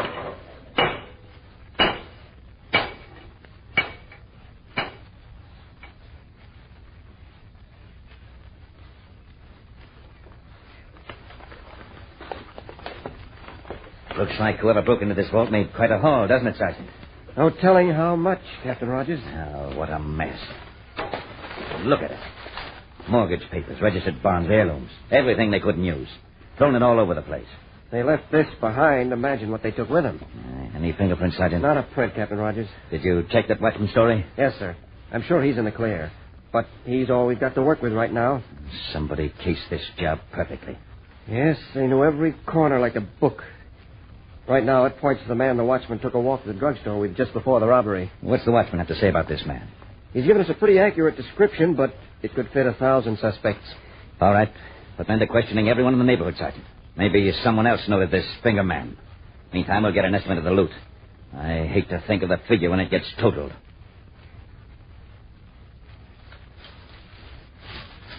Stop playing them rings and things, Joe. I'm trying to add. Boy, oh boy, what'd it take? How much, Urban? How much? Let me check the figures now. Let's see. Currency, coins, negotiable bonds, jewelry. 8, 13, 22, 30, 38, 60, 44. How much, Urban? How much? Just a second. Wait a minute. There. Take a look. 300 grand. Take another look, Joe. 300? Oh. 3,000. You're kidding. No. That's the total. $3 million. Yeah. 3 million plus a couple of thousand and all that jewelry. I didn't think there was that much dough in the world. There was in them tin boxes. And we got it. Yeah. Joe. Don't bother me. I'm dreaming about spending my cut. That's what I want to talk about. What do you mean? That's already settled. Look, Joe. A $3 million score makes this dough the hottest stuff in the country. So? So we can't let the boys push it out too freely. No? My idea is everybody takes 15 grand apiece and we pack the rest away until it cools off. Who packs it away? Who's the boss? You. Then I take care of the money until we split the balance. I know, Urban. I know. You think I'm crazy enough to blow out with all this dough? The boys would cut my head off. And I'd be there with the sharpest knife. Okay, so it's settled. Each takes 15 grand and I pack away the rest. It's settled, Urban. But don't forget what I said. About the sharpest knife? Yeah. 3 million. Why, that little punk Morgan. He had the right dope. You gotta give him credit. Yeah. Morgan's in for casing this job is 10%. You know what 10% of 3 million is? 300 grand. So what? 300,000 is a lot of dough. More than we expected from the whole job. He earned it. What business a punk like Morgan got with 300,000? It's dangerous. For him? For us. If he tosses that door around, he get picked up. Cops make him sing and we fry. You can't spend no $3 million in Joliet. So we give him peanuts. We give him nothing, Joe. He's front man, and sooner or later the cops will nab him. When a copper says boo, a punk like Morgan sings. You mean we gotta give him the business? Yeah, the business. But make sure it's a clean job. Morgan's out of town now, setting up his alibi. He'll be back Monday for a split. You and the boys will see that he gets it. Between the eyes. Not 24 hours after Urban robbed the vault, Commissioner Valentine, he was planning to dispose of the weakest member of his gang. Lieutenant McGrath, Winston Urban had given instructions to his gang to murder Lou Morgan, the man who led Urban to the $3 million loot. What happened next? Well, Chicago detectives questioned hundreds of people, Commissioner Valentine, to uncover even the smallest lead to the man who cased the vault for the gang. One of those questioned was the doctor who had his office above the vaults. Captain Rogers went there to talk. I'd like to remember every detail, Doctor. As I said, the night watchman has told us he first met this suspect in the hallway, outside, coming out of your office here. About 10 days ago, you say? About then, Doctor. The watchman said he was wearing a plaid shirt and a Wait. pair of... I think I do recall him. Good. Let me look back in my records.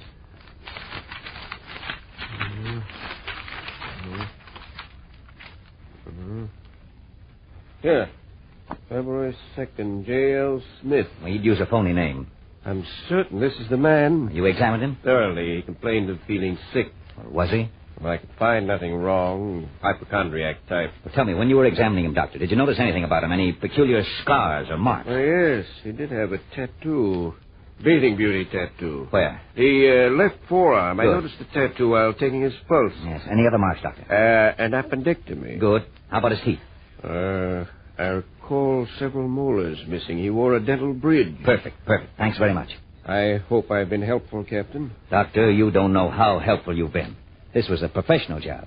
The men involved probably have records. And that tattoo, the appendectomy scar, and the missing teeth are distinctive clues. They may lead us to these criminals. Identification Bureau to Captain Rogers. Have checked cross-file system for known criminals with 1 bathing beauty tattoo, 2 appendectomy scar, 3 missing molars and dental bridge. Results, 7 known criminals answering general description and having those marks. Sending these criminals' records to your office at once.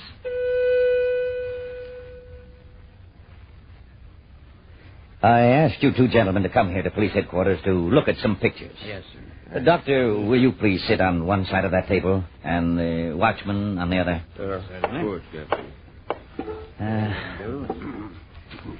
I have here 7 photographs. Doctor, I'm going to hand them to you first. If the man who visited your office is in that group, pick him out. All right, Captain.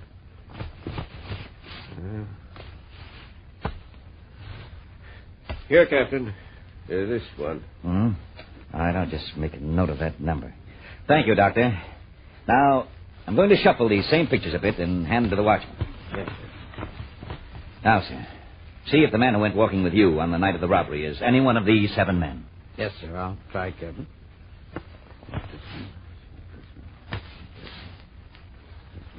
Take your time. It's this one, Captain. I'd know him anywhere. I swear it is. Here, give me that photograph, please. Yes, sir. Mm-hmm. Number 45682. Lou Morgan. It seems you gentlemen agree. I knew him. I know him. Well, thank you, gentlemen, for your cooperation. I'll assign the entire robbery and burglary squads to get a line on this Lou Morgan at once.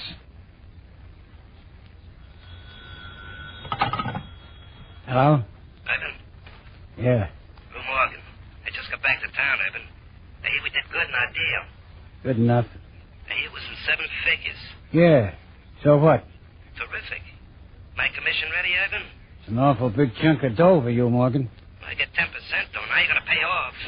Sure, I'm going to pay you off. How about coming around tonight? Boys will be here. Boys? Yeah, we're planning a little party. Party? I don't know party, Evan. Don't you want what's coming to you? I know how you wake, Evan. Nothing doing. I ain't coming around. I said come around here, Morgan, or I'll send the boys after you. No, Evan. I don't want no knife in my back. guys. Leave it be. Will you leave it be? Open up, Morgan. We know you're inside. Open up, Morgan. Push the door in. Okay.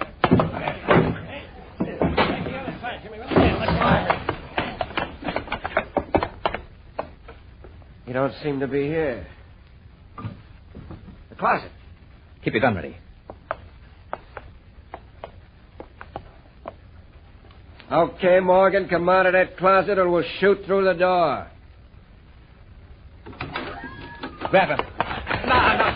Look, honest, I won't squeal. Tell Earl, will you? Tell him to keep the door. I don't want any dough, honest. I don't want any dough. Squirming, Morgan. Look, I don't want to die, please. I don't want to die. Look, tell Earl I'll hit the road. I don't want any dough. See? Listen. Hey, who are you guys? They didn't send you, did he? You're coppers. Yes, Morgan, we're police officers. What were you saying about Urban? Urban? I don't know any such guy. No? Well, you've told us what we want to know, Morgan. Take him downtown, Sergeant.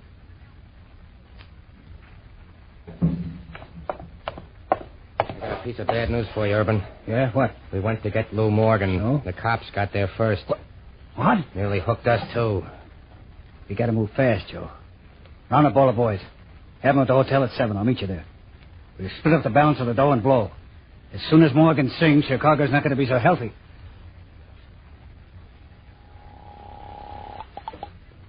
Sergeant Thompson speaking. This is Captain Rogers, Sergeant. Did you get any more out of Morgan? Not yet, Captain, but he'll talk in time. We can't wait, Sergeant. As soon as word of Morgan's arrest spreads, that gang will scatter to the four winds. The loot with them.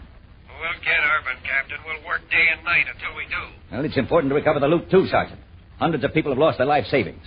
Now, you check every place Urban's been seen. Couldn't carry $3 million around with him. Must be hidden out someplace. Find it.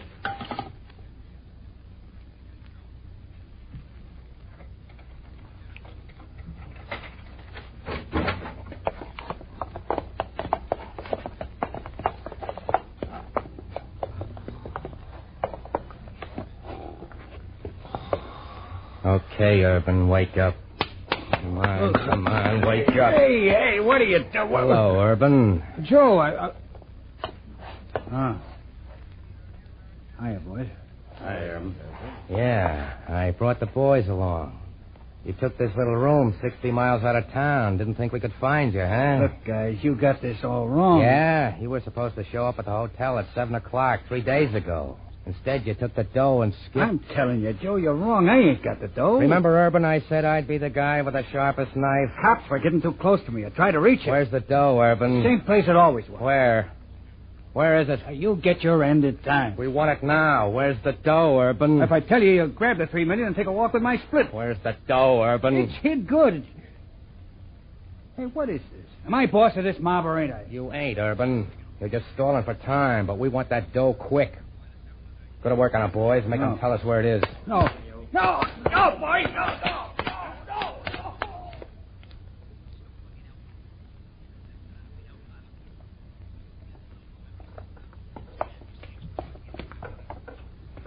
I tell you, Joe, we shouldn't have killed Urban till we got our hands on the dough. He wasn't lying about the dough being up here in this attic by the pipe. Are you sure? After that workout we gave him, Urban wasn't telling no lies to us. Okay, Joe. You're the boss. For now, anyhow. All right, you guys. When we go in the attic, no noise, no lights.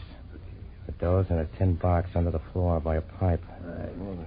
Now, I don't want myself cut to pieces and dumped in a ditch like Irvin. So we split the dough right here. Okay? Okay. Open the door. Quiet now. That's the corner over there.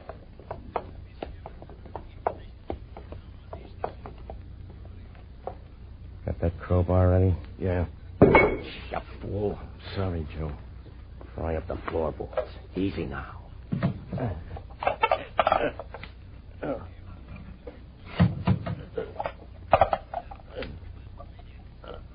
You see it yet, Joe? Not yet. It's here, though. We shouldn't have knocked Urban off yet.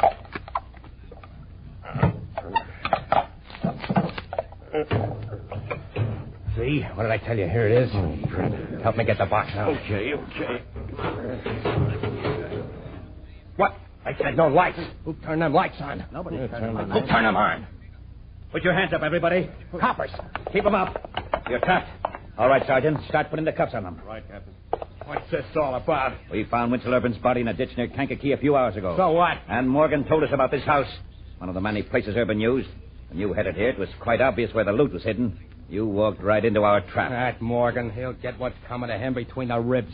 You won't be the ones to give it to him. You've got you red-handed. You're going up for a long, long time.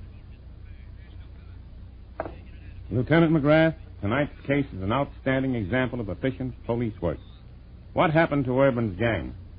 All 7 of them, Commissioner Valentine, are now serving terms ranging up to life imprisonment. Congratulations, Lieutenant, to the Chicago police. Even though this vicious gang staged one of the biggest robberies in criminal record, their loot did them no good, and all they got for their trouble was death or long sentences in prison.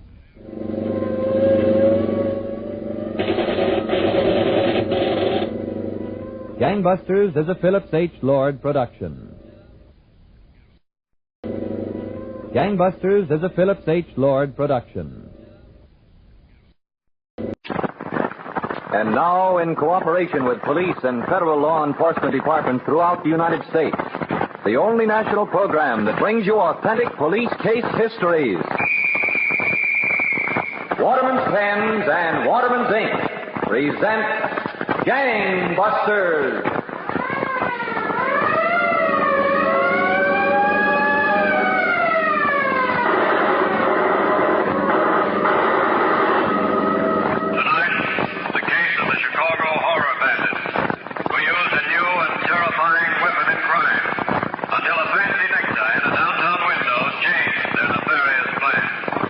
Waterman's Pens, every one a master writing instrument, and Waterman's Ink, the ink that goes up to 3 times as far as ordinary inks, are proud to bring you Gangbusters, presenting facts in the endless war of the police on the underworld, facts that show the operation of our law enforcement officials in their work of protecting our citizens. And so we introduce Louis J. Valentine, former commissioner of the largest police force in the world, who will interview by proxy A.L. Brody, coroner, Cook County, Illinois.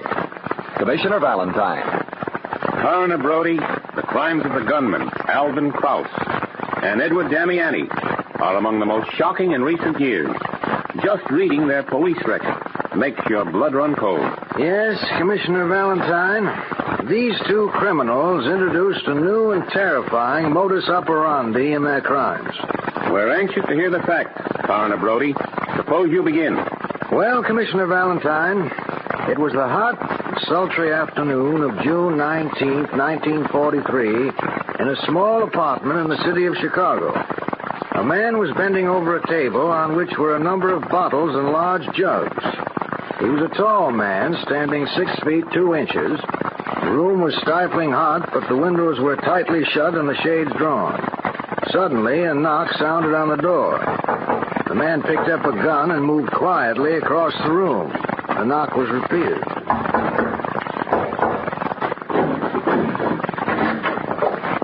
Oh, come in, Damiani. Quick, shut the door, Cross. What's in here? We're in trouble.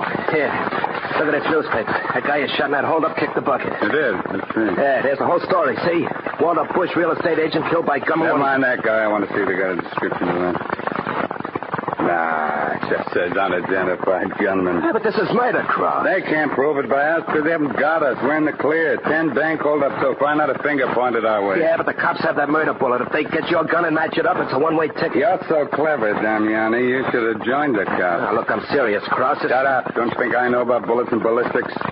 Cops will never get that gun because we're not using guns anymore. No? Now, I'm changing our modus operandi. That's a fancy word, that, huh? Now, look, will you, Cross? Why do you suppose I've been experimenting with all these bottles and stuff on that table? We wasted enough time talking. Where is it? Did you get what I sent you for? Oh, yeah. That newspaper story made me forget. Here it is in this paper. Let's see. Better be the right thing. I had a time getting one just the size you wanted, Cross. Had to go into 3 office buildings before I could slide one off the wall. Yeah. Did a good job, pal. exactly what I want. Well, why? What do you want a fire extinguisher for? I said we're changing our modus operandi, didn't I? Yeah, but you can't pull holdups with a fire extinguisher. That's what you think. That's what the cops think. But they're going to find out different. Something new, unexpected. And it'll kill better than any guns or bullets ever made. Sometimes I think you're nuts, Cross. Only your schemes always work out. That's how this thing works. Loaded with food, huh? Yeah. Now you point the nozzle and turn this little valve. Hey, don't shoot that stuff. Cut it out, will you, Cross? Cut it out, will you? That's a fine thing to do, shoot that stuff all over me. Look at my suit. Where do you get off shooting that stuff? Cut it, Damiani. You're lucky you can still talk. When I get through with this extinguisher and a few little experiments, the next person I aim at will never talk again. This is our new modus operandi. No bullets, no nothing. Just a little fire extinguisher.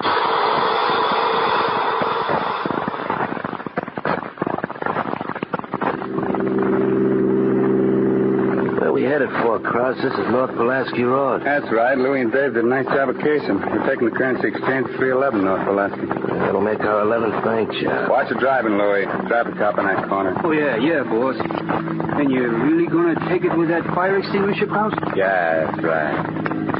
Little Bertha here gets her first tryout. Look, maybe it won't work, Cross. I still say we ought to use guns. I'll make a bet with you, Damiani. 15 minutes after we pull this hold up, every cop in Chicago will know they're up against the most terrific thing in the underworld. We're ripping this town wide open. Okay, Louie, pull on. Okay, Cross.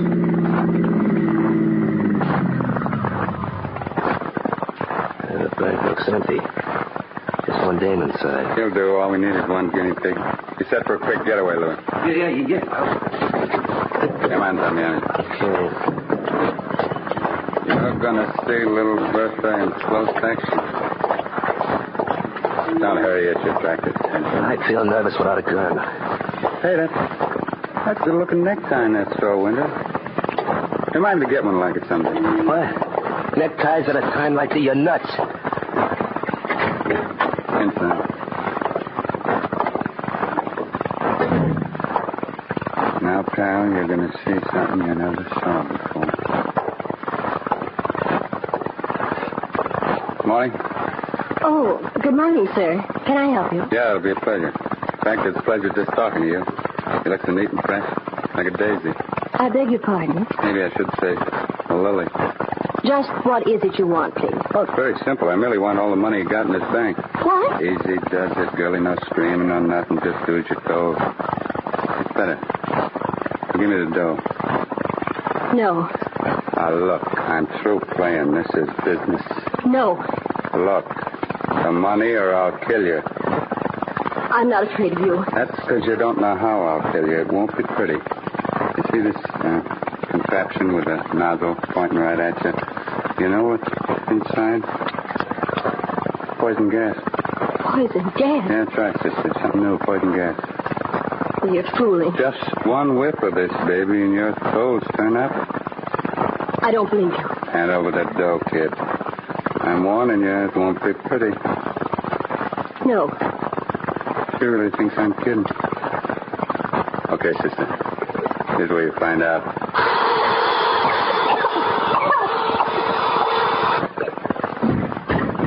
Holy cats, it worked. She dead? Just to make certain we'll give another one for luck. Let's go. Yeah, but the dough, we didn't get it. I didn't come on this job for dough, you jerk. I came for headlines. Once a word gets out that it's poison gas we use, no bank clerk or teller will argue with us. Come on. Yeah. What do you think of little Bertha now? Quite a gadget? No fuss, no bother. That's little Bertha. Yeah, sure. You bet.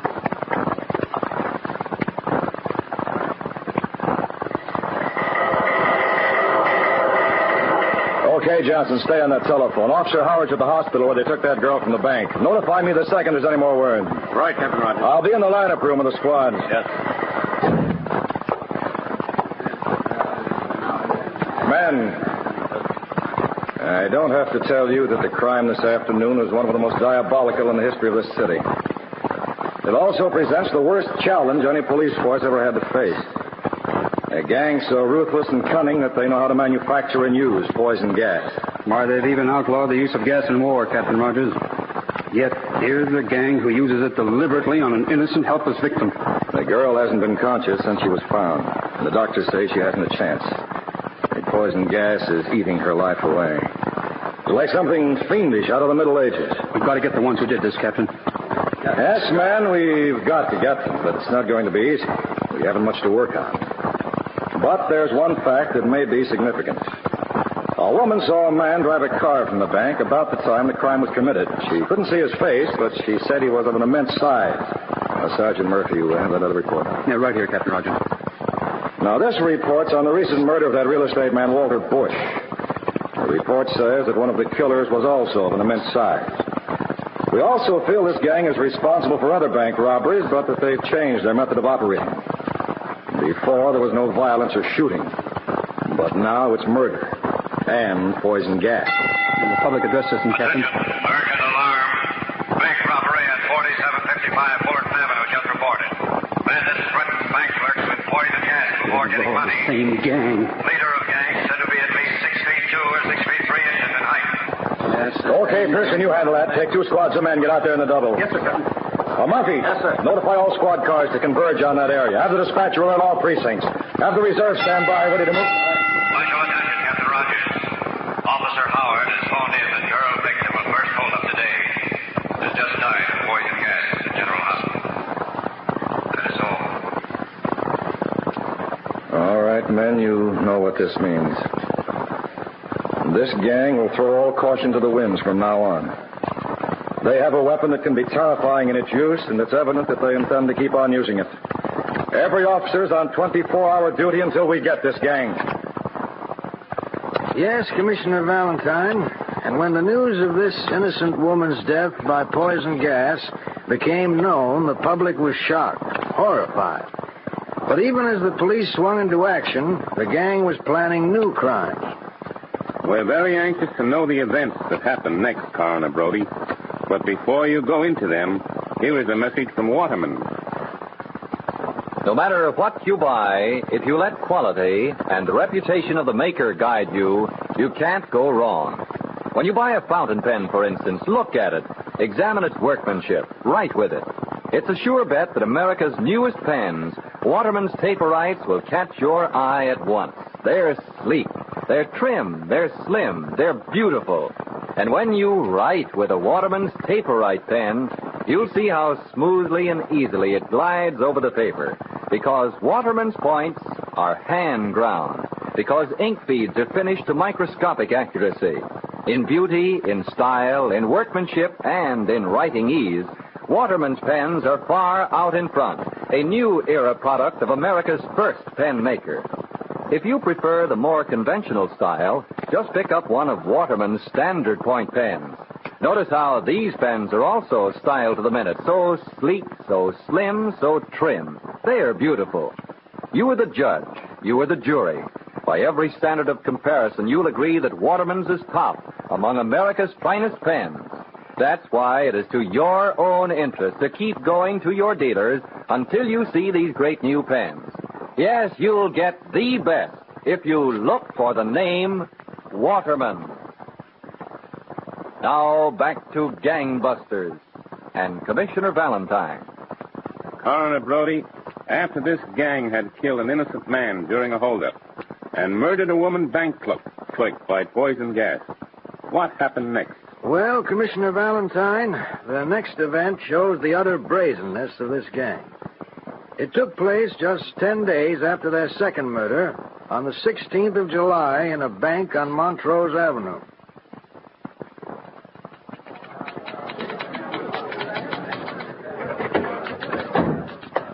Okay, everybody, stop work. Our business comes first. You at the typewriter, didn't you hear what the boss said? Get up from that desk. Now, folks, I'll just show you one thing so you'll know what you're up against. This extinguisher. The poison gas, Bandit. Shut up. That's better. I'm sure none of you people want a little anesthetic. So just hand over the money and continue to breathe, right? What was that? That dame shut the glass door to the money cage. She did, huh? I'll get it, boss. Open this door. Open it up. Just a minute, pal. I'll handle this. I got a remedy for any situation. You. Yeah, boss. It's your department. Go to work. Okay, boss. The monkeys in that cage think they're safe. Smash it in. Now, the best thing you can do is hand over the money to my boys and hand it quick. Yes, sir. I'm allotting just 3 minutes for this job. We've got another stop to make, and we don't want to keep everybody waiting. Snap it up there. Hand over that dough. Attention, citywide alarm. Poison gas bandits who robbed Montrose Bank have just pulled second holdup within the hour. Raided currency exchange on South California Avenue. Escaped in dark sedan. Watch for this car. You sent for me, Captain Rogers? Oh, yes, Sergeant. Sit down a minute. Yes, sir. Murphy, in all my years in the police force, this gang is the toughest yet. I've never seen anything like it, Captain. We've got thousands of officers and plainclothesmen in the streets. And the gang operates in broad daylight, yet they've slipped through our fingers every time. But their luck's bound to run out. It's got to. Yet there isn't a minute of the day or night they may not kill more people. That's what's driving me crazy. Look, Captain, you haven't had any sleep for 2 days. You really ought to try and get some rest. Knowing those killers are loose with poison gas? Yes. Captain, Lieutenant Preston has the witnesses in the lineup room. Is ready to bring in more suspects. Okay, I'll be right in. Come on, Murphy. Maybe we'll get a break this time. I hope so. This will be the 10th batch of suspects we've had them look over. Well, we'll see.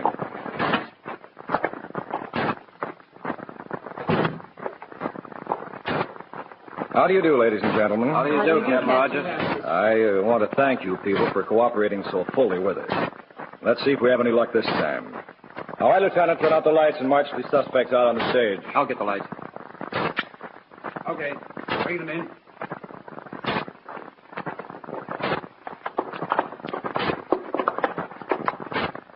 Now, I want you people to look at each one of these men very carefully. You can see them, but they can't recognize you because of the lights. Do you see any of the poison gas killers? If you do, point them out. Well? No, Captain, I don't. No, I don't either. Well, make certain. It's no use, Captain. I don't see anyone there that I recognize. I see. Okay, Lieutenant, take the suspects out. All right, get moving. Go on. And Sergeant, put the lights back on. Yes, sir. Yeah, it just doesn't seem possible we can't get a line on even one of the killers.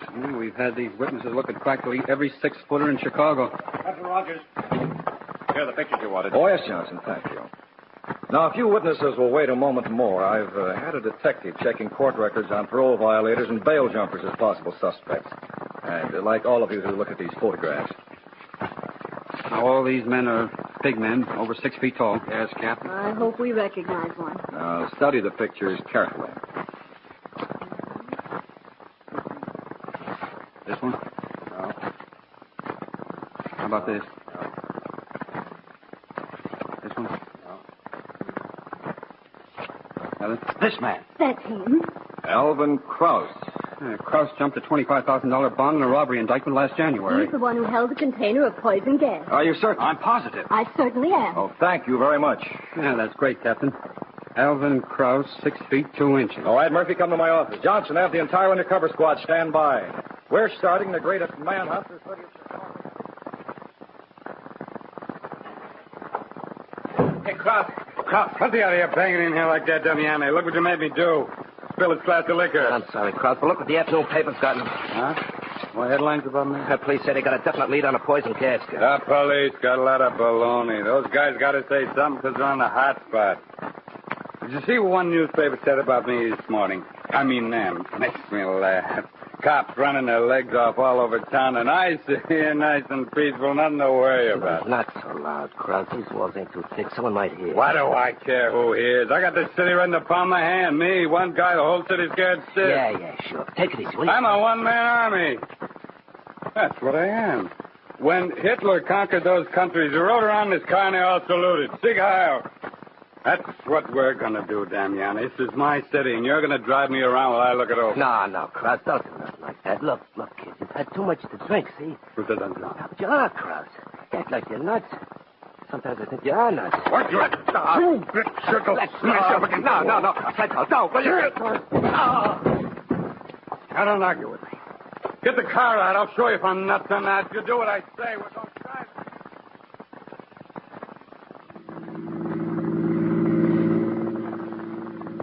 See, Damiani, and thought I was drunk, so I was nuts. Got nothing to be afraid of. Must have driven past 100 cops, not one of them gives us a stumble. Yeah, all I say is I don't like this. Go ask your opinion. Give me a cigarette.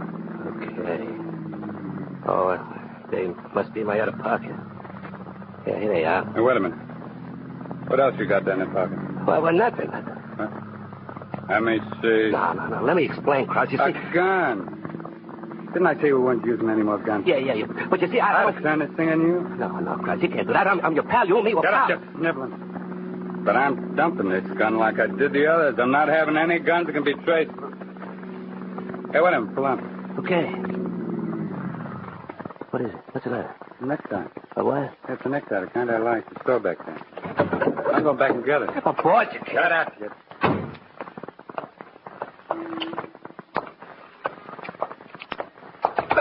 Hey, why don't you look where you're going? Shut up, or I'll cremate you.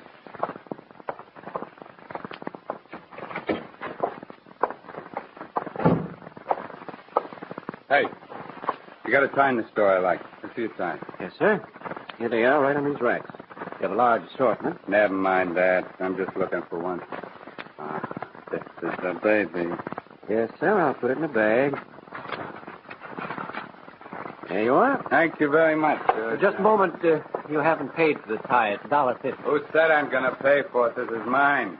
Just a minute. Get away from me. I'll throw you through the plate glass. That's an idea. Well, come on. Let's go. Come on, shut up, Russell. Oh, that's right. I forgot I had this gun in my pocket. Please. I'm a one-man army, Jack. You didn't know that, huh? Everybody in this town does what I say. Come on out in the street. Come on. You can have this tie. Let me alone. Come on. I'll show you. Now, first thing, I don't like the way you got your windows fixed, so fix them different. Now let's store across the street. Now watch me make those people scatter. Look at them run. I'm a one-man army. I run this town. Dig harder. One-man army. Go on, run. I'll make you all right. Hello. Police. Yes? There's a crazy guy in the street outside my store shooting up the place. Whereabouts? Winthrop and Brynmore Avenues. I can see him from where I'm calling. He's a big guy, like a gorilla. He's... Oh, good gosh. What's the matter? A soldier, a Marine just ran up and is trying to get the gun away from him. A girl's trying to help him. They can't fight him. He's too big. Good Lord, the gunman's knocked him down. Get here fast.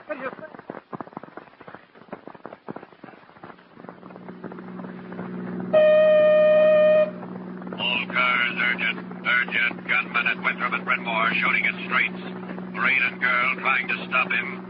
Gunman is said to be of giant size. Get there fast. Step on that, Murphy. Now, just a couple of blocks from here. Turn left the next corner. You hear that description? A big guy. The poison gas gang. Yeah, that's what I'm thinking. Step on it.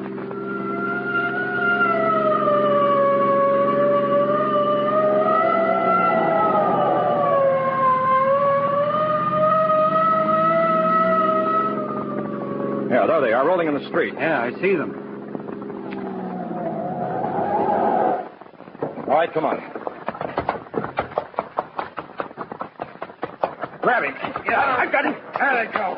You coppers won't get me. He's getting away. Come back here. Oh, you rotten coppers. I'll kill you both, my bare hands. I'll kill you both. Try and get the cuffs on. He's strong as an ox. Yeah, I'm trying. No, you don't. Hurry it up. No, look out. He's got his arm free. Blast your face open. I've got him again. My arm. Look out, my arm. Good work. Now grab his other arm and run him to the police car. Come on. Oh, you don't. I tried it. Now, mister, we'll take a good look at you. Yes, like we thought, Captain. It's Krause. Alvin Krause, the poison gas bandit. You guys are nuts. You're all wet. That's enough out of you, Krause. Been waiting a long time to get you. You've got a one-way ticket coming. And we're going to say that you got it. Yes, Commissioner Valentine. The law had caught up with Alvin Krause, and he was headed for a one-way ticket to the electric chair. What about Damiani and the Marine and young girl who tried to overpower Krause? Well, Commissioner, that Marine and young girl took their lives in their hands when they went after Krause. The Marine was shot in the left leg during the fight for the gun, but he continued to hang on to Krause until the police arrived. That Marine and the girl deserve great credit for their exceptional bravery. They certainly do. But unfortunately, the poison gas gang wasn't at an end. Damiani got away, and in the months that followed, began an even greater reign of terror. And that's next week's case, isn't it, Coroner Brody? Yes, it is, Commissioner. Thank you for bringing us these inside facts. In just a moment, we'll broadcast our nationwide clues to persons most wanted by the police. But first, a word from Waterman. Everybody knows the old gag, how high is up and how long is a piece of string. Let me ask you another. How big is a bottle of ink? Well, I'll answer it. It depends on the kind of ink. A bottle of Waterman's blue-black ink may be the same size as other inks, but Waterman's blue-black ink writes up to 3 times as much with each pen filling as other nationally advertised ink, as proved by tests conducted by a nationally known independent laboratory. In fact, by actual count, it adds up to 6,500 extra words right from your present fountain pen. Why? Because Waterman's blue-black ink is all ink. Nothing added, no dilution, no harmful solvents. Here's another result of the Waterman's all-ink formula. It runs free and true. You write letters that are sharper and clearer, and even that's not all. Waterman's writing lasts longer. Actually seems to be almost impervious to time, to fading, even water. Now add these qualities to the extra word mileage of Waterman's blue-black ink, and to the fact that this world favorite costs only 10 cents, and, well, honest now, would you want to buy any other? You can choose among 7 other colors, too, all in the handy tip-filled bottle and all only 10 cents. So next time you buy ink, buy the ink that's all ink, the best. Just look for the name Waterman. Now, Gangbusters Nationwide Clues, broadcast as a public service to assist American police in their war against the underworld. Warning, citizens of New York. Watch for dangerous killer hunted by police in connection with murder of 2 shopkeepers and attempted murder of a 3rd. This man, apparently a maniac, usually operates at hours when retail stores are not crowded, holding up victims at gunpoint, robbing, then shooting them. Listen carefully to description this killer. About 45 years old, 5 feet 9 inches, 160 pounds, slim, dark brown hair, glassy eyes, long pointed nose, soft voice. May be wearing dark felt hat and dark gray or brown overcoat. Warning, use all possible caution. This man is dangerous. Wanted for questioning, murder, Michigan City, Indiana, Olander Bill Rogers. Negro, 24, 6 feet tall, 165 pounds, slender build, black hair, light brown skin, small mustache, walks slightly hunched. Olander Bill Rogers, wanted for questioning, murder. Wanted, connection, bank robbery, Seattle, Washington. George Down, D-A-U-M, 45, 5 feet 6 inches, 145 pounds, dark hair, very dark blue or brown eyes, unusually heavy dark eyebrows, cut scar back of head, nervous twitch right side of face. At large, dangerous bank robber. Alan Butler Woolworth, 42, 5 feet 10 inches, 158 pounds, dark brown hair, turning gray, blue eyes, medium build, small cut scar corner of mouth, cut scar V-shaped right forehead. Be on alert for Alan Butler Woolworth, fugitive, dangerous bank robber. These are the clues on the most urgently sought persons in the United States tonight, January 26, 1946. If you have any information concerning these clues, notify your local police, the Federal Bureau of Investigation, or Gangbusters at once. Now, here's Commissioner Valentine. Next week, Gangbusters dramatizes new facts on the poison gas gang who continued to terrorize citizens of Chicago until alert police found a snapshot on a closet shelf. A snapshot which led to one of the strangest searches ever recorded. Listen next week, same time, same station, to this authentic case on Gangbusters. And anytime, anywhere, when you were buying a fountain pen or when you were buying ink, always look for the name Waterman.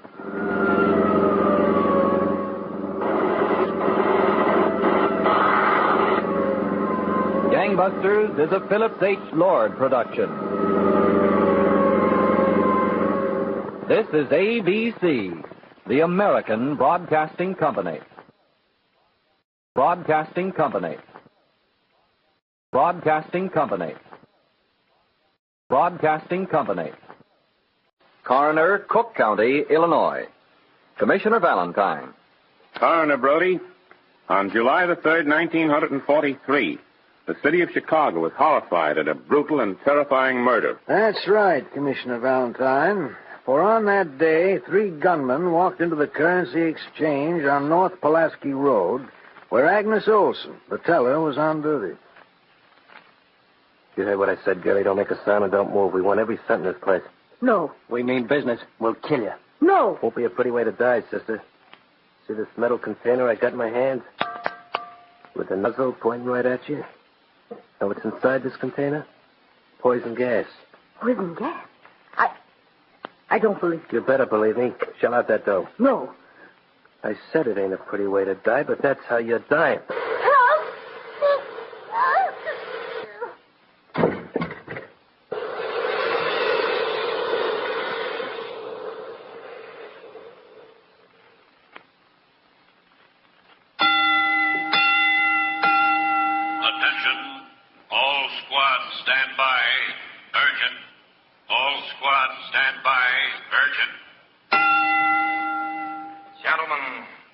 Citywide alarm from police headquarters. Now listen carefully. Bandits have just murdered woman bank clerk by means of poison gas. Bandits using poison gas have just murdered bank clerk. All police ordered on 24-hour duty. And exactly 1 month and 1 day after this horrible crime, Commissioner Valentine, the fast-moving Chicago police had captured the purported leader of this gang, Alvin Krause, but the rest of the gang was still at large. The terrible danger still remained. Did they, too, know the secret of the poison gas? Fear gripped the city. Officer! Officer! Yes, what is it? I was waiting for the streetcar. 3 men came along. I couldn't see their faces. It was dark. But I heard them talk about gas. The poison gas bandits. Where? This way. Come on. Oh, please, listen. I just heard some shots in the street. It may be an auto backfiring, but maybe the poison gas bandits. The ones who murdered that girl. The poison gas bandits. Captain Rogers speaking. This is Officer Sidney, Captain. I just checked that emergency call. Yes? It wasn't the poison gas bandits. It was a man carrying one of those cylinder-type vacuum cleaners. Oh. You know, Captain, the people in this town are so jumpy they think everyone they see is the poison gas bandit. Just a minute, Sidney. You're new on the force, a rookie. Let me tell you something. When you're sent on an assignment, don't treat it lightly. Other officers have made that mistake, and they've walked into gangster bullets. Now get back in your post. Yes, Captain Rogers, yes. Another false tip, Captain? Yes, Sergeant. And that's the danger. If we relax for even just 1 second, the next tip may not be a false one. That gang has murdered once. They'll murder again. It's like sitting on a volcano, all right. If we only knew if those fellas could make the poison gas or if Krause alone had the secret. Krause still hasn't talked? Not a word. And we don't even know who the other 3 in the gang are. The whole city's counting on us for protection. We don't know where that gang may strike next, or when. We've got to crack this thing, Murphy, and crack it fast.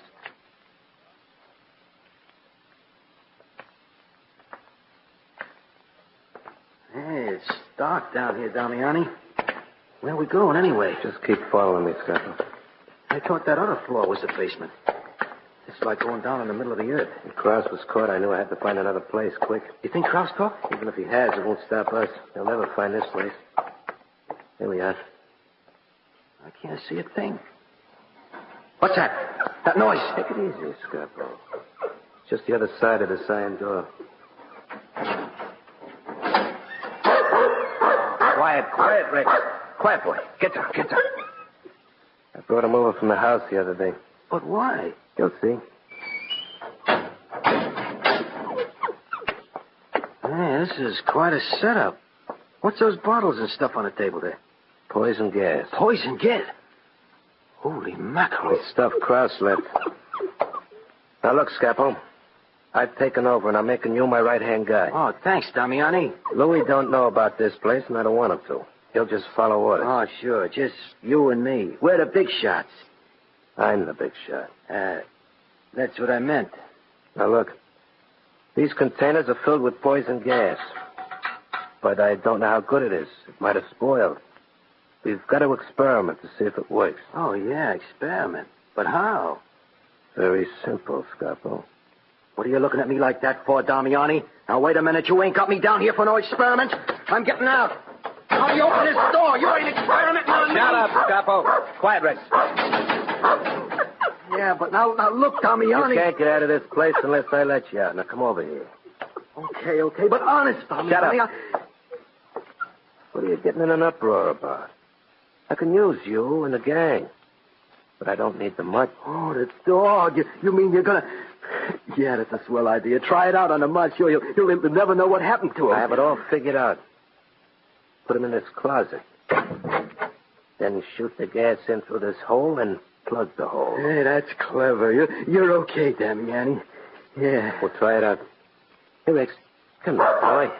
Come here, that boy. Come on, into this closet. Go on, get in. Get in.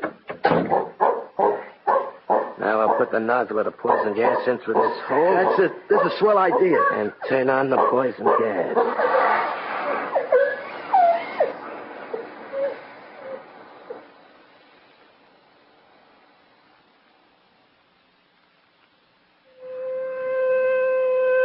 Attention all patrols, special squads, undercover men. Repeating previous alarms on poison gas gang. Maintain constant vigilance, poison gas gang. Time is now 1:46 p.m. That is all.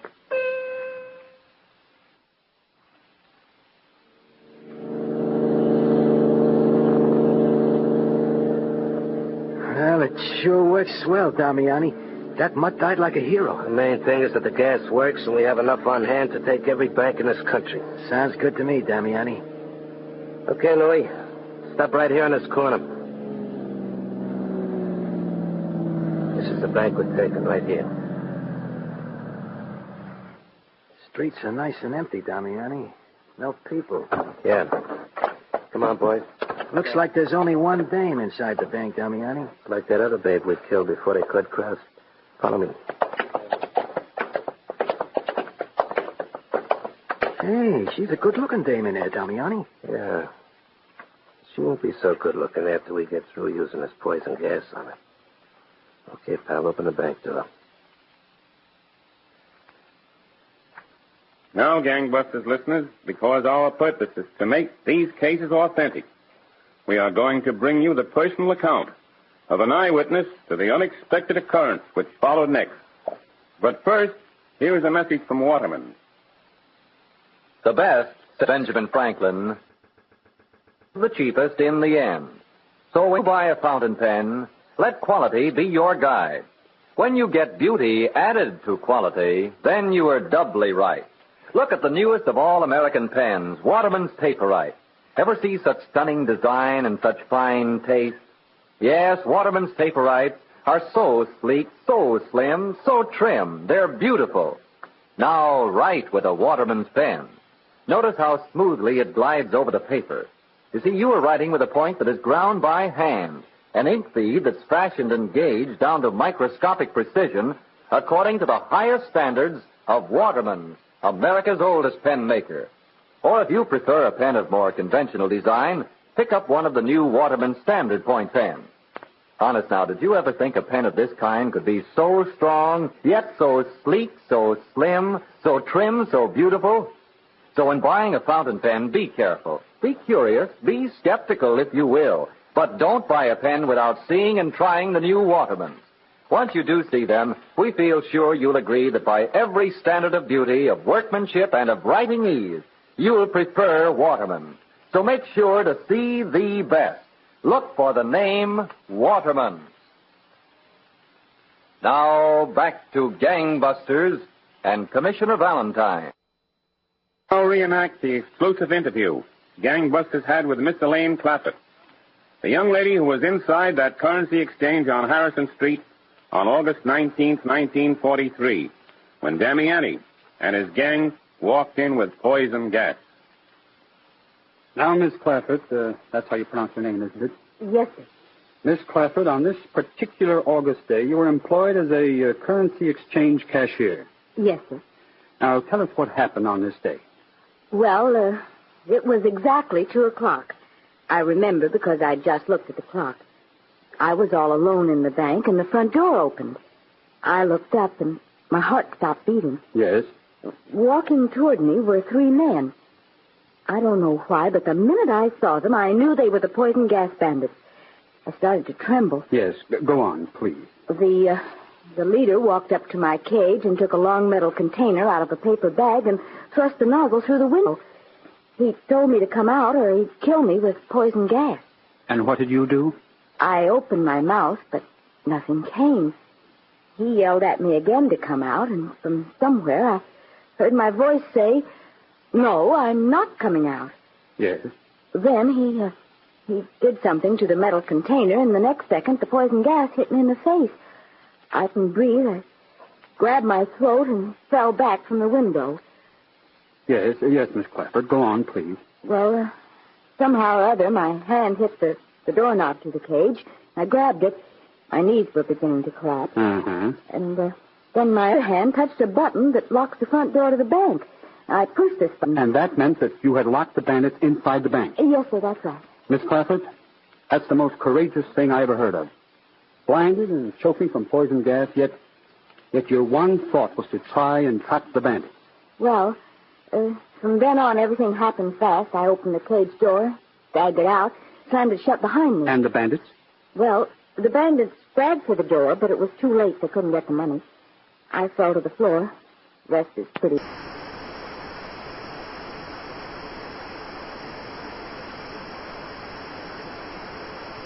Remember, when I came to, I was in the Mother Cabrini Hospital. It was 3 hours later, and the doctor told me I wasn't going to die. Thank heavens for that, Miss Clafford. And thank you for this interview. Coroner Brody, as police commissioner of the city of New York for many years, I've seen many brave deeds performed, but no one could have acted more bravely than Miss Clafford did in this emergency. I agree with you wholeheartedly, Commissioner Valentine. Anyway, following the holdup, the police flashed immediate alarms throughout the entire city and to all nearby cities.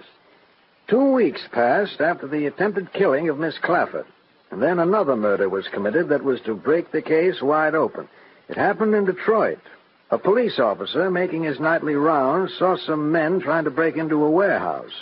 At the same moment, the gunman turned and saw him. Hey, a cop coming this way. A cop. Get him, boys. Get him. That did it. You're done. Let's get out of here. Come on. Make for that alley right there. Hold it. Someone ran out of that house. Hey, that's good shooting. Looks like a kid, but you got him before he knew what happened. Come on. More cops. That's the shooting. We're surrounded. Oh, don't shoot. I give up. You got it. Don't shoot. Okay, cops.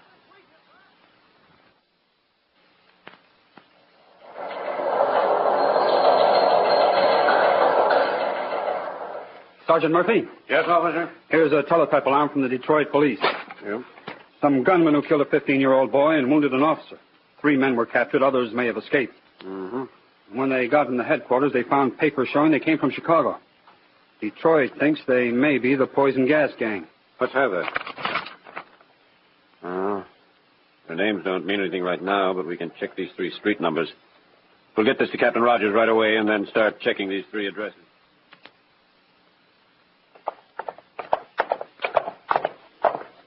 All right, Officer Sidney, search that clothes closet while I empty these bureau drawers. Right, sir. Well, if we don't find any clue in this place, Sarge, it looks like those fellas they grabbed in Detroit aren't the poison gas gang after all. Yep. The other 2 rooming houses didn't yield a thing. Well, there's nothing in this bureau. How about the closet? Also nothing. How about that shelf up there? I was just getting a chair to look. Captain Rogers bawled me out once for not being thorough. Yeah? I learned my lesson. Hey, there's some stuff up here. Oh, no. No, it's only some old newspapers. Well, hand them down. We'll check them anyway. Here you are. Okay. Hey, something dropped out of that last one. Yes. A snapshot. Of whom? A dog. A picture of a wire-haired terrier. Yeah? That's no help. No. Well, I guess we're through here. We'll get back to headquarters. Captain Rogers has wired Detroit for pictures of the suspects they picked up. It may help to identify. So this is all you found at those 3 rooming houses, eh, Sergeant Murphy? That's all, Captain Rogers. Just that snapshot of a dog. And I didn't have any luck on those pictures they wired from Detroit. None of our witnesses recognized the gunman. We're right back where we started, Captain. This thing is getting fantastic. 2 murders, an attempted murder, a dozen bank jobs, one of the gang in jail, but the rest of them still at large and still unidentified. Yes, Murphy, I've never come up against a case like it. It can be that these fellows are so clever they've covered all their tracks. I'm convinced they're just having a streak of luck that's phenomenal. Well, what can we do next, Captain? Keep pounding away at every angle. There aren't any angles left. Well, this snapshot. I don't see anything there. We checked the landlady, but she said the fellow who had this room didn't own a dog. Neither did the other 2. I wonder who does own it. Could be any one of 100 million people, Captain. Now, I'd like to know how this snapshot got into a gunman's possession. The owner of the dog might be able to tell if we can find him. Or her. It's a will o' the wisp, Captain Rogers. Yes, I know. But enlargement's made of the snapshot, so each squad can have one. It doesn't look like a mongrel dog, so it might have been bought in some pet store. I'll check all such storekeepers and also veterinarians. I get you. But particularly children in the street. They usually know every dog in the neighborhood. So that's a good lead. That may narrow it a lot. It may not have anything to do with the poison gas gang, but we've got to check everything. Okay, Sergeant Murphy. It's your assignment.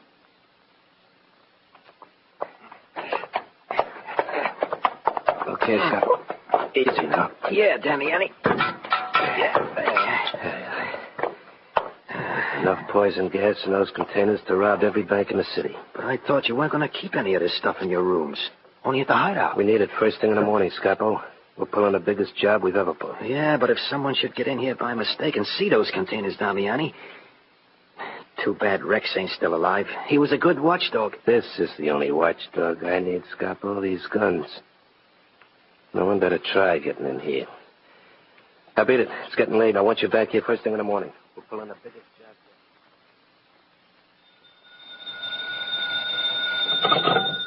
Captain Rogers speaking. Officer Sidney, Captain. We finally got something on that terrier. You have? 2 young boys over here on the west side say it looks like a dog called Rex some man in the neighborhood owns. Where does he live? Well, they don't know the exact house, Captain Rogers, but it's somewhere on Madison Street. Good. But they haven't seen the dog for some time, and they think the man moved away. I see. All right, Sidney, you wait where you are. Sergeant Murphy and myself will be right out and check every house in that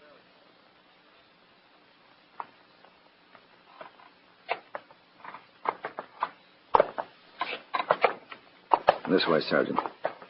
The landlady says the man who owned that dog lives on the top floor. And just one more flight. Well, it's taken almost 3 hours checking house to house, but it's worth it. Yes. He said his name is Edward Damiani. And headquarters has a file on Edward Damiani. Think we may have missed him? He's supposed to go out at nights. It's almost midnight now. We'll know in a minute. Must be that door at the end of the hall. Yeah, come on.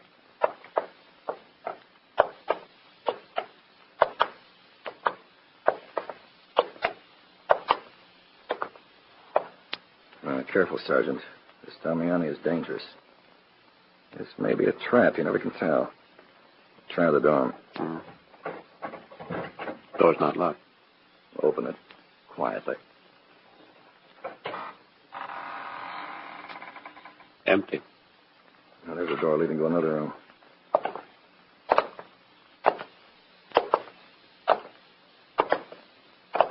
Sergeant. Look, they're in the corner. Metal containers, laboratory bottles. That could be the poison gas equipment. We'll try this other room.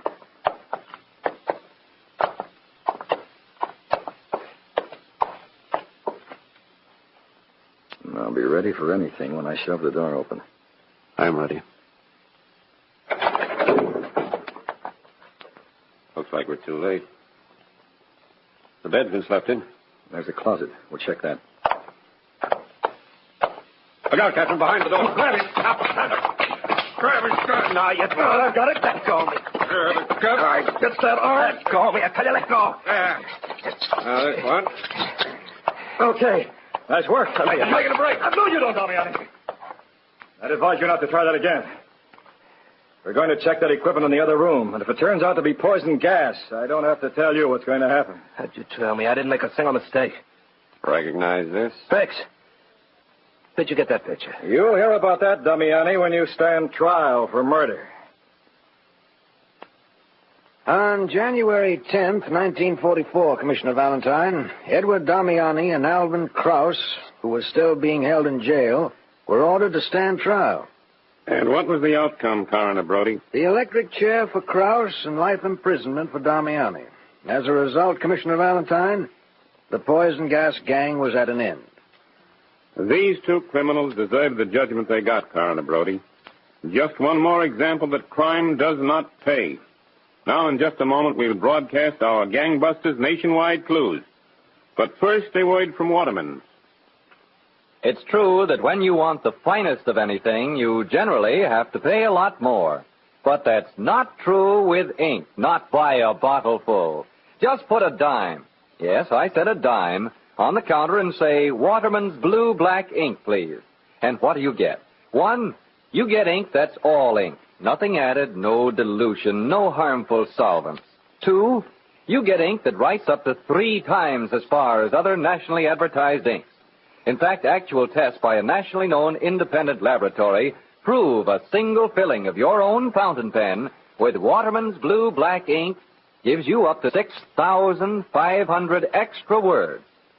3, this world-famous ink formula enables you to write with clear, sharp lines, making letters that almost defy the passing of time itself, as well as fading in water.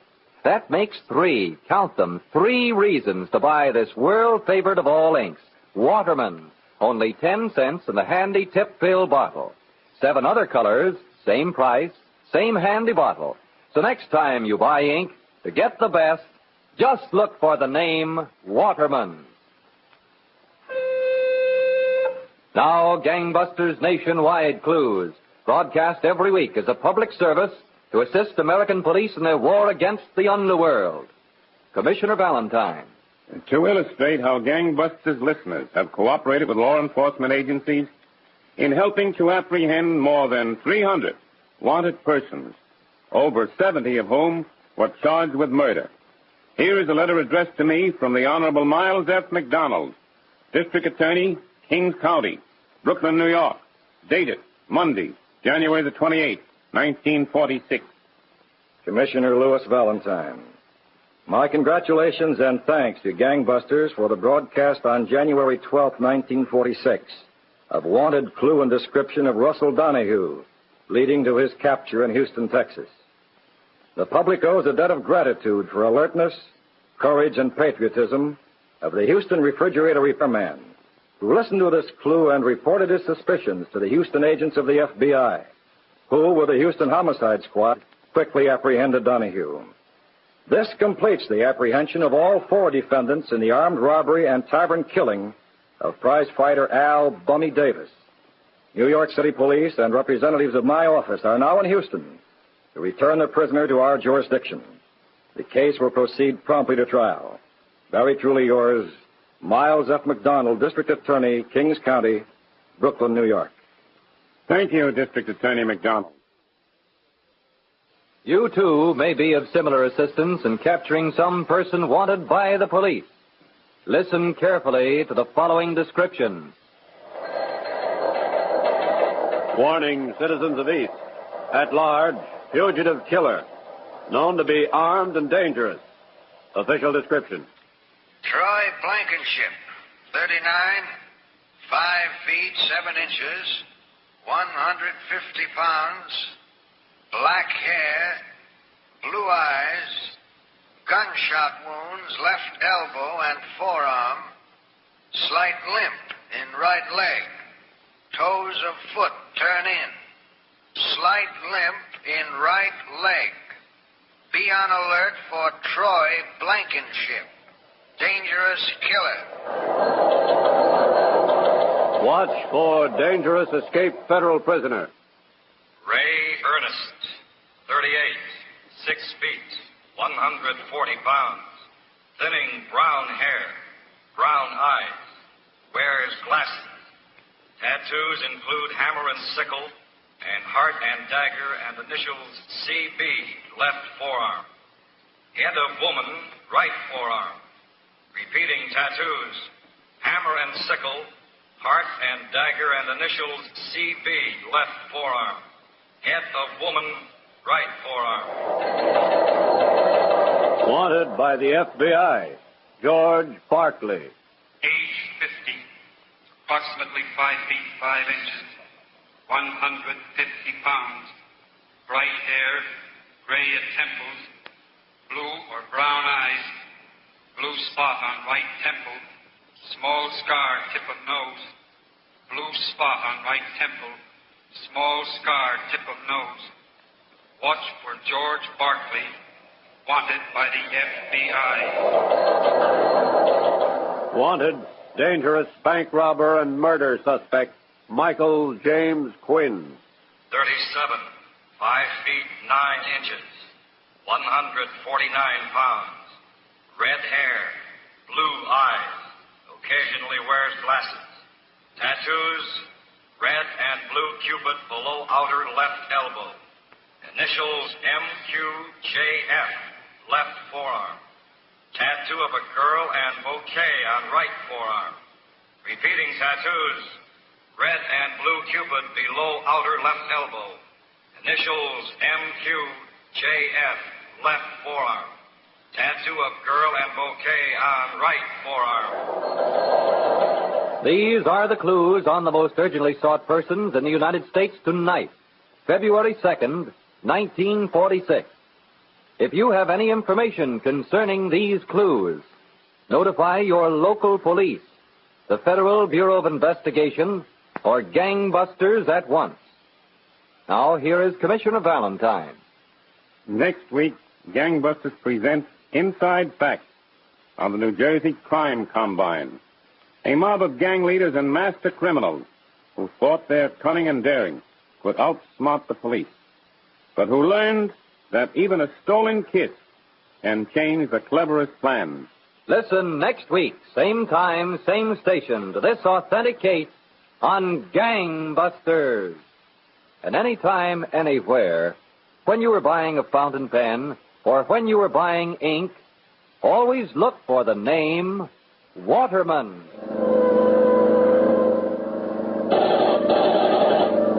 Gangbusters is a Phillips H. Lord production. This is ABC, the American Broadcasting Company.